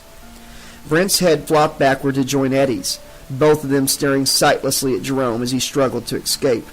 "One to go!" Freddy said. Pat glanced at the bloodless neck stumps on either side of him, and the fear in his eyes transformed into fury. "I already died once, damn you! I'm not doing it again!" Whether this was Pat's real spirit or just a dreamscape copy, it seemed he had the same temperament as the original. Pat, the sole operator of the Pusketeer's body, clamped his hands tight around Kruger's throat and squeezed with all his might. Jerome finished undoing the restraint on his left ankle and started on the right. Freddy jabbed his surgically equipped claw glove at Cottrell's neck, but Pat ducked and dodged, and though Freddy managed to snip a couple threads, they weren't enough. The undead maniac's eyes began to bulge out of their sockets, swelling grotesquely until they looked like white balloons with pupils painted on them. Jerome tried not to stare in horrified fascination at Freddy's bulging eyes and concentrated instead on undoing the last restraint holding him to the operating table. Just a bit more, the last restraint came unbuckled. He was free. Despite himself, he glanced toward Freddy and Cottrell and was shocked to see that Kruger's eyes had swollen to the point where they obscured his entire face. Pat no longer looked furious, but instead scared and sickened. But still he kept choking Freddy, straining so hard that the 2 heads dangling against his shoulders wobbled back and forth, almost comically. The wide eyes bulged one last time and then exploded in a flood of yellow gunk that looked more like pus than vitreous fluid. Pat was covered by the viscous shit, and several splatters hit Jerome. Since the substance had issued from Kruger's body, Jerome had expected the crap to start eating through his clothes and skin like acid. But it did nothing of the sort. It just clung to his clothing in greasy globs, giving off a rank odor. Pat cried out in alarm, and Jerome looked up to see Freddy looking at the last Pusketeer with empty sockets where his eyes had been. No, Jerome realized, not empty. A slender tendril slithered forth from one socket, followed by another and another. Soon the tendrils were emerging from both sockets, perhaps 24 of them in all. Each tendril had a small fleshy nub at the tip, the skin there puckered and striated like scar tissue. Then the nubs opened tiny bloodshot eyes, and Jerome understood. The nubs were in fact miniature replicas of Freddy's head, complete with hate-filled eyes, hooked noses, and mouths filled with tiny teeth. Very sharp, tiny teeth. Pat still gripped Kruger by the throat, but at the sight of the tendril heads, he let out a shriek and released his hold on Freddy. Pat tried to scrabble backward off Kruger's chest, but it was too late. Like writhing serpents, the tiny Freddy heads struck. They bit into the soft flesh of Catrill's face with their sharp, yellow teeth and began tearing. Pat screamed in agony and clawed at the tendril heads as they ripped out one tiny chunk of flesh after another with lightning speed. But it was of no use. There were too many, and they were too fast. Within seconds, Catrill's exertions began to lessen until finally his hands slumped to his sides. He swayed as the Freddy serpents continued to go about their work, and Jerome was sure the Pusketeer's body would have slumped to the floor if the serpents themselves hadn't helped to hold it up. A couple more movements and it was done. The tendril heads had cleaned the flesh from Pat's skull as swiftly and efficiently as a school of piranha. The tiny heads drew back, and now the Pusketeer's body leaned to the right, slipped off Kruger's chest, and smacked onto the floor. The impact was enough to break the last of the stitches holding Eddie's and Brent's head to the body, and they bounced away across the floor like a pair of flesh bowling balls. Jerome sat on the edge of the operating table and stared with disbelief at what was left of the three Pusketeers, and then Freddy turned to look at him, tendril head swaying slowly back and forth. "Smart move," Freddy said in a tone of grudging admiration. The tendril heads echoed his words in a chorus of hissing whispers. "Smart move, smart move, smart move, smart move." Freddy got his feet beneath him and stood. "But you should have taken advantage of your opportunity to escape when you had the chance. Chance.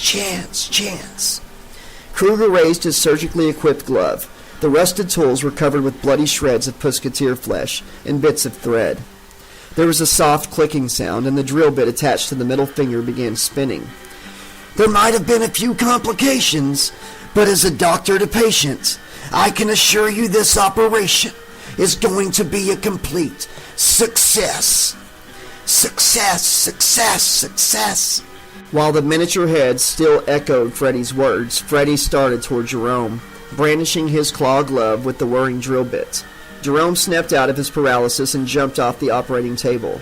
Without looking, he turned to run, and his right hand collided with the screen of the old-fashioned TV set the Pusketeer had wheeled over. But instead of smacking against a glass screen and maybe knocking the set over, Jerome's hand passed through the screen as if it wasn't there. His hand was instantly leached off of all color, but otherwise it didn't feel any different. Jerome withdrew his hand easily, then held it up to examine it. Its normal color had returned, and he wiggled the fingers experimentally. It seemed to be fine. He glanced at the screen. His other self was standing over the bloody, ragged ruin that held little resemblance to Mr. Belasco. The other Jerome still wore the hockey mask, and still had hold of his machete, but he stood unsteadily, teetering back and forth as if on the verge of passing out.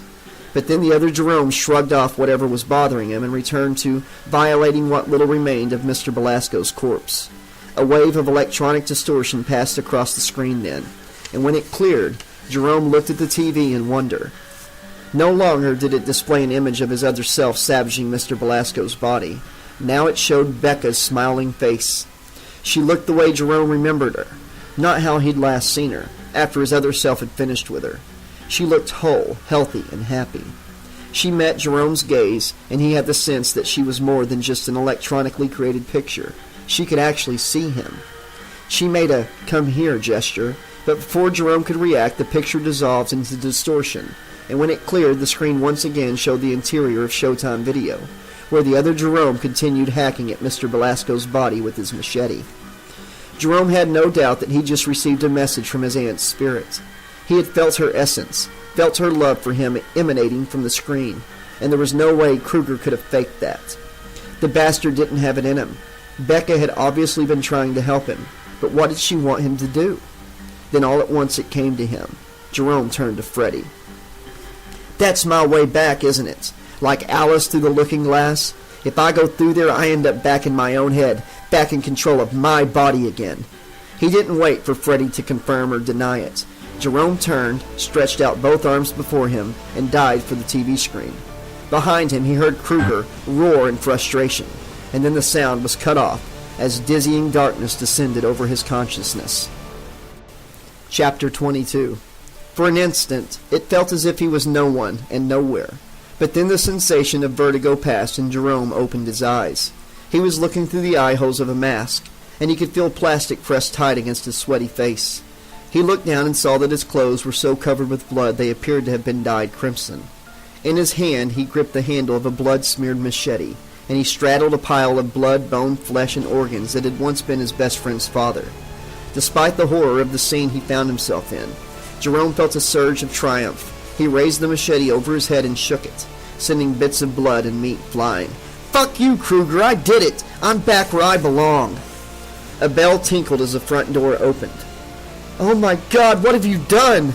Jerome whirled around to see Elle staring at his mother's body in horrified shock. At his side was Cheryl, but she wasn't looking at Mrs. Velasco's corpse. She was looking straight at Jerome, the expression on her face unreadable, but the sorrow in her eyes clear enough. Jerome didn't know how to begin explaining, or even if he could explain. He came out from behind the counter and dropped the machete to the floor with the metallic clatter. He then removed the hockey mask and tossed it aside. "Elle, I know what this looks like." "You son of a bitch! You killed my parents!" Face a mask of loss and fury, Elle came running at him, teeth bared, hands outstretched, fingers hooked into claws, and all Jerome could do was stand and watch him come. Jerome was so surprised by his friend's unexpected ferocity that for a moment he only stood there. The last thing he wanted to do was fight, so he sidestepped as Elle grabbed for him. Unfortunately, the tiled floor was slick with his mother's blood, and Elle's highly polished dress shoes weren't designed for traction. His feet slipped out from under him and he fell sprawling to the floor.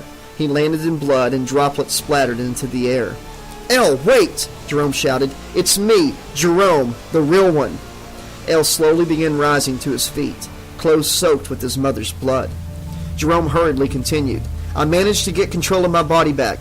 I don't know where the other me is gone, but he's the one that killed your parents, not—" He was forced to break off as Elle released a cry of rage and came lunging for him. He sidestepped again, but this time one of his feet came down in a puddle of blood and threatened to slide out from beneath him. He fought to maintain his balance and succeeded in not falling. Unfortunately, his efforts gave Elle the time he needed. He slammed into Jerome's middle and wrapped his arms around his waist. Air whooshed out of Jerome's lungs as Elle tackled, knocked him backward, and the two of them fell to the floor in a tangle of arms and legs. Elle pushed himself on top of Jerome and began hitting him with his fists. Tears streamed down Elle's face, and he punctuated each stroke with a voice thick with grief. "Damn you! Damn you! Damn you straight to hell!" Jerome knew he hadn't been the one who'd wielded the machete against Elle's folks, even though his hand had done the dark deed. Nevertheless, he couldn't help but feel that maybe he deserved Elle's wrath, that he deserved to be beaten to a pulp by his closest friend. If only Jerome had been stronger over the years, he might have been able to keep Kruger from accomplishing his goal of gaining an agent in the real world. Suddenly, Cheryl rushed over and grabbed hold of Elle's arm. "Stop it, Elle! It's Jerome! Our Jerome!" Confusion passed across Elle's face, and he paused in his attack. Jerome watched the struggle on his friend's face as Elle tried to decide what to believe. Grief won out in the end, and Elle's features once more hardened into a mask of fury, and he pulled his arm free from Cheryl's grip. But before he could strike again, Jerome shifted his weight to the side, throwing Elle off balance.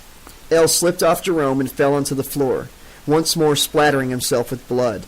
Jerome got to his feet and turned toward Cheryl. "You're right, it is me. I was trapped in the dreamscape while my other self had control of my body. But I've got control again now, and—" Jerome didn't get to finish his sentence. He felt something slam into his side, and he went down hard.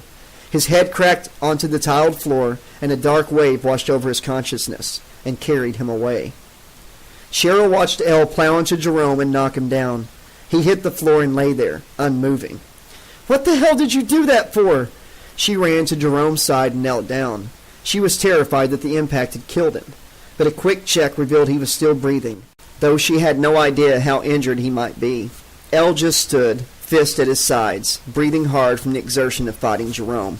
"Come on, Cheryl. It was a trick. He was lying to us. Our Jerome would never do." He looked at the bodies of his parents, his mother nearby, his father behind the counter. and his face went pale. "Do this." Cheryl took Jerome's hand and gave it a squeeze. It felt so limp and lifeless that she almost started crying. "But Jerome told me he'd just managed to get control of his body back." "At the exact moment before we came in?" "Right. You know what the odds against that are?" He turned and started walking toward the checkout counter. "What are you doing?" "Calling the police." Elle pointed to the broken portable phone lying on the floor. "That unit's been trashed, but there's a regular office phone behind the counter." He took a breath and then added in a softer tone, "Provided I can make myself go back there."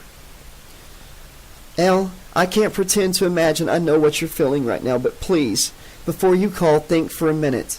If Jerome's personality is in control of his body again, then the police will be arresting the wrong person for killing your parents." Elle didn't respond.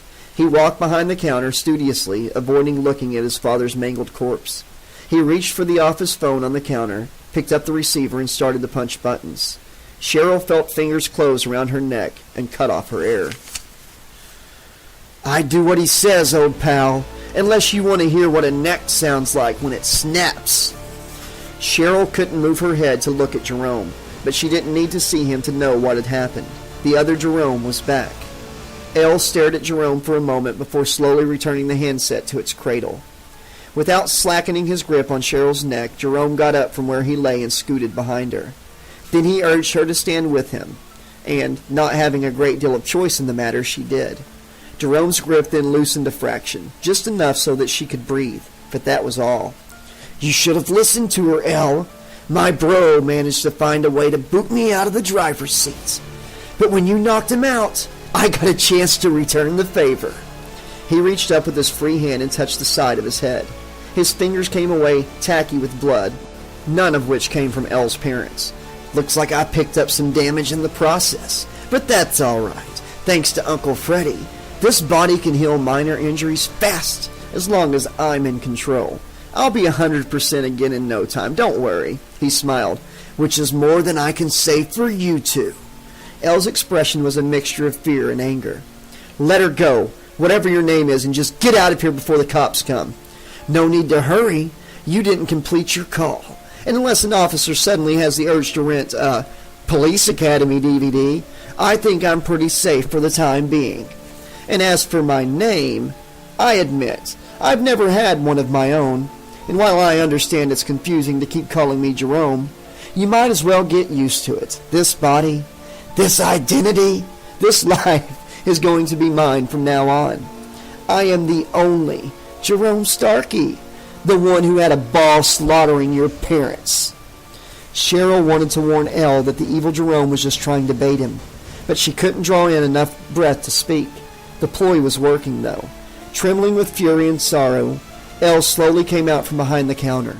He began walking toward Jerome and Cheryl, eyes blazing with the need for vengeance. "The machete's a wonderful invention," Jerome said. "Nowhere near as versatile as Uncle Freddy's knives, of course, but it does have a certain, crude effectiveness, don't you think?" Elle's gaze fixed on the bloody weapon lying on the floor. Barely pausing in his advance, Elle picked up the machete. He gripped it so tight his knuckles turned white, and still he kept coming toward Cheryl and her captor. "My bro never gave it much thought, but I figured you've got the hots for my attractive little hostage here. What do you say? Inquiring minds need to know." Elle's teeth drew back from his lips in a silent snarl. He was almost in striking range, but the evil Jerome showed no sign of nervousness. He held on to Cheryl's throat as tightly as ever, and she wondered if he were going to use her as a shield against Elle. Maybe shove her forward and impale her on the machete. If she had to sacrifice her life to help stop the evil Jerome, then so be it. She wanted to close her eyes, but she resisted the urge. Whatever fate she was about to meet, she wanted to be able to look it square in the face as it came. When Elle was close enough, he lifted the machete in preparation for a strike. "This is for my mom and dad, you son of a bitch," Elle said.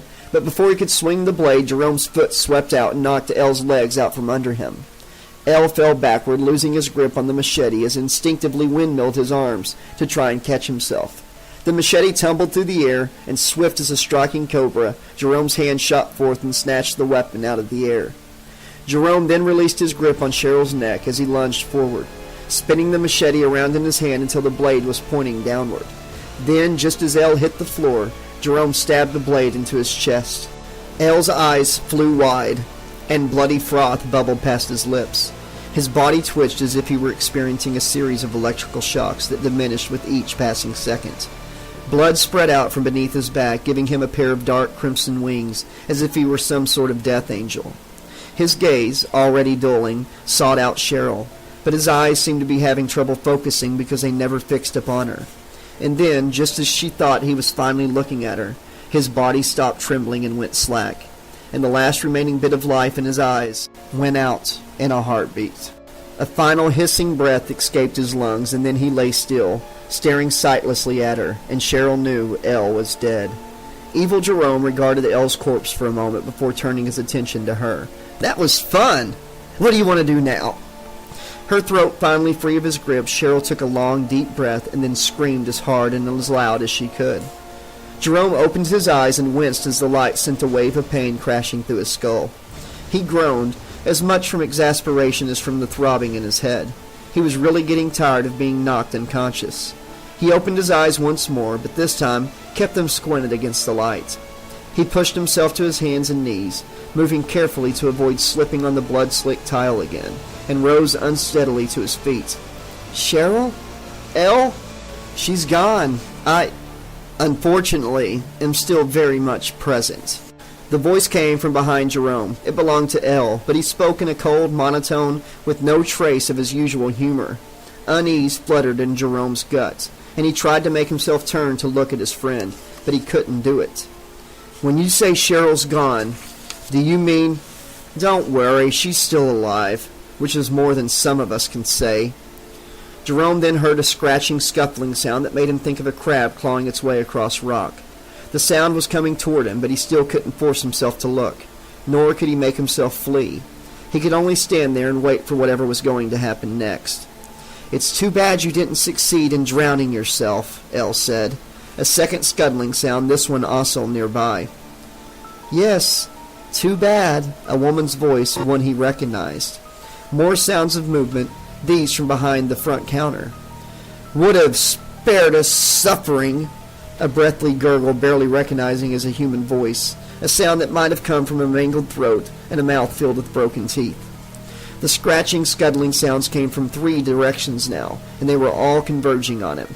Jerome, his back still to whomever or whatever made those sounds, imagined 3 human-sized crabs moving toward him like a trio of armored-covered spiders. "I'm back in the dreamscape again, aren't I?" he said. The Belascos, mother, father, and son, ignored his question as they continued crawling across the blood-covered floor toward him. "I thought you were my friend," Elle said. Jerome knew he wasn't hearing the voice of the real Elle, and that this was just another of Freddy's endless supply of torments. Nevertheless, he couldn't allow that statement to pass without comment. He turned to face the Belascos. Elle and Mrs. Belasco were the closest to him, both crawling on all fours, arms and legs outstretched and bent at unnatural angles, heads raised high, eyes that should have been dead instead were horribly alive, moving rapidly back and forth, scanning their surroundings like foraging insects. Mr. Belasco was just coming out from behind the checkout counter, his body a broken, mutilated ruin of meat, bone, and blood that held only the merest resemblance to human form. He was forced to move by pulling himself forward with his only good hand, sliding across the tiled floor, dragging Viscera behind and leaving a bloody trail like some nightmarish species of a snail. Jerome knew they weren't real, prayed to Christ that they weren't, but he couldn't keep himself from responding as if they were real. "I'm so sorry." His voice was thick with grief, and tears began streaming from his eyes. "I tried to kill myself, I really did. But it was the wrong thing to do. Freddy wanted me to attempt suicide so that my other self—" The Belascos had continued scuttling and sliding toward him while he talked. Elle was the first to reach Jerome, and without hesitation, he bared blood-stained teeth and bit down on Jerome's left ankle. Jerome howled in pain and tried to shake Elle off, but his friend held on with the tenacity of a pit bull. If anything, his teeth sank even further into Jerome's flesh, and he wondered how long it would be before he felt his best friend's teeth gnawing on the bone beneath. A crazy thought flashed through his mind then. Elle, the real one, would have appreciated the irony of the situation. He'd become a monster starring in his very own schlock horror movie, Night of the Living Belascos. Mrs. Belasco was nearly upon him, and Jerome knew that if she got a hold of him it was all over. He had no idea what would happen to him if he died here in the dreamscape, and he really didn't want to find out. Mrs. Belasco lunged for his other ankle, mouth gaping impossibly wide, as if like a snake she'd unhinged her jaw to feed. But before she could sink her teeth into him, Jerome kicked out with his right foot and connected with her nose. Cartilage smashed, blood squirted, and Mrs. Belasco's head snapped backward with a sickening crack. Jerome had broken her neck. Her body slumped to the floor, and while her eyes didn't stop their hideous back-and-forth movement, and her teeth didn't stop gnashing, the rest of her remained limp as a puppet tossed aside by its master. It was a horrible sight, but he didn't have time to react to what he'd done. Elle's mouth was clamped to his ankle, and like a vice, it seemed to tighten with the passage of each agonizing second. "I hate to do this, Elle," Jerome said through pain-gritted teeth, "but it's you or me, pal." He lifted his right foot and brought it down swift and hard on Elle's neck. Another snap of bone, and Elle's teeth were torn from his leg by the impact. Jerome cried out in pain as Elle's body went limp as his mother's, but Elle's head still held on to its mockery of life, including the power of speech. "You'll never get back to the real world," Elle said. "Your body is lost to you, along with your identity. You're not Jerome Starkey anymore. He is. And you—" Elle paused, and then his lips formed a grin, stretching so wide they split at the edges, sending flesh tunnels of blood streaming down from his mouth. "You're nothing more than a dream." Elle laughed then, as did his mother, their voices wild and mad, like the cries of hyenas in the night. Far worse was Mr. Belasco. The bloody mound he'd become had almost managed to drag itself to the rest of them, and his laughter came as a horrid snuffling of air through a ravaged windpipe, crimson froth spraying the air like the spouting of a dying well. Unable to stand the hellish laughter, Jerome turned and limped toward the front door, ankle throbbing, left shoe full of blood and squishing with every step that he took. Outside it was night, and a light rain was beginning to fall. There were no cars on the street, and none of the businesses with the exception of Showtime Video had lights on. But otherwise there was nothing to mark the street as out of the ordinary, as something that existed only in Freddy Krueger's diseased imagination. Jerome stood on the sidewalk and stared out into the darkness as rain pattered down on and around him. The drops felt cold on his skin, but they seemed like nothing more than ordinary rainwater. Jerome knew that this could change any second. At Freddy's whim, Jerome might find himself standing in a deluge of urine, or perhaps a shower of razor blades. The sidewalk might turn to hot tar and swallow him, or stone hands might form from the concrete, grab his legs, knock him down, and then begin tearing him apart. Krueger could do anything he wanted, any time he wanted, and Jerome was powerless to stop him. He sat down on the curb, crossed his arms over his knees, and lowered his head. His other self had his body, and far more importantly, had Cheryl, and there was nothing Jerome could do to save her. He'd failed. He heard a sound, a distant rumbling that sounded like thunder, except it didn't pass. It continued growing louder, nearer. He heard dogs barking and cats screaming, and the thunder got louder and louder. But it didn't pass. Light gleamed on the wet street, and Jerome looked up and turned toward its source. He saw a pair of headlights at the far end of the street, and he knew then that what he'd first taken to be thunder was instead the sound of a powerful engine. The vehicle rapidly drew near, and Jerome knew that he should get up, move, seek shelter, but he couldn't bring himself to care. If the car intended to hit him, then so be it. He was too full of despair, too weary, to do anything about it. The car came roaring up, and for an instant Jerome thought it really was going to swerve and strike him. But at the last moment, the brakes engaged, and the vehicle, which Jerome could now see as a red Firebird, fishtailed to a stop directly in front of him. The engine continued to rumble, the front of the car shaking as if it could barely contain the power surging underneath the hood. Tendrils of what looked like steam curled from beneath the hood, filling the air with an acrid stench that smelled like burning hair and flesh. The driver's side window rolled down, and Jerome wasn't surprised in the least when Freddy Krueger's scarred visage leaned out. "Looking for a ride? Gotta warn you though, kid. Ass, gas, or grass. Nobody rides for free." Freddy brayed demented laughter. "I'm not going to play anymore, Freddy," Jerome said in a defeated voice. "Just do whatever you're going to do with me and get it over with." Freddy's dark merriment instantly vanished, and he frowned. "What are you talking about? You'll play as long as I say you'll play." He patted the steering wheel and gave Jerome a sly smile. Like my ride? It's the same one I used to run down your mother, and that I used to infect you with your dark brother. As Kruger spoke, long needle-like spikes jutted forth from the Firebird's front bumper. Thick black fluid oozed from their tips, dark seed that instead of creating life was capable only of fostering death. Jerome had a flash of memory, a patchwork of images, emotions, and sensations that he could barely make sense of.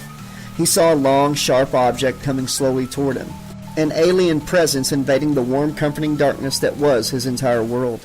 As it pierced the flesh of his umbilicus, he felt terror and pain, and above all, an overwhelming sense of loss. And then he was looking once more at Freddy Krueger's flame-scarred face. Freddy sneered. A real blast from the past! What do you expect me to do? Jerome asked. Wail in anguish for my dead mother? Curse you for violating me in the womb? I'm sorry to disappoint you, but I just don't give a damn anymore.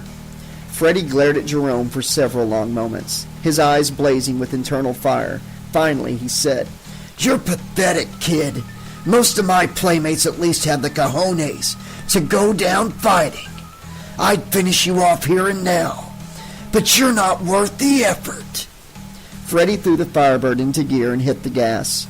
Tires squealed on wet asphalt, and flame jetted out of the exhaust pipe as the car roared off down the street, leaving Jerome sitting alone at the curb in the falling rain. He was beyond feeling despair, beyond feeling anything, and that's when he heard a soft, gentle voice whisper his name. Jerome. A woman's voice, one he knew well. It seemed to come from below him, so he looked down and saw that a puddle of rainwater had formed in the gutter. Light from the Showtime video sign was reflected in the water, along with Becca's face. Jerome quickly looked over his shoulder, expecting to see his aunt standing behind him. But aside from himself, the sidewalk was empty. He turned back to look to the puddle and saw that Becca was now smiling at him. This is just another trick. You're not real. Becca replied, her voice faint, as if she were speaking to him across a giant distance. Search your feelings, Jerome. You know it's not a trick. For the first time since walking out of the video store, Jerome did feel something. He felt love and hope. This was Becca, all right. How? We don't have much time. Freddy has momentarily drawn his awareness from you in disgust over your refusing to amuse him. That's given me a few precious moments to contact you without him knowing. But we have to be quick before he senses my intrusion into his realm. So just listen, hon, all right? Jerome nodded. There's still a chance for you to regain control of your body. Right now, this section of the dreamscape mirrors the layout of the actual Springwood. If you can occupy the same space here as your other self does in the physical world, then you can attempt to force him out of your body and retake control, just as you did in the video store. But how do I know where he's at? I can't see into the real world from here, and I have no idea where he'd go. Don't you? Becca said with a tone of sadness. He's killed off everyone you know or care for. Who's left? Jerome felt a cold twist of fear knot his gut. My family. His dad, Lynn, Brian, and Mary. Yes. Once you're close enough to him, you'll be able to sense his presence. But you'll have to act swiftly, because he'll be able to sense you as well. She paused and looked past Jerome as if someone were approaching him from behind. She then looked back to Jerome. He's found me. Good luck, sweetheart. Stay strong. The puddle suddenly burst into flame. The fire flared bright, then burned out quickly, leaving behind only tendrils of steam. Freddy's distant laughter echoed on the night air. Jerome got to his feet, mind racing. He had to get home, and he had to get there fast. He couldn't walk, and he couldn't just wish himself there. This might be the dreamscape, but he didn't have the sort of power here.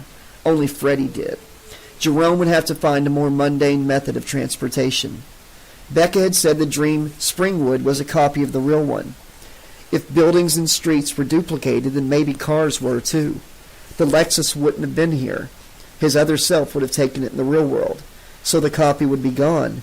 But Elle had to have driven something to pick up Cheryl, probably his parents' car. They always parked behind the building, so Elle would have too. The copy of the car should be there, just waiting for him, once he retrieved the duplicate of the keys. He turned toward the entrance to Showtime Video, He did not want to go back in there and face the broken, yet still animated corpses of Elle and his parents. But that's where the keys would be, most likely in Elle's pants pocket. Jerome took a deep breath, then started toward the door. Chapter 23.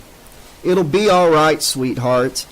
He's been gone for hours, Dawn. He didn't take any supplies to change his bandage.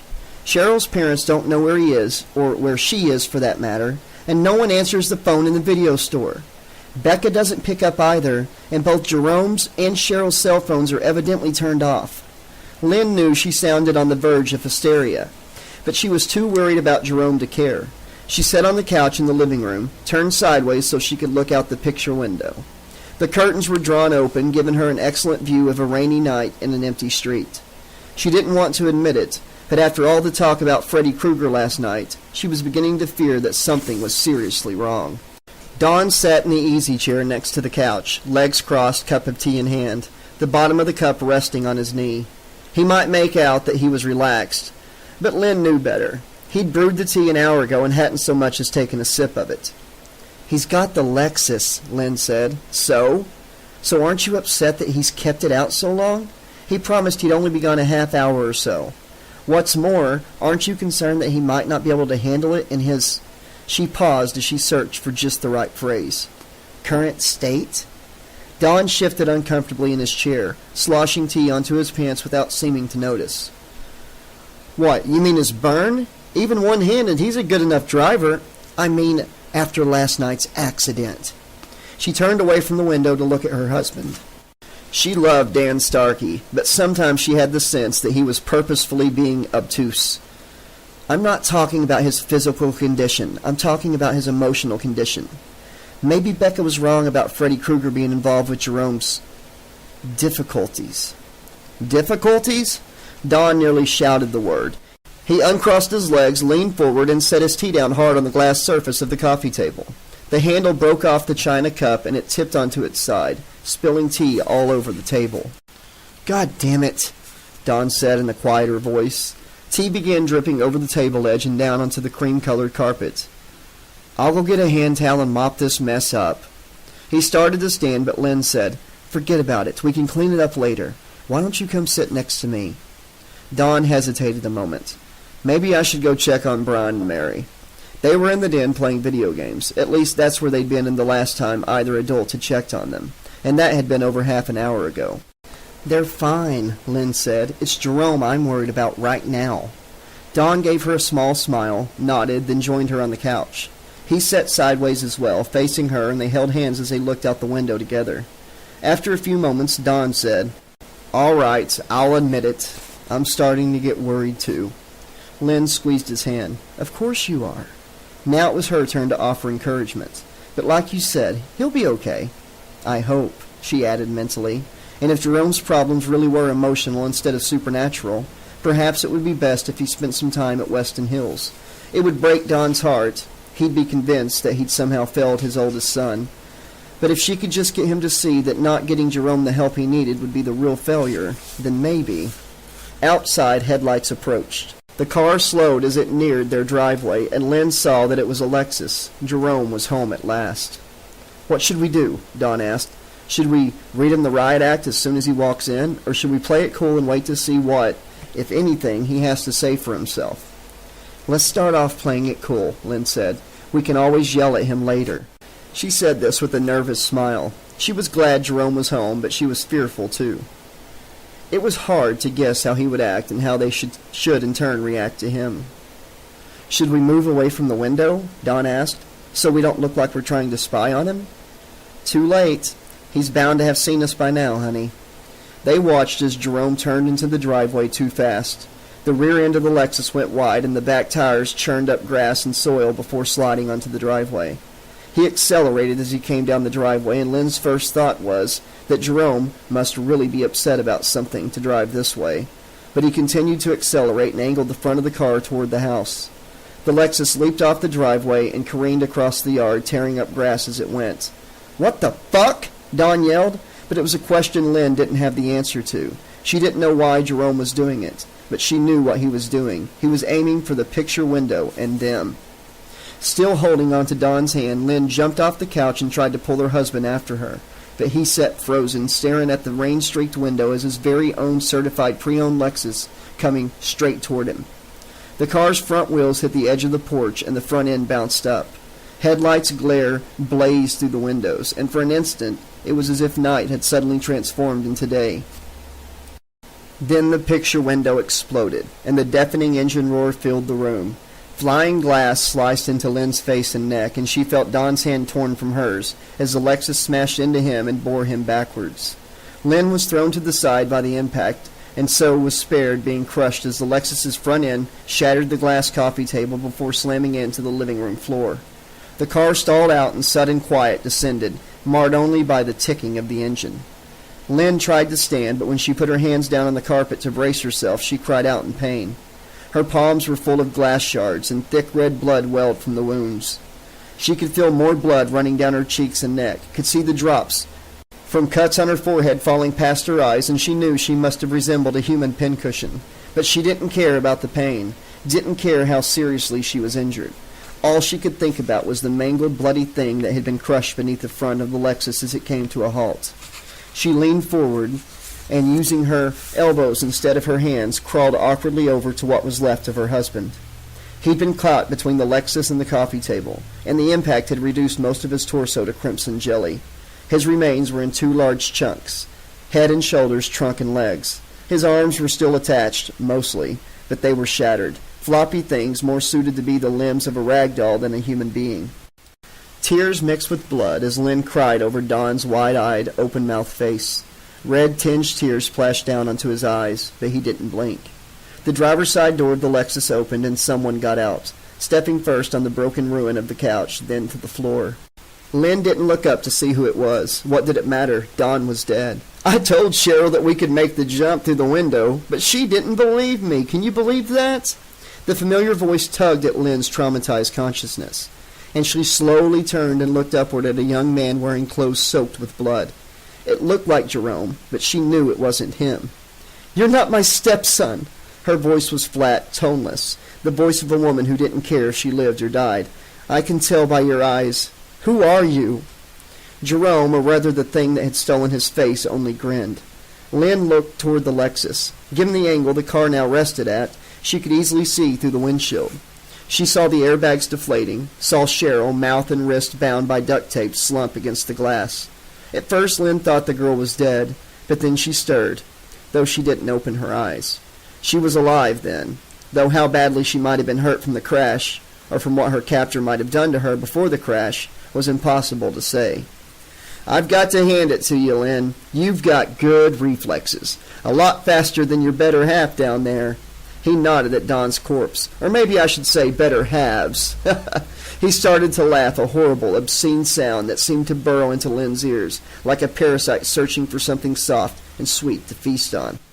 But his laughter ended abruptly when 2 children came walking slowly into the room, pale-faced and trembling.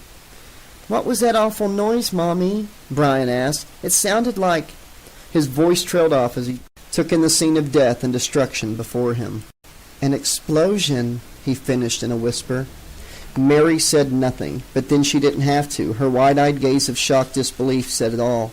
The monster impersonating her stepson looked upon Lynn's 2 youngest children with an expression she could only view as lust. You know, Lynn, I think I'll take a few minutes to bond with my siblings before I finish with you. Don't go away now. He turned toward the children. Want to play, kids? I've learned a lot of new games since I saw you last, all courtesy of our loving Uncle Freddie, and I'm just dying to show them to you. He started toward Brian and Mary, chuckling softly. Jerome, the real Jerome, could feel the presence of his other self as soon as he approached the house.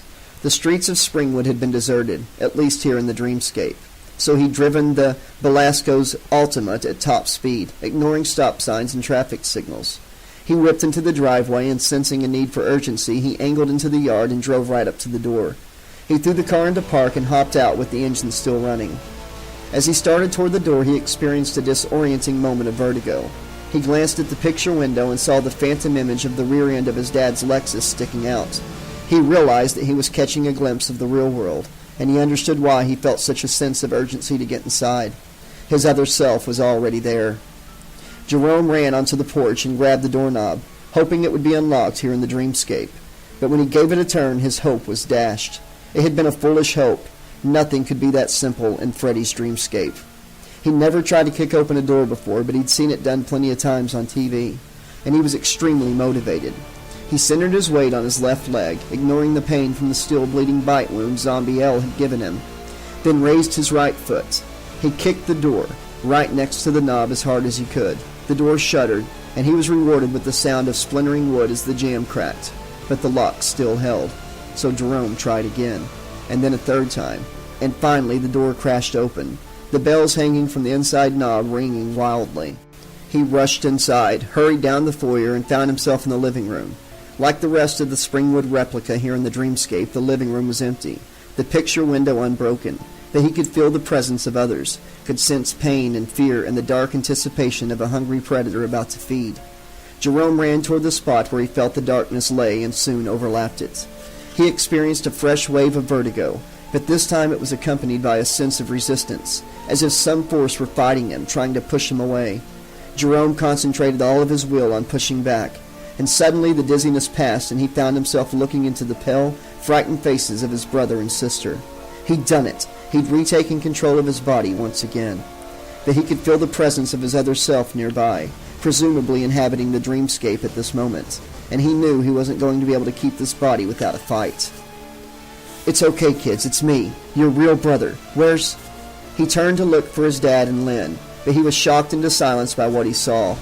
The Lexus had crashed through the picture window, pinning down and killing his father.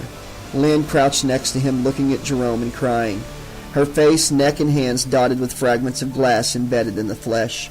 No doubt a result of the car smashing through the window. He looked around the room, but he didn't see any sign of Cheryl at first, and then he glanced at the Lexus and saw her collapsed against the car's windshield, eyes closed and mouth covered by duct tape. He couldn't tell if she was alive or dead, and at this point he couldn't have said which was preferable. Forcing himself not to look at his dad's body and keeping the grief he felt at bay, lest it overwhelm him, he turned to Lynn. "Don't be afraid. I've got control back for now, at least." Lynn looked hard into his eyes for a moment before letting out a sob of relief. "It is you. Thank God. That thing took over your body, killed your father, and he was about to... Jerome didn't need Lynn to finish her sentence. He had a general idea of what his other self had been about to do to his step-siblings. "Are you okay enough to walk?" he asked her. "I think so, but I can't stand up. My hands..." Jerome was too afraid to go help her up himself. He didn't want to get too close to anyone, in case his other self chose that moment to attempt to regain control. He turned to his brother and sister. "You two go help Mom up." Mary looked confused, like she no longer understood English, but Brian nodded. He took Mary's hand and led her over to Lynn. Together they managed to help her get to her feet. Once up, Lynn took a couple experimental steps, then nodded. "Great. Take the kids somewhere, anywhere, just so long as it's away from me, and pick some place I'd never guess you'd go. If I can't find you, he won't be able to either." Jerome felt intense rage emanating from his other self, like waves of heat radiating off a blazing fire. "Hurry! I don't know how much longer I can hold him off." "Jerome." Lynn looked at him, so much in her gaze, so many emotions, so many things that she wanted to say, that he wanted to hear, but there was no time. "I love you, Mom." Then he smiled at the kids. "And I love you too, Squirts. Now get going and don't stop for anything, please." Lynn hesitated one last moment before nodding. Since Brian and Mary couldn't hold her hands because of the glass shards in them, they held on to her wrists. Together, the three of them headed for the front door. It was too bad the Blasco's car only existed in the dreamscape. If not, they could have used it to get away. "One more thing," Jerome called after them. Lynn paused and looked back over her shoulder. "If you see me again, if I try to approach you, run like hell." Lynn nodded, eyes filled with sadness. Then she turned and led the children out of the living room. A moment later, Jerome heard the front door open. He'd kicked in the door of the dreamscape house, not this one, but he didn't hear it close again. They'd made it outside. He was tempted to look out what remained of the picture window to make sure they got away safely, but he didn't want to know which direction they were heading. He couldn't afford to let his other self pick up on that knowledge. "You think you're so goddamn smart." For the first time since his unsuccessful suicide attempt, Jerome heard his other self's voice in his head. But tell me this, genius. Why didn't you tell them to take your girlfriend with you? Did you forget about her? Or are you secretly hoping I'll take over our body again so you can watch me have some fun with that bitch? Tell you what, bro, you let me back in and I won't kick you out. We can share our body, and then we can share hers. The offer made Jerome feel sick, but he ignored it. They couldn't take Cheryl, not as long as she's unconscious. Lynn couldn't carry her, not with the way her hands are injured. So what now, Mr. Hero? Now I call the cops. Once they have me in custody, even if you get control of my body back, it won't matter. You'd go to jail for murders you didn't commit. You're an idiot. It's the only way to keep you from hurting anyone else, and to keep Freddy from succeeding and making people remember him again. Prison is a small price to pay for that. Your plan might have worked before I offed Daddy Dearest, but his death put me over the top power-wise. You can't keep me out now. The living room shimmered, and everything became wavy and disoriented, as if Jerome were viewing it through water. The room was now both real and unreal, of the waking world and of the dreamscape. He could see the picture window, the couch, the coffee table, all unbroken and the room empty save for him. But he also could see the shattered window, the Lexus, the smashed couch, the broken coffee table, and his father's body, blood and chunks of organs strewn on the carpet around him. He could also see Cheryl in the front seat of the Lexus, pressed against the windshield due to the angle at which the car rested. But in this view, Jerome wasn't alone. Hey, bro, nice to finally meet you face to face, huh? It was nearly like looking into a mirror. The other Jerome was the same height and weight as he, and was dressed in the same blood-covered clothes. They had the same hair, same eyes, nose, mouth, and chin. But this second image of Jerome Starkey sported the grin that was more suited to Freddy Krueger, sly, cold, and cruel. Jerome didn't know how this other self had done it, but somehow he'd created an area where both the real and dream worlds overlapped. They stood neither in one nor the other, but somehow in both. Before Jerome could react, his other self slammed a fist into his gut, and Jerome doubled over in pain. Laughing, Jerome's doppelganger kicked him hard in his wounded ankle, and Jerome's leg folded beneath him. He fell to the carpet and lay on his side, clutching his abdomen and moaning. He turned his head and found himself staring into the face of his dead father. I gotta say, I didn't think you'd go down so easy, bro. The other Jerome sounded almost disappointed. But I guess whatever stones you once had came from me. And since we've parted ways, metaphysically speaking, you no longer have the balls to take me. While his double spoke, Jerome felt around the carpet until his fingers closed on a large, jagged shard of glass that had once been part of the coffee table. He gripped it tight, feeling sharp pain as the edges cut into his flesh, but not caring, drawing strength from the pain, and then he rolled onto his feet and lunged toward his other self, aiming his improvised weapon directly at his double's unprotected throat. His other self caught hold of Jerome's wrist and stopped the glass shard less than an inch from his carotid artery. Jerome tried to push the shard forward, and the glass sank even deeper into the meat of his hand, until he thought he could feel it grind against bone. But his double was too strong, and Jerome couldn't force the shard any further. Blood poured down Jerome's hand and spilled onto his double's. From there it dripped down to the carpet, causing a crimson stain that slowly grew wider with each new drop. Damn nice try, bro, the double said appreciatively. But you never had a chance. Like I said, I'm too strong now. It's over! The double squeezed Jerome's wrist until the bones began to crack. With a cry of pain, Jerome released the bloody shard and it fell to the carpet. The double gave his wrist a last agonizing squeeze, then shoved Jerome backward. He stumbled but didn't fall, cradling his injured hand to his chest. Jerome gazed at his darker side made flesh, eyes gleaming with hate. I'm gonna kill you, you son of a bitch. Cut the bullshit, bro. You're gonna stand there and watch as I pull your girlfriend out of the car, carry her outside, and then walk away. And you're not gonna follow us. Do you know why? Jerome didn't answer. Because I may not know where Lynn's taking the kids right now, but they have to sleep sometime. And when they do, they won't have any magical dream catchers to protect them. Uncle Freddy will find them, and then he'll tell me where they are, and then I'll pay them a visit anyways. But if you be a good boy and behave, I might forget about tracking them down. It's your call, bro. What'll it be? Jerome looked at Cheryl. She was still unconscious, but she was beginning to stir. It wouldn't be long before she came to. Once she was conscious, maybe together they could... No, it was a stupid idea. His other self had grown too strong, and while Jerome knew the double couldn't be trusted, he couldn't risk Lynn and the kids' lives, not when he'd only just helped them escape. He looked down at the carpet. It was all the answer his other self needed. Chuckling, the double started toward the Lexus. Chapter 24. Cheryl became aware of cold first, followed by wet, then by the sensation of being carried. She opened her eyes and saw only darkness and feared she was blind. She tried to cry out for someone, anyone, who might help her, but she couldn't open her lips and the sound came out muffled. "You're awake! It's about damn time. I've been carrying you ever since we left my brother's house." Jerome's voice, but not Jerome. It's him. The sensation of movement stopped and the world momentarily spun for Cheryl. Her feet came in contact with the hard surface, but something held her ankles together, and she couldn't spread her legs to get her balance. She started to fall, but strong hands caught her roughly by the upper arms and gave her a shake. "Snap out of it already. You weren't hurt that bad in the crash, crybaby." Crash?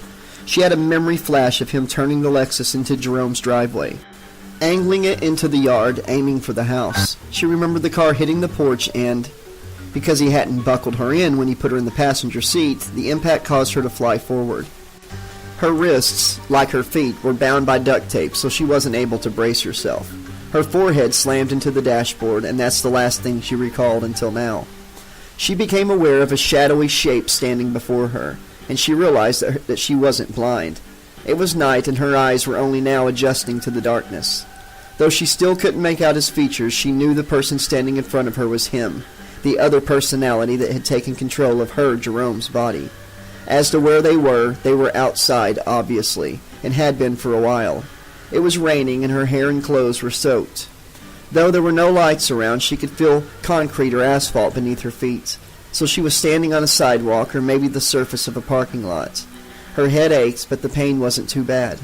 Hopefully he was right, and she hadn't been hurt seriously in the crash. What had happened after she'd blacked out? Had he done anything to Jerome's family? What about Mary and Brian? Had he hurt them? She started to ask, but then quit when she remembered that he'd covered her mouth with duct tape. He gave her another shake, harder this time, and the ache in her head increased to a painful throb that brought tears to her eyes. "Stay with me now. You don't want to miss what's next, honey." He turned her around to face a large, dark shape that loomed against the night sky. A bolt of lightning streaked across the heavens, momentarily illuminating the dilapidated, abandoned house he had brought her to. Cheryl realized then that she was standing in the driveway of Freddy Krueger's house. She tried to scream, but all that came out through the tape was a terrified sound. The creature that wore Jerome's body laughed. "Stand still, and I'll cut the tape around your ankles so you can walk. Don't try anything, though, or I'll just knock you out again. If I'm not careful, I might hit too hard and you'd never wake up again. And I don't much feel like being careful right now. Got me?" The lightning flash was long gone, but Cheryl still saw the purple afterimage of the Krueger house glowing on her retinas. She nodded, not knowing if he could see the gesture in the dark. He let go of her arms, and she saw him pull an object out of his belt. He knelt down and sawed through the tape wrapped around her ankles. It parted, but he didn't bother removing the pieces of tape from her socks. He stood, then tucked the knife, which she presumed he'd taken from the Starkey household, back beneath his belt. "Let's go. Uncle Freddy can't wait to meet you." He took hold of her upper arm once more and escorted her to the front steps. The skin on the back of her neck began to crawl as they mounted the steps, and she suddenly found it more difficult to breathe, as if the air were somehow tainted and unclean. A fluttering panic began to rise in her chest, and if he hadn't been forcing her to continue, she'd have turned and fled, for all her instincts were screaming that this was a bad place, a wrong place, a place she shouldn't enter at any cost, because once she was inside, she might well never get out again. The feeling only got worse as they stepped onto the porch and walked up to the front door. As he gripped the doorknob and began to turn it, she couldn't help herself. Despite his threats, she couldn't go in there. She pulled out of his grip, turned, and started to flee, but he lashed out with a foot and knocked her own feet out from under her. She fell lopsided to the porch, cracking her right knee and elbow as she hit. She let out a cry of pain that was loud even with the tape covering her mouth. Her knee hurt like hell, but her elbow felt as if it were on fucking fire. She was sure she'd broken it. "Ha ha ha, dumbass," he muttered. He grabbed her by her injured arm, and she cried out behind the tape. "Save your screams for Freddy." He pulled her back to the door, opened it, and shoved her over the threshold. She stumbled, but she fought to maintain her balance, not wishing to fall on her broken elbow again. Sharp pain shot through her injured knee, but it continued to support her weight, and she managed to remain on her feet. He stepped inside the house and closed the door behind him. He didn't slam the door, and it didn't shut with an ominous sound like booming thunder. The door made almost no sound as it closed, as if the air inside the house was too still and dead to carry sound very far. Cheryl took a breath through her nostrils and almost gagged. A greasy foulness hung in the air, like the lingering scent of a long, desiccated corpse. She couldn't help feeling that the air was tainted somehow, maybe even poisonous. She felt panic rising along with her gorge, and she experienced an overwhelming need to vomit, as if her body were desperate to purge itself of whatever toxins it had just taken into its system. And she fought against the urge. If she threw up with her mouth covered by duct tape, there was a good chance she'd choke to death on her own vomit, and she didn't want to give Jerome's other self, or Freddy fucking Krueger, the satisfaction of seeing her die in such a humiliating fashion. So she choked back hot bile and held her breath until the need to regurgitate had passed. There were no lights in the house. She knew from years of driving past the Krueger house that there were no curtains, and what could be seen of the boarded-up windows was dirty and smeared, as if the foulness of the interior atmosphere had been left a nasty residue on the glass. After she was actually inside, the filthy windows admitted no light whatsoever. Not that there was much outside this rainy night. And the place was dark as a cavern carved deep in the earth. Cold, too. Cheryl shivered, though she doubted the chill she experienced had anything to do with the temperature in here. "Uncle Freddy!" called the thing that possessed Jerome's body. "I'm home, and I've brought a friend with me." Nothing happened at first, but then a crimson glow filled the house, making it look like a photographer's darkroom. She could determine no source for the reddish illumination. It appeared to just be as if it came from everywhere all at once. "Well, what do you think? I admit it's a fixer-upper, but with a little work, it'll make a wonderful home." The wooden floor of the foyer was scratched and worn, and the wallpaper was stained and peeling in numerous places. From where they stood, she could see into the front room, chairs with ripped upholstery and stuffing poking out, a couch with a faded floral pattern, cushions missing and springs protruding from the bottom, chunks of plaster missing from the walls, floorboards warped, twisted, and broken. As she watched, wisps of steam curled up through cracks in the floor, and the air suddenly began to grow hotter, humid, and more oppressive. She remembered something about Freddy then. He'd taken his young victims to a boiler room where he played with them before slaughtering them. He then disposed of their bodies in the boiler's flames. She turned to her captor and gave him a questioning look. In response, he reached out, took hold of the edge of the tape over her mouth, and yanked it off with a single swift stroke. Cheryl gasped, as much in relief as in pain from the tape's less than gentle removal. In a rough, hoarse voice, she managed to croak out, "Home?" "Of course. I've got to have somewhere to hang my hat while I go about my work. What better place than this? If anyone hears sounds from the old Krueger place, sees strange lights through the dirty windows, so much the better. After all, getting people to remember Uncle Freddy, making him strong again, is what it's all about." The creature that inhabited Jerome's body got down on one knee and took both of her hands in his. "I'd be honored if you'd share my new home with me, Cheryl. I mean, take a look at this dump. It sure could use a woman's touch." He laughed then, and the sound seemed to echo all around them, as if the house itself was laughing too. Cheryl just stared at him, too afraid to think of a reply. "No answer?" He released her hands and rose to his feet. "I understand. You need some time to think it over." He grabbed hold of her broken arm, and she shrieked as white-hot pain shot from shoulder to fingertips. He pulled her toward the couch, then hurled her onto it. Without any cushions to soften her landing, she hit hard, but the sensation was nothing compared to the agony in her arm. She turned around to face him, tears of pain running down her face. But before she could say or do anything more, the springs sticking out of the couch extended outward and wrapped around her, like coiled metallic serpents, entwining and interlocking until she was held tight to the couch. "Comfy?"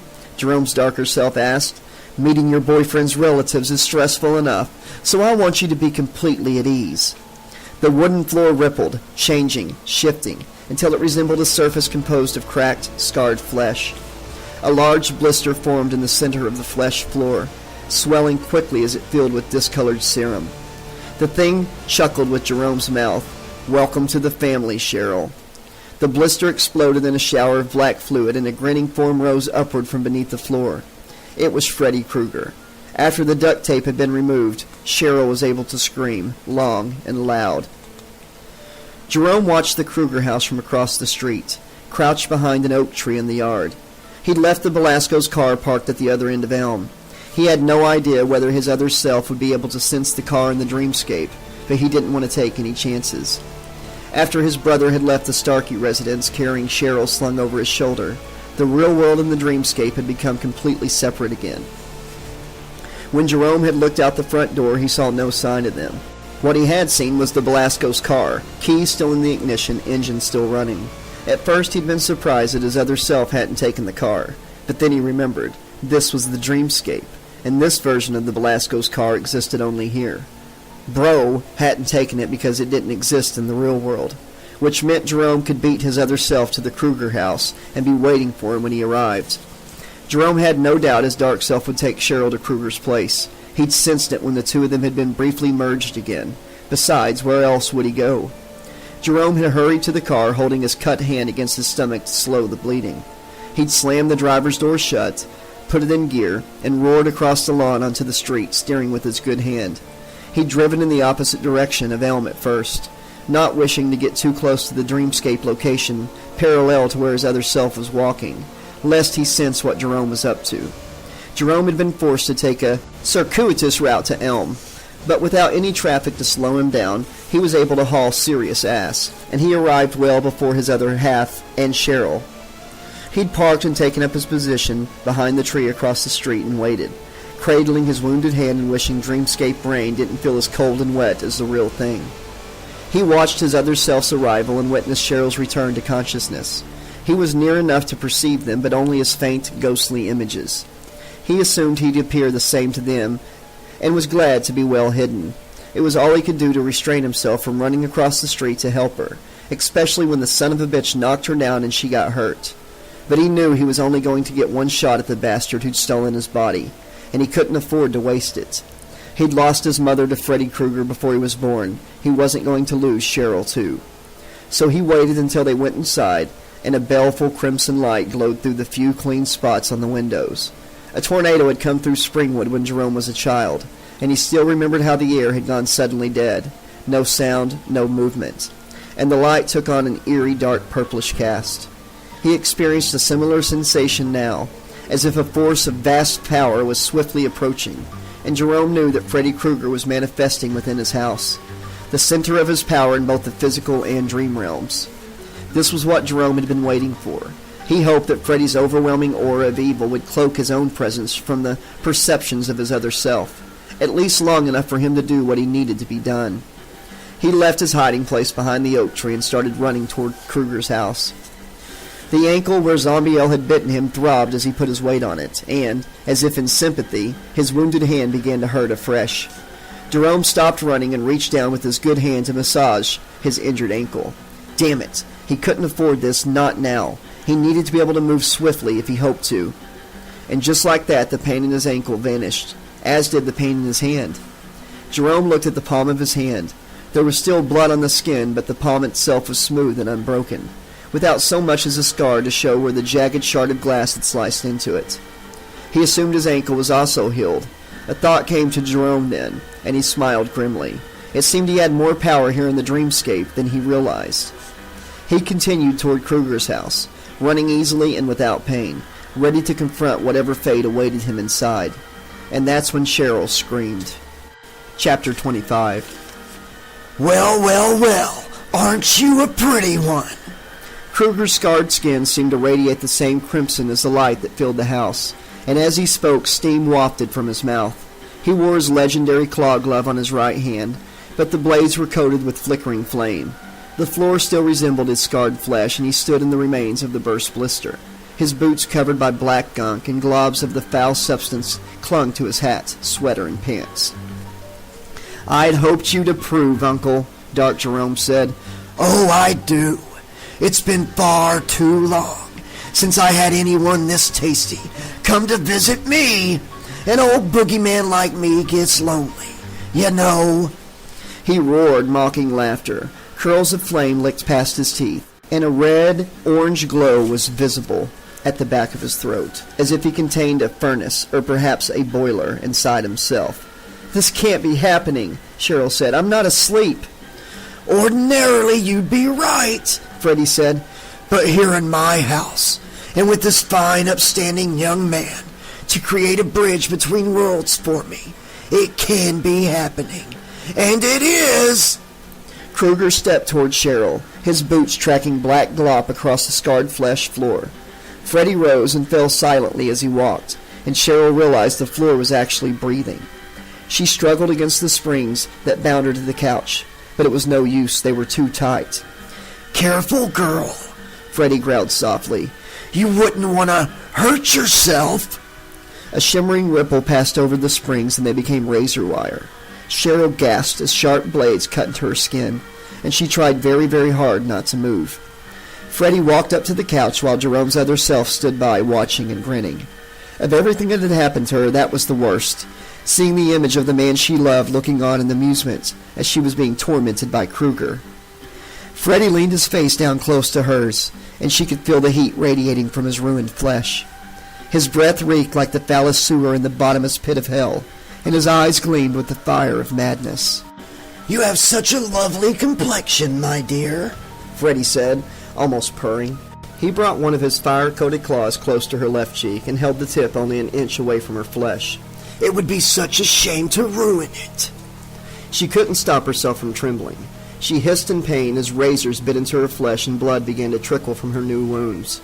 Freddie closed his eyes and inhaled, a rapturous expression on his hideous face, as if he were a wine connoisseur smelling the bouquet of a particularly fine vintage.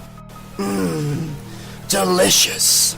His tongue extended, stretching like a long pink snake, and began lapping up her blood, darting between the coils of razor wire without cutting itself. Cheryl bit her lip to keep from screaming again, afraid that she'd only injure herself further by moving. She turned to look at the other Jerome, hoping to draw at least a bit of comfort from seeing his body, if not his soul. But something strange was happening. The other Jerome's eyes went wide and his entire body stiffened. His arms and legs began to jerk as if his nervous system was short-circuiting. His facial features contorted, and for a brief instant his face actually seemed to go blank. Nothing but smooth, featureless skin, and when it returned to normal, she knew the being looking at her from behind those eyes was her, Jerome. "Hey, Freddie," Jerome called. Kruger's tongue flew back into his mouth, and he turned to scowl at Jerome. "What do you want, kid? Don't you know it's not good manners to bother your Uncle Freddie when he's very busy?" "I thought you might like to play a quick game of tag," Jerome said. "You're it." The carving knife his other self had taken from the Starkey home was still sheathed behind his belt.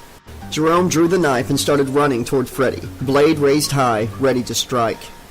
But just as Jerome reached the undead madman, Freddie lunged forward and buried his flaming claws in Jerome's abdomen. Jerome cried out in pain and dropped the knife. Blood bubbled past his lips, and he looked at Freddie, a lost, confused expression on his face. Father, he whispered. Freddie stared at the young man he'd just skewered, and a look of horrified realization came into his eyes. "No!" he shouted. Jerome's body slid off the claw knives and slumped to the flesh floor. It lay there, eyes wide and unblinking, arms and legs still. Kruger's blade no longer burned. Their flames had been snuffed out in Jerome's guts. "Guess who jumped out at the last second, bitch?" Cheryl knew that voice. She looked toward it, and at first she didn't see anything. But slowly Jerome's form appeared, standing only a few feet away from Kruger. His clothes were no longer bloody from his other self's rampage of terror, and he showed no sign of having been injured by Freddie's claws. "You fool!"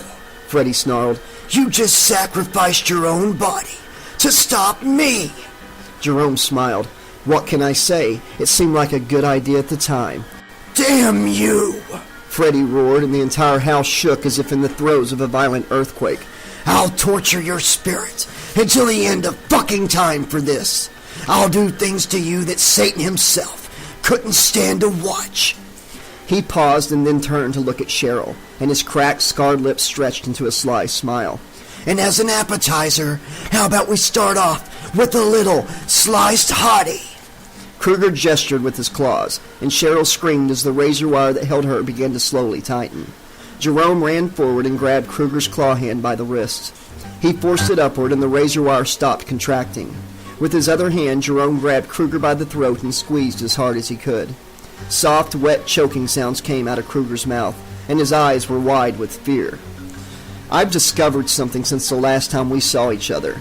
You did too good a job when you injected some of your darkness into me. Maintaining his grip on Kruger's throat, Jerome began to slowly force him backward, step by step. You not only passed some of your evil onto me, evil that became a second personality, you also gave me power over the dreamscape. I can sense what the black shit is where you came out on the floor. Becca told us about it. It's all the negative energy that dreamers purge during nightmares, isn't it? Fear, hatred, despair, loneliness, envy, selfishness, and all the other dark emotions, all gathered beneath your house like a basement where a septic tank's backed up. Jerome was forcing Kruger toward the broken blister, where a pool of viscous, ebon filth bubbled and oozed. Cheryl thought she could feel what Jerome was talking about, sense the accumulated awfulness of all those negative emotions, like psychic toxic waste lying beneath the house. Jerome continued, "It's the source of your power," Becca said, "but power is just a tool. It can be used by anyone, as long as they know how." Jerome had pushed Kruger to the edge of the blister pool, and the black gunk bubbled upward, becoming thicker, more solid, lengthening until it had formed a large ebon tentacle. The black limb wrapped around Freddy's midsection just as Jerome released his hold on the undead maniac. The tentacle pulled Kruger down into the black pool, and he frantically slashed at it with his claws. But the gunk just oozed back together after every cut. As Freddy continued to sink, he stopped fighting and fixed Jerome with an angry glare. "This isn't gonna stop me, you know. I'll be back! I always come back!" Kruger laughed as the black goo rose past his neck, up and over his chin, finally covering his mouth and silencing him. His eyes continued to blaze with fury until they too sank below the ebon surface and Freddy Krueger was gone. Jerome stared at the bubbling black pool for a few moments, as if waiting for Kruger to suddenly reappear and attack. But the pool, as well as the scar tissue floor, began to fade, becoming once more only cracked and warped wood. It was over, if not for good, at least for the meantime. Jerome turned to Cheryl and gestured. The razor wire became simple springs again, and they fell away from her and retracted into the couch. But she was bleeding from dozens of cuts. But she didn't think any of them were serious. She stood, ignoring the pain in her broken arm and her sprained knee, and went to Jerome as quickly as she could manage. He held up his hands to stop her before she got too close. "You can't touch me." He nodded toward his body, lying motionless on the floor several feet away. "That's all that remains of my physical form. I'm just a dream now." He smiled sadly. "And a fading dream at that." Tears rolled down Cheryl's cheeks, but these weren't tears of pain or terror. These were tears of love and sorrow. "I just wish—" "I know, me too. I'd heal you if I could. But you're real and the two worlds are drifting apart. I'm afraid you'll just have to get better the old-fashioned way." She smiled. "I'll manage." She was beginning to have difficulty seeing him. The crimson glow that lit the Kruger house was growing dim, and Jerome's form was becoming blurry and indistinct. As if her eyes could no longer keep him in focus, she understood that he belonged to the dreamscape now, and as the two realms pulled apart, so were the two of them being separated. Will we ever see each other again?" she asked, afraid of what his answer would be. Jerome smiled and shrugged. "Anything's possible in your dreams. I love you, Cheryl." "I love you too." And then he was gone, and darkness filled the Kruger house once more. All was silent, save for the sound of a young woman crying softly. Chapter 26. Epilogue. It continued raining for almost a week after that night. But on the morning of Jerome's funeral, the clouds finally retreated and the sun returned. There had been a lot of funerals in Springwood recently. The three Pusketeers, Mr. Hauser, Mr. Nilsson, Miss LeClaire, Mr. and Mrs. Velasco, Elle, Mr. Starkey, and Becca. And so Lynn had held off on Jerome's for several days longer than she might have otherwise, out of respect for the other families, if nothing else. Cheryl appreciated the extra time. Her broken elbow had required orthopedic surgery, and she was only now filling up to the ceremony. Her elbow had pins and wires inside holding the shattered bones together, and she wore both a cast and a sling. At least her knee hadn't needed surgery, and none of her cuts needed more than a few stitches, here and there. She'd gotten off lucky, a lot luckier than so many others, Jerome included. The only ones present at the graveside that morning were Lynn, Brian, Mary, Cheryl, and a rent minister Lynn had been forced to bring in from the nearby town of Ash Creek. All of Springwood's clergy, sympathetic toward Lynn's situation as they might be, had refused to conduct her stepson's funeral service. Jerome's coffin was already in the ground. There had been no viewing at the funeral parlor, and the rent-a-minister mumbled a few insincere words over Jerome's grave. Then, check already in pocket, he got the hell out of there as fast as he could. The four mourners stood silently for a time, looking at the mound of earth beneath which Jerome was now buried. There was no headstone yet. All the better, Cheryl thought, as it would make locating Jerome's resting place more difficult for both vandals and the morbidly curious. After a time, Lynn said, "Thanks for coming, Cheryl." "My parents didn't want me to. I told them if they ever wanted me to speak to them again, they should shut the hell up and get out of my way." Lynn smiled. "Guess they did, huh?" "Yep." They fell silent again for several moments. A gentle breeze blew through the cemetery, setting the trees to rustling. Birds sang, oblivious to the grief of four humans standing beside a mound of dirt. "It's pretty here, Mommy," Mary said. "I think Jerome would like it." Lynn smiled down at her daughter and lay a hand on her head. "I'm sure he does, honey." Mary moved closer to Lynn and hugged her waist. On the other side of their mother, Brian edged closer as well, and Lynn put a hand on his shoulder. "It's not fair," he said. "Everybody thinks Jerome killed all those people, that he killed Daddy.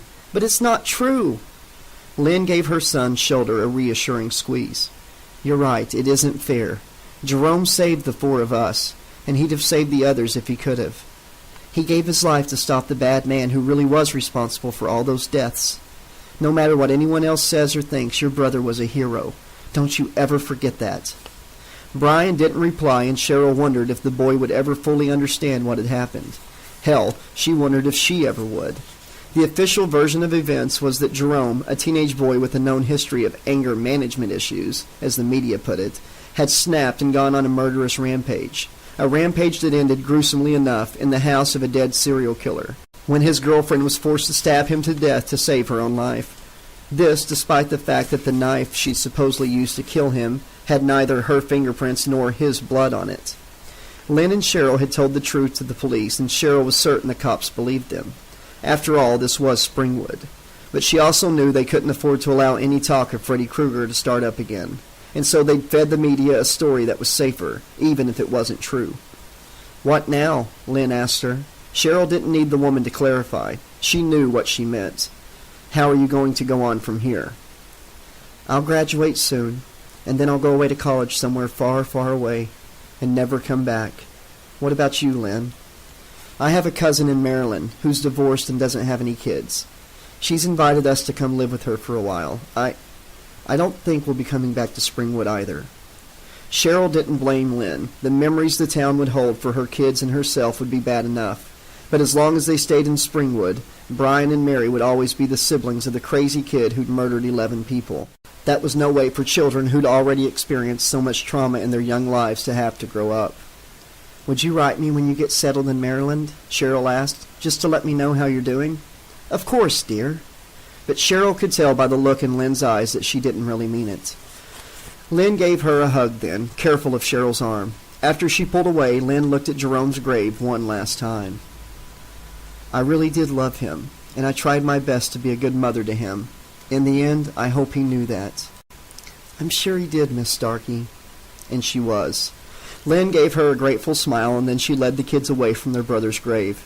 Cheryl watched them walk between the gravestones. There were so many here in Springwood. And up a gently sloping hill to their car, Lynn got the kids in. then gave Cheryl a last wave before climbing behind the wheel and driving off. Cheryl turned back to Jerome's grave. She knelt and pressed the tips of her fingers into the freshly turned earth, as if by doing so she might somehow connect to Jerome's spirit. "I miss you," she said softly. She didn't expect a reply, of course, but she paused a moment anyway, just in case. "It's been pretty crazy since you left. Reporters from all over the country are in town. Hourly updates on all the news shows. TV producers calling me for interviews. One guy even wanted to pay me for the rights to make a movie of my harrowing tale of survival, as he put it." She laughed and shook her head. "It's nuts." She grew more serious then. "They're talking about him again. Kruger, I mean. Every reporter is rehashing the story of the Springwood slasher, and all the children he killed, and how he was finally burned to death by the vengeful parents of his victims. As I walked out of my house to come here today, I saw a couple neighbor girls jumping rope on the sidewalk. They were chanting a nursery rhyme, and even though I hadn't heard it since I was a little kid, I'd forgotten all about it, actually. I remembered every word as soon as I heard those girls chanting."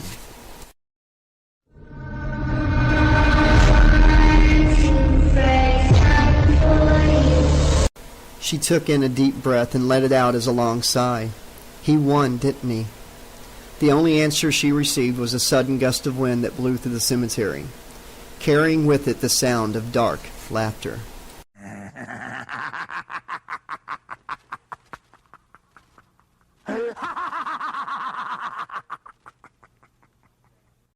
The end. Wow, I gotta say, I really enjoyed this book. I'd love to hear everybody else's feedback, what you thought of the book. Of course, Freddy had to have an open-ended ending. I mean, look at the very first movie, the very first Nightmare on Elm Street movie. Nancy thought she had him beat, and then Freddy pulls her mom through the mirror at the end, and the kids get trapped in the, the green and red striped car. So, I mean, the ending, yeah, Freddy's laughter, it ends on that, and he won and all that. But I gotta say, out of all the books I've read so far on this channel, this one has kept me the most entertained. I really enjoyed it. It felt a lot like what they would do in a Nightmare on Elm Street movie. So I'd really like to hear what you guys thought of it, so please drop some comments and let me know. If you haven't done so already, please subscribe, click the like button, click the bell so you always know when new chapters are dropping. I really appreciate you guys sticking around and listening to this book. I hope you enjoyed it. After the video's over, if you want to hear, I'm throwing in a couple little outtakes from tonight's recordings. You might laugh, I don't know, but there they are. Tomorrow I'll begin reading some more, because I gave you all the sneak peek the other day of the prologue from it, and tomorrow I'll officially begin narrating A Nightmare on Elm Street, The Dream Dealers. It's a really good book. I think you're going to enjoy it. So until next time, this has been your friendly neighborhood 80s slasher librarian saying thanks for listening and pleasant dreams! I hope, she added mentally, and if Jerome's problems really were emotional instead of supernatural, perhaps it would be best if he spent some time at Weston Hills. Fucking truck. Tears mixed with blood as Lynn cried over Dan's... Wow, it actually says Dan. His name is Don. That's a typo. Be seen.